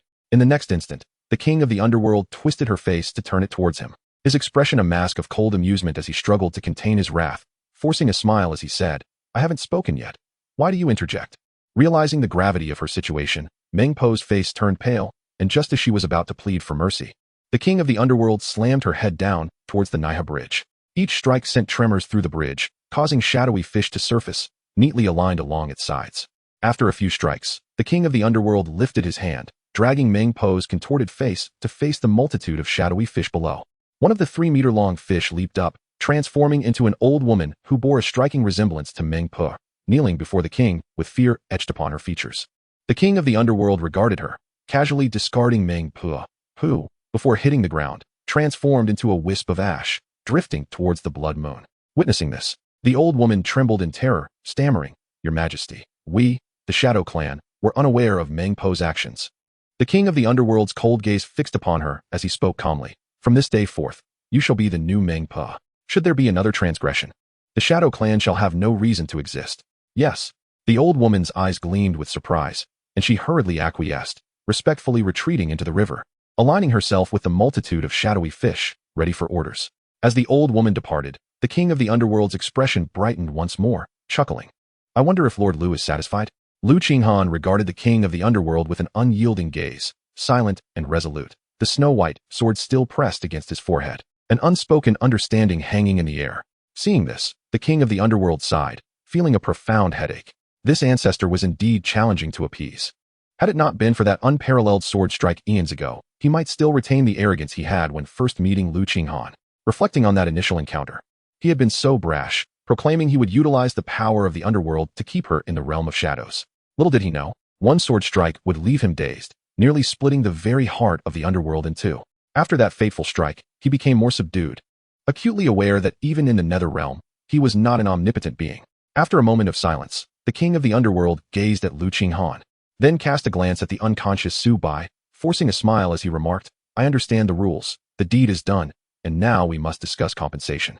At the mere mention of compensation, a pang of unease gripped the king's heart. The one killed was his own, and the one liable for compensation was he himself. Chapter 59. Forging the Emperor's soul. Once the king of the underworld finished speaking, the snow-white sword dissipated into a wisp of gray ash. Lu Qinghan looked at him with calm eyes and replied coldly, the pearl of ultimate een. Upon hearing this, the king's eyelids flickered slightly. My dear Lu, are you perhaps intending to forge the Emperor's soul for young Master Su? Indeed, Lu Qinghan replied with an icy brevity. With a deep sigh, the king felt a bitter taste at the corners of his mouth as he glanced at the Een clan. Lu, forging the Emperor's soul does not necessarily require the pearl of ultimate een. The Een fish can also suffice. As he spoke, he explained that the Een fish had a certain chance of successfully forging the Emperor's soul, provided there were enough of them. The probability would ultimately reach certainty. However, compared to the Een fish, the pearl of ultimate een was the most effective, guaranteeing success in forging the Emperor's soul. Yet, the pearl was the highest treasure of the Een clan and one of the most coveted artifacts in the nether realm. He truly wished to avoid parting with it unless absolutely necessary. Lu Qinghan regarded the king of the underworld and softly uttered a few words, they do not deserve it. The king fell silent for a moment before slowly turning his gaze to the 3-meter-long Een fish, his voice deepening. Are you all deaf? Hurry and bring forth the pearl of ultimate een. Yes. The Een fish, capable of human speech, responded respectfully before diving into the river below. Moments later, it returned in the form of an elderly woman, bending low and presenting a milky white pearl in her hands. Lu Qinghan expressionlessly accepted the pearl and turned to approach Su Bai. Noticing that Lu no longer pressed the issue, the king of the underworld secretly breathed a sigh of relief, lightly waving his hand to signal the Een clan to retreat. He called out to Lu Qinghan's back, Lu, I have pressing matters to attend to and must take my leave. Should you require anything, simply call for me at the underworld. No, just summon me wherever you are. As he concluded his words, the king hastily corrected himself, fearing that when she arrived at the underworld, she might witness the remnants of that fateful strike restored, and should she take offense again, he would have no one to lament to. On the flat stone bed, Su Bai lay quietly, while Lu Qinghan stood beside him, holding the pearl of ultimate een above his heart. The pearl levitated on its own, and threads of milky white light cascaded down, seeping into Su Bai's body. After completing this, Lu Qinghan gently leaned beside Su Bai's head, propping her chin on her hand, quietly observing his profile with a faint smile gracing her lips. After a moment, perhaps recalling something, a glimmer of mirth flickered in her eyes. She suddenly extended her hands to gently tug at his cheeks, murmuring softly, Su Bai should smile more. Upon saying this, as if realizing it did not quite align with her Empress persona, she hurriedly withdrew her hands, casting a slightly guilty glance at Yuling beside them. Yuling watched this scene in silence, lowering her head. Her master truly did not regard her as an outsider, openly displaying affection. At that moment, a gentle voice broke the silence. Yuling, do you think he is going to great lengths to help me recover my memories, only to leave once I do? Hearing this, Yuling lifted her head to look at Lu Qinghan, her mind racing. If her master had said so, then if she answered yes, would her master dislike Su Bai and revert to the Empress she remembered? With this thought in mind, Yuling resolutely replied, Master, perhaps young Master Su is helping you recover your memories to repay the debt of the extreme cold ice soul. Lu Qinghan nodded thoughtfully. Seeing this, Yuling's heart leaped with joy. Was it true? The Empress did not harbor feelings for Su Bai. It was merely gratitude. Just then, a voice tinged with a gentle smile returned. Very well, let him remain unaware that I have recovered my memories. Yes, huh? Yuling looked perplexed, scratching the back of her head, feeling as though she needed to rethink her understanding. What did it mean to let him remain unaware of her memory recovery? Hadn't she already regained it? Suddenly, it seemed she grasped something, her expression changing drastically as she anxiously exclaimed, Master, you. Lu Qinghan's lips curled into a slight smile as she turned her gaze to Su Bai, her eyes filled with tenderness. She spoke softly, from the memories I lost. I sensed emotions I had never experienced before. It is strange, as if the amnesiac me depended heavily on him. I wish to see what that emotion truly is. As she spoke, a trace of yearning appeared in her gaze fixed upon Su Bai. Thousands of years ago, when she was on the verge of taking that step, she had sensed a gap in the great path, a missing opportunity. In the process of regaining her memories, she felt that perhaps Su Bai could be the breakthrough she needed, the key to what she sought. Yuling felt utterly despondent, lamenting, Master, you've only just recovered your memories. How can you speak of sealing them away? No, I do not wish to seal them. I simply want to observe. to feel how the amnesiac me interacted with him. Yuling sighed internally, realizing her master had indeed fallen deeply in love. Lu Qinghan gazed at Su Bai, a slight smile gracing her lips as her delicate hand brushed across his face, murmuring to herself, in my amnesiac state, I long to be with him constantly. Now, I merely wish to integrate those lost memories. That period made me instinctively drawn to him. However, I feel that these are not my memories. Thus, I desire my complete recollection to experience how I interacted with him during my amnesia. Upon finishing, Lu Qinghan turned to Yuling, her smile softening as she inquired, Yuling, do you understand such feelings? Yuling, after a moment of silence, perhaps realizing that it was somewhat inappropriate to leave her master's question unanswered, Yuling awkwardly replied, Master, Yuling has always been single. Lu Qinghan's eyes widened in surprise. Then she covered her mouth, laughing lightly. Yuling fell into a deeper silence, feeling somewhat offended. Yet who could she reproach but Lu Qinghan? Before long, Lu Qinghan looked at the pearl of ultimate Een, now semi-transparent, revealing a golden figure sitting cross-legged atop it. Eyes closed, completely unclothed, a miniature version of Su Bai. Upon seeing this golden figure, Lu Qinghan seemed to realize something and suddenly extended a hand, conjuring a shimmering barrier to shield Yuling's view. My man is only for my eyes to behold. In silence, Yuling observed the scene before her, noticing a change in the adult. Not only did he engage her in more conversation, but he also occasionally displayed a smile. For a fleeting moment, she pondered that perhaps Su Bai's arrival was not entirely a misfortune. At the very least, it brought more smiles to the adult's face. After a considerable time, the Een pearl became completely transparent, and the golden figure within grew increasingly solid, radiating a majestic golden light that exuded an imperial aura. Of course, Su Bai had not yet reached the realm of an emperor. His imperial soul was merely a semblance, lacking substance. However, it still possessed a certain restraint against those beneath the emperor's rank. Soon after, the golden figure descended into Su Bai's body, and the golden light receded, signifying the formation of his imperial soul. He now possessed an imperial essence at the early stage of the Xianjun realm. Lu Qinghan smiled softly, rising gracefully to gaze at Yuling, and said with a gentle laugh, All right, little Bai will awaken soon. You shall accompany him henceforth and protect him from the shadows. Dare I say? Yuling looked at Lu Qinghan, her words caught in her throat. She wished to offer counsel, but was at a loss for how to phrase it. Should she assert that Su Bai was unworthy of such devotion from Lu Qinghan? She imagined that uttering such words would earn her a swift reprimand, for how could a solitary soul attempt to comprehend the affections of its master? Ultimately, Yuling could only sigh inwardly, resigned to her thoughts. Lu Qinghan nodded gently and seated herself in midair, her eyes softly closing. Moments later, a complex pattern materialized before her, gradually simplifying until it darted towards her forehead, forming a pentagram etched upon her skin. This was the repository of all her memories prior to her slumber. She shared her body with the amnesiac Xiaohan, yet she could not interfere with her thoughts. Simultaneously, her form slowly shrank until she returned to her endearing, soft appearance, her tuft of hair perking up like a radar, swaying about before finally pointing towards Su Bai, who lay upon the stone bed. In Yuling's gaze, Lu Qinghan gradually opened her eyes, appearing as though she had yet to awaken fully. She rubbed her eyes and murmured, Xiao Bai. Casting a glance around, her eyes fell upon Su Bai on the stone bed, a flicker of delight illuminating her expression as she cooed, Xiao Bai, sleeping. I want a hug. Chapter 60. The celestial eye on the stone bed. The two lay entwined, while Yuling stood to the side, contemplating the pentagram upon Lu Qinghan's forehead. In her recollections, the Empress had once spoken to her about a sealing technique, mentioning a remarkable individual who sought to understand how one could survive without memories. This individual had gone so far as to devise a method known as the celestial eye, which involved detaching a fragment of their soul, sealing it with memories, and inscribing a pentagram upon their forehead. This seal was not a traditional one. Rather, the pentagram served as a third eye, allowing the fragment of the soul to observe the amnesiac self from an external perspective. Moreover, should it sense danger, the fragment could automatically release the celestial eye state, which was the brilliance of this technique. Reflecting upon this, Yuling couldn't help but smile wryly. The current predicament of the Empress bore a striking resemblance to that of the extraordinary individual. Both sought to observe their amnesiac selves, one to witness survival, the other to navigate interactions with a beloved. Indeed, the memories occurring during the state of amnesia would not easily merge when the sealed memories were uncovered. It was akin to an icy Empress, having been informed one day of a man's presence in her life. How could she possibly reconcile such a revelation? Otherwise, Su Bai would not need to worry that Lu Qinghan might abandon him upon regaining her memories or even develop hostile feelings towards him. With a soft sigh, Yuling turned her gaze to Su Bai, perhaps now aware of what she needed to do. After a considerable time, Su Bai gradually opened his eyes, only to be met with an unexpected heaviness upon his chest, as though two mountains pressed down upon him, making each breath a laborious endeavor.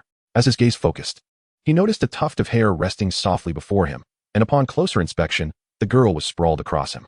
From his vantage point, he could see the landscape stretching from the foot of the mountain up to its midsection, laid bare before him.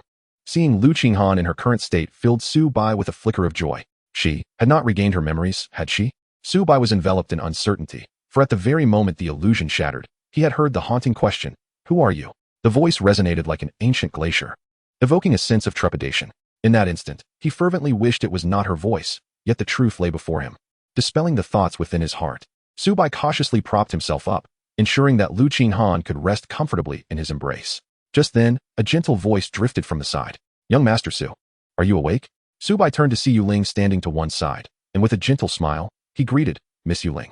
After a moment's hesitation, Su Bai cast a glance at Lu Qinghan and softly inquired, "Miss Yuling, might I ask what transpired during our time on the Naiha Bridge?" Yuling paused for a moment, then chuckled lightly, "Young Master Su, after you ascended, you merely stepped forward a few paces before standing there in a daze. Your gaze blankly directed towards the Wanchuan River. As for Xiaohan, oh, she took but a single step before halting, mumbling a few indistinct words, and then turned to flee down the Naiha Bridge. It was she who urged me to rescue you when you fell into the Wanchuan River." Upon hearing this, Su Bai fell silent, inwardly exclaiming, "System? What is the meaning of this?"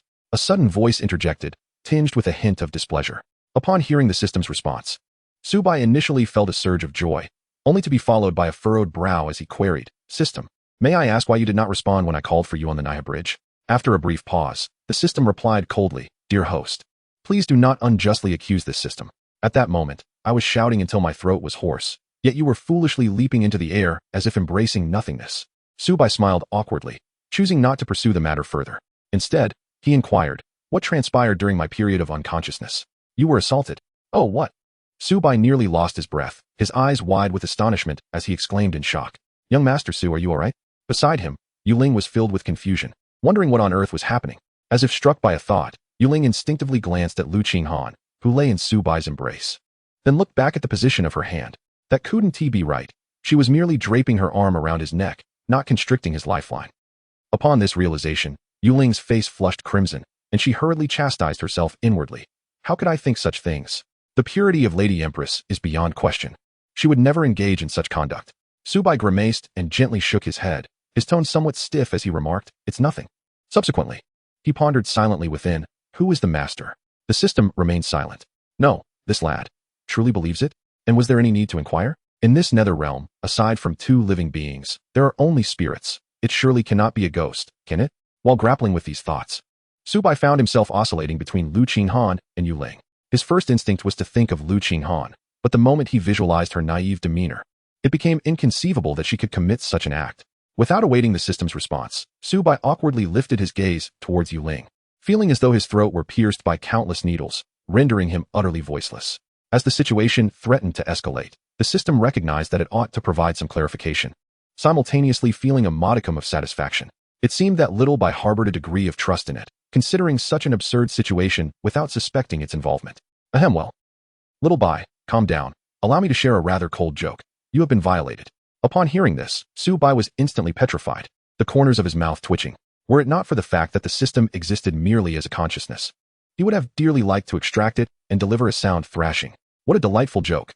Su Bai remained silent, patiently awaiting a reasonable explanation from the system. In fact, during the time you were in a coma, the system was also compelled to enter a dormant state, remaining oblivious to the outside world. Upon hearing this, Su Bai forced a bitter smile and chose not to pursue the matter further. He lifted Lu Qinghan into his arms and turned to Moon Spirit, feeling a quiet sigh of relief within. "Miss Moon Spirit, I wonder if you could possibly open the nether passage?" Moon Spirit responded with a soft affirmative, her gaze towards Su Bai revealing a hint of perplexity. In that brief moment, she had witnessed the rapid transformation of Su Bai's expression, akin to a face-changing act, shifting seemingly in an instant. What on earth had transpired during that time? After pondering for a moment and finding no resolution, Moon Spirit dismissed the thought and extended her hand, gently gesturing towards a spot not far away, where a passageway materialized before them. Observing this, Su Bai regarded Moon Spirit with newfound depth. Her ability to effortlessly summon the nether passage indicated that she was far more extraordinary than he had initially perceived. Just then, it seemed that Su Bai's movement had disturbed the slumbering Lu Qinghan, who slowly opened her eyes, emitting a soft, elongated sound from her throat. Xiao Bai. Where are we? Su Bai lowered his gaze and gently brushed her delicate nose, a smile gracing his face. Awake? It's time for us to return home. Oh, home. After speaking, Lu Qinghan nuzzled against Su Bai's chest, as if seeking a comfortable spot to continue her slumber. Chapter 61. The Feast of the Bell. In the early morning, in the eastern region of the Qingling continent, a middle-aged man stood alone at the entrance of the Yi family home, hands clasped behind his back, gazing at the departing members of the Yi family with a melancholic expression. He remained in a daze until they had all left, standing motionless in place. After a long while, a youthful voice broke the silence. Yi family master. Yi Hong turned to see Xiao Yu standing beside him, her expression tinged with respect. Not wanting to appear dismissive, Yi Hong returned the greeting with a bow and smiled. Miss Xiao Yu, may I inquire what brings you here? Xiao Yu gently shook her head and softly replied. The young master sent me to convey a message. He said that for the past 3 years, he has never harbored any resentment towards you. As he departs today, he hopes you will take care of your health. After delivering the message, Xiao Yu bowed slightly and turned to leave. Watching her retreating figure, Yi Hong remained silent for a long time, tears streaming down his face as if the burdens of the past 3 years had finally found release. Over these years, the weight of responsibility had undoubtedly been the heaviest on his shoulders. With the death of the ancestral head of the Yi family, as the family patriarch, he had to bear the weight of the family's survival, even to the extent of forcing himself to treat his adopted son as his own. He had never married and had no heirs, having long regarded Yi Jingtian as his own son. However, during the upheaval 3 years prior, he could only choose between the survival of the Yi family and his son. At this moment, Yi Jingtian's words undoubtedly provided him with a sense of relief from the accumulated pressure of the past 3 years, especially the phrase child and father. Despite the tear stains on his face, he burst into laughter, striding back into the Yi family home, exclaiming, "Ha, my son Yi Jingtian. My son, Yi Jingtian." From that day forward, a thatched cottage rose in the backyard of the Yi family, where a middle-aged man spent his days sitting in front, sipping tea and gazing at the path, awaiting someone's return. In the Snow Moon Empire, within Snow Moon City, at the Qinghua Tower. Your Majesty, it's time to rise. Ugh, go away, do not disturb this chubby prince's slumber. Facing several beautiful women at the edge of the bed, the plump prince waved his hand dismissively. The women exchanged glances, sighing in resignation. Today marked the celebration for the emperor's recovery, and a warning to those eyeing the throne that the emperor had not yet passed away. Yet, with such an important occasion, the emperor's absence rendered the celebration meaningless, potentially leading to misconceptions among others that the emperor had indeed perished. Outside the room, a dozen people wore anxious expressions, listening to the loud snoring from within, resembling ants in a hot pan. Damn it, what are these women doing? Have they exhausted our father? Second prince, mind your words. The banquet has already begun, and representatives from various factions are arriving. If our father remains asleep, won't the Snow Moon Empire become the laughingstock of all? At the forefront, a gaunt man spoke in a low, grim tone. Just then, a guard rushed in, kneeling before the second prince Jiang Tao, his face filled with urgency. Reporting to the second prince, there is trouble at the banquet. Upon hearing this, Jiang Tao instantly turned to the guard, his eyes filled with murderous intent. What did you say? Which faction dares to cause trouble? The guard hesitated for a moment before responding. It is said to be a servant disciple from the extreme cold sacred grounds. Upon hearing the name, Jiang Tao's eyes involuntarily narrowed, but he quickly sneered. The extreme cold sacred grounds. Huh. They are on the verge of falling from grace and losing their status among the top 10 sacred grounds. Now, they wish to provoke our Snow Moon Empire, declaring to outsiders that despite their decline, they remain formidable. Very well. Let us see on what grounds this servant disciple dares to make a scene. With that, Jiang Tao glanced back at the room, snorted lightly, and turned to leave, followed by a dozen others who hesitated briefly before departing. In the central area of Snow Moon City, a luxurious complex rose majestically, akin to a grand palace, resplendent in gold and splendor. In a plaza, a red carpet was laid out, with dozens of tables and chairs set up on either side, all occupied. However, the atmosphere that should have been filled with excitement was instead eerily silent, as all eyes were fixed on a man standing on the red carpet, wearing a greenhorn mask that concealed his face, revealing only his eyes. Before the man hung a bronze bell, draped with a red cloth, and as he surveyed the guards surrounding him with a hint of disdain in his gaze, he rasped with a mocking tone. The Snow Moon Emperor is debauched and neglectful of his people, a true tyrant. Today, I have heard of his demise, and I have come to toll the bell in his memory, celebrating his passing. His words left the crowd stunned, their eyes widening in shock. While it was well known that the Snow Moon Emperor was indeed hedonistic, no one had ever dared to voice such accusations openly, let alone claim to celebrate his end. At that moment, a cold voice rang out from outside the plaza, as a group of people strode in with authority. You speak brazenly. Who are you? Hiding behind a mask and daring to insult our emperor? The masked man turned to face them, a smile playing on his lips as he replied nonchalantly. It is common knowledge that the Snow Moon Emperor is debauched, second prince. Have I spoken falsely? Humph. Jiang Tao snorted, sweeping his robe with a flourish. The Snow Moon Emperor is the ruler of this nation, and under his governance, the country thrives in peace. It is you, a mere rat, who dares to slander our emperor and plot against him. Such treason is punishable by death. Unperturbed, the masked man clapped slowly, a mocking tone in his voice. I wonder where the Snow Moon Emperor currently resides. Is he not still in the Qinghua Tower? At this, Jiang Tao's expression darkened, and he roared, "Seize him! Kill him!" As he commanded, a throng of guards surged forward, encircling the masked man. Two peak-leveled Xianjun men stepped forward to apprehend him. Yet, the masked man merely chuckled disdainfully, lightly brushing off his attire as he calmly declared, "The bell has been tolled. The one who delivers the end is Su Bai. Farewell to you all." As the scene drew to a close, the masked man's eyes sparkled with a hint of amusement, seemingly lost in thoughts of a certain individual. "Ah, the white mouse. In the spirit of reciprocity, I trust you will comprehend. The last incident concerning the ancestral tomb left me at a disadvantage. So let us consider it settled this time." He mused. However, the white mouse is not within the Snow Moon Empire. Utilizing his name should pose no issue. Once beyond the borders of the Snow Moon Empire, its influence diminishes significantly, rendering the task of locating an individual across the vast continent akin to searching for a needle in a haystack, especially since they have never encountered Su Bai. As for seeking information about Su Bai from the extreme cold sacred land, the Snow Moon Empire is not worthy of such an endeavor. With that, amidst the gazes of the onlookers, the masked man vanished into thin air, leaving only a copper bell in his wake. Chapter 62. The master of the Tianbao Pavilion branch in the evening, on a bustling street in Manchua City, Su Bai held Lu Qinghan's hand as they strolled leisurely. Pausing intermittently, Lu Qinghan, with a skewer of candied hawthorn in one hand and her cheeks puffed out, raised the treat to Su Bai's lips and murmured, "Xiao Bai. It's delightful." Su Bai bit into a candied hawthorn, a tender smile gracing his lips as he said, "If it's delicious, indulge a little more." Just as they had not walked far, an elderly figure approached them. Su Bai noticeably acknowledged him, instinctively guiding Lu Qinghan to step aside. As the old man passed by, he suddenly halted, turning to face Su Bai, a gentle smile illuminating his face. "Young Master Su, might we find a different location to converse?" "Who are you?" Su Bai inquired, observing the elderly man with caution as he performed a slight bow with both hands. "I am Yang Hao, the head of the Tianbao Pavilion branch in Manchua City." Upon hearing this, Su Bai shifted slightly, discreetly shielding Lu Qinghan behind him, his gaze vigilant as he regarded the elder before him. Yang Hao had been quietly observing Su Bai's every move, and upon noticing his demeanor, he replied with an untroubled smile, "Young Master Su need not be alarmed. I come today with no ill intentions, merely to discuss certain matters with you." Su Bai remained silent for a moment before suddenly laughing and saying, "Old Yang, if this concerns the treasure vault of the Tianbao Pavilion, I believe there is little for us to discuss. After all, the Tianbao Pavilion has already issued a warrant for my capture. Do you not find it somewhat absurd to ask me to surrender?" Old Yang sighed softly and replied, "Young Master Su, the warrant issued against you by Zhu Da is, in fact, not valid. Any warrant from the Tianbao Pavilion must be sanctioned by at least one of the pavilion masters to take effect. In other words, as long as I do not consent, this warrant holds no weight." With that, Old Yang gestured courteously, suggesting, "Young Master Su, this place is not ideal for our conversation. Shall we find a more suitable location?"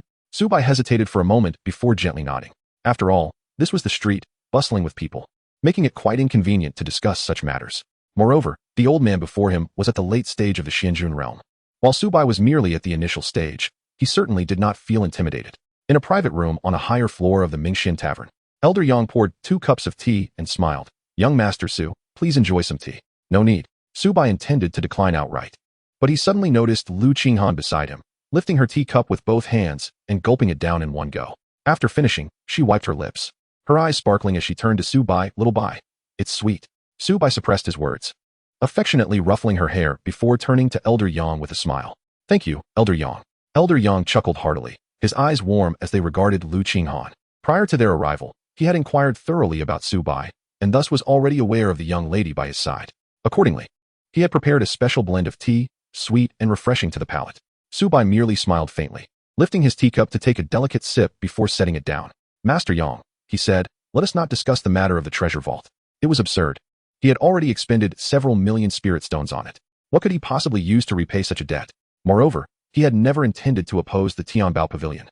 It was they who had chosen to confront him, and the treasure vault was merely the cost of that confrontation. As for any potential retaliation from the Tianbao Pavilion in the future, they could dismantle a branch each time they attempted to retaliate, and when his strength increased, he would strike them down without hesitation. Upon hearing Su Bai's resolute words, Elder Yang fell silent, his deep-set gaze fixed on the young man as if seeking to fathom his depths. He could not comprehend the source of Su Bai's confidence. Was it the extreme cold sacred land? No. Even the 10 great sacred lands would not dare to provoke the Tianbao pavilion lightly. After a moment, Elder Yang spoke with evident concern. Young Master Su, if you had only taken a small portion, it might have been manageable. However, to empty it entirely, it would effectively cripple the Tianbao pavilion's branch in Mantua City. The headquarters will undoubtedly pursue this matter, and at that time, there will be no place for you in the entire Qingling continent. Trust me, the Tianbao pavilion possesses that capability. In response to Elder Yang's words, Su Bai chuckled softly, tapping the table lightly with one hand, his tone serene. Then let us have a contest to see if I can empty all the branches of the Tianbao pavilion before you find me. With that, Elder Yang fell into silence, his gaze unwaveringly locked on Su Bai. Under normal circumstances, even if an emperor were to propose emptying all the branches of the Tianbao pavilion, he would dismiss it outright. Yet the youth before him had managed to evade everyone's notice, emptying the treasure vault without triggering any of the 81 array patterns. He dared not take the risk. What if Su Bai truly possessed such abilities? He would become a criminal of the Tianbao pavilion. Of course, there was one way to eliminate future troubles, and that was to act now. As this thought crossed his mind, a flicker of murderous intent flashed in the depths of Elder Yang's eyes. A faint smile graced Su Bai's face as he reached for the teacup to take a sip, only to discover that it had vanished from the table. Turning his head, he beheld Lu Qinghan, who was cradling the teacup in both hands, her red lips lingering on the very spot he had just sipped from, slowly slurping the tea. Perhaps sensing Su Bai's gaze upon her, Lu Qinghan, feeling a twinge of guilt, furtively glanced up before hastily tilting her head back to take a drink. She then placed the teacup back on the table and gently nudged it towards him. There is still a sip left. Su Bai smiled lightly, turning to Elder Yang with a glint of mockery in his eyes.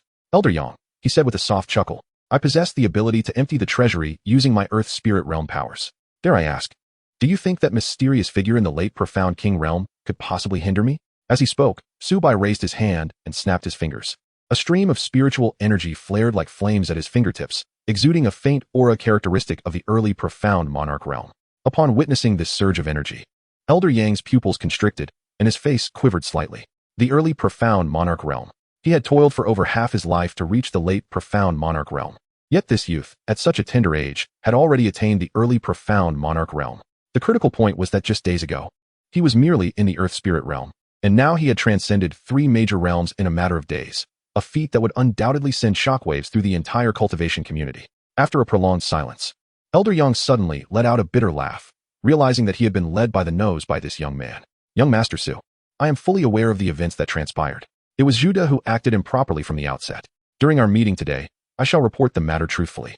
As for the decisions made above, I remain unaware. Indeed. Su Bai, indifferent, nodded and took Lu Qinghan's hand, smiling. Let's go. Oh, Master Yang, farewell. Chapter 63. Riding a wooden horse. After Su Bai and Lu Qinghan departed from Mingxian Tavern, Elder Yang sat by the window for a moment before rising to approach the partition, gently knocking on the door. Miss, they've left. Upon hearing this, an ethereal voice floated from within the room. Come in. Yes. He pushed the door open, bending slightly as he entered, his demeanor filled with respect. Inside the room, a young woman sat by the window, clad in a flowing green garment, her long hair cascading down her shoulders. Her delicate phoenix eyes gazed thoughtfully out the window. Behind her stood a figure in a black robe, a manifestation of the late stage of the Xianwang realm that Su Bai had mentioned. Despite the young woman's breathtaking beauty, Elder Yang dared not meet her gaze, lowering his head to the floor as he respectfully announced, Miss, young Master Su, has refused to hand over the treasure vault. I have heard. With that, Elder Yang kept his head bowed, awaiting the young woman's words. This young woman was none other than Shui An, the daughter of the master of Tianbao Pavilion, whose words held weight enough to represent the entire pavilion concerning Su Bai.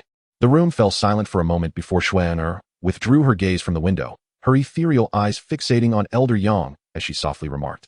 In just a few days, he has crossed 3 major realms and silently emptied the treasure vault of Tianbao Pavilion. Such a prodigy must either be completely eradicated or transformed from foe to friend, drawing him in wholeheartedly. With a slight smile playing on her lips, she added, Elder Yang, how do you suppose I should choose between these 2 options? Elder Yang, trembling with reverence, kept his head bowed, responding respectfully, Miss. Based on my initial encounter with young Master Su, I believe he can only be an ally, not an enemy. Shui An nodded thoughtfully, her voice gentle. Since we aim to win him over, let this matter of the treasure vault be set aside. Additionally, please convey to young Master Su that 5 days from now, an ancient site of a great emperor will emerge 10 miles outside the eastern region's desolate city. Understood. Elder Yang fell silent, a look of conflict crossing his face. To forego pursuing the treasure vault might not be significant for the headquarters, but for the branch in Yanshua City, it was devastating.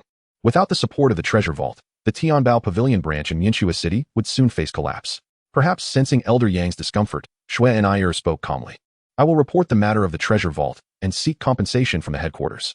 Upon hearing this, Elder Yang's face brightened instantly, and he hurriedly replied, yes, thank you. Mississippi Shui and I casually nodded, her tone seemingly indifferent as she inquired, what of the genius from the Yi family? Yi Jingtian? Elder Yang was puzzled as to why Shui and I was asking about him, but instinctively sought to confirm. Shui and I gazed out the window, her eyes aligning with the direction of the Yi family, gently nodding.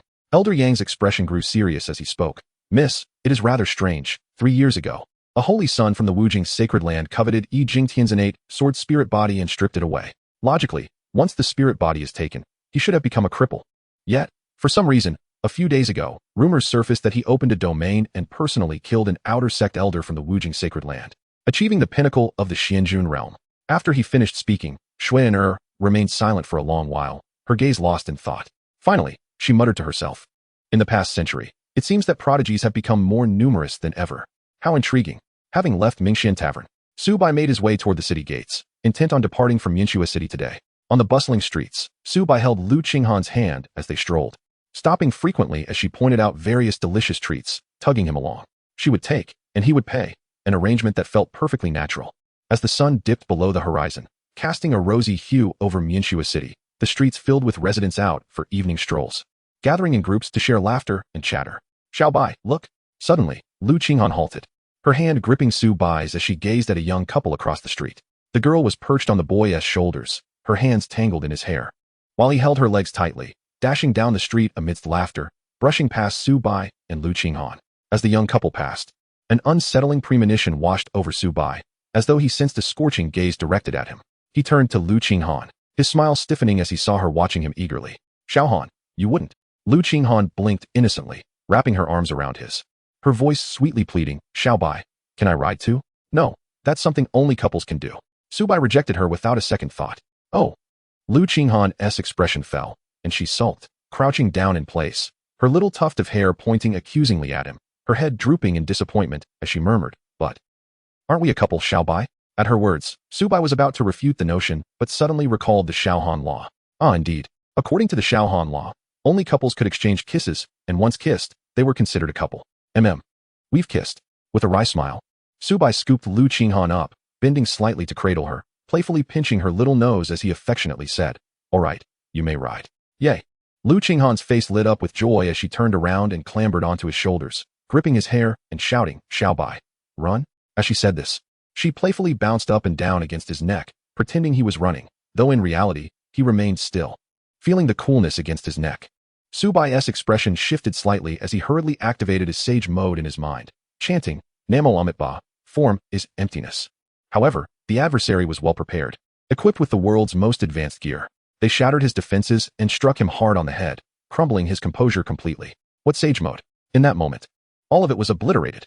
Stealing a glance down, Su Bai's expression changed again as he bent slightly to prevent her from falling, instinctively grasping her ankle, and quickly started running. Yet, this only brought them closer together. At this moment, however, Su Bai had no time to care about that. He merely wished to escape quickly and calm down. He could hardly bear to imagine the humiliation of being seen. It would be utterly embarrassing. Before long, the street was filled with the sound of the girl's laughter. All right, Su Bai, run faster. Her exceptionally adorable face soon attracted the attention of passers-by. But Su Bai wove through the crowd without pausing, leaving them only with glimpses of their retreating figures, eliciting envious glances. At the end of the street, at a corner, Su Bai hesitated not a moment, swiftly turning into a narrow alley. Once he set Lu Qinghan down, he finally exhaled in relief, hurriedly sitting cross-legged and closing his eyes to activate sage mode. Su Bai, your injuries have flared up once more. Su Bai. Chapter 64, The Emperor's Relic. Approximately half an hour later, Su Bai finally regained his composure. Lu Qinghan crouched before him, her large eyes fixated on him for what seemed like an eternity, and ultimately exclaimed, Ah, little Bai, you have recovered once more. Su Bai opened his eyes, gazing at her with a look of utter exasperation. At times, he harbored an impulse to turn around and discipline her with a firm hand. Rising to his feet, he exhaled softly and made his way toward the street. Oh, I'm coming. Lu Qinghan responded, hastily trotting over. With a graceful leap, she attempted to climb onto his back, struggling to ascend further. However, Su Bai merely tilted his head, effortlessly lifting her down, his expression earnest as he stated, "You can't always ride, you know." Lu Qinghan blinked, letting out a prolonged "oh," before suddenly suggesting, "Then, I'll ride tomorrow." "Tomorrow is not permissible either," he replied. Upon hearing this, Lu Qinghan became visibly displeased, pouting her lips and huffing in protest as she turned her head away. The tuft of hair atop her head unwaveringly pointing at Su Bai as she continued to sulk. "No." Su Bai remained silent for a moment, then forced a smile, saying, all right, tomorrow, tomorrow." At that moment, he merely wished to placate her. After all, it was not the right time. Sometimes, an excess of energy could prove to be detrimental, leading to pent-up frustration. Upon hearing his words, Lu Qinghan finally broke into a smile, joyfully swaying her arms around his. With a fleeting glance, Su Bai expressed his helplessness, relieved that he had endured more challenging trials before, and this one was bearable. As they exited the narrow alley, they made their way directly towards the east city gate. The sky was gradually darkening, and he needed to leave the city before it was completely dark, intending to use the system's spatial teleportation to reach the next city. Upon arriving at the city gate, just as Su Bai was about to take Lu Qinghan through the entrance, a man clad in the attire of Tianbao Pavilion suddenly approached him. His cultivation was not particularly high, resembling more of a messenger. Observing the newcomer and then glancing at his garments, Su Bai surmised the man's intentions with considerable accuracy. Clearly, Tianbao Pavilion's stance towards him was unmistakable. They would not hold him accountable for his actions, for had they intended otherwise, they would not have sent a mere Earth Spirit Realm individual. The man approached Su Bai and first offered a respectful bow, presenting a scroll and a token with both hands. The scroll was tightly rolled, and Su Bai could not discern its contents at that moment. "Young Master Su," the man began, "Master Yang has issued a decree. From today onward, Tianbao Pavilion will no longer pursue the matter concerning its treasury. Furthermore, you have been honored as a guest elder of Tianbao Pavilion. All items purchased within the pavilion will be offered at a 20% discount." With a smile, Su Bai nodded slightly. After a brief pause, the man continued, "Furthermore, the Lord Yang has instructed me to convey that 5 days hence, a grand ancient relic of the great emperor will be unveiled 10 miles outside the desolate city. All individuals below the Xianwang realm are permitted to enter, and those with destiny may obtain the great emperor's legacy. These 2 scrolls, one contains the map of the desolate city, while the other provides a general outline of the ancient relic's interior." Upon hearing this, a spark of excitement ignited in the depths of Su Bai's eyes. The ancient relic of the great emperor must surely harbor a plethora of treasures. As for the great emperor's legacy, he held little interest. As long as he possessed sufficient spirit stones, he could ascend to the great emperor realm at any moment. Moreover, with his system in place, why would he need to rely on another's legacy? He had his own path to follow. "Thank you," he expressed gratefully, extending his hand to accept the token and scrolls. The man offered a respectful bow before preparing to depart. Just then, Su Bai suddenly called out to him, prompting the man to turn back. A look of confusion etched on his face. "Please deliver this to Lord Yang." Su Bai smiled faintly, presenting a spatial ring that contained items from the treasure vault of the Heavenly Treasure Pavilion. Apart from spirit stones and some useful elixirs, everything else was returned. Since the Heavenly Treasure Pavilion chose to befriend him, it was only fitting that he did not take advantage of their goodwill. He kept only the used spirit stones and a few elixirs for future use, returning the rest without hesitation. The man accepted the ring, nodded solemnly, and respectfully took his leave. After the man departed, Su Bai unfolded a scroll and glanced at it. Indeed, as the man had said, it was a map.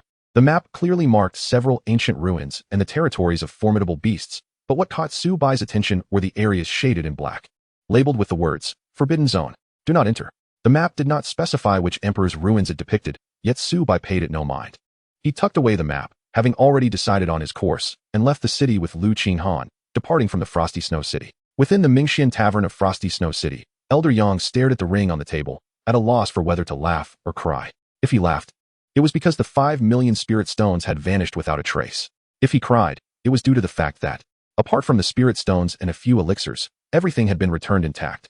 In the end, Elder Yang sighed, unable to help but admire Su Bai's boldness, while secretly relieved that the Heavenly Treasure Pavilion had not made an enemy of him. Otherwise, he could only imagine the trouble they would face if such a prodigious talent were to grow unchecked. In Shuiyue City, within the Qingshan Tower, the rotund young master blinked awake, sitting up and smacking his lips. He looked around, but found no beautiful maidens by his side. "Where are the ladies? Someone come. Soon." A beautiful matron entered with a smile on her face. "Your Majesty, how may I serve you?" The young master rose from the bed, his ample form jiggling slightly as he cast a glance at the matron and casually remarked, "Did I not hold a banquet today? Have all the factions arrived?" The matron hesitated for a moment, lowering her head cautiously. "Your Majesty, they have all left." "Huh." The young master was perplexed, raising an eyebrow. "I have yet to arrive. How dare they leave?" "Your Majesty, the banquet was yesterday." Upon hearing this, the young master's cheeks quivered, but he quickly regained his composure, feigning indifference. Did anything happen at the banquet? Hearing his words, the matron bowed lower, beads of sweat forming on her forehead as she stammered, Your Majesty. At the banquet, an uninvited guest presented a copper bell. The young master's eyes widened in disbelief, though he looked no different than before. How audacious! I am still alive and well. Who dares to send me off? His voice thundered, infused with imperial authority, causing the matron to kneel in distress. Your Majesty, according to the second prince, the one who delivered the bell is a mere servant disciple from the extreme cold sacred land, named Su Bai. The second prince has dispatched the snow moon assassins to hunt him down. They will surely bring back his head soon. I implore your Majesty to temper your anger. As soon as he learned that the culprit was a servant disciple from the extreme cold sacred land, the young master became even more incensed. How could a mere disciple dare to curse him? Very well, Su Bai is it? I shall remember this name when I return to the extreme cold sacred land. I will give you a few resounding slaps, and then use that copper bell to knock some sense into you. Humph. With a dismissive grunt, the young master waved his hand impatiently. You may leave. Yes. In the highest chamber of the Qingshan Tower, the young master, feeling dejected, had just settled onto the bed when, without warning, a jade leg kicked him away, sending his hefty form tumbling forward. Dazed, he shook his head, stood up, and exploded with curses. Who dares to kick me? Ah, sister, you returned from the underworld without giving me notice. Upon seeing who it was, his anger transformed into a sheepish grin. Among the nine, he feared no one more than this petite tyrant. Though he could hurl insults, she was inclined to take action. Before he could finish his tirade, he might find himself stabbed unexpectedly. Yu Ling, as an assassin, believed in resolving matters with action rather than words. Sitting elegantly on the bed, she twirled a butterfly knife in her hand, casting a casual glance at the young master. Instinctively, he shrank back, one hand covering his ample rear. Fortunately, she sheathed the knife, allowing him to breathe a sigh of relief as he awkwardly smiled. Sister Yu, what brings you here so suddenly? Yu Ling nodded lightly, her tone steady. In 5 days, a great emperor's ruins will open in the desolate city. You are aware, are you not? The young master's expression faltered for a moment before he quickly adopted a knowing look and nodded. Of course, sister Yu. Do you think I, the Emperor of Snow Moon, am ignorant? Such a significant event, I am certainly aware. However, he averted his gaze, unable to meet her calm eyes. Knowing full well he had been lounging at the Qingshan Tower these days, completely oblivious to anything else, even the name of his own child. After a moment, he asked with curiosity, but why are you so concerned about a mere emperor's ruins? Yu Ling fell silent for a time, her expression growing serious. Ever since I left the underworld, I sensed that a great emperor's ruins would soon emerge in the desolate city. I even took the trouble to investigate. Can you guess who the ruins belong to? At this, the young master pondered and quietly replied, could it be left behind by the great man himself? Yu Ling's expression momentarily faltered before her cheeks flushed a deep crimson, and in an instant, she vanished from sight, her jade foot landing sharply on the side of the young master's face. Instinctively, he turned to see. Jade bang. His head slammed against the floor, and the young master felt the world spin, his relatives beckoning to him. Yet, that was not the worst of it. The searing pain on his rear flared up again, and with a splatter, blood erupted. Grimacing in pain, he handed back the butterfly knife to Yu Ling, his face a portrait of despair. She calmly accepted the knife, her voice tinged with a hint of anger. If you dare to curse the Great One again, next time at 1T, just be a single strike. Upon hearing this, the chubby boy suddenly realized the gravity of his words, his face paling as he bowed his head in silent contemplation. Lu Qinghan was still alive, yet he had spoken of her in the past tense, an act of profound disrespect. This marked the singular occasion after he had been stabbed that he refrained from retorting against Yu Ling. Ordinarily, he would grumble and complain before scurrying off to seek protection from their leader. Yet now, he knew that before he could utter a word of grievance, he would likely be met with a crushing blow from said leader. Yu Ling cast a calm glance at the chubby boy, perhaps aware of his thoughtless nature, which often led him to speak without the filter of rationality, or perhaps his mind had simply wandered elsewhere. Her tone softened considerably as she remarked, the relic of the great emperor is a legacy left by Yi Qingxian. At her words, the chubby boy looked up abruptly, astonishment flickering across his features as he asked, is the sword madman dead as well? Yu Ling fell silent. The boy chuckled awkwardly, clearing his throat as he continued, Sister Yu. This fellow used to loiter at the entrance of the sacred land daily, like a persistent vagrant, nearly building a residence there. After our leader fell into slumber, he vanished without a trace. One would assume he was among the most formidable of emperors. How could he have perished so prematurely? Yu Ling gently shook her head, moving to the window to gaze at the star-studded sky. Her voice remained tranquil as she stated, after our leader's slumber, most ancient relics chose to retreat into obscurity. Who can say whether Yi Qingxian is truly dead or merely feigning it?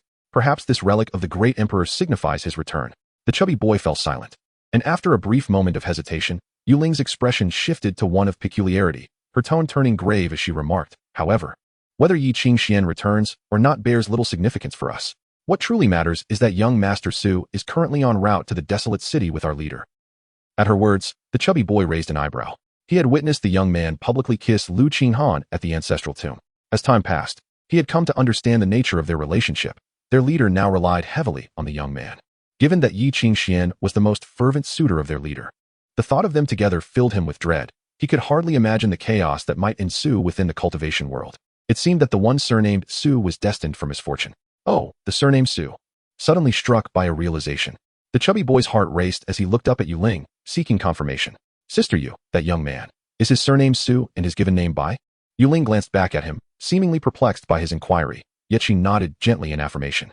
Upon seeing this, the chubby boy's heart sank further. Just recently, he had learned that the Snow Moon Empire was hunting Su Bai. And who accompanied Su Bai? Was it not their own leader? The implication struck him like a bolt of lightning. Did this mean they were pursuing Lu Qinghan? In an instant, darkness clouded his vision, and he nearly collapsed. Sister Yu, I just remembered something urgent. I must take my leave. Yu Ling, now more bewildered, had no time to respond before the chubby boy transformed into a streak of light, racing towards the Snow Moon Imperial Palace. Within the palace, a resounding voice echoed, "Second Prince, come forth at once." Before long, a contingent of ministers from the Snow Moon Empire knelt before the chubby boy, and one of them quivered as he spoke, "Your Majesty, 5 days hence, a relic of the great emperor will emerge in the desolate city. The second prince has set out for the desolate city today at noon." The chubby boy's countenance darkened with fury as he kicked the speaker aside. "Curse it. Summon him back immediately. Furthermore, retract the orders to hunt down the disciples of the extreme cold sacred land. Have you all lost your senses? You dare provoke the extreme cold sacred land, you wretched lot." The ministers, unaware of the reason for his outburst, fell silent for a moment until the recently kicked minister crawled back, trembling as he reported, "Your Majesty," before departing. The second prince dispatched the Snow Moon shadow guards to pursue the disciples of the extreme cold sacred land. The chubby boy glared at the minister with murderous intent. "Damn it, are you all deliberately opposing me?" Chapter 66, Reunion with Song Yi 3 days later. At the juncture of the Snow Moon Empire and the Haoyue Empire, a city rose from the ground. The desolate city was ungoverned by any authority, a chaotic hub teeming with diverse elements, situated at the border of the two nations, backed by wild mountains and plagued by ferocious beasts. In the early hours of the morning, on a bustling street within the city, a young girl perched upon a boy's shoulders, her hands tangled in his hair. With her head slightly raised and silver locks dancing in the wind, she scanned her surroundings in search of delicacies. As they strolled down the street, the girl's adorable and innocent visage drew the attention of passers-by, causing them to pause and gaze in admiration. Su Bai held on to Lu Qinghan's ankles with both hands, his expression serene as he walked. For the past 3 days, Lu Qinghan had been incessantly demanding to ride him. Initially, he was quite taken aback, but after several occurrences, he gradually became accustomed to it, at least not rising in rebellion in public. At that moment, Lu Qinghan seemed to catch sight of something, her small hand twisting as if steering a wheel, tugging at her hair and pulling in a particular direction. "Su Bai, candied hawthorn." Su Bai glanced over and noticed an elderly man selling candied hawthorn in the corner. Without hesitation, he made his way towards the vendor. Meanwhile, a luxurious carriage approached along the street, driven by a rugged man in plain clothes. The carriage was pulled by 2 formidable crimson flame lions, whose mere roar caused pedestrians to hastily clear the path.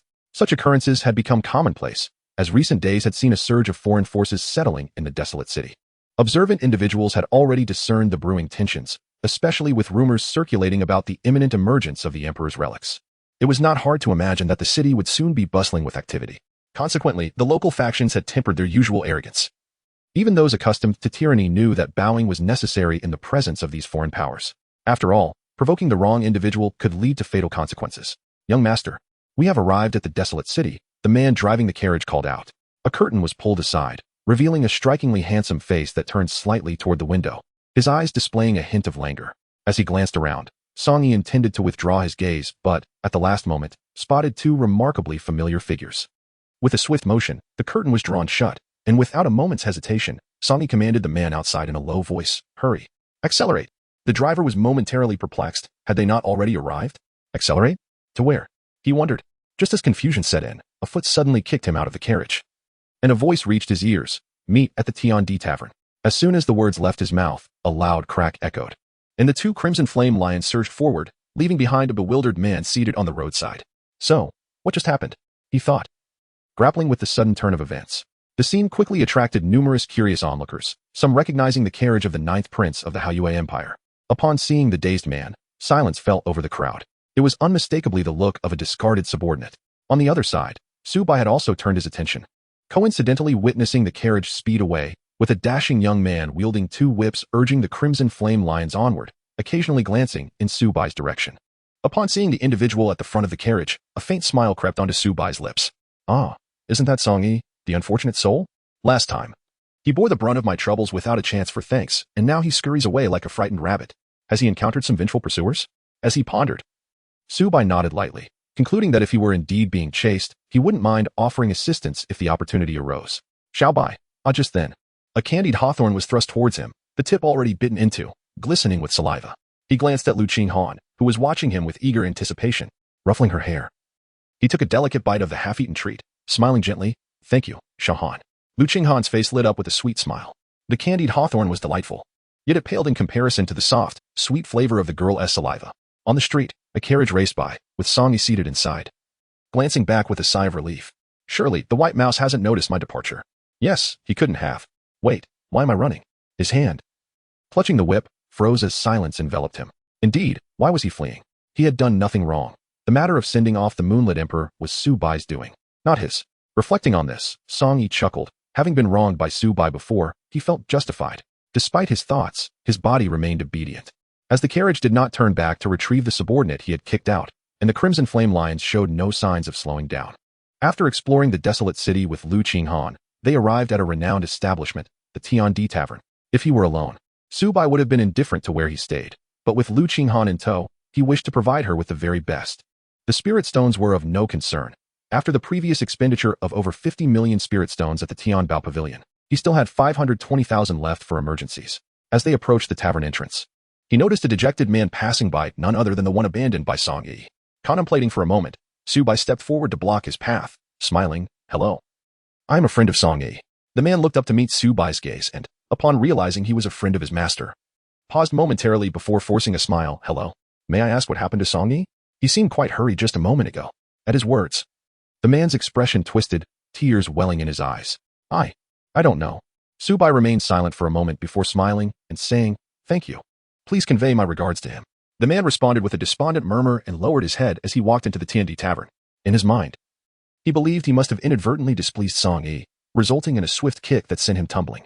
Yet, he could not fathom what precisely had caused Song Yi's discontent, which left him feeling profoundly aggrieved. He had been unceremoniously cast aside. After the man departed, Su Bai took hold of Lu Qinghan and entered as well. The first floor of the tavern served as a dining and drinking area, while the upper levels were designated for lodging. Upon entering, Lu Qinghan radiated like a beam of light, capturing the attention of most patrons on the first floor, their gazes fixed upon her. Oblivious to the wine glasses slipping from their hands, Su Bai cast a cursory glance, drawing Lu Qinghan into his embrace, asserting his claim over her. His expression calm as he led her up the staircase to the second floor. It was only after they ascended that the onlookers behind them seemed to come to their senses, collectively swallowing hard, as a voice shattered the silence. When did such a woman appear in this world? Why had she never been heard of before? By the window, 5 or 6 shifty-eyed men fixated their gaze on the staircase, exchanging knowing smiles before wordlessly departing from the tavern. Chapter 67. Xiao Han's unique bathing method. In the hall on the second floor, a beautiful woman lounged behind the counter, her legs crossed and a paper fan in hand, engaging in lively banter with the patrons. Before long, a man and a woman stood before her counter, prompting the woman to rise, a smile gracing her face as she inquired, "Dear guest, are you here to rent a room?" "Yes, a fine room, please." "Very well," she replied cheerfully, producing a token marked with the number 606, presumably the room number. "May I ask how many nights you will be staying?" "1 month." At this, the woman showed no surprise. Had it been earlier, she might have been taken aback, but given the recent buzz surrounding the ancient imperial ruins, it was quite normal for many to linger longer in the desolate city. "That will be 50 spirit stones, dear guest." Su Bai nodded gently. 50 spirit stones for a month's stay was not exorbitant. He produced the required amount and handed it over, receiving the token in return as he prepared to ascend with Lu Qinghan. The woman watched them with a smile, and perhaps captivated by Lu Qinghan's stunning beauty, she suddenly called out to Su Bai, "Dear guest." Su Bai turned to look, gazing at her in confusion. The charming woman smiled and inquired, "Dear guest, may I ask what your relationship is with this gentleman?" "Brother, husband." A calm yet resolute voice interjected from the side, interrupting Su Bai's words. The woman shifted her gaze to Lu Qinghan, a flicker of astonishment crossing her eyes, and then turned her smile back to Su Bai. "Dear guest, I merely wish to remind you to keep the noise to a minimum this evening." Although there are soundproofing formations in place, they cannot withstand excessive commotion. As her words fell, Su Bai fell silent, instinctively glancing at Lu Qinghan. He found her expressionless gaze fixed on the woman, and perhaps sensing Su Bai's attention. She suddenly lifted her head to meet his gaze, a smile dancing in her eyes. Su Bai smiled softly, taking Lu Qinghan's hand as they departed. Speaking in a calm tone of gratitude. Behind them, a graceful woman observed their retreating figures, clicking her tongue in mild disapproval.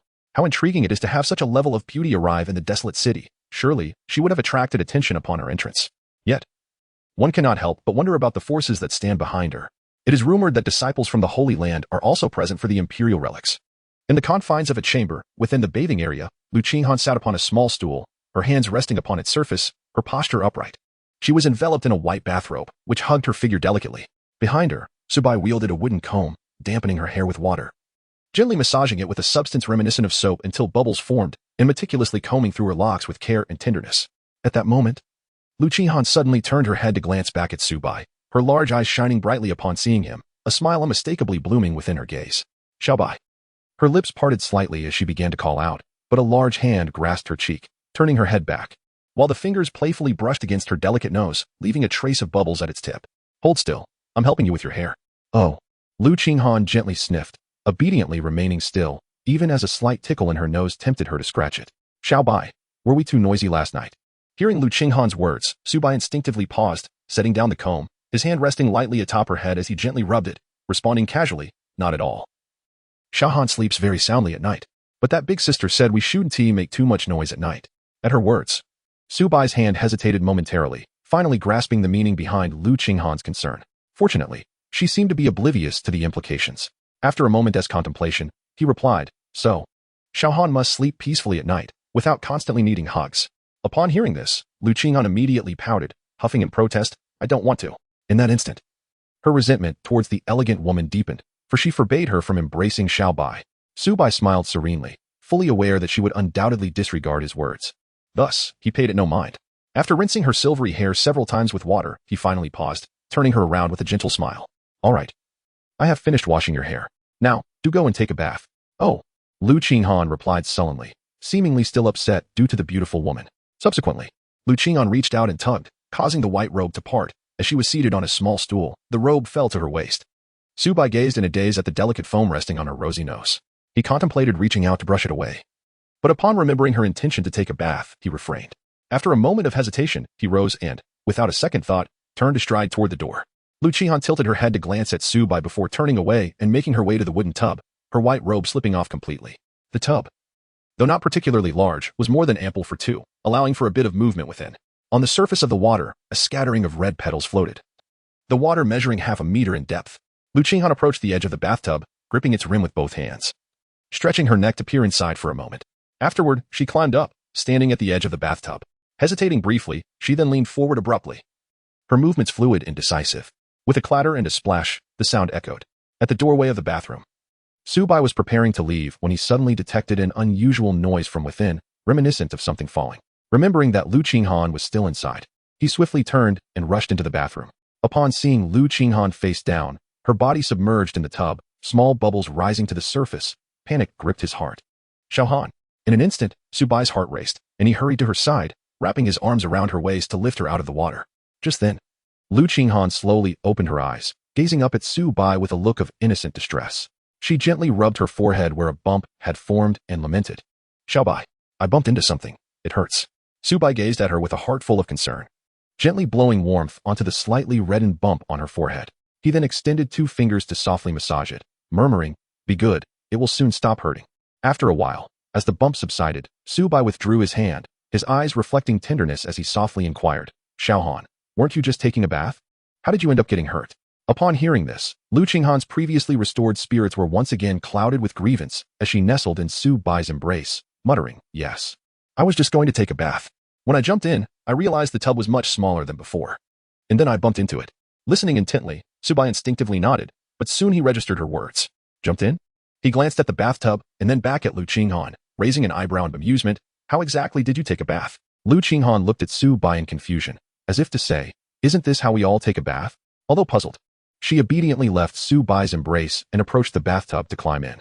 Chapter 68. The desolate city, everything was left unspoken. Su Bai remained silent, attempting to avert his gaze to avoid any misunderstandings, but out of the corner of his eye, he suddenly noticed Lu Qinghan raising her arms and leaning forward. In an instant, a jolt of alarm surged through him, and without a moment's hesitation, he dashed to the edge of the bathtub, lifting her effortlessly into the air. Exclaiming with a mixture of exasperation and amusement, "What on earth are you doing?" Lu Qinghan turned to him with a pitiful expression, softly replying, "I am just bathing like this." Su Bai fell into silence for a moment. If all went as expected, this fool must have washed in such a manner before, right? No wonder, just a few days ago, their shower was completed in such haste. He had barely exited the bathroom when she followed suit in a flurry. A bitter smile graced Su Bai's lips as he gently lifted her, securing her under her arms, and placed her within the confines of the bathtub. He then retrieved a bathrobe from around the corner and donned it before taking the soap and entering the tub to sit behind her. "Don't move. Allow me to show you how to wash properly. Next time, refrain from leaping about like that, you silly goose." He lightly tapped her head, eliciting a pitiful nod from Lu Qinghan as she rubbed the spot he had touched. "I understand now. Like this," she murmured. After a brief hesitation, Su Bai began to lather the immaculate expanse of her back with the soap, which quickly yielded a frothy lather. He set the soap aside and chuckled softly. "There, just like that. Once the bubbles form, gently spread them evenly with your hands." His rough palms glided over Lu Qinghan's back, and she instinctively closed her eyes in comfort, her body swaying in response. Su Bai fell into a moment of silence, feeling somewhat parched, and said, "You, stay still." "Oh." After a considerable time, Su Bai assisted her in rinsing her back and remarked with a smile, "Have you mastered it?" Lu Qinghan replied with confidence. Upon hearing this, Su Bai chuckled, pleased that she had learned. It was worth the persistence he had shown for so long. Just as Su Bai intended to rise and leave the rest to her, Lu Qinghan suddenly turned her head, gazing at him with eager eyes. "Su Bai, you must also do the front." "Su Bai, haven't you mastered it yet? Or have you forgotten?" After a moment of silence, Su Bai let out a soft sigh, silently reflecting. All of this was for her. This is the first time and the last time. After a brief internal struggle, Su Bai quietly picked up the soap, first lathering it into bubbles, then applying it evenly. After quite some time, Su Bai wiped the sweat from his forehead, set the soap down, and splashed some water to rinse away the bubbles. With a sigh of relief, he finally felt his anxious heart begin to ease. Who knows how excruciating this brief period has been for him. "Have you finally learned it?" he asked. "Yes." Lu Qinghan nodded emphatically before suddenly turning to face him, her eyes gleaming with delight. "Su Bai, it's my turn now." "Huh? What do you mean, your turn?" Su Bai inquired with a hint of confusion, instinctively lowering her gaze. With a swift motion, she turned her around. At that moment, Lu Qinghan tilted her head back, leaning slightly, and with a playful blink, remarked, "Indeed. I have come to assist Su Bai with her bath." "Su Bai?" Before uttering a word, his gaze was ensnared by a relentless focus, revealing the majestic peaks before him. He placed his hands gently on her shoulders, steadying her, his throat dry as he murmured, "You needn't. Just wash up and step outside." "No, no." Lu Qinghan attempted to turn and cling to Su Bai in a playful manner. Yet his hands prevented her from succeeding. Realizing that this impasse could not persist, Su Bai hesitated momentarily before conceding with a hint of resignation, "Very well." After acquiescing, he turned away, the bathrobe draped around his waist as he settled into the bathtub. Behind him, Lu Qinghan beamed with delight, holding a bar of soap, her small hands awkwardly scrubbing his back. Under the cover of night, the desolate town of the past had transformed into a vibrant spectacle, illuminated like a beacon upon the vast, barren plain, banishing the darkness. The neighboring wasteland echoed with the roars of beasts, as if they sensed the forthcoming days. Their excitement heightened beyond the ordinary. On the bustling streets of the town, vendors called out, shops thrived, and the once quiet thoroughfares were now alive with an influx of newcomers, rendering the nocturnal scene unrecognizably lively. "Su Bai, look, it's moving." On the street, Lu Qinghan grasped Su Bai's hand, running joyfully. One hand clutching a small bamboo windmill, the evening breeze stirring its blades and tousling her hair. Inhaling the fragrant air and listening to the melodious laughter of the girl, Su Bai felt a faint smile tugging at his lips, his gaze fixed on Lu Qinghan, who frolicked ahead, allowing her to lead him along. If time could freeze at this moment, it would indeed be rather splendid. At the end of the street, perhaps fatigued from her exuberance, Lu Qinghan raised her arms, clutching the windmill, and looked up at Su Bai with soft, pleading eyes. "Su Bai, I want a hug." "All right." Su Bai smiled indulgently, turning to kneel on the ground. Lu Qinghan playfully leaped forward, wrapping her arms around his neck, her head nuzzling affectionately against his cheek. With a smile adorning his face, Su Bai slowly rose to his feet and made his way towards the Heavenly Earth Tavern.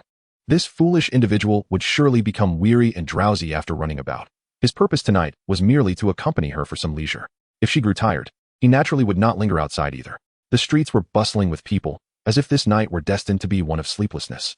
Excitement gleamed upon their faces as groups of 3 to 5 engaged in animated discussions about the impending emergence of the ancient emperor's relics.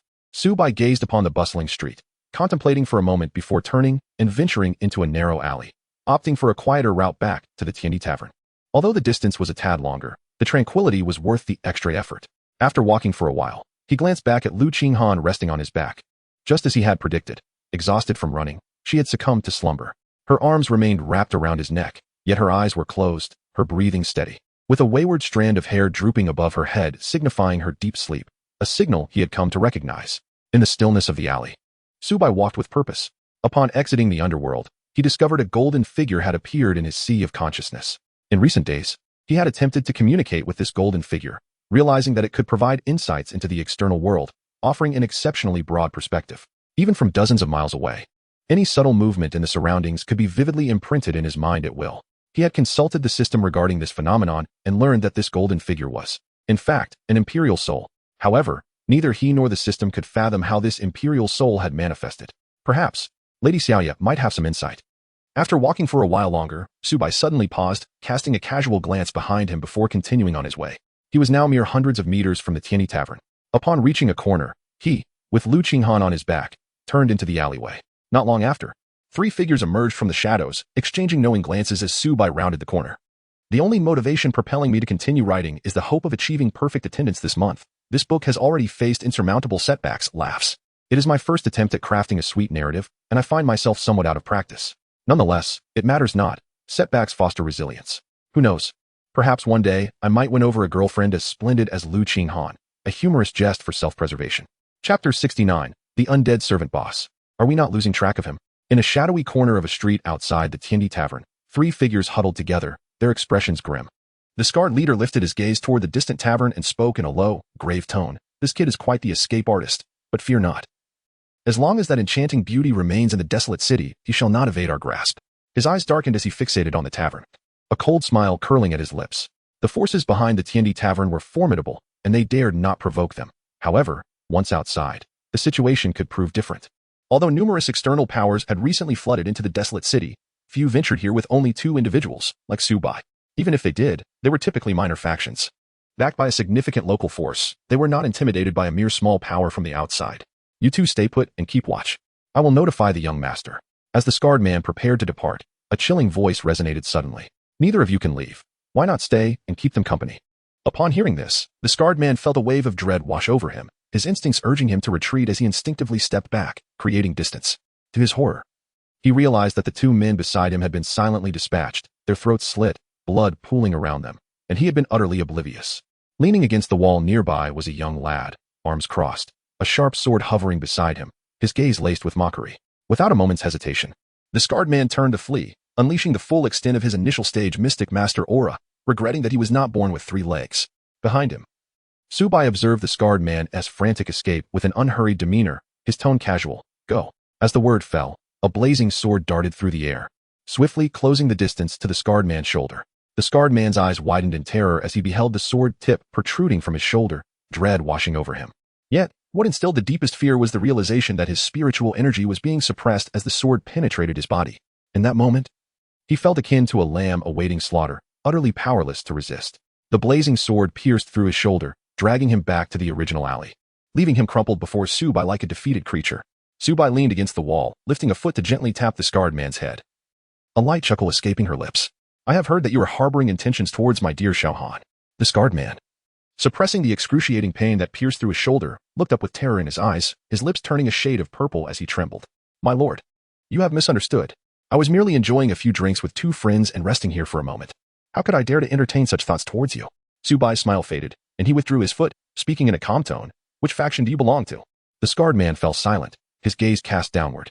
After a moment's hesitation, he replied in a hoarse voice, My lord, I am merely a lone cultivator and have yet to join any faction. Su Bai gazed at him, suddenly breaking into a smile as he snapped his fingers and softly uttered, soul binding, blade labor, compel him to speak. Upon hearing this, the scarred man instinctively glanced at Su Bai, and an eerie chill enveloped the air around them. Despite the sweltering summer heat, the night breeze now bore an icy bite. Before he could comprehend the unfolding events, 2 towering figures materialized on either side of Su Bai. With grotesque features and imposing stature, they resembled not humans, but rather phantoms. To the left, the soul binder wielded a chain, while to the right, the blade laber held a small vial from which yellow vapors emanated, resembling the heads of yellow skeletons that seemed to rise forth. A primal fear gripped the scarred man as he beheld them. A sinister laughter echoed, and the soul binder twirled the chain before launching it like a dragon, driving it deep into the scarred man's chest. In the next instant, the man's eyes became vacant and hollow as the chain withdrew, extracting a faint, ethereal form from within him. Meanwhile, the blade laber, with a malevolent grin, swiftly positioned himself above the extracted soul, tilting the vial ever so slightly. A drop of yellow liquid fell upon the man's head, instantly transforming into a dense yellow mist that enveloped his entire being. In that moment, the scarred man's spectral form widened its eyes in terror. His previously expressionless face contorted into a horrifying grimace, filling the alley with his anguished cries. As time passed, the man's soul grew increasingly tenuous, as if on the verge of vanishing altogether. His complexion had turned ashen, devoid of any sound of sorrowful cries. He collapsed helplessly to the ground. That will suffice. As Su Bai's voice faded, the iron chains binding the scarred man's spectral form were retracted. Simultaneously, the yellow mist enveloping the spirit dissipated, and the two formidable ghost generals, binding soul and blade laber, returned to stand behind Su Bai, freed from the restraints of the binding soul chains. The spectral form instinctively re-entered the scarred man's body. The moment it did, the man's complexion turned an ashen white, and he violently expelled a mouthful of fresh blood. Collapsing to the ground, Su Bai cast a fleeting glance downward and spoke softly. "Can we converse now?" The scarred man struggled with his hands, realizing he lacked the strength to rise, and could only lift his head to gaze at Su Bai, his eyes vacant. The scenes that had just unfolded replayed in his mind. He understood that this was no mere illusion, but a harrowing reality. Despite the injury on his shoulder, he felt that his soul was already riddled with wounds, and the agony of his spirit far surpassed that of his physical suffering. If faced with the choice between a swift death and enduring the torment of soul binding and blade labor once more, he would unhesitatingly opt for the former. His lips trembled slightly as he lay prostrate on the ground, his voice laced with weakness. "The spirit servant," he uttered, casting a fearful glance at the two imposing ghostly generals behind Su Bai, pleading, "I beg you, please, end my life." Su Bai gazed at him with tranquil eyes, a slight smile gracing his lips as he gently remarked, "As far as I know, the undead servants, as a formidable faction of the desolate city, worship the deities of death. Why, then, do you now tremble at the sight of the soul captor and the blade laborer?" The scar-faced man fell silent, his gaze betraying a desperate yearning for his own demise. Having acquired the information he sought, Su Bai felt no inclination to squander further time.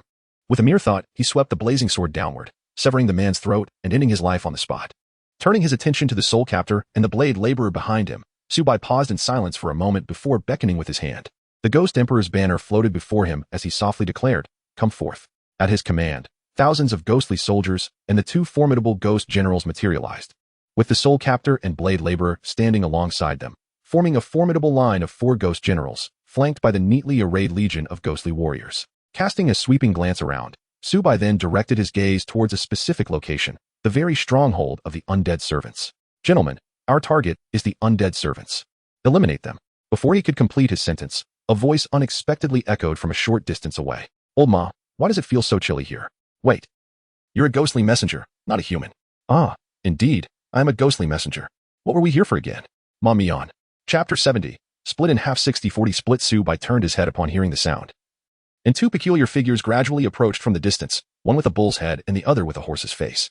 Just as they raised their heads to look, their gazes met. "Oh, hey, old horse, I've encountered an acquaintance," exclaimed the bull-headed figure with delight, slapping the back of the horse-faced figure's head and excitedly pointing at Su Bai. However, upon seeing Su Bai, the expression on the horse-faced figure's countenance drastically shifted, revealing a hint of terror in his eyes. He forced a smile onto his face and chuckled awkwardly. "What a coincidence." Su Bai chuckled, pointing at the corpse of the scarred man, and remarked, "Ah, a complimentary performance for you all." Upon hearing this, Neo too scampered over, his eyes fixated solely on the feeble soul lying there. At that moment, Ma Mian suddenly grasped his arm, fervently gesturing towards Su Bai behind him. Neo too glanced back, completely oblivious to the warning, and abruptly swatted Ma Mian's hand away, grumbling, "Old Ma, you tricked me last time. I haven't settled the score yet. You mustn't snatch this opportunity from me." Ever since he had been incapacitated by Su Bai's sword, he had spent several days recuperating, and now, having finally ventured out, he stumbled upon this unclaimed, fresh soul. There was no way he would relinquish it to old Ma. Ma Mian fell silent, standing still, deterred from approaching any closer. For the 4 formidable ghost generals behind Su Bai were observing them with stoic expressions. The palpable pressure they emanated was likely imperceptible to someone as thick-skinned as Neo too. In truth, it was not entirely his fault. He had initially sensed a chill, but after Ma Mian's few words, he had naively assumed it to be a normal occurrence. Watching Nyo Tu merrily trot over, Ma Mian internally offered a moment of silent tribute. Safe travels, old Nyo. Arriving before the scarred man. Nyo Tu grinned foolishly, skillfully producing the in plate. Moments later, the soul of the scarred man was drawn into the plate. Once this task was completed, Nyo Tu finally looked up at Su Bai, grinning broadly. Thank you. Huh? Why are you all here, brothers? Nyo Tu tilted his head slightly, his gaze drifting past Su Bai to the 4 ghost generals behind him. As a ghost messenger, he frequently traversed the gates of the underworld. And the 18 ghost generals possessed far greater power, thus referring to them as brothers was an attempt to foster camaraderie. The 4 ghost generals remained silent, their eyes fixed calmly upon him. Su Bai smiled gently, his tone calm as he remarked, "They are here to assist me with the task." "Oh," Nyo Tu replied absent-mindedly, as if a sudden realization struck him, and he eagerly dashed towards the 4 great ghost generals. The 4 great ghost generals guard the ghost gate. Establishing a good rapport with them could only be advantageous. "Big brothers, I, your little brother, humbly bow before you. May I ask what you esteemed gentlemen are occupied with in the mortal realm? You have long been stationed at the ghost gate and may be unfamiliar with the affairs of the living. Where do you wish to go? I would be delighted to guide you." The 4 great ghost generals exchanged glances, then turned their attention to Su Bai. After a brief silence, Su Bai smiled and nodded. The generals understood the cue and turned back to Nyo Tu, who had also approached them, slightly bending at the waist, his face adorned with flattery. Under the collective gaze of the 4 great ghost generals, he felt both honored and overwhelmed. "Distant ancestor, I, Nyo Tu, have finally made a name for myself." At that moment, Ju Han spoke up, his tone composed. "We are indeed unfamiliar with the mortal realm. Do you know where the undead servants of the abandoned city reside?" "Undead servants?"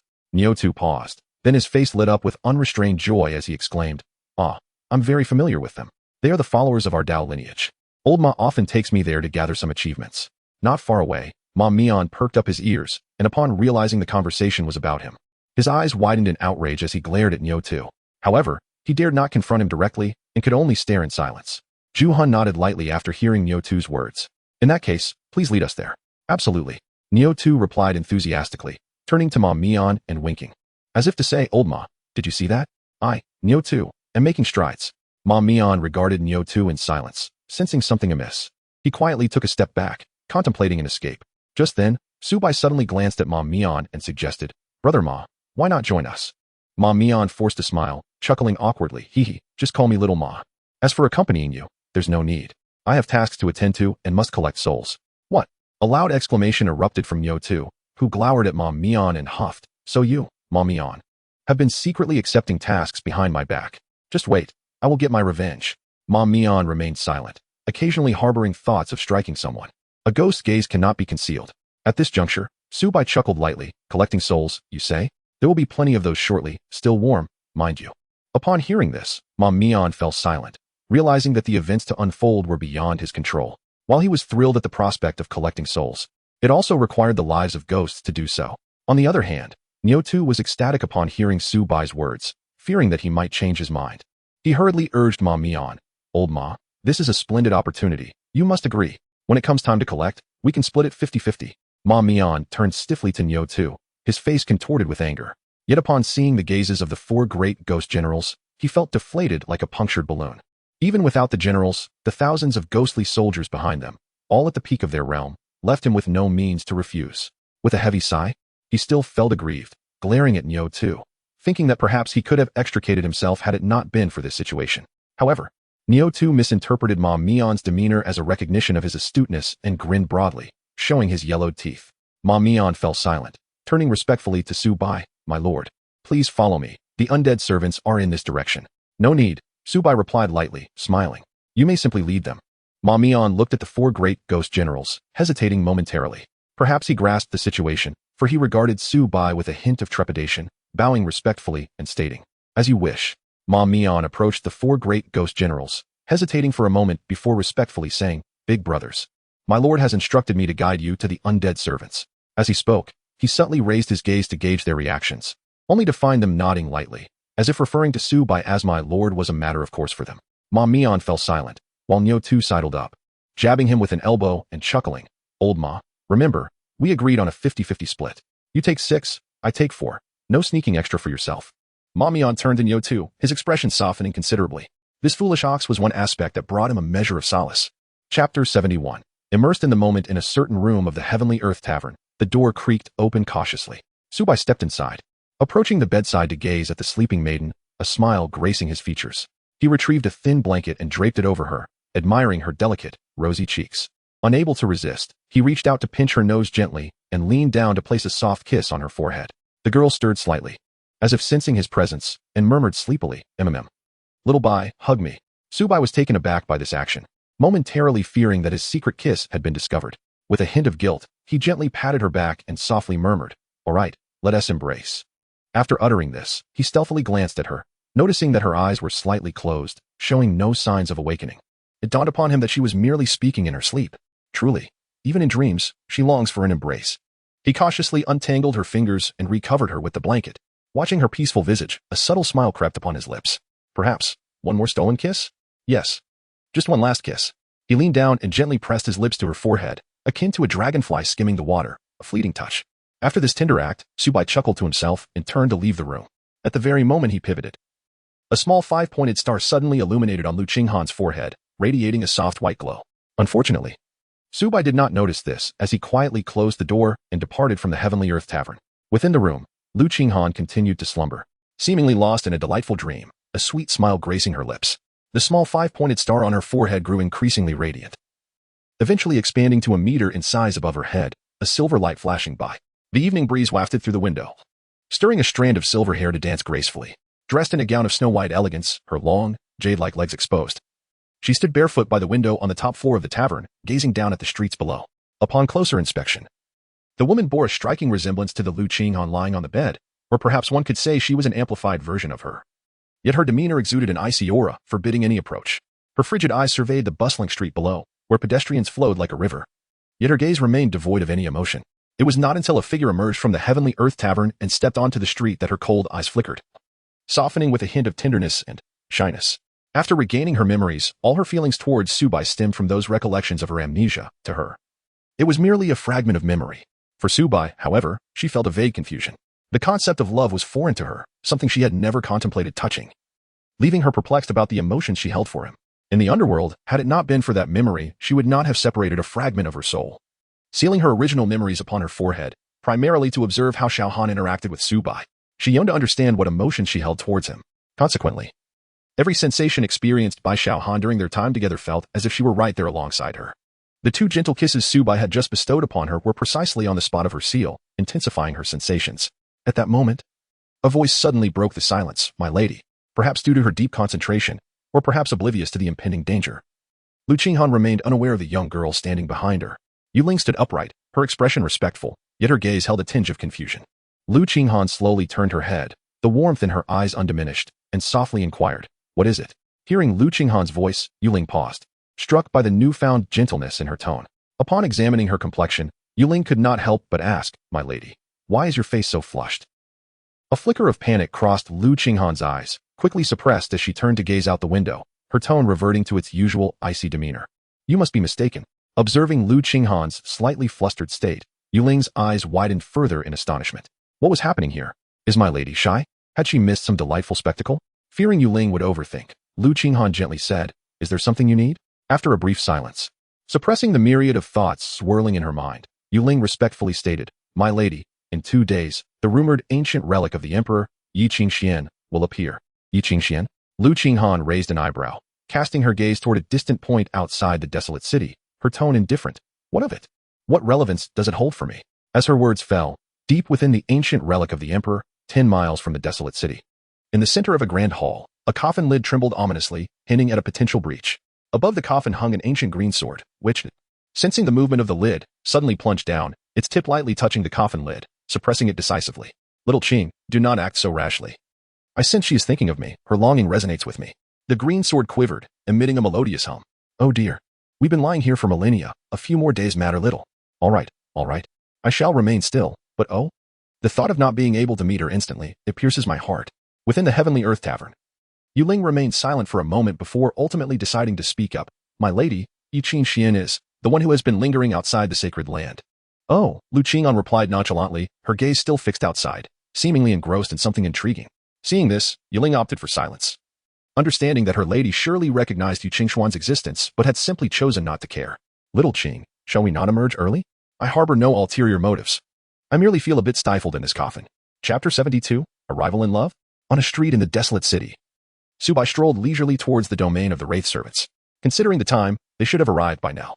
With numerous external forces flooding into the desolate city, he had no intention of participating in the impending battle. Instead, he preferred to observe from the shadows. Su Bai had familiarized himself with the various factions within the desolate city, a habit he maintained wherever he went, to first understand the local power dynamics. As for the wraith servants, their strongest member was merely at the initial stage of the profound king realm. Thus he harbored no concerns that the soul binding it was incapable of handling. The soul binding and knife labor, the two foremost ghost generals, were more than capable of dealing with a profound king at the initial stage. Su Bai leisurely strolls down the street, his imperial soul radiating outward in search of the most optimal vantage point for observation.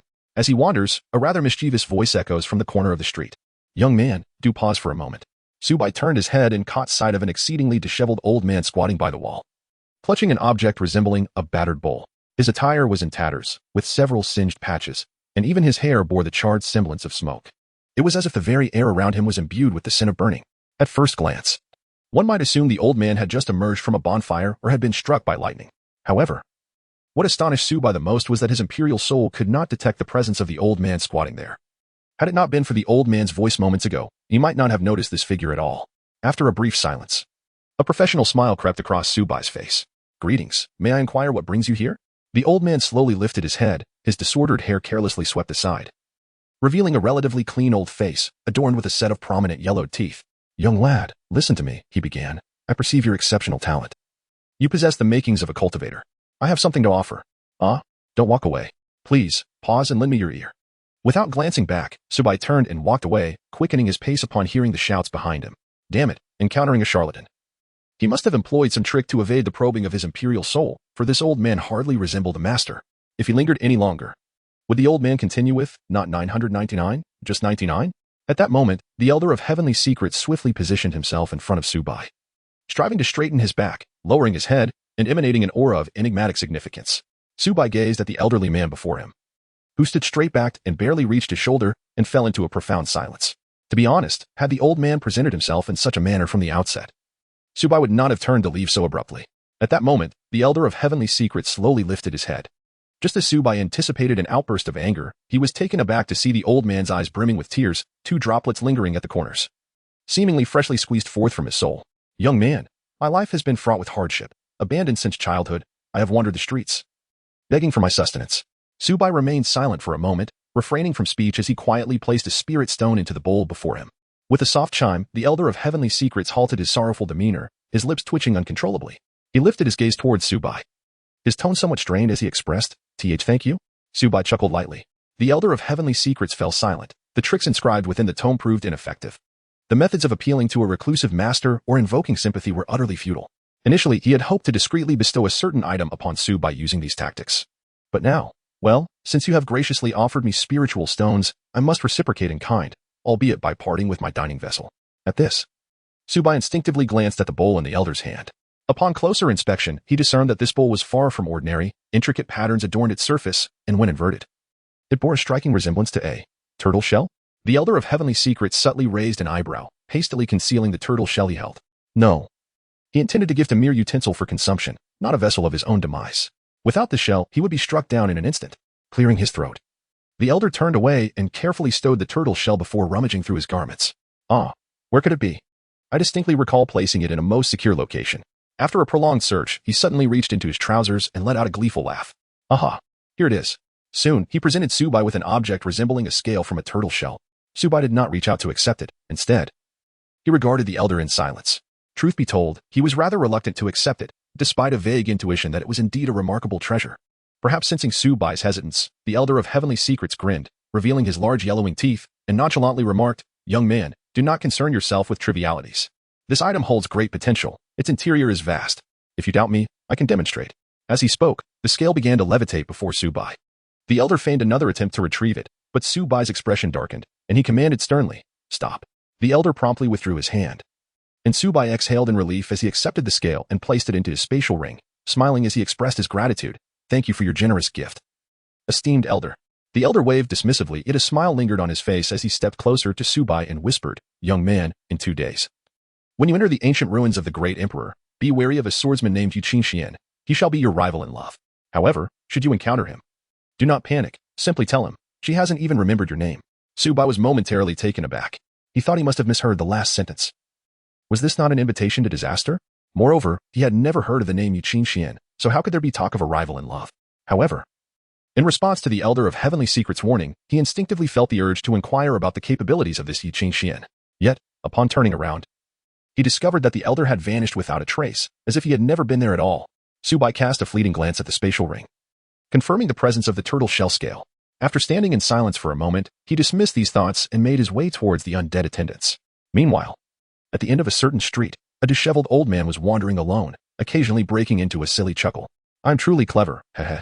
The cause has been set in motion. Now I must bind the sacred land of heavenly secrets to myself tightly. Heh. Wealth is imminent.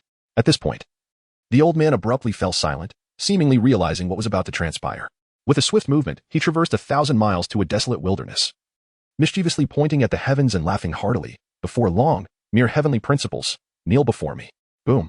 Thunder crackled as 18 bolts of divine lightning struck down simultaneously, causing the old man to topple forward, exhaling a puff of dark mist. You, damn it. Just as he uttered these words, he heard the roaring thunder and quickly changed his tune, raising a thumb in approval. Marvelous. Could I perhaps request a 5-star review? The old man of heavenly secrets was online begging, claiming that anyone who left a 5-star review would encounter a lovely girlfriend or companion like Xiao Han.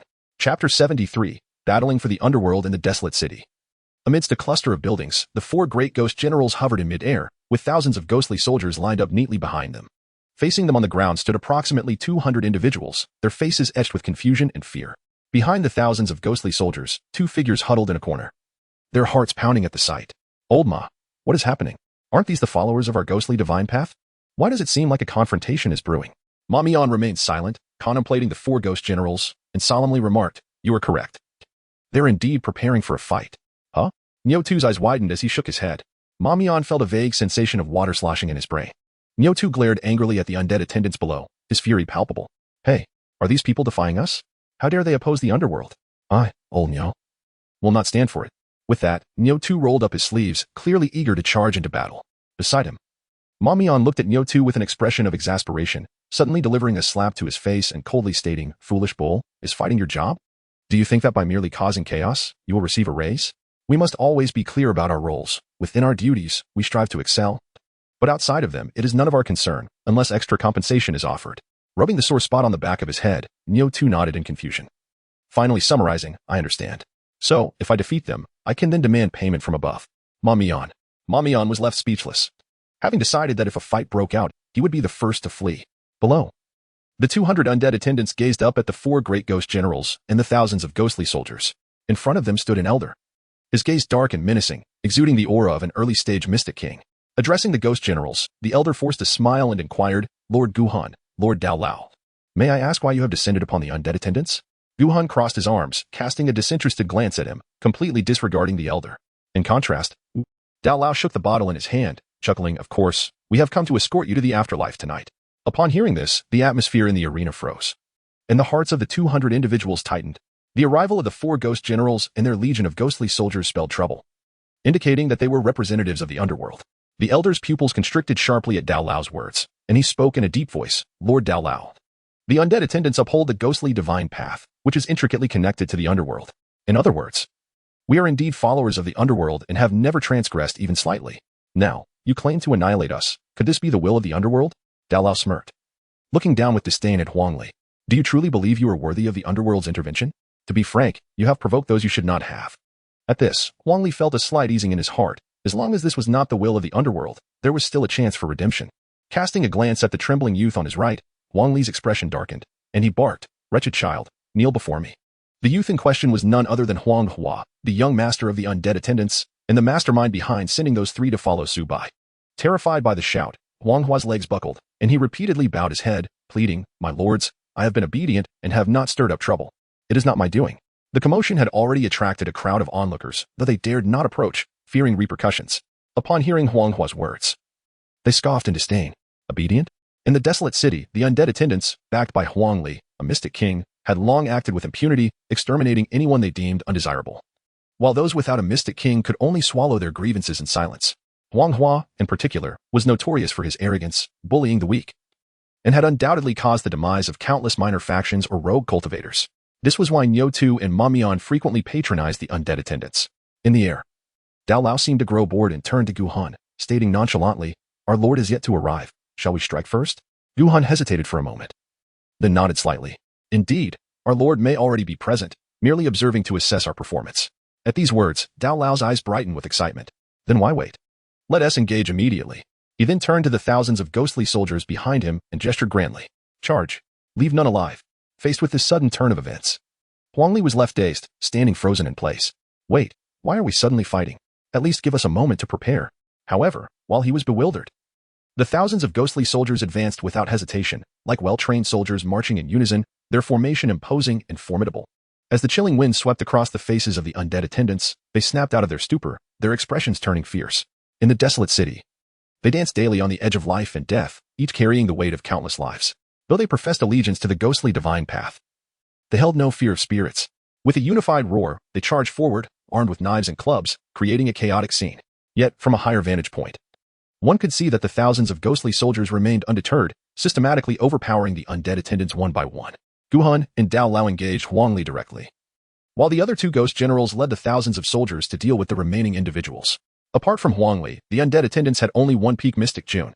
The two ghost generals, having long guarded the gates of the underworld, were of exceptional strength. Though they were of the same realm, the disparity in power was vast. "Damn it, here I come." As the great battle commenced, the bull's eyes instantly turned a fiery red, its nostrils exhaling scorching breath, transforming it into a colossal 9-foot beast that charged forward. A resounding shout reached the ears of the horse-faced specter. "Moo! Old horse, go back and tell my mother. I am no coward." The horse-faced specter gazed at the bull charging beneath him, enveloped in profound silence and utter stillness. "How dare you charge while dragging me along? And what was that about telling my mother that I am no coward? Damn it, if I could return, the first thing I would do is slap your mother twice." What a ridiculous creature. With a muffled grunt, the horse-faced specter chose not to dismount but instead cast a glance towards the minions of the undead, a flicker of murderous intent flashing across his visage.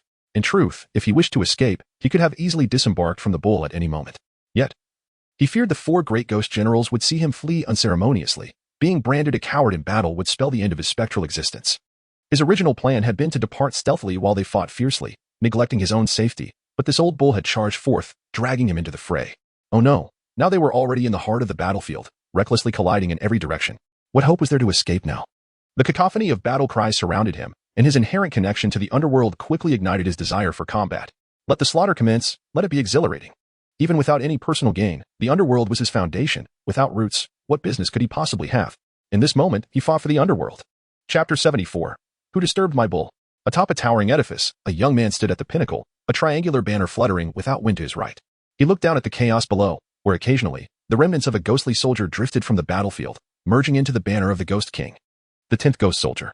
Su Bai murmured softly, gazing at the tumultuous battlefield below, a slight smile curving his lips. To expend merely 10 ghost soldiers and seize 200 undead minions was indeed a delightful surprise.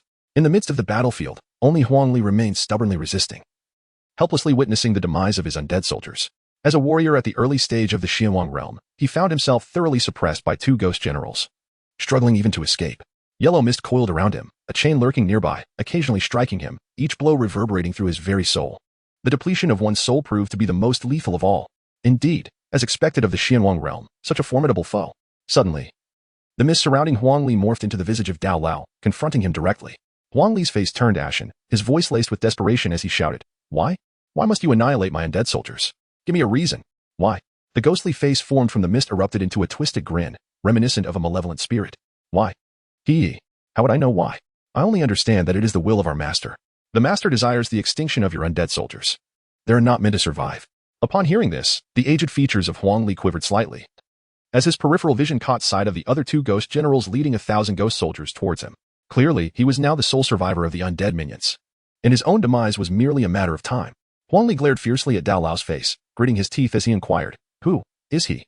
No sooner had the words left his lips than a chain shot forth, piercing through his chest. Huang Li's gaze momentarily dulled. Yet he clung to the last vestiges of clarity, fixating on Dao Lao as though he sought an answer. Alas, Dao Lao merely regarded him with mockery, fervor gleaming in his eyes. "He is our esteemed master." Huang Li's fury peaked, and in a fit of rage, he spat a mouthful of blood, his lips moving silently to form 3 words, "Damn your mother." Immediately thereafter, his soul was wrenched from his body. Dao Lao and the two ghost generals lunged at him like ravenous fiends, baring their fangs to feast upon Huang Li's soul. On the ground, Amidst the scattered limbs and dismembered bodies, a colossal bull lay prostrate, its breath heaving, one of its hind legs vanished, and a horn broken. Nearby, the horse-faced guardian fared no better, his lower half shattered, leaving only the upper half leaning against the bull's head, his breath faint.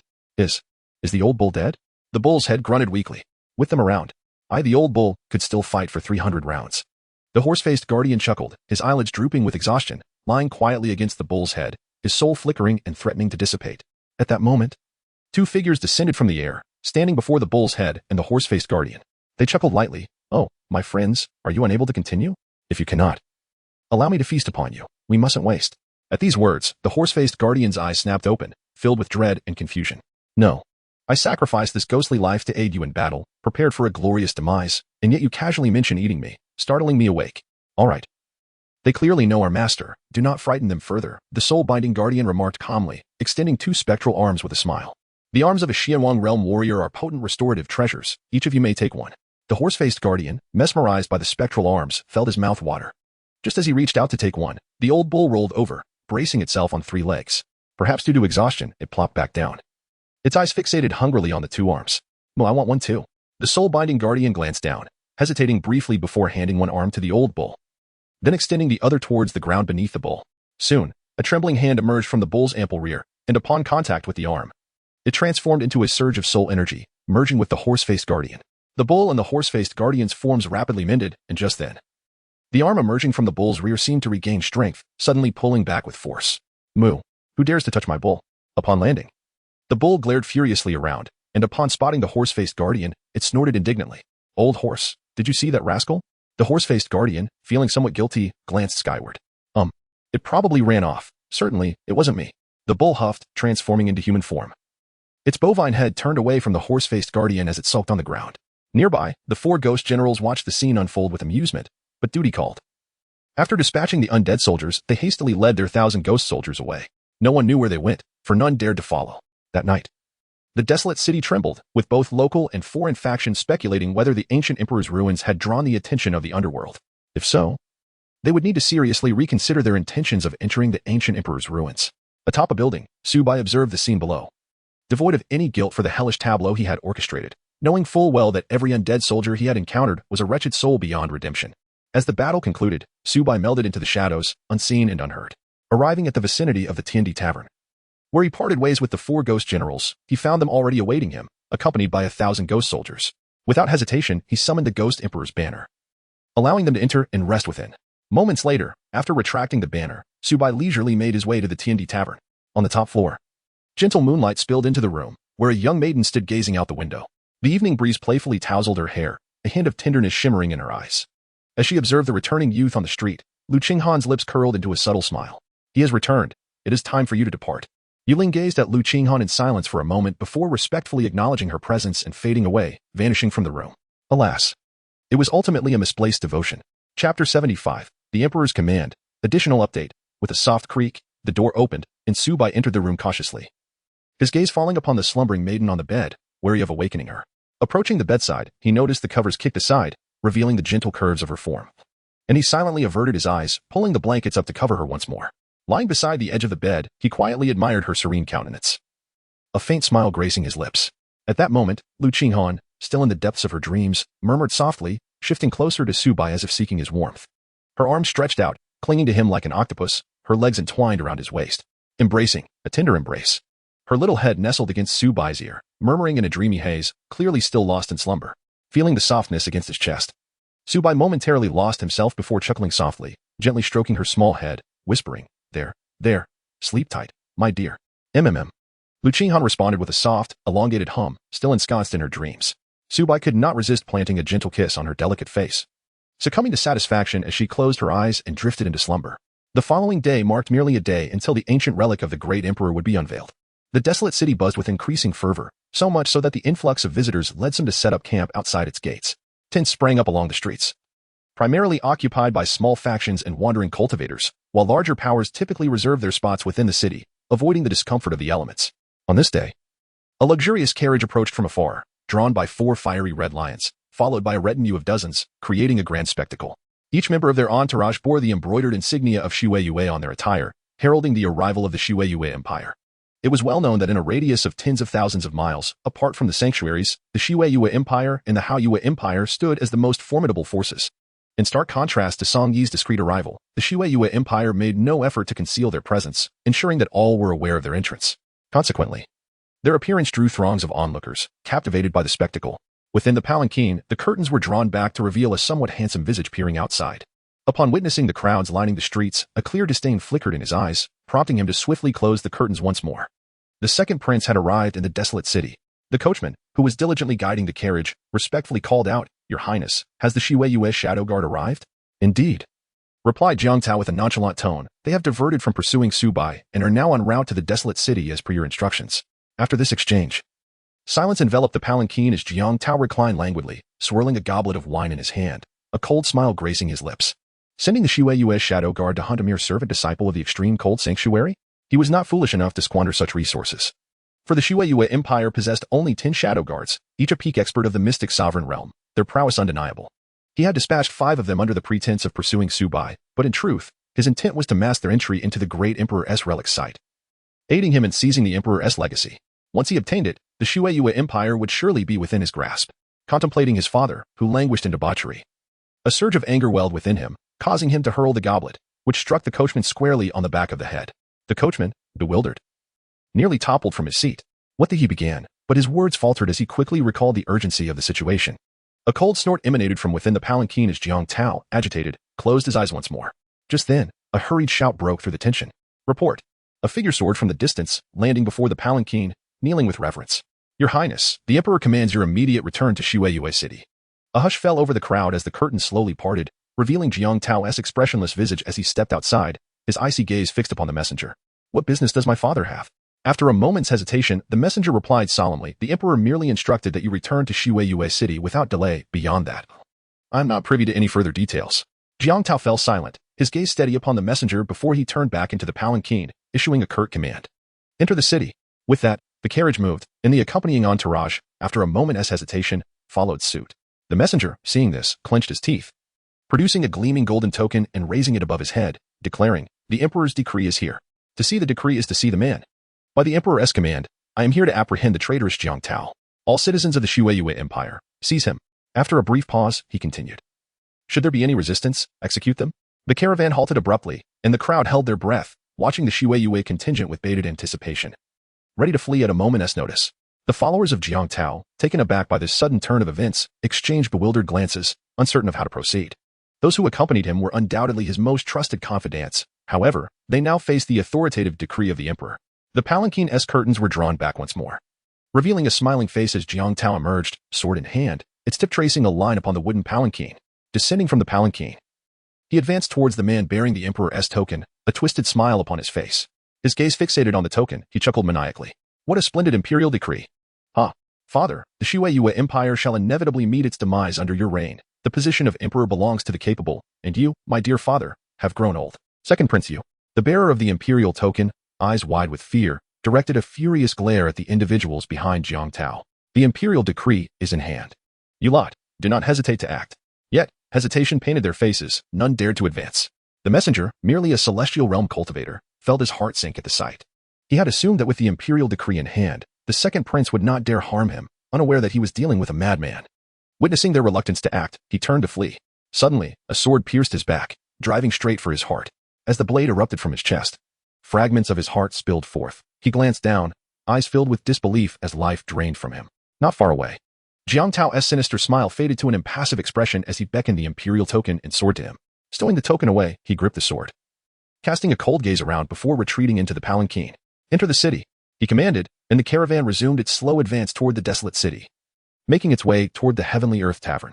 Thus, a farcical scene concluded, yet the true spectacle was just beginning to unfold. Chapter 76. This melon is quite juicy. In the Heavenly Earth Tavern on the first floor, Su Bai and Lu Qinghan occupied a table by the window, while a handsome young man sat opposite them, his gaze perpetually drifting outside, his expression restless. This man was none other than Song Yi. At this moment, anxiety consumed him as he sat across from Su Bai, shifting uncomfortably in his seat, clearly ill at ease. What on earth is this white rat doing here at the Heavenly Earth Tavern? The city was vast, and the crowd was immense. How could he have encountered him so soon after waking? Across the table, Su Bai placed a piece of meat into Lu Qinghan's bowl, casting a curious glance at Song Yi, who seemed oddly fidgety. Could it be that after a few days apart, he has developed hemorrhoids? This thought crossed his mind but was dismissed almost instantly. Such a notion was utterly implausible. Perhaps sensing Su Bai's scrutiny, Song Yi feigned composure, rising to pour a drink for Su Bai, then returning to fill his own glass. After taking a small sip to steady his nerves, he spoke in a gentle tone, "Su Bai, what brings you to the desolate city?" At his words, Su Bai regarded him with a peculiar gaze. Something was amiss. It felt overwhelmingly suspicious. This fellow had once addressed him with such arrogance, calling him white rat. Yet now he was so amicably referring to him as Su Bai. After a moment's hesitation, Su Bai narrowed his eyes, a playful smile gracing his lips. "Ah, Song. When do you intend to repay the 300,000 spirit stones you owe me?"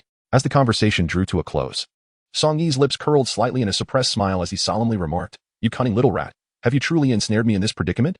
Su Bai chuckled softly, nodding in agreement, and replied nonchalantly, "Well, now that we have arrived in the desolate city, what else could there possibly be to do?"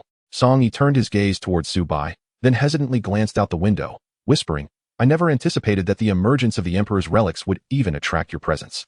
However, I must caution you, aside from the perils within the relics, there are also external forces at play.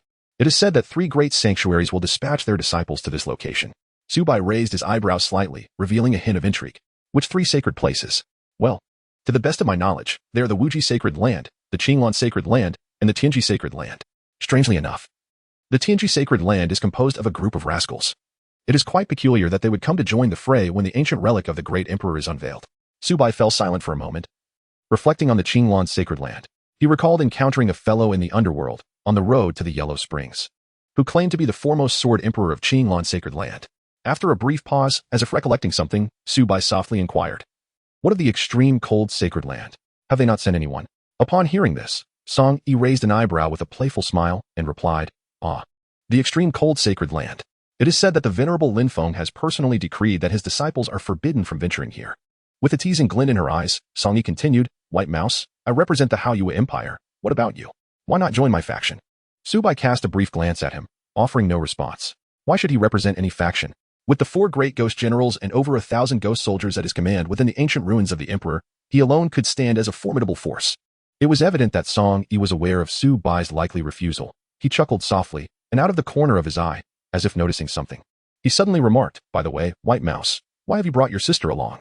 Just as his words fell, Lu Qihan, who had been quietly observing from the side, suddenly lifted her head, withdrawing her small hand from Su Bai's wine cup, her serious little face fixed intently on Song Yi. "They are husband and wife." "Well, and Su Bai are husband and wife." Su Bai turned to look at Lu Qihan, and Song Yi followed suit, leaving the 2 men in a profound silence. The expression on Song Yi's face was quite vivid, his gaze flitting back and forth between Lu Qihan and Su Bai. Oh dear, this revelation is delightful. He distinctly recalled that during their time at the extreme cold Sacred Land, Su Bai had introduced Lu Qihan to him as siblings. It had only been a few days since their last encounter, and how swiftly their relationship has evolved. Lost in thought, Song Yi suddenly sensed something amiss. He strained to recollect his conversation with Su Bai from that day, abruptly catching onto the word gone.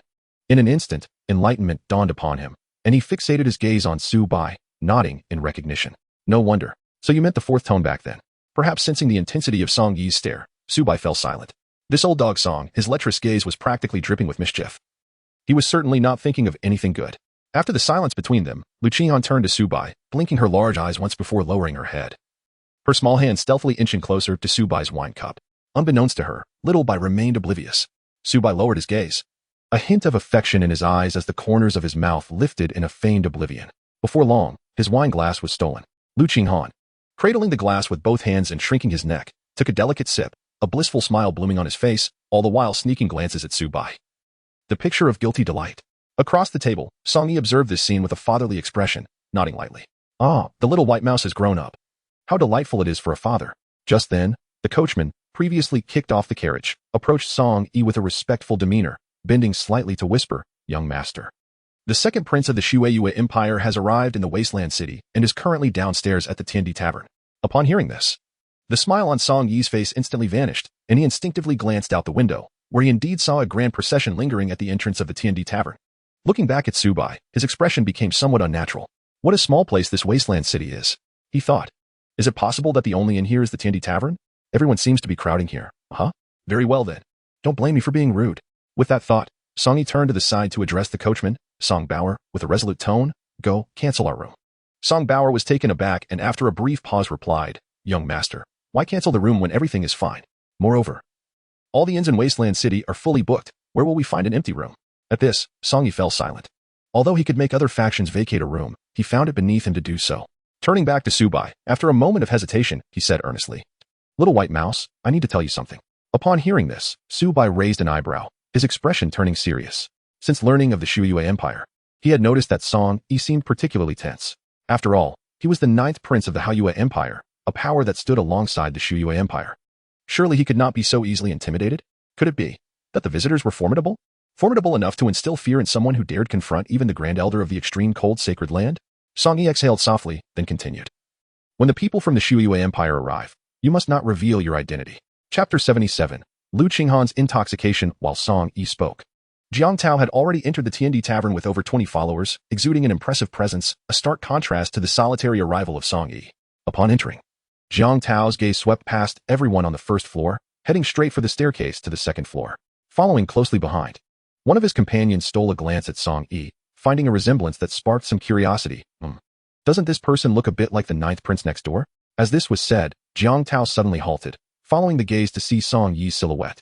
His brow furrowed slightly before he strode over, a smile adorning his face. "Brother Song, long time no see." Hearing this voice, Song Yi sighed softly. Indeed, what was meant to come would come. He turned to glance at Jiang Tao, replying in a neutral tone, It turns out to be Brother Jiang. I heard the Shuiyue Emperor is gravely ill. Why are you here joining the fray instead of tending to him?" At this, a flicker of tension crossed Jiang Tao's face, but it quickly vanished as he settled into the chair to Song Yi's left. He cast a glance at Su Bai, his eyes betraying a hint of disdain, before turning back to Song Yi with a casual smile. "Perhaps Brother Song is unaware, my father has already resolved to abdicate. This expedition to the ancient emperor's ruins is merely a test from him." The corner of Song Yi's mouth curled upward in a disdainful smile. He had some understanding of Jiang Tao, who, in stark contrast to the Shuiyue Emperor, was solely driven by power and immense ambition. Rumor had it that in his quest for the throne, he would not hesitate to harm his own siblings. It was said that the Shuiyue Emperor's illness was orchestrated by none other than the 2nd prince of the Shuiyue Empire. Thus, Song Yi was acutely aware that the emperor's abdication was a ruse, and Jiang Tao's true intent was to seize the great emperor's legacy, forcing the emperor to step down. Meanwhile, Su Bai watched the two, remaining silent, a spectator to their exchange. Unbeknownst to him, Lu Qinghan had stealthily pilfered a flask of wine. Pouring it into his glass and taking small sips, her cheeks flushed. After Jiang Tao finished speaking, noticing that Song Yi seemed indifferent to him, he chuckled lightly and continued. "Brother Song, I heard you have joined the extreme cold sacred land?" Upon hearing this, Song Yi's attention snapped to Jiang Tao, almost instinctively, as if he had touched upon a sensitive issue. Moments later, he chuckled lightly, a trace of derision in his voice. "What? Is joining the extreme cold sacred land forbidden? Or does the Shuiyue Empire harbor grievances against them?" Jiang Tao laughed lightly in response. "Brother Song, you exaggerate. The extreme cold sacred land is a revered institution. How would the Shuiyue Empire dare oppose it?" However, he deliberately paused, gazing at Song Yi with a knowing smile. "Since you are also part of the extreme cold sacred land, might you know a disciple by the name of Su Bai?" At this, Su Bai was momentarily taken aback. "Wait, how did I end up in the midst of this gossip?" Song Yi was equally startled, casting a furtive glance at Su Bai. Feigning calmness as he replied, "What Su Bai? Don't ask me, I know nothing." Jiang Tao scrutinized Song Yi's silence, his eyes narrowing slightly as if trying to discern any signs of unease on his face. Unfortunately for him, he was met with disappointment, not receiving the answer he sought. Jiang Tao chuckled softly, stood up, brushed off his clothing, and bowed with a smile. "Brother Song, I have other matters to attend to. I must take my leave." Song Yi waved his hand impatiently, eager for Jiang Tao to depart. With a wave, Jiang Tao led his entourage to the second floor. At a nearby table, the atmosphere fell into a heavy silence as the two sat in stillness, Su Bai's gaze fixed on Song Yi, who lowered his head, as if recalling something. Suddenly, he lifted his head to meet Su Bai's eyes, his indignation palpable. Last time at the extreme cold sacred land, he had been tricked. And now it seemed only fair to reciprocate. Why should he feel any shame? Absolutely none. Thus, the two stared at one another. Su Bai, unaware that Song Yi had already deduced that he had been tricked regarding the extreme cold sacred land, prompting his unwavering stance. Meanwhile, Song Yi felt that after their mutual deceptions, they were even, and thus he too stood firm. After a moment, Su Bai broke the silence with a chuckle. "Song, old dog, don't you think you owe me an explanation?" Song Yi huffed, turning his head away, muttering quietly, "What is there to explain? I merely used your name for a moment." Hearing this feeble excuse, Su Bai laughed in irritation, just as he was about to press Song Yi on what mischief he had wrought with his name. Suddenly, he recalled that he too had used someone else's name before. In an instant, Su Bai fell silent, casting a somewhat sheepish glance at Song Yi and clearing his throat. "Ahem, it's fine, we are good brothers after all. A mere name usage is of no consequence." At this, Song Yi looked at Su Bai in disbelief. When did this little white mouse become so magnanimous? However, upon hearing Su Bai's assertion, Song-yi hesitated for a moment before seizing the opportunity to remark, it is not such a significant matter. There have been rumors that the Snow Moon Emperor is on the verge of passing away. Yet, just a few days ago, he suddenly declared himself cured and hosted a grand banquet in celebration. At this point, Su Bai could not help but interject, speaking in a grave tone. You did not go and scold him, did you? Song-yi raised an eyebrow, displaying a hint of disdain as he replied. Do I strike you as that kind of person? Su Bai pondered for a moment, initially inclined to shake his head and assert that it was indeed unlikely. However, Song-yi continued, I simply went to present a bronze bell to him, to commemorate his passing. Oh no, his recovery. Upon hearing this, Su Bai fell into silence, his expression dark as coal. What a predicament this was. The man had recovered, yet here he was, delivering a farewell gift. Wouldn't the Shuiyue Empire mobilize its entire might to hunt him down? No, would they hunt him down? The very thought left Su Bai feeling utterly vexed, as he silently repeated to himself that it was of no consequence. The sins one commits must eventually be atoned for. Observing Song-yi's nonchalant demeanor, Su Bai's lips curled slightly, his tone stiff as he remarked, You're giving him a farewell. Do you think he will be pleased? Huh? Song-yi instinctively exclaimed, momentarily taken aback, before his expression turned serious as he reflected, He probably wouldn't be pleased. At that moment, their gazes seemed as if they wished to devour me whole. Su Bai gently lowered his head, massaging his temples, and let out a soft sigh. At that moment, a voice, sweet yet tinged with a hint of innocence, floated through the air. Little Bai. Su Bai turned his head and beheld Lu Qinghan seated beside him, her cheeks flushed with a deep crimson hue. Her gaze was fixed intently upon him, and in an instant, she leaped into his embrace, wrapping her arms around his waist and resting against his thighs. Su Bai was taken aback by her flushed complexion, for he had never witnessed her face so vividly crimson before. He hurriedly helped her to her feet, his gaze filled with concern as he looked at her. In that moment, all thoughts of Song-yi's betrayal were cast aside, as if in his eyes, there existed only the person before him. Xiao Hanyu. As Su Bai was about to inquire about the situation, Lu Qinghan suddenly let out a hiccup, the scent of liquor mingling with the unique fragrance of the young girl. Su Bai had yet to fully savor the moment when Lu Qinghan suddenly wrapped her arms around his neck, pressing her cherry-like lips against his. Opposite them, Song-yi was momentarily stunned, his mouth forming an astonished O. However, he quickly regained his composure, waving his hand to summon a crimson drape that surrounded the pair before anyone in the bustling hall could notice. He then stepped outside the confines of the drape. Standing there while gazing at the curious onlookers, and with a serene smile, he declared, Ladies and gentlemen, today's expenses will be on me. I kindly ask you to take your leave and explore elsewhere. Chapter 78. Lu Qinghan after a night of intoxication as the 9th prince of the Haiyue Empire. It didn't take long for some to recognize Song-yi. Although they were intrigued by the events transpiring within the Crimson Enclosure, they felt obliged to respect Song-yi's words. Gradually, the guests in the hall began to depart, along with the few attendants who were reassigned. Soon, apart from Song-yi and the two within the drape, the hall was left devoid of any presence. Song-yi cast a glance at the crimson drape, a knowing smile gracing his lips, as he casually fetched a chair and seated himself. Dismissing auditory distractions, he scanned the hall to ensure solitude before pouring himself a jug of wine and indulging in it alone. Within the drape, Lu Qinghan stood before Su Bai, her smooth forehead resting against his, her cheeks flushed with warmth, her gaze hazy. Pouting her lips with an air of innocence, she murmured, Xiao Bai, are we husband and wife now? As she breathed warmly against his face, perhaps due to the effects of the wine, Su Bai felt an intoxicating heat in her breath, and his own breathing quickened in response. Su Bai realized that Lu Qinghan had indulged a bit too much in drink. Out of the corner of his eye, he caught sight of a wine bottle that had mysteriously appeared in her previous spot. This foolish girl had actually stolen it when he wasn't paying attention. After Lu Qinghan finished speaking, she did not immediately hear Su Bai's response, and her delicate face scrunched up in disappointment. The hand resting on his shoulder suddenly pinched his cheek, and with a defiant lift of her chin, she leaned in to kiss him. Unlike their previous encounters, this time, she unexpectedly opened her small mouth and clumsily flicked her tongue against his lips. Feeling the sensation on his lips, Su Bai's eyes widened in astonishment as he gazed at the girl so near to him, her eyes barely open, wearing a look of innocence. Is this the power of alcohol? Previously, their lips had merely brushed against one another, but now, for a moment, Su Bai's mind went blank. His eyelids fluttered shut as he instinctively parted his lips to respond to her. However, just as he opened his mouth, Lu Qinghan suddenly pulled away, tears welling in her eyes as she gazed at him. With a sudden lunge, she threw herself into his embrace, her arms wrapping tightly around his neck. And she burst into tears. Woo-woo. Little Bai is a liar. Little Bai said that kissing means we are like a couple, but Little Bai doesn't kiss me. Boo-hoo. Does Little Bai not want me anymore? Boo-hoo. Su Bai gently patted Lu Qinghan's back, speaking softly, Fool, how could I possibly bear to part with someone as adorable as you? Be good, don't cry. I'm here. Listening to Su Bai's words, Lu Qinghan released her grip around his neck, raised a hand to wipe away her tears, and looked at him with her eyes blinking. With a tipsy voice, she pointed a finger at her mouth and said, that little Bai kiss. Upon hearing this, Su Bai hesitated for a moment, then suddenly rose to his feet. One hand supported her waist while the other cradled the back of her head, gently pressing her against the table as he leaned in to kiss her. Lu Qinghan's eyes widened in surprise at first, but soon a smile spread across her face as she contentedly closed her eyes. Little Bai kissed me.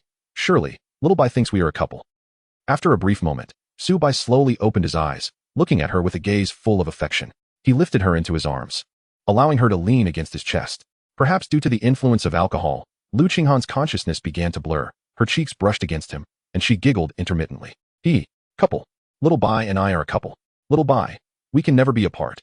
Never apart. Looking down at Lu Qinghan, who was babbling in her drunken state, Su Bai chuckled softly. He reached out to gently tuck away the hair that obscured her face, gazing at the familiar features that felt etched into his very bones, and whispered, all right, never apart. Forever. Outside the red cloth, Song Yi sat alone on a chair, drinking. He tilted his head back for a sip, only to find just a few drops remaining. He set down the flask and slumped in a seat, casting a sidelong glance at the red cloth. Unable to suppress his murmurs, White Mouse, you should be able to hold on, right? He had muted his hearing, thus oblivious to the sounds from within. However, after such a length of time without any sign of them emerging, he couldn't help but feel a twinge of doubt. Surely not. White Mouse did not seem the type to be excessively eager. After a little while, the red cloth was drawn aside, and Su Bai emerged, carrying Lu Qinghan in one arm. With a gentle flick of his wrist, he cut a small piece of the red cloth and draped it over her.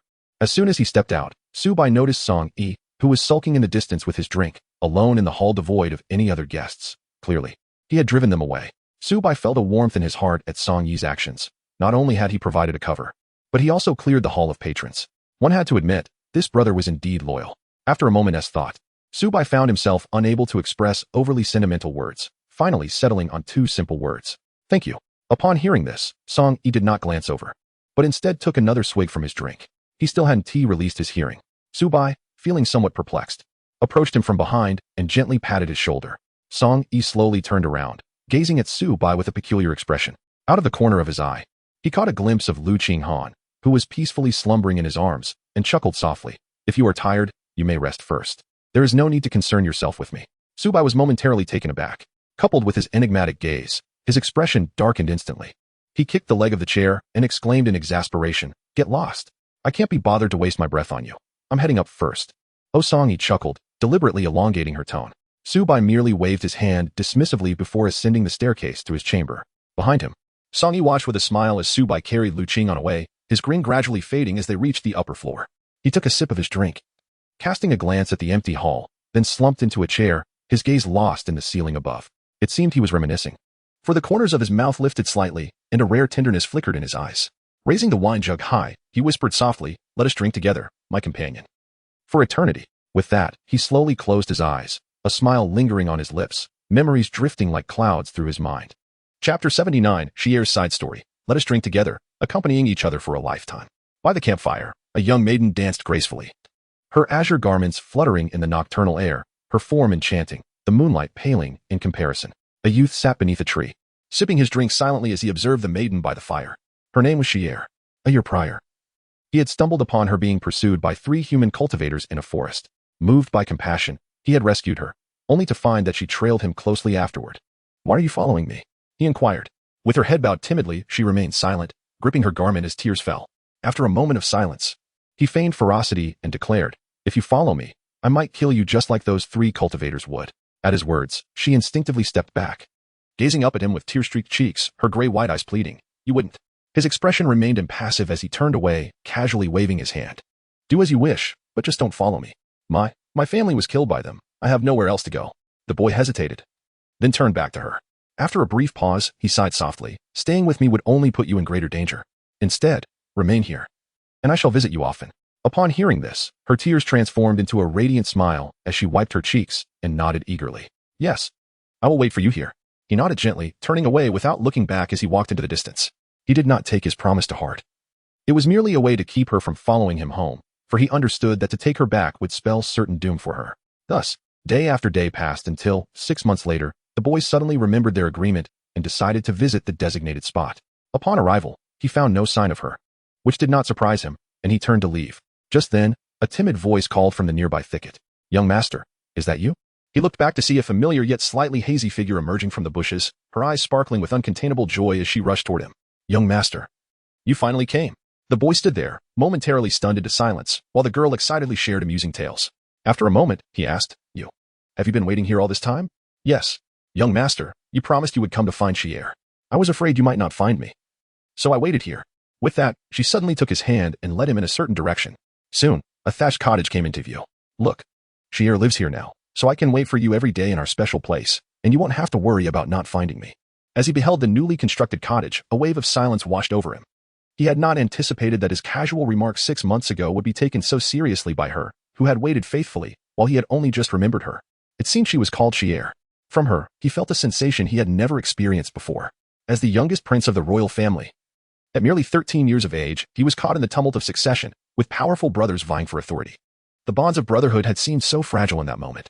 He had no desire to contest for the throne. Yet several of his brothers viewed him as a thorn in their side, aiming to eliminate him to bolster their own standing and gather support. For 6 months, he had endured untold hardships, witnessing the once familiar faces of his brothers transform, revealing their true, ugly natures. Noticing the shift in the boy's demeanor, the girl took his hand and began to run. They arrived at an open field where tender sprouts broke through the earth, revealing their delicate tips. "Young master, look. These are the flowers Xier planted. Although they are merely tender shoots now, they will bloom beautifully. Humans say they are called gardenias. I have seen them, and they are stunning. When they blossom, will you come to see them with me?" With her hands clasped behind her back, she strolled among the budding plants, glancing back with a smile as she made her request. "All right," he replied, closing his eyes for a moment and inhaling deeply, as if the weight of the past 6 months dissipated into the air. From that day forth, the boy visited the thatched cottage regularly, gradually growing closer to the girl. Day after day, it remained the same. "Young master, do you think Xier dances beautifully? Young master, will you come visit me again?" By the campfire, the girl interrupted the boy's thoughts with her radiant smile, her eyes glimmering with light. Yet, he bore an unshakable gloom upon his brow, taking another sip from his drink without responding. In a huff, she seized the wine jug from him and exclaimed, "Young master, what is so enjoyable about this drink? You always come with the jug, drinking alone." With that, she took a hearty gulp, only to sputter and wave her hand as the fiery liquid burned her throat. "Wow, so spicy." At this, he couldn't help but chuckle, reaching to pat her head. "Silly girl, that is not how you drink." Suddenly, she laughed, cupping his face in her hands, and teased, "Young master, look how charming your smile is. You mustn't remain gloomy all the time." He smiled, genuinely happy for perhaps the first time in a year. Xier, holding the wine jug, spoke earnestly, "Young master, I know you must be troubled by unhappy matters, but I don't want you to be sad. Thus, if the little adult ever finds herself discontented in the future, she must certainly seek out Xier, for Xier is indeed the little adult's source of joy."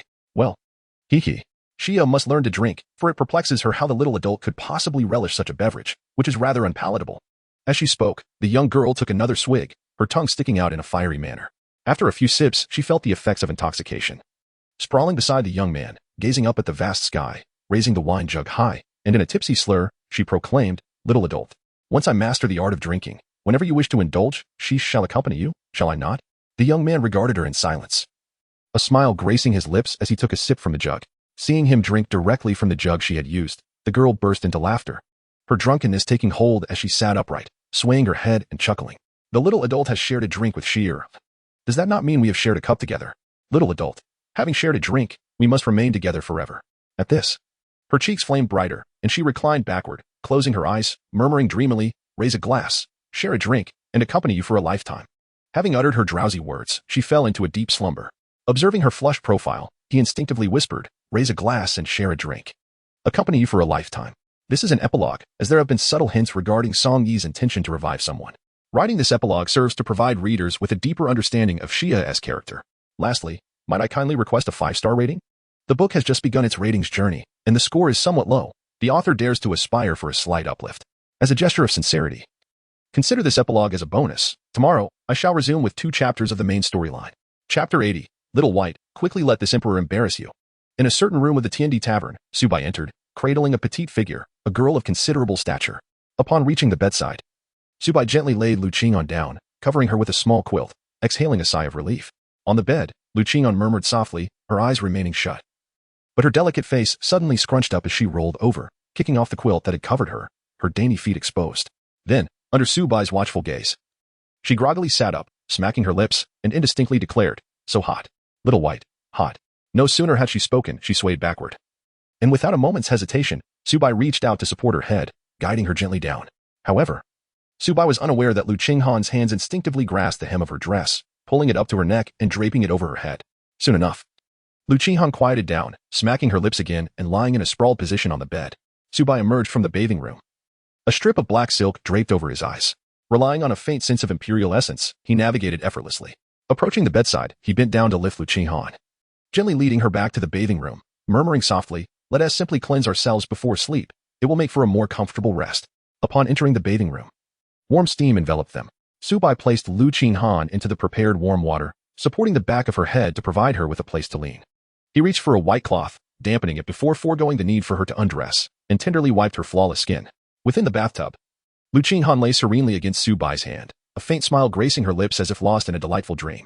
On her forehead, a delicate five-pointed star glimmered subtly, a silvery light flickering as a striking figure stood silently at the edge of the tub, observing the scene before her. Upon closer inspection, the figure's complexion was flushed, her eyes betraying a hint of shyness as she occasionally cast glances at Su Bai, her silver teeth lightly biting her lip, as if yearning to chastise him. Just yesterday, she had bathed, and yet here they were again today. However, a flicker of joy surged within her as she noticed Su Bai's eyes were rapt, which significantly boosted her fondness for him. Moreover, this man, despite his imposing stature, had turned a shade of crimson as well. Contemplating this, her lips curled ever so slightly in a barely perceptible smile. Suddenly, as if struck by a thought, she glared at Su Bai with gritted teeth. Here she was, a magnificent empress who had never allowed a single man to touch her skin throughout her life. Even his countless admirers longed for her attention. Yet, in the past 2 days, a man had bathed her twice and kissed her several times. The more she pondered, the more aggrieved she felt. Her once icy demeanor bore a striking resemblance to the expression she wore when feeling wronged in her amnesiac state. No, how could she, the esteemed empress, allow herself to feel slighted? With that thought, she fixed her gaze upon Su Bai, observing the blush on his face, then glanced toward the tranquil form submerged in the warm water, a subtle smile gracing her lips. Just wait, she thought, how could I, the illustrious empress, be so easily swayed by a mere boy? The figure cast a triumphant glance at Su Bai before gradually dissipating, while the star-shaped mark on her forehead faded, transforming into starlight that flowed into her being.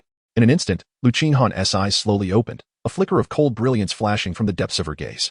Behind her, Su Bai inexplicably shivered, unable to suppress a thought that echoed within him. System, do you not sense that it has grown colder?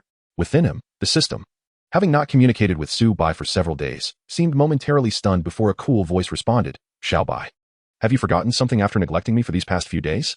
Su Bai was momentarily taken aback, a sheepish smile creeping onto his face. Oh, indeed. You are not human. System, although I am not human, you are undeniably a dog. That fleeting chill was like a transient bloom, appearing for but an instant, and Su Bai soon brushed it aside, hesitating for a moment before continuing his cleaning. At that moment, a small hand suddenly clasped around his wrist. Little Bai. Su Bai raised an eyebrow, but soon regained composure and gently laughed. Awake, are we? Lu Qinghan straightened up, turning to face Su Bai, a glimmer of mischievous delight dancing in her eyes. Suddenly, she lunged forward, wrapping her arms around Su Bai's neck. Little Bai, I want a hug. Su Bai did not expect Lu Qinghan to awaken so swiftly, although a flicker of doubt lingered in his heart. He swiftly suppressed it, gently ruffling her hair and chuckling, all right, enough of the antics. Hurry and wash up, then get some rest. Lu Qinghan sat atop him, her hands propped against his chest, lightly biting her crimson lip, her face flushed with warmth, gazing at Su Bai with a hint of confusion. This fellow, who had been slightly blushing moments ago, she could sense his heart racing while helping her cleanse herself. Yet now, after that embrace, he seemed to have regained his composure. What could be the reason? Did he discover something? At that moment, noticing Lu Qinghan lingering and not rising, Su Bai affectionately urged, silly little Han, do get up. How will you wash like this? Upon hearing this, Lu Qinghan's previously furrowed brow relaxed. She was certain that Su Bai had not realized anything, but for some unknown reason, he had become so calm. Little did she know, Su Bai's inner turmoil had already erupted. He was desperately restraining himself, having recited the great compassion mantra until it was nearly worn out. Gazing at the black silk covering Su Bai's eyes, Lu Qinghan's lips curled into a slight smile. With a playful huff from her petite, rosy nose, she reached out to tug at the silk. Little Bai, what is this you are wearing? Before she could finish her sentence, the black silk covering Su Bai's eyes was pulled away, and he instinctively squinted as a blinding light flooded his vision. Oh my goodness. When he looked again, he saw Lu Qinghan tilting her little head back slightly after removing the silk, holding it across her eyes. She had not tied it. The ends dangled at her cheeks, seemingly on the verge of slipping off, her eyes shut tightly, her cheeks flushed. Out of sight, out of mind. As long as I cover my eyes and cannot see, the embarrassment is not mine. Humph. With your silk removed, let us see how you maintain your composure. Silly little Bai. Hurry and embarrass yourself before me. In the bathroom, the two were positioned in an unusual manner within the bathtub. Su Bai staring blankly at the figure before him, his throat dry and constricted. Lu Qinghan's lips curled subtly upward. Now you're flustered, aren't you? Perhaps overwhelmed with nervousness. Her small hands gripped tightly, supporting herself against the bottom of the tub, her body reclining slightly. Suddenly, it seemed she had pressed against something, causing her to sit upright abruptly, the black silk that had ensnared her eyes falling away to reveal her widened gaze. The atmosphere fell eerily silent as Lu Qinghan stiffened. Lowering her gaze to Su Bai, her silver teeth clenched tightly. You are not allowed to look. Coughing lightly, she thought to herself that there must be a filter in his eyes. As she spoke, a glint of cold light flashed in her eyes. A small five-pointed star pattern subtly illuminating her forehead, and then she closed her eyes again, leaning back. Su Bai was momentarily taken aback for a fleeting instant. He felt as though the little Han before him had transformed into a different person. Yet, such thoughts were trivial now. What truly mattered was that little Han had fainted and inadvertently toppled over his AK-47. The following dawn marked the day when the great emperor's ruins would open, beneath the heavenly wine tavern. Song Yi sat by the window, a wine jug in hand, indulging in solitary libations. On this day, the once bustling streets now appeared somewhat desolate, undoubtedly. The majority had departed the night before, making their way to the emperor's ruins, situated 10 miles away, in eager anticipation. Footsteps echoed from the staircase on the second floor. Song Yi cast a glance, and upon recognizing the newcomer, his expression shifted to one of peculiar intrigue, his lips curling into a slight smile. He had initially intended to jest, but upon noticing Lu Qinghan at his side, he promptly abandoned that thought. Ah, do take a seat. Su Bai guided Lu Qinghan to their seats, promptly clearing the table of any alcoholic beverages, even discarding the jug held by Song Yi. Observing this scene, Lu Qinghan blinked in bewilderment, her curiosity piqued as she regarded Su Bai, perplexed by his actions. Who, one might wonder, was he guarding against? A glance at Song Yi revealed his displeased countenance, and an expression of understanding illuminated her face. Ah, so it was him he was wary of. Su Bai caught a glimpse of Lu Qinghan from the corner of his eye, and upon confirming that she had not concealed any liquor, he felt a slight sense of relief within. The wine flask was discarded, and Song Yi appeared displeased, letting out a soft huff as she crossed her arms and cast a sidelong glance at Su Bai. What are your plans now? The ancient relic of the great emperor will open in 2 hours. Su Bai let out a light chuckle. Why not? Let's join the excitement. Song Yi glanced at Lu Qinghan, remaining silent. He contemplated advising Su Bai against bringing Lu Qinghan along, but ultimately decided against it.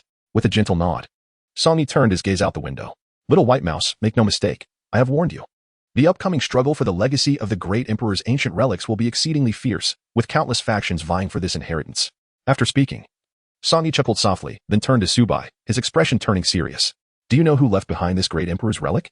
Su Bai gently shook his head. He was only aware of the existence of the emperor's relics, but he did not know who had left them behind. His purpose for entering was not to seek a legacy, but rather to see which treasures he might be fortunate enough to encounter, while perhaps acquiring a few for himself. Upon Su Bai's gesture of denial, Song Yi was not surprised, and continued. It is said that this individual is from the same era as the one known as Yi Qingxian, whom the world refers to as the Mad Emperor. Yi Qingxian? Hearing this name once more, Su Bai's brow suddenly furrowed. He recalled that just a few days prior, an old man had warned him to be cautious of Yi Qingxian, even mentioning that he was some sort of rival. However, with Song Yi's revelation that Yi Qingxian was an emperor, and given that he had never even heard of him, he pondered the source of any supposed enmity. In a moment, Su Bai fell into deep contemplation. Song Yi, thinking that Su Bai was taken aback by his words, chuckled lightly. I suggest you accompany me inside. Though the Haoyue Empire may not rival the sacred grounds within the emperor's relics, those at the pinnacle of the Xianjun realm hold power. The threat from the sacred grounds is significantly diminished, and they would not dare to easily confront an empire. Su Bai fell into a momentary silence before gently shaking his head in refusal. If what that old man said were true, then this expedition to the ancient emperor's ruins would surely be fraught with danger, and accompanying Song Yi would only embroil him further. Observing Su Bai's refusal, Song Yi let out a soft sigh, but did not press the matter further. Rising to his feet, he dusted off his clothes and laughed heartily. Well then, I shall set off first. If you encounter any trouble at the ancient emperor's ruins, feel free to invoke the name of the Haoyue Empire. It might yield some effect. With that, Song Yi turned and departed, waving his hand without looking back. After a brief moment, Su Bai glanced out the window and saw 2 fiery red lions pulling a palanquin slowly away. The curtain was drawn back, revealing a handsome face lazily peering out. Casting a glance at Su Bai before offering a faint smile and waving goodbye. Inside the restaurant's hall, Su Bai ordered a few small dishes, abstaining from alcohol. He was in no rush to enter the ancient emperor's ruins. Rather, he preferred to wait for the majority to enter first. His goal was clear, to seek out the treasures left within the ruins, not the scattered trinkets outside. Of course, if he could seize any of those, he wouldn't hesitate. Currently, he was accompanied by Lu Qinghan, and naturally, he could not afford to be careless. With Lu Qinghan's striking beauty, she would undoubtedly attract attention in such a crowded place. The notion of a beautiful woman bringing disaster is not to be taken lightly. Therefore, it would be wiser to wait for most people to enter and scout the situation before he brought Lu Qinghan in. If he were to dawdle and the treasures within the ancient emperor's ruins were snatched away, it would merely indicate that he was fated to miss out. Outside the desolate city, 10 miles away, crowds gathered densely atop various hills, with the four major forces standing out prominently: the Qinglan Sacred Land, the Wujin Sacred Land, and the Shuiyue Empire. Only Song Yi from the Haoyue Empire had come, occupying a hill by himself. Compared to the other three forces, he appeared considerably more low-key. Yet none dared to underestimate him.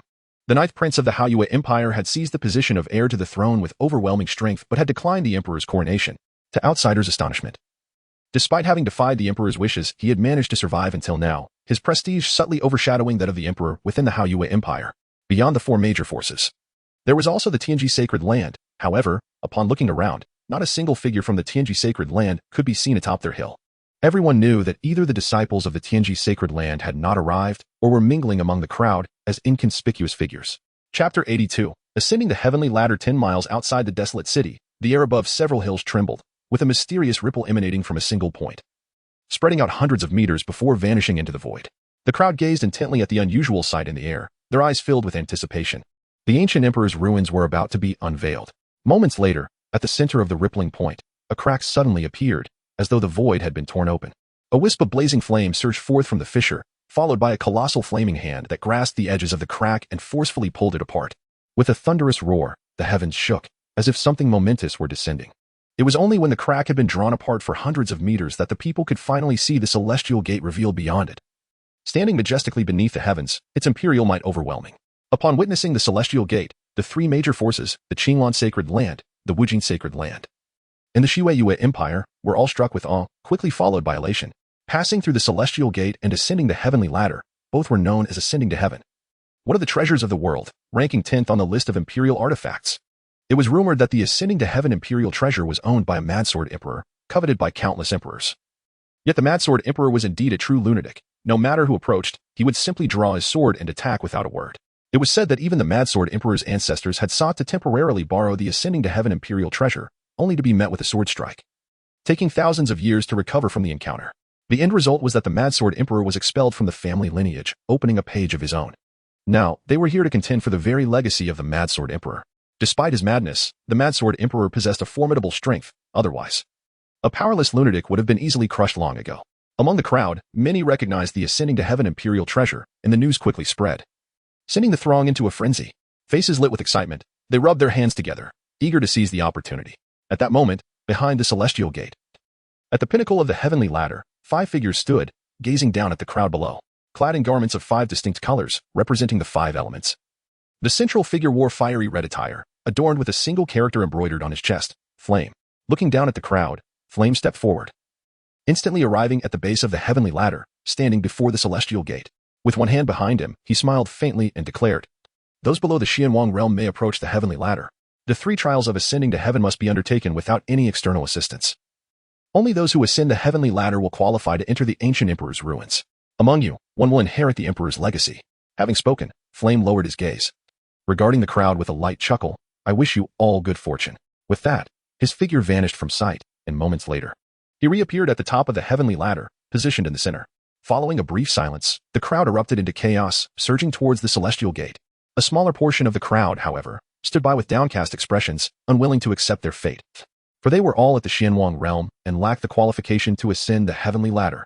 Nevertheless, a few Xianwang realm individuals, skeptical of their fate, joined the throng, hoping to test their luck at the celestial gate. Yet, without exception, those who approached were instantly obliterated. After a few attempts, the remaining Xianwang realm individuals fled in terror, no longer daring to approach the celestial gate even by a fraction. Among the major forces, the Wujin Sacred Land took the lead, with a young man in white leading the charge, stepping through the celestial gate first. He glanced back at the crowd with disdain, striding confidently past the gate, one hand behind him, easily ascending the heavenly ladder as if it required no effort, on the hill belonging to the Qinglan Sacred Land. The foremost figure was similarly a youth clad in green, bearing a 3-foot sword sheath on his back. He stood tall and straight, his aura restrained, akin to a sword yet to be drawn. He cast a glance at the young man in white, his expression calm and unperturbed, remarking, "Such an opportunity. and that fellow MOU has not come. Behind him, a man with a fan unfurled it with one hand, smiling lightly as he replied, Brother Shao, your prolonged seclusion may have left you unaware. It is said that he awakened the innate sword spirit body 3 years ago and broke through to the Xianwang realm just half a month ago. It is entirely normal for him to send Mozu in his stead to this ancient emperor's ruins, which only permits entry to those below the Xianwang realm. Indeed, Chu Shao nodded lightly. Let us make our move. With that, Chu Shao shouldered his sword sheath and stepped forward, walking on the void towards the celestial gate. Behind him, the fan-wielding man chuckled, retracting his fan with a snap, exclaiming, Let us go. As the words fell, a dozen individuals from the Qinglan sacred land followed closely behind, entering the heavenly gate alongside the fan-wielding man. In the Shiwei Empire, witnessing both major sacred lands pass through, Jiang Tao could no longer contain his fervor and dashed towards the heavenly gate with an eager expression. On another peak, a solitary figure stood, gazing calmly at the heavenly gate. Unlike the others, Song Yi's eyes revealed no trace of excitement. Instead, they held a glimmer of hope. Casting a glance over the crowd, he noticed the absence of Su Bai and Lu Qinghan, which inexplicably eased his tension. He murmured softly, White mouse, this time. Even the small saint from Qinglan sacred land has come, and Wujia's sacred land has sent forth an individual comparable to a small saint. I hope the 3 trials of ascending to heaven will eliminate you. The ascending ladder tests one's own capabilities, even if one fails. The worst consequence is merely sustaining some injuries. Yet, those who make it past the ladder are the ones who truly initiate the contest for the emperor's legacy. In the struggle for supremacy, life and death are of no concern, and he wished for Su Bai not to lead Lu Qinghan to certain doom. Regarding Su Bai, back at the extreme cold sacred land, he was merely at the spirit communication realm. No matter how rapid his cultivation speed, Song Yi doubted Su Bai could contend with the pinnacle of the Xianjun realm.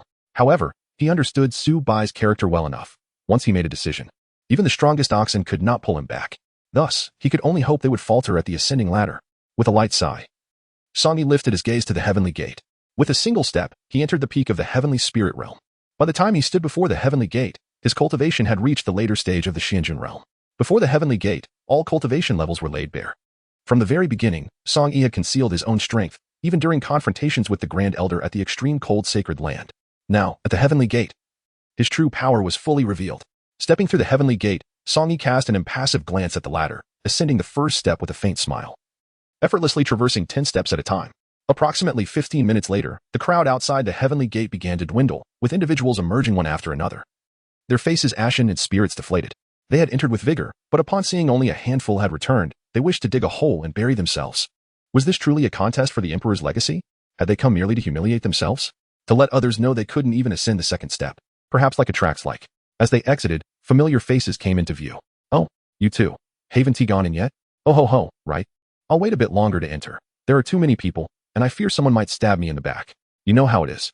Geniuses like me are often envied. And you? Why aren't you going in? He. Just a moment. Just a moment. Oh.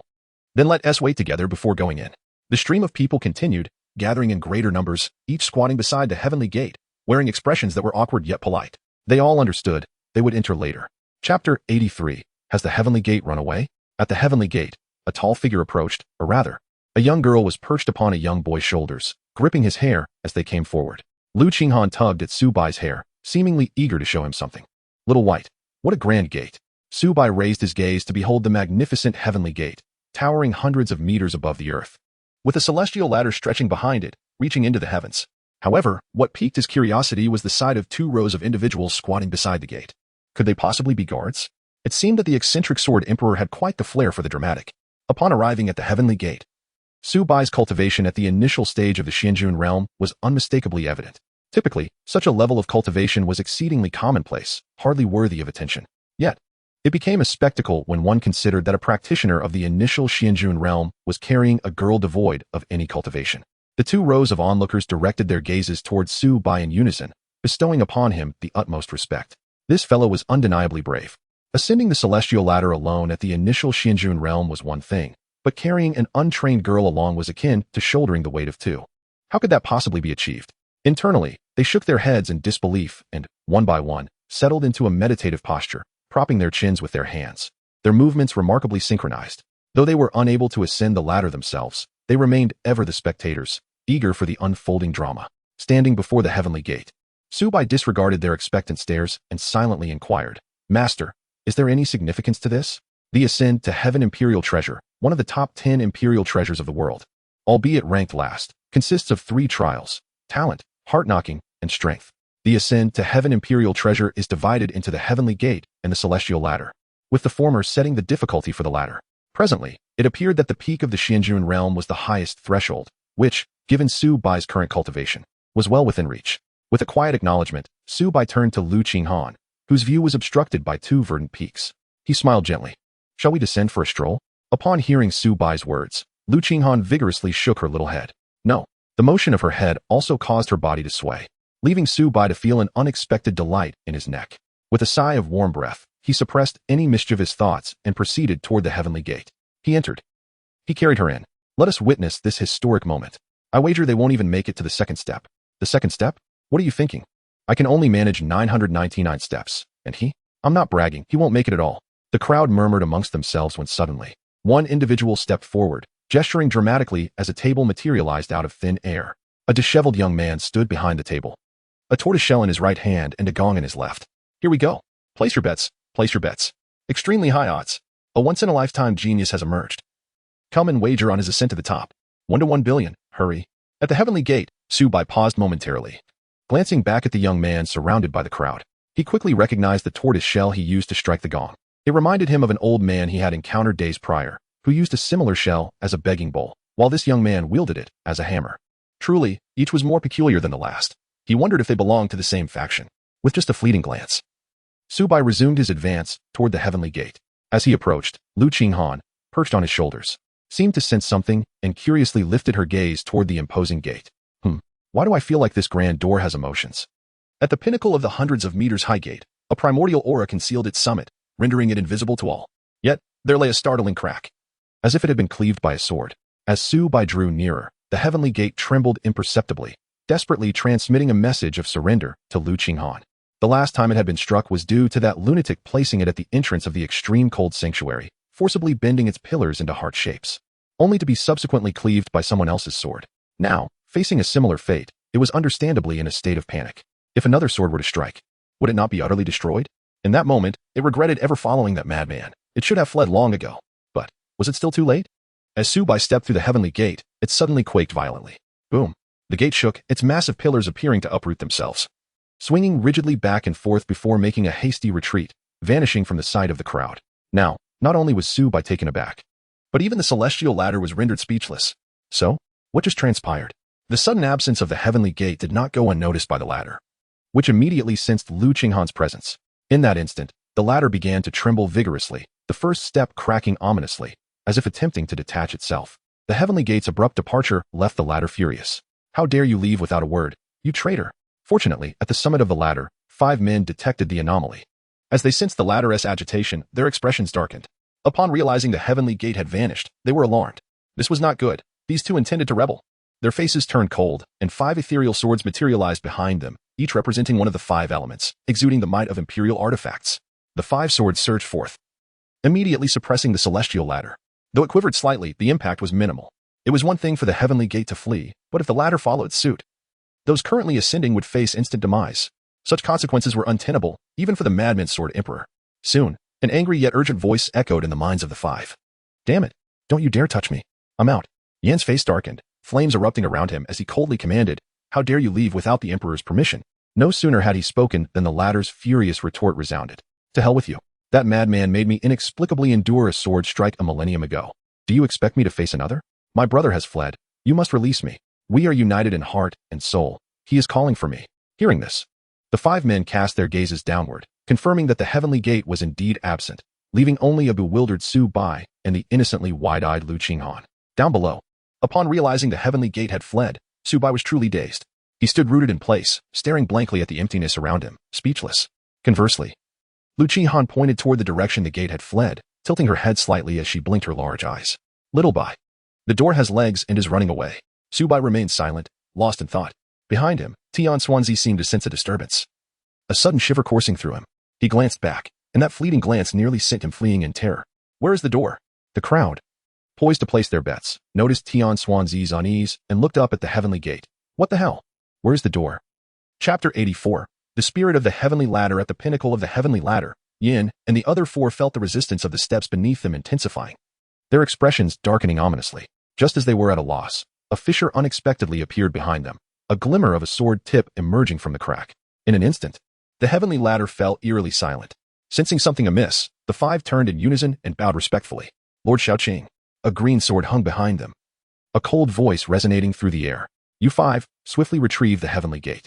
Yes, they responded in unison, transforming into 5 streaks of light as they raced towards the direction of the fleeing heavenly gate.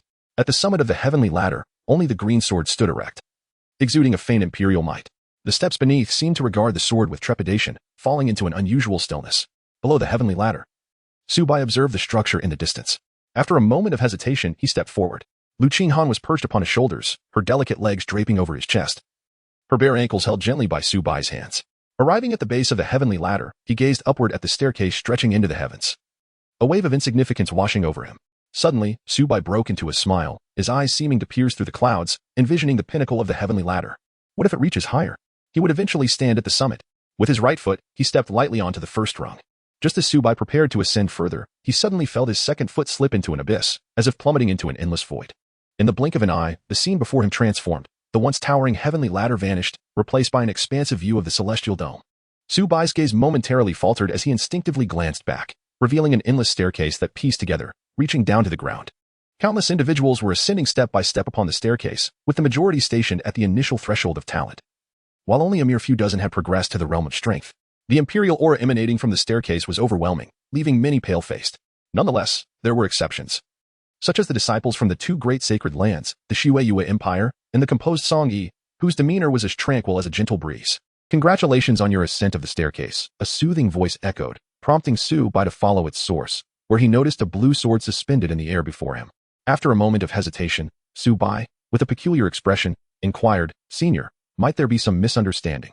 It was perplexing that he had merely set foot upon the first step, yet found himself at the pinnacle without clarity. The blue sword remained silent, seemingly possessing invisible eyes fixated on Lu Qinghan, imbued with both caution and a hint of suspicion. At that moment, a golden-haired little boy unexpectedly appeared to Su Bai's left. Standing at half a meter tall, resembling a charming little doll. There is no misunderstanding, none at all. The little boy chuckled, rubbing his hands together while gazing at Su Bai with a look of eager friendliness. Originally intending to direct his attention towards Lu Qinghan, his limited height only allowed him to see Su Bai. And you are. Su Bai cast a glance at the young boy, then at the azure sword, momentarily mistaking it for the sword's spirit. The boy cleared his throat twice, a glimmer of pride flitting across his eyes. With his back straightened and head held high, he proclaimed, I am the eldest, known as Xiao Tian, one of the 10 imperial treasures, ascend to heaven. My younger brother is called Xiao Men. No, wait. I do not have a younger brother. In his fervor, Xiao Tian shook his head rapidly, asserting his statement with unwavering conviction. Su Bai gazed upon the scene with a faint smile, realizing that the little rascal before him was indeed the spirit of the heavenly ladder. Consequently, the second brother it referred to must be the fleeing heavenly gate. Above, Lu Qinghan tilted her head slightly, her curiosity piqued as she observed the little one. Upon hearing its words, she found it amusing and promptly raised a hand. Wah, I am the second brother. With that proclamation, Lu Qinghan descended from Su Bai's shoulders and approached the little spirit, squatting before it with wide, inquisitive eyes. In such close proximity, the little spirit panicked, its toes nearly prying the golden bricks from the ground in nervousness, stammering, and no, you are the eldest. Lu Qinghan shot a fierce glare, her cheeks puffed with indignation. I am the second brother. In an instant, the little spirit fell backward in fright, casting a pleading glance at Qin Jian. What is going on with this esteemed individual? Why is she so determined to be the second brother? Qin Jian remained silent, hanging in the background, helpless. The little spirit wore a distressed expression, its voice tinged with a hint of tears. All right, you are my second brother. No sooner had the words escaped its mouth than a tiny hand seized the tuft of golden hair atop its head, lifting it up. Ah, help, murder. The ladder is collapsing. Xiaoqing, come save the ladder. Whoa. The little spirit struggled desperately in Lu Qinghan's grasp, golden tears streaming down its face as it cried out. Lu Qinghan, holding onto the tuft of hair, regarded it earnestly, saying, no crying aloud. Xiao Bai said we must smile more. At this, the little spirit's sobs ceased instantaneously, and with a mighty sniff, it forced out a smile that was uglier than its previous cries. Although the grin was far from charming, with snot flying everywhere, Lu Qinghan nodded seriously, pinching its cheek. Yes, we must smile more. And Xiao Han is not your second brother. You belong to Xiao Bai. I am the third brother. The little spirit turned its gaze to Su Bai, snot dripping down, yet it paid no mind, grinning widely. Hello, eldest brother. Su Bai gazed silently at Xiao Tian. From the very beginning, he had been in a state of bewilderment. He had initially intended to stop Lu Qinghan from acting recklessly. However, before he could utter more than a couple of words, he found himself inadvertently grasping her hair and lifting her up. He was too late to intervene. Nevertheless, it seemed that the spirit of the celestial ladder harbored a profound fear of her. reflecting on the earlier escape of the heavenly gate. Su Bai cast a deep glance at Lu Qinghan, who, in turn, noticed him. With a playful blink of her clear, innocent eyes, she cheerfully exclaimed, "Hello, big brother Bai." Su Bai chuckled, reaching out to tousle her hair, and said, "All right, let go of Junior Tian." "Oh." Lu Qinghan, feeling dejected, turned her head to glance at Xiao Tian, who, startled, quickly exclaimed, "No. I relish being held like this. Please, do not loosen your grip. See, Bai. It is what it desires."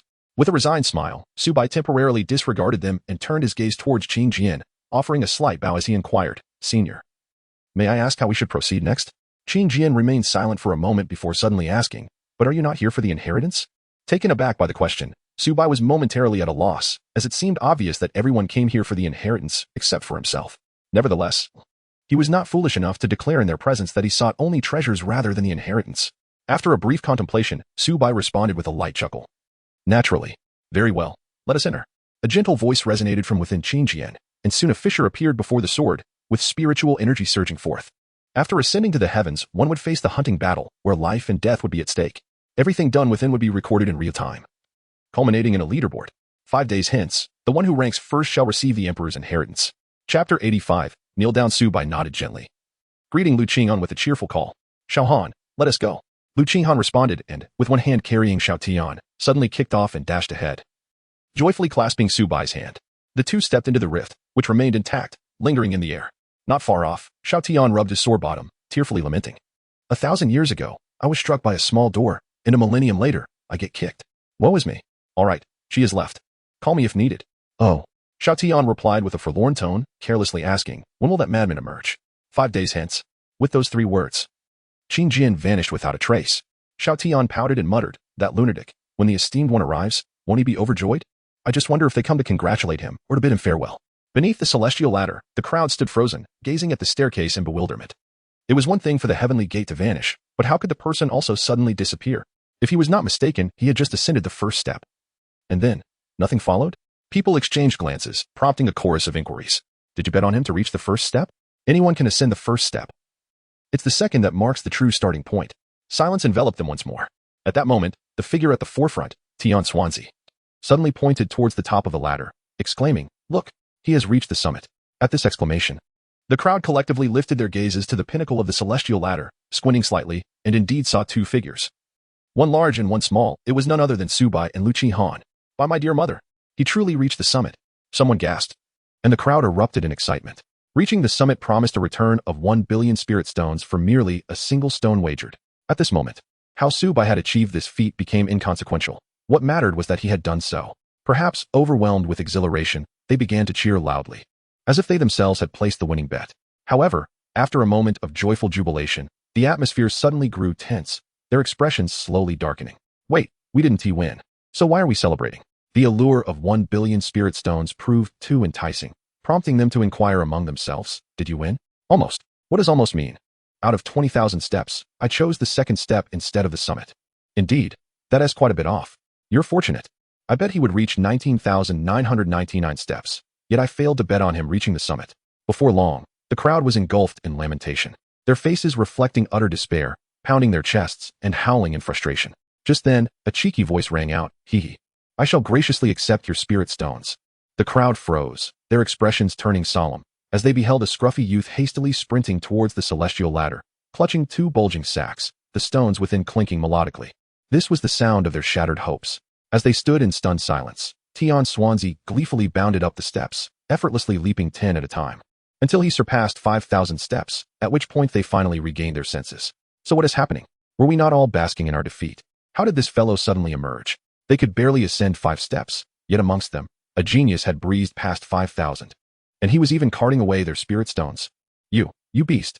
The crowd seethed with indignation, some stubbornly attempting to ascend the ladder once more. But predictably, none surpassed even 10 steps, proving that comparison truly breeds resentment. After Su Bai entered the rift, others began to ascend as well. The first being Chu Xiao from the Qinglan sacred land, who, upon reaching the summit, caused Xiao Tian to reappear. Perhaps due to the connection with Su Bai and Lu Qinghan, Xiao Tian dispassionately explained the rules to Chu Xiao before vanishing again. Chu Xiao offered a slight bow and stepped into the rift. Following closely behind was a youth clad in white, his eyes dark and foreboding, coldly staring at the rift. Xiao Tian materialized once more, casually outlining the rules. Moments later, Emozian merely nodded indifferently, lifting his gaze to the hovering Xiao Tian, devoid of any respect, and asked, "How many were ahead of me?" Without sparing him a glance, Xiao Tian replied, "The fourth." "What?" Emozian's eyes narrowed, his voice icy, aside from Chu Xiao, who dared to ascend before me. Upon hearing this, Xiao Tian, who had been about to disappear, abruptly halted, his form solidifying as he turned to face Emozian. "What did you say?" Unfazed, Emozian glared at Xiao Tian, coldly asserting, "I said, aside from Chu Xiao, who dared to ascend before me." Even in the presence of Xiao Tian, the spirit of the heavenly ladder, the treasured possession of the madman sword emperor, he felt no fear. For behind him stood the Wujigong sacred land. If the madman sword emperor were alive, perhaps the Wujigong would think twice. But a deceased sword emperor held no terror for him. Upon hearing Emozian's words, Xiao Tian's gaze turned frigid, looking down at him, and spoke in a low voice. "So you are the prodigy of the Wujigong sacred land. Due to the rules, perhaps I cannot kill you, but..." As he spoke, an imperial aura emanated from Xiao Tian, raising a small hand and bending a finger downwards. "Kneel." With no resistance, Emozian's knees buckled, collapsing to the ground. Hands bracing against the earth, panting heavily, his eyes ablaze with fury. "You, how dare you insult me? I am Emozian, son of the sacred lord of the Wujigong sacred land. How dare you insult me?" Xiao Tian regarded him with disdain, coldly chuckling. "Let us not even mention you. When that madman awakens, I'll be sure to deal with your father too. But before that, you ought to kneel for a day and a night. I still hold that power." "You." Just as he began to utter a word, Emozian suddenly jolted awake, realizing from Xiao Tian's earlier words that perhaps the madman sword emperor was not dead after all. The thought sent a chill down his spine. While the Wujigong sacred land had nothing to fear from a deceased madman sword emperor, a living one warranted careful consideration. A lunatic who dared to strike down his own ancestor would undoubtedly disregard everything and ascend upon the Wujigong sacred land. In this light, the question of whether a sacred lord's son, even if merely a second son, was worth provoking the madman sword emperor became painfully clear. Worth it? Not a chance. Chapter 86. Random teleportation. Not long after Emozian ascended, another figure appeared atop the platform, Song Yi. He glanced back momentarily, a smile playing upon his lips. Having conquered the celestial ladder, he had also faced the 3 trials of heaven, each more arduous than the last. The initial 2 trials were not solely a test of strength, yet the final trial demanded one to withstand the imperial might while ascending over 6,000 steps. The intensity of the imperial pressure increased with altitude, rendering the challenge evident. With this in mind, he no longer worried whether the white mouse could surmount the celestial ladder. Retracting his gaze, Song Yi turned towards the platform and happened upon a figure kneeling there, hair disheveled and head bowed, obscuring their features. Initially, he regarded them with mere curiosity, but as he passed Emozian, he halted abruptly and turned back to observe once more. "Is this the leader from the infinite sacred land? What are you staring at?" "I'm right here." A voice interrupted his thoughts. Song Yi redirected his attention to Xiao Tian, offering a slight bow with a smile. "This humble one, Song Yi, pays respects to the esteemed elder." Xiao Tian did not respond, but instead approached Song Yi, scrutinizing him closely. "Ah, which sacred land do you hail from?" In response, "Esteemed elder, I am not from a sacred land, but rather a subject of the Haoyue Empire." "Not from a sacred land? When did the Haoyue Empire produce?" Xiao Tian's words faltered momentarily as he cast a fleeting glance at Emozian, choosing not to continue, but instead shifting the conversation to elucidate the rules. After a brief exchange, Song Yi bowed respectfully, his peripheral vision catching a glimpse of Emozian, who remained silent and stepped directly into the fissure. Beside him, Emozian knelt, trembling uncontrollably, his head bowed, eyes darkened with an ominous intensity. Song Yi's every glance pierced through him like 1,000 blades, leaving him utterly humiliated.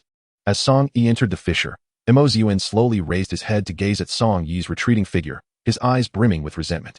In another part of the great emperor's ruins, by a babbling brook, a fissure appeared out of thin air, revealing the silhouette of a man standing by the water's edge. Su Bai lifted his gaze to the scene before him, where a gentle stream spanned across his path, its crystal waters flowing serenely. On the opposite bank, a lush thicket of greenery thrived. "Xiaohan," Su Bai instinctively called out, reaching out in an attempt to grasp the person beside him, yet there was no response. Turning his head, he realized that Lu Qinghan's figure had vanished completely. In that instant, Su Bai's gaze darkened as he scanned the dense thicket surrounding him. A small golden figure rose within him, seated atop his head, exuding an overwhelming imperial might that radiated outward. A vivid blueprint materialized in his mind. At this moment, he found himself within a forest adjacent to a mountain range that resembled a dragon soaring through the sky. Centered around him, every movement within several miles, including those concealed beasts lurking in the shadows, was etched in his consciousness. Nevertheless, despite this heightened awareness, Su Bai could still not locate Lu Qinghan. A sense of urgency began to envelop him, His imperial might surged forth, brazenly expanding in an attempt to discern her whereabouts. Moments passed. Yet not only was there no sign of Lu Qinghan, but even the faintest shadow eluded him. The expression on Su Bai's face was ominously dark as he muttered in a low growl, "Damn it." The spirit of the latter didn't mention that everyone would be randomly teleported. Had I known about the random teleportation, I would have turned back immediately. No matter how abundant or tempting the treasures might be, I could never allow Lu Qinghan to venture forth alone. Meanwhile, at the summit of the ladder, having just seen off Song Yi, Xiao Tian cast a glance toward the direction of the heavenly gate, murmuring to himself, logically, those five should have retrieved the little door by now. As he spoke, sensing something amiss, he suddenly lifted his head and smacked his forehead. Panic etched across his face. Oh no, oh no. I forgot to inform the master that the teleportation within the ruins is random. However, given the master's capabilities, he must have already known about this, right? Historically, it is exceedingly rare for more than one individual to reach the summit together. And over time, I became too lazy to mention it. Lost in thought, Xiao Tian's anxiety intensified as he glanced at Emo's end before hastily turning to leave. In the skies above the ancient ruins, a golden light flickered as Xiao Tian hovered in the air, casting his gaze in a particular direction, murmuring in surprise, Why is the master over there with the madman? As he pondered, an overwhelming imperial aura suddenly surged forth, causing Xiao Tian to shudder in fright. Who dares to intimidate me? Following the source of the imperial aura, Xiao Tian spotted a distant figure approaching with incredible speed. Even before the individual arrived, the overwhelming imperial power cascaded toward him like a tidal wave. It is worth noting that Su Bai's imperial soul was forged from the supreme Yin Pearl, a treasure of the nether realm, of which only one exists. The imperial soul crafted from it is inherently stronger than an ordinary imperial soul. However, Su Bai's limited power prevented him from fully harnessing its strength.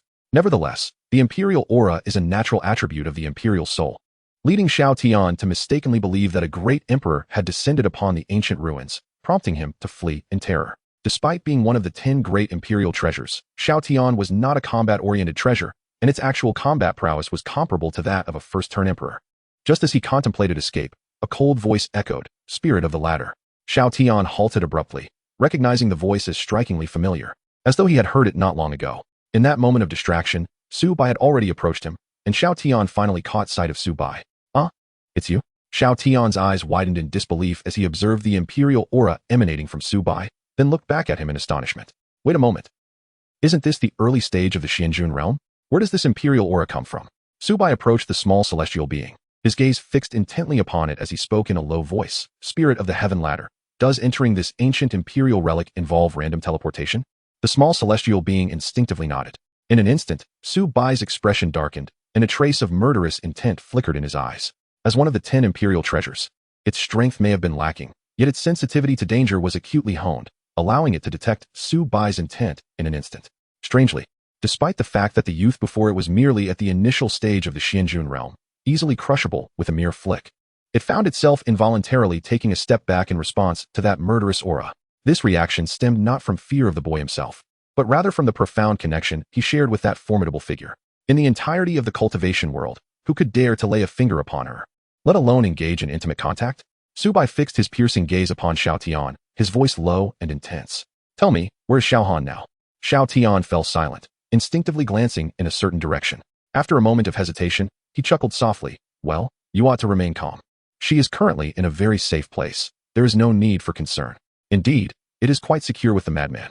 If anyone were to dare harm that esteemed individual, I dare say the madman would leap from his coffin in retaliation. Yet it seems that the esteemed one does not require his protection. Perhaps he might even send him flying with a single strike, followed by a few sealing incantations." Chapter 87. What Yi Qingxian? Please call me Yi Coffin. Xiao Tian refrained from disclosing Lu Qinghan's whereabouts to Su Bai, understanding that her presence with the madman was undoubtedly orchestrated by Xiao Qing. Since Xiao Qing had not informed the young man before him, Xiao Tian felt it prudent to remain silent. Su Bai gazed at it in silence, the blazing sword materializing quietly by his side, held firmly in his grasp. For a moment, Xiao Tian felt a pang of uncertainty within, stealing a furtive glance in a certain direction, seemingly attempting to ascertain whether Lu Qinghan was truly present. At that instant, Su Bai turned and departed without uttering a word, heading precisely in the direction Xiao Tian had been observing. Xiao Tian pondered, is he not going to inquire further? What if I were to divulge something? Yet, he wondered how Su Bai knew to go this way in the air. Su Bai sped toward the direction Xiao Tian was watching, his imperial aura radiating mightily, encompassing dozens of miles in his mind. Wherever his imperial presence traveled, the ferocious beasts knelt in submission, trembling in fear. At that moment, the creatures within the ancient imperial ruins were undoubtedly perplexed, questioning the sudden emergence of an emperor. Hadn't it been stated that the pinnacle of power was the peak of the Xianjun realm? Due to this edict, those formidable demons above the Xianwang realm had retreated into seclusion. Now, unexpectedly confronted with an unfamiliar imperial might, they wondered if the notifications had been erroneous. Deep within the ancient imperial ruins, in a grand hall, a pitch-black coffin lay in the center, its lid trembling violently. Han. Little Han. Xiaoqing, let me out. I sense little Han is coming for me. She must have come specifically to see me. I am so moved. Above the coffin, a blue sword hung suspended, suddenly descending, suppressing the coffin lid, rendering it immobile. Woo. Xiaoqing, please. Let me out. If you do, I shall certainly provide you with a few fine swords. The blue sword quivered, and a singular word echoed faintly. Roll. In front of the coffin, a young girl observed this scene in silence, her eyes devoid of fear as a five-pointed star insignia appeared on her forehead, shimmering faintly. In the next moment, Lu Qinghan's body visibly grew, her silver hair cascading to her waist, her exquisite garments expanding to envelop her delicate form, her bare legs exposed to the air. Upon witnessing Lu Qinghan's transformation, the blue sword emitted a sharp cry, and a beam of azure light illuminated the space, revealing a blue-clad woman standing before the coffin, bowing gracefully to Lu Qinghan. Xiaoqing pays her respects to Master Lu. Lu Qinghan regarded her with serene eyes, and a frigid tone replied, "You summoned me. What is it?" A flicker of hesitation crossed Xiaoqing's face as she maintained her bow, lowering her head respectfully. "Master Lu, Xiaoqing bears no ill intent. I merely wish to confirm your current state." Lu Qinghan regarded her in silence, understanding that Xiaoqing's inquiry pertained to whether she could recover her memories. Xiaoqing had now gleaned the answer. She could indeed restore her memories independently. Continuing, Xiaoqing smiled. "Moreover, those watching outside are all familiar with you. Even if you were in that prior state, exposure is inevitable over time. Thus, I humbly request that you allow some days of separation from those accompanying you." Before Lu Qinghan could respond, an exceedingly excited voice erupted from within the coffin. "Bang, bang, bang. Ah, little Han, is that you? I heard your voice. Did you come to see me? What was so touched? I know you must be worried about me, but fret not. I'm merely resting in the coffin. All is well. Xiaoqing, did you see? She has come to see me. Quickly let me out." Xiaoqing cast a glance at the coffin, remaining silent. At that moment, sensing something, Xiaoqing's expression abruptly shifted as she turned to Lu Qinghan, who expressionlessly raised her arm, directing her palm toward the coffin, hastily pointing downward with her delicate fingers. The temperature in the hall plummeted dramatically. The previously sweltering atmosphere descended to freezing in an instant. Moisture in the air condensing into an ice sword, suspended above the coffin. As Lu Qinghan gently tapped her finger, the ice sword plummeted, piercing into the coffin. "Master Lu, you mustn't." Xiaoqing's face turned pale with fright, attempting to intervene, but she found herself unable to approach the ice sword. "Wow, Xiaoqing, you just stabbed my backside." Within the coffin, Yi Qingxian lay face down, his complexion drained, blood trickling from his lips. "Family who understands. After lying flat for nearly 10,000 years, I merely wished to change positions, and now I have been struck in a 1,000-year assassination?" Clutching the spot where the ice sword had pierced, Yi Qingxuan's expression suddenly shifted. "Wait, this silky, icy sensation, it's little Han's sword. What a nostalgic feeling. One more stab, please." As if granting his wish, the ice sword lifted and repositioned itself, aiming for his heart. PSH. In an instant, Yi Qingxuan's eyes widened, straining to glance at the ice sword. "No, little Han, you have stabbed the wrong place." With that, his eyes closed, lying motionless within the coffin. Outside, Xiaoqing appeared anxious, glancing at Lu Qinghan, saying solemnly, "Master Lu, you." Lu Qinghan cast a detached glance her way, her tone indifferent. "This coffin is far too noisy." Xiaoqing fell silent, realizing that Lu Qinghan had not even remembered Yi Qingxuan's name. Casting a final glance at the coffin, a hint of sorrow flickered in her eyes. However, when she noticed a golden soul emerging from the coffin, she was taken aback. "Wait, is this truly necessary? You've gone that far?" Without hesitation, a stream of azure light shot forth, swiftly suppressing Yi Qingxuan's soul and sealing it back within his body. Moments later, Xiaoqing secretly exhaled in relief. Fortunately, all was well. The soul was distinct from the imperial soul, the latter being a second soul cultivated through training, capable of leaving the body at will, while the former was the primary soul of a person. Prolonged separation could lead to detrimental effects. At that moment, a half-ethereal head abruptly popped out of one of the openings, grinning mischievously. "Hee. Little Han." Long time no see. Lu Qinghan's cold gaze met his, her brows furrowing slightly as she raised a hand, an ice sword hovering in her palm. Beside her, Xiaoqing's expression shifted again, kneeling on one knee, respectfully imploring, "Master Lu, Yi Qingxian harbors no malice toward you. I beseech you to show mercy." As she spoke, she turned to the coffin, her voice firm. "Why don't you hurry back inside? Yi Qingxian shot her a glare, retorting, "What Yi Qingxian? Please call me Yi Coffin. Did you not hear little Han just refer to me as a coffin? Furthermore, I still have one foot inside my body. What is there to fear?" Chapter 88. The magic rock bear. Lu Qinghan's cold gaze fell upon Yi Qingxian. Just as she was about to lower her jade hand, her fingers suddenly flicked, releasing a surge of spiritual energy that struck the coffin. In the next moment, Yi Qingxian found himself momentarily stunned, his soul sealed within the coffin, shouting towards the two openings, yet no sound reached the outside world. Xiaoqing observed this scene in silence. It was, after all, the best possible outcome. She sighed inwardly, preparing to rise when a detached voice interrupted her. "Kneel." At those words, Xiaoqing halted her movements and silently knelt down. Lu Qinghan approached her slowly, her eyes lowered, and an ice sword materialized out of thin air, hovering before her, its tip aimed directly at Xiaoqing's head. In a calm tone, she remarked, "Yi Qingxian would not dare to scheme against me, yet you have dared to plot against me as his sword. Provide me with a reason not to take your life." Xiaoqing remained silent for a moment before offering a bitter smile. "Indeed, nothing can be concealed from Lord Lu. Yes, I lured you here with an objective, but it was also for your benefit. Here, the outside world cannot perceive what transpires within this hall, nor can they detect your presence. Of course, I know you fear no one, for in this land, there is none who can instill fear in you. However, Lord Lu, your slumber for millennia was also due to them." Lu Qinghan fell silent, the ice sword dissipating. The temperature within the hall returned to normal as she walked slowly towards the entrance, pausing at the threshold. She gazed outside, her icy eyes seeming to penetrate hundreds of miles, spotting a young man rushing towards her, panic evident in his eyes, his imperial soul unleashed in full force. Despite the fatigue etched on his face, he did not pause for a moment.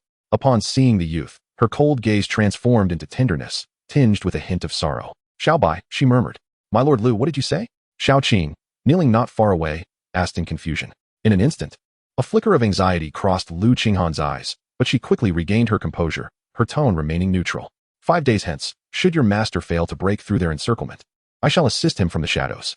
With those words, a glimmer of hope sparked in Xiaoqing's eyes, her face radiating joy. "Thank you, my lord." Lu Qinghan offered no reply, standing quietly as she watched the scene outside, her eyes occasionally revealing a softness, at times reflecting sorrow. Half a day later, in a certain area of the Emperor's ruins, a figure streaked through the treetops like a shooting star, brimming with turbulent spiritual energy, exuding an overwhelming imperial might. Akin to an unparalleled demon, maintaining his imperial soul in full activation, and with all his spiritual power unleashed, Su Bai's body could no longer withstand the strain. His complexion ashen. "Su Bai, take a moment to rest. That girl is surely unharmed. Do not worry." The voice of the system echoed within him. Su Bai remained silent, scanning his surroundings, unwilling to overlook any corner. He continued to fly at full speed, and when his spiritual energy waned, he hastily consumed a handful of pills, forcing himself to refine and absorb their potency. Just then, it seemed Su Bai had discovered something. He suddenly halted mid-air, turning to fly in a particular direction. "Damn the spirit of the heavenly ladder, damn the mad sword emperor. The humiliation endured today shall be repaid 100-fold, 1,000-fold." On a narrow path, Mo Zuan strode with a dark expression, his fists clenched, a palpable aura of malice surrounding him. Originally, the spirit of the heavenly ladder had decreed that he should kneel for a day, but after half a day, as more and more ascendants reached the summit, the spirit refrained from excessive punishment, allowing him to leave early. However, his hatred for the spirit and the mad sword emperor was deeply ingrained. For half a day, dozens had passed by him, and each gaze felt like a burning ember upon his face, especially since he had been seen by those from the Wuji Holy Land. Initially, the Wuji Holy Land members had tried to intervene on his behalf, but little Tian had shown no mercy, compelling the others to kneel alongside Mo Zuan. When the second member from Wuji ascended and witnessed their kneeling, perhaps sensing something amiss, they quietly listened to little Tian outline the rules before departing. This fueled Mo Zuan's fury. All he desired now was to annihilate everyone within the Emperor's ruins. At that moment, a massive black bear, at the pinnacle of the Xianjun realm, emerged from the nearby thicket. As it passed by Mo Zuan, it cast a sidelong glance at him, its expression surprisingly human-like. "At the peak of the Xianjun realm? Not worth the trouble. I shall let it be." The magic rock bear roared at Mo Zuan, its voice not loud, merely a casual gesture. After its roar, it scratched its rear with a paw before leisurely departing. Though it could not defeat Mo Zuan, it felt no fear. On the other hand, Mo Zuan remained rooted in place, his gaze fixated on the magic rock bear. He sensed a hint of disdain in the bear's eyes. How could he endure such an affront?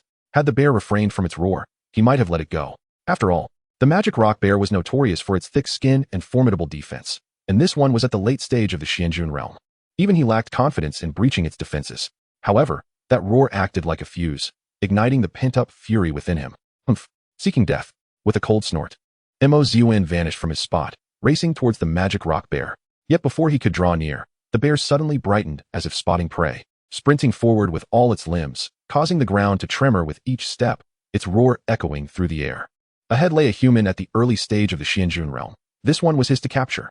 Behind, Mo Zun was momentarily stunned, but a cold smirk soon appeared on his face. Humph, now you realize my prowess? But it's too late. His speed surged, closing the distance to the magic rock bear rapidly. The bear's massive form completely obscured the figure ahead, thus it remained unaware of the approaching threat. Roar. As they drew closer, the magic rock bear let out a fierce roar, raising its gigantic paw to strike at the newcomer with tremendous force. The air crackling with sonic booms, a display of overwhelming might. Su Bai lifted his gaze slightly, his speed unimpeded, as he summoned the blazing sword into his hand. A wisp of imperial essence emanated from within him, coiling around the sword's tip. Subsequently, Su Bai gripped the sword with a reverse hold and thrust it forward. The blazing sword, a mid-grade royal weapon, boasted a sharpness that required no elaboration, and with the augmentation of Su Bai's imperial essence, the bear's paw was pierced as easily as tofu. Roar. The demonic rock bear's eyes widened in shock as its paw was impaled. Excruciating pain transformed its gaze into a fiery red, prompting it to let out a thunderous roar as its massive form charged toward Su Bai. Su Bai remained silent, his gaze fixed coldly upon him. Ever since parting ways with Lu Qinghan, an unnamed fury had been simmering within him.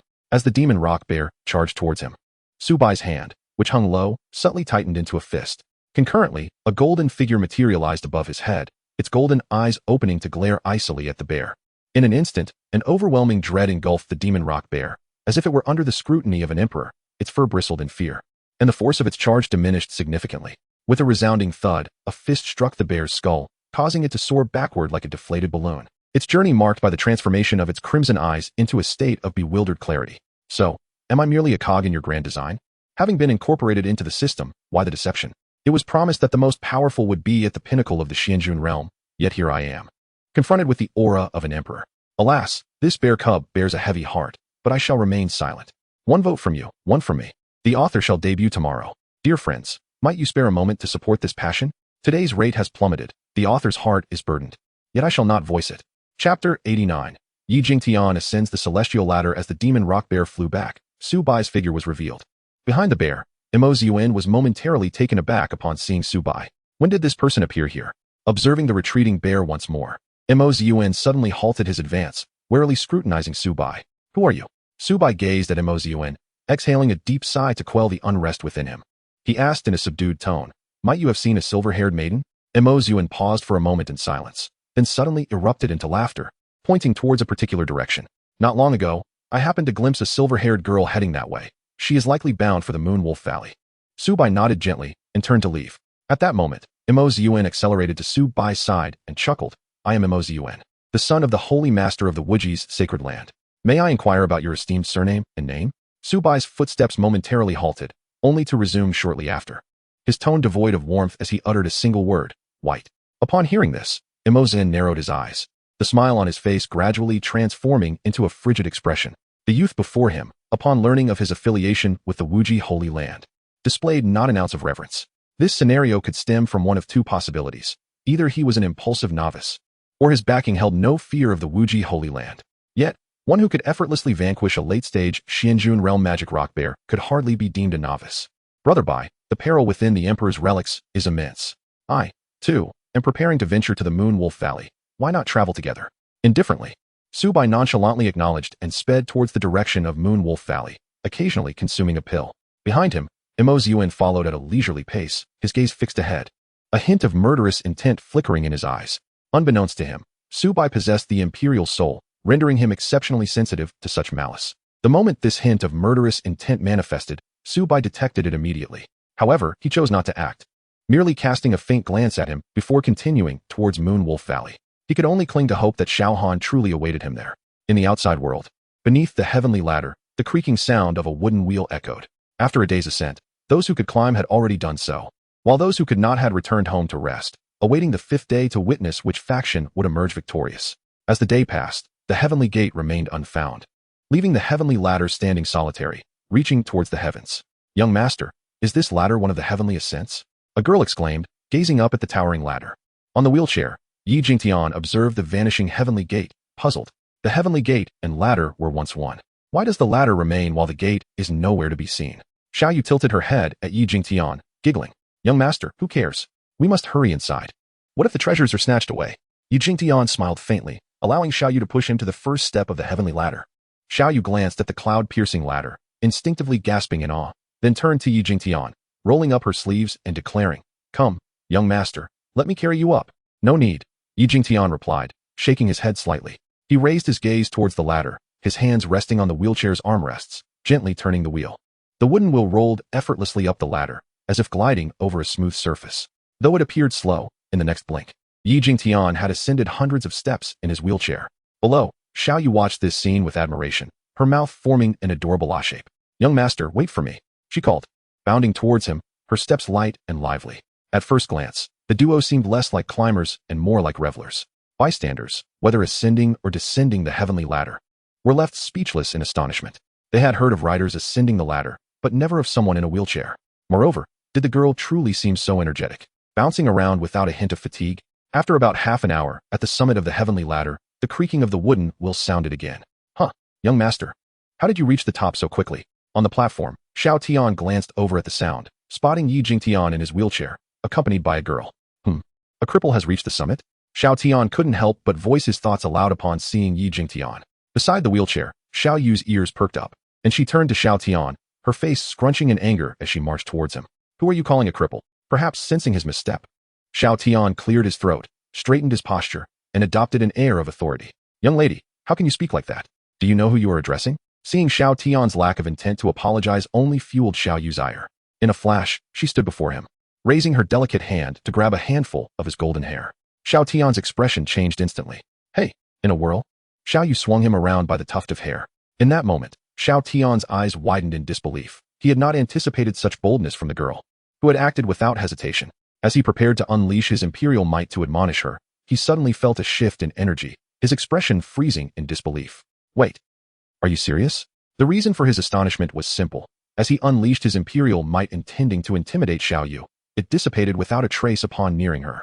What rendered him even more incredulous was the familiar essence he sensed emanating from Xiao Yu, the source of sword Dao. He had been closely following Yi Qingxian, a sword cultivator who had long been immersed in swordsmanship. At his level, it was inevitable that he had encountered the source of sword Dao, making him exceptionally attuned to its presence. Yet just now, he had sensed a remarkably potent aura of the source of sword Dao from Xiao Yu. This was something that the madman had pursued all his life, and until now, he had only grazed its surface. Yet here it was, radiating directly from this girl. In an instant, Xiao Tian felt a wave of trepidation, instinctively suppressing his aura, remaining indifferent even as his golden hair protested. Just endure, just a bit longer. The sea is vast, and the sky boundless. If I were to provoke her, who knows what ancient monster might emerge from behind her? After a couple of spins, a voice tinged with reproach echoed. Xiao Yu, do not be disrespectful. Huh? Oh. Xiao Yu responded softly, completely unaware that Yi Jingtian was cautioning her against disrespecting Xiao Tian. Instead, she thought he was asking her to stop playing and casually tossed Xiao Tian aside. Arriving behind Yi Jingtian, she tilted her head, looking at him curiously. Young master, we have reached the top, yet where is everyone?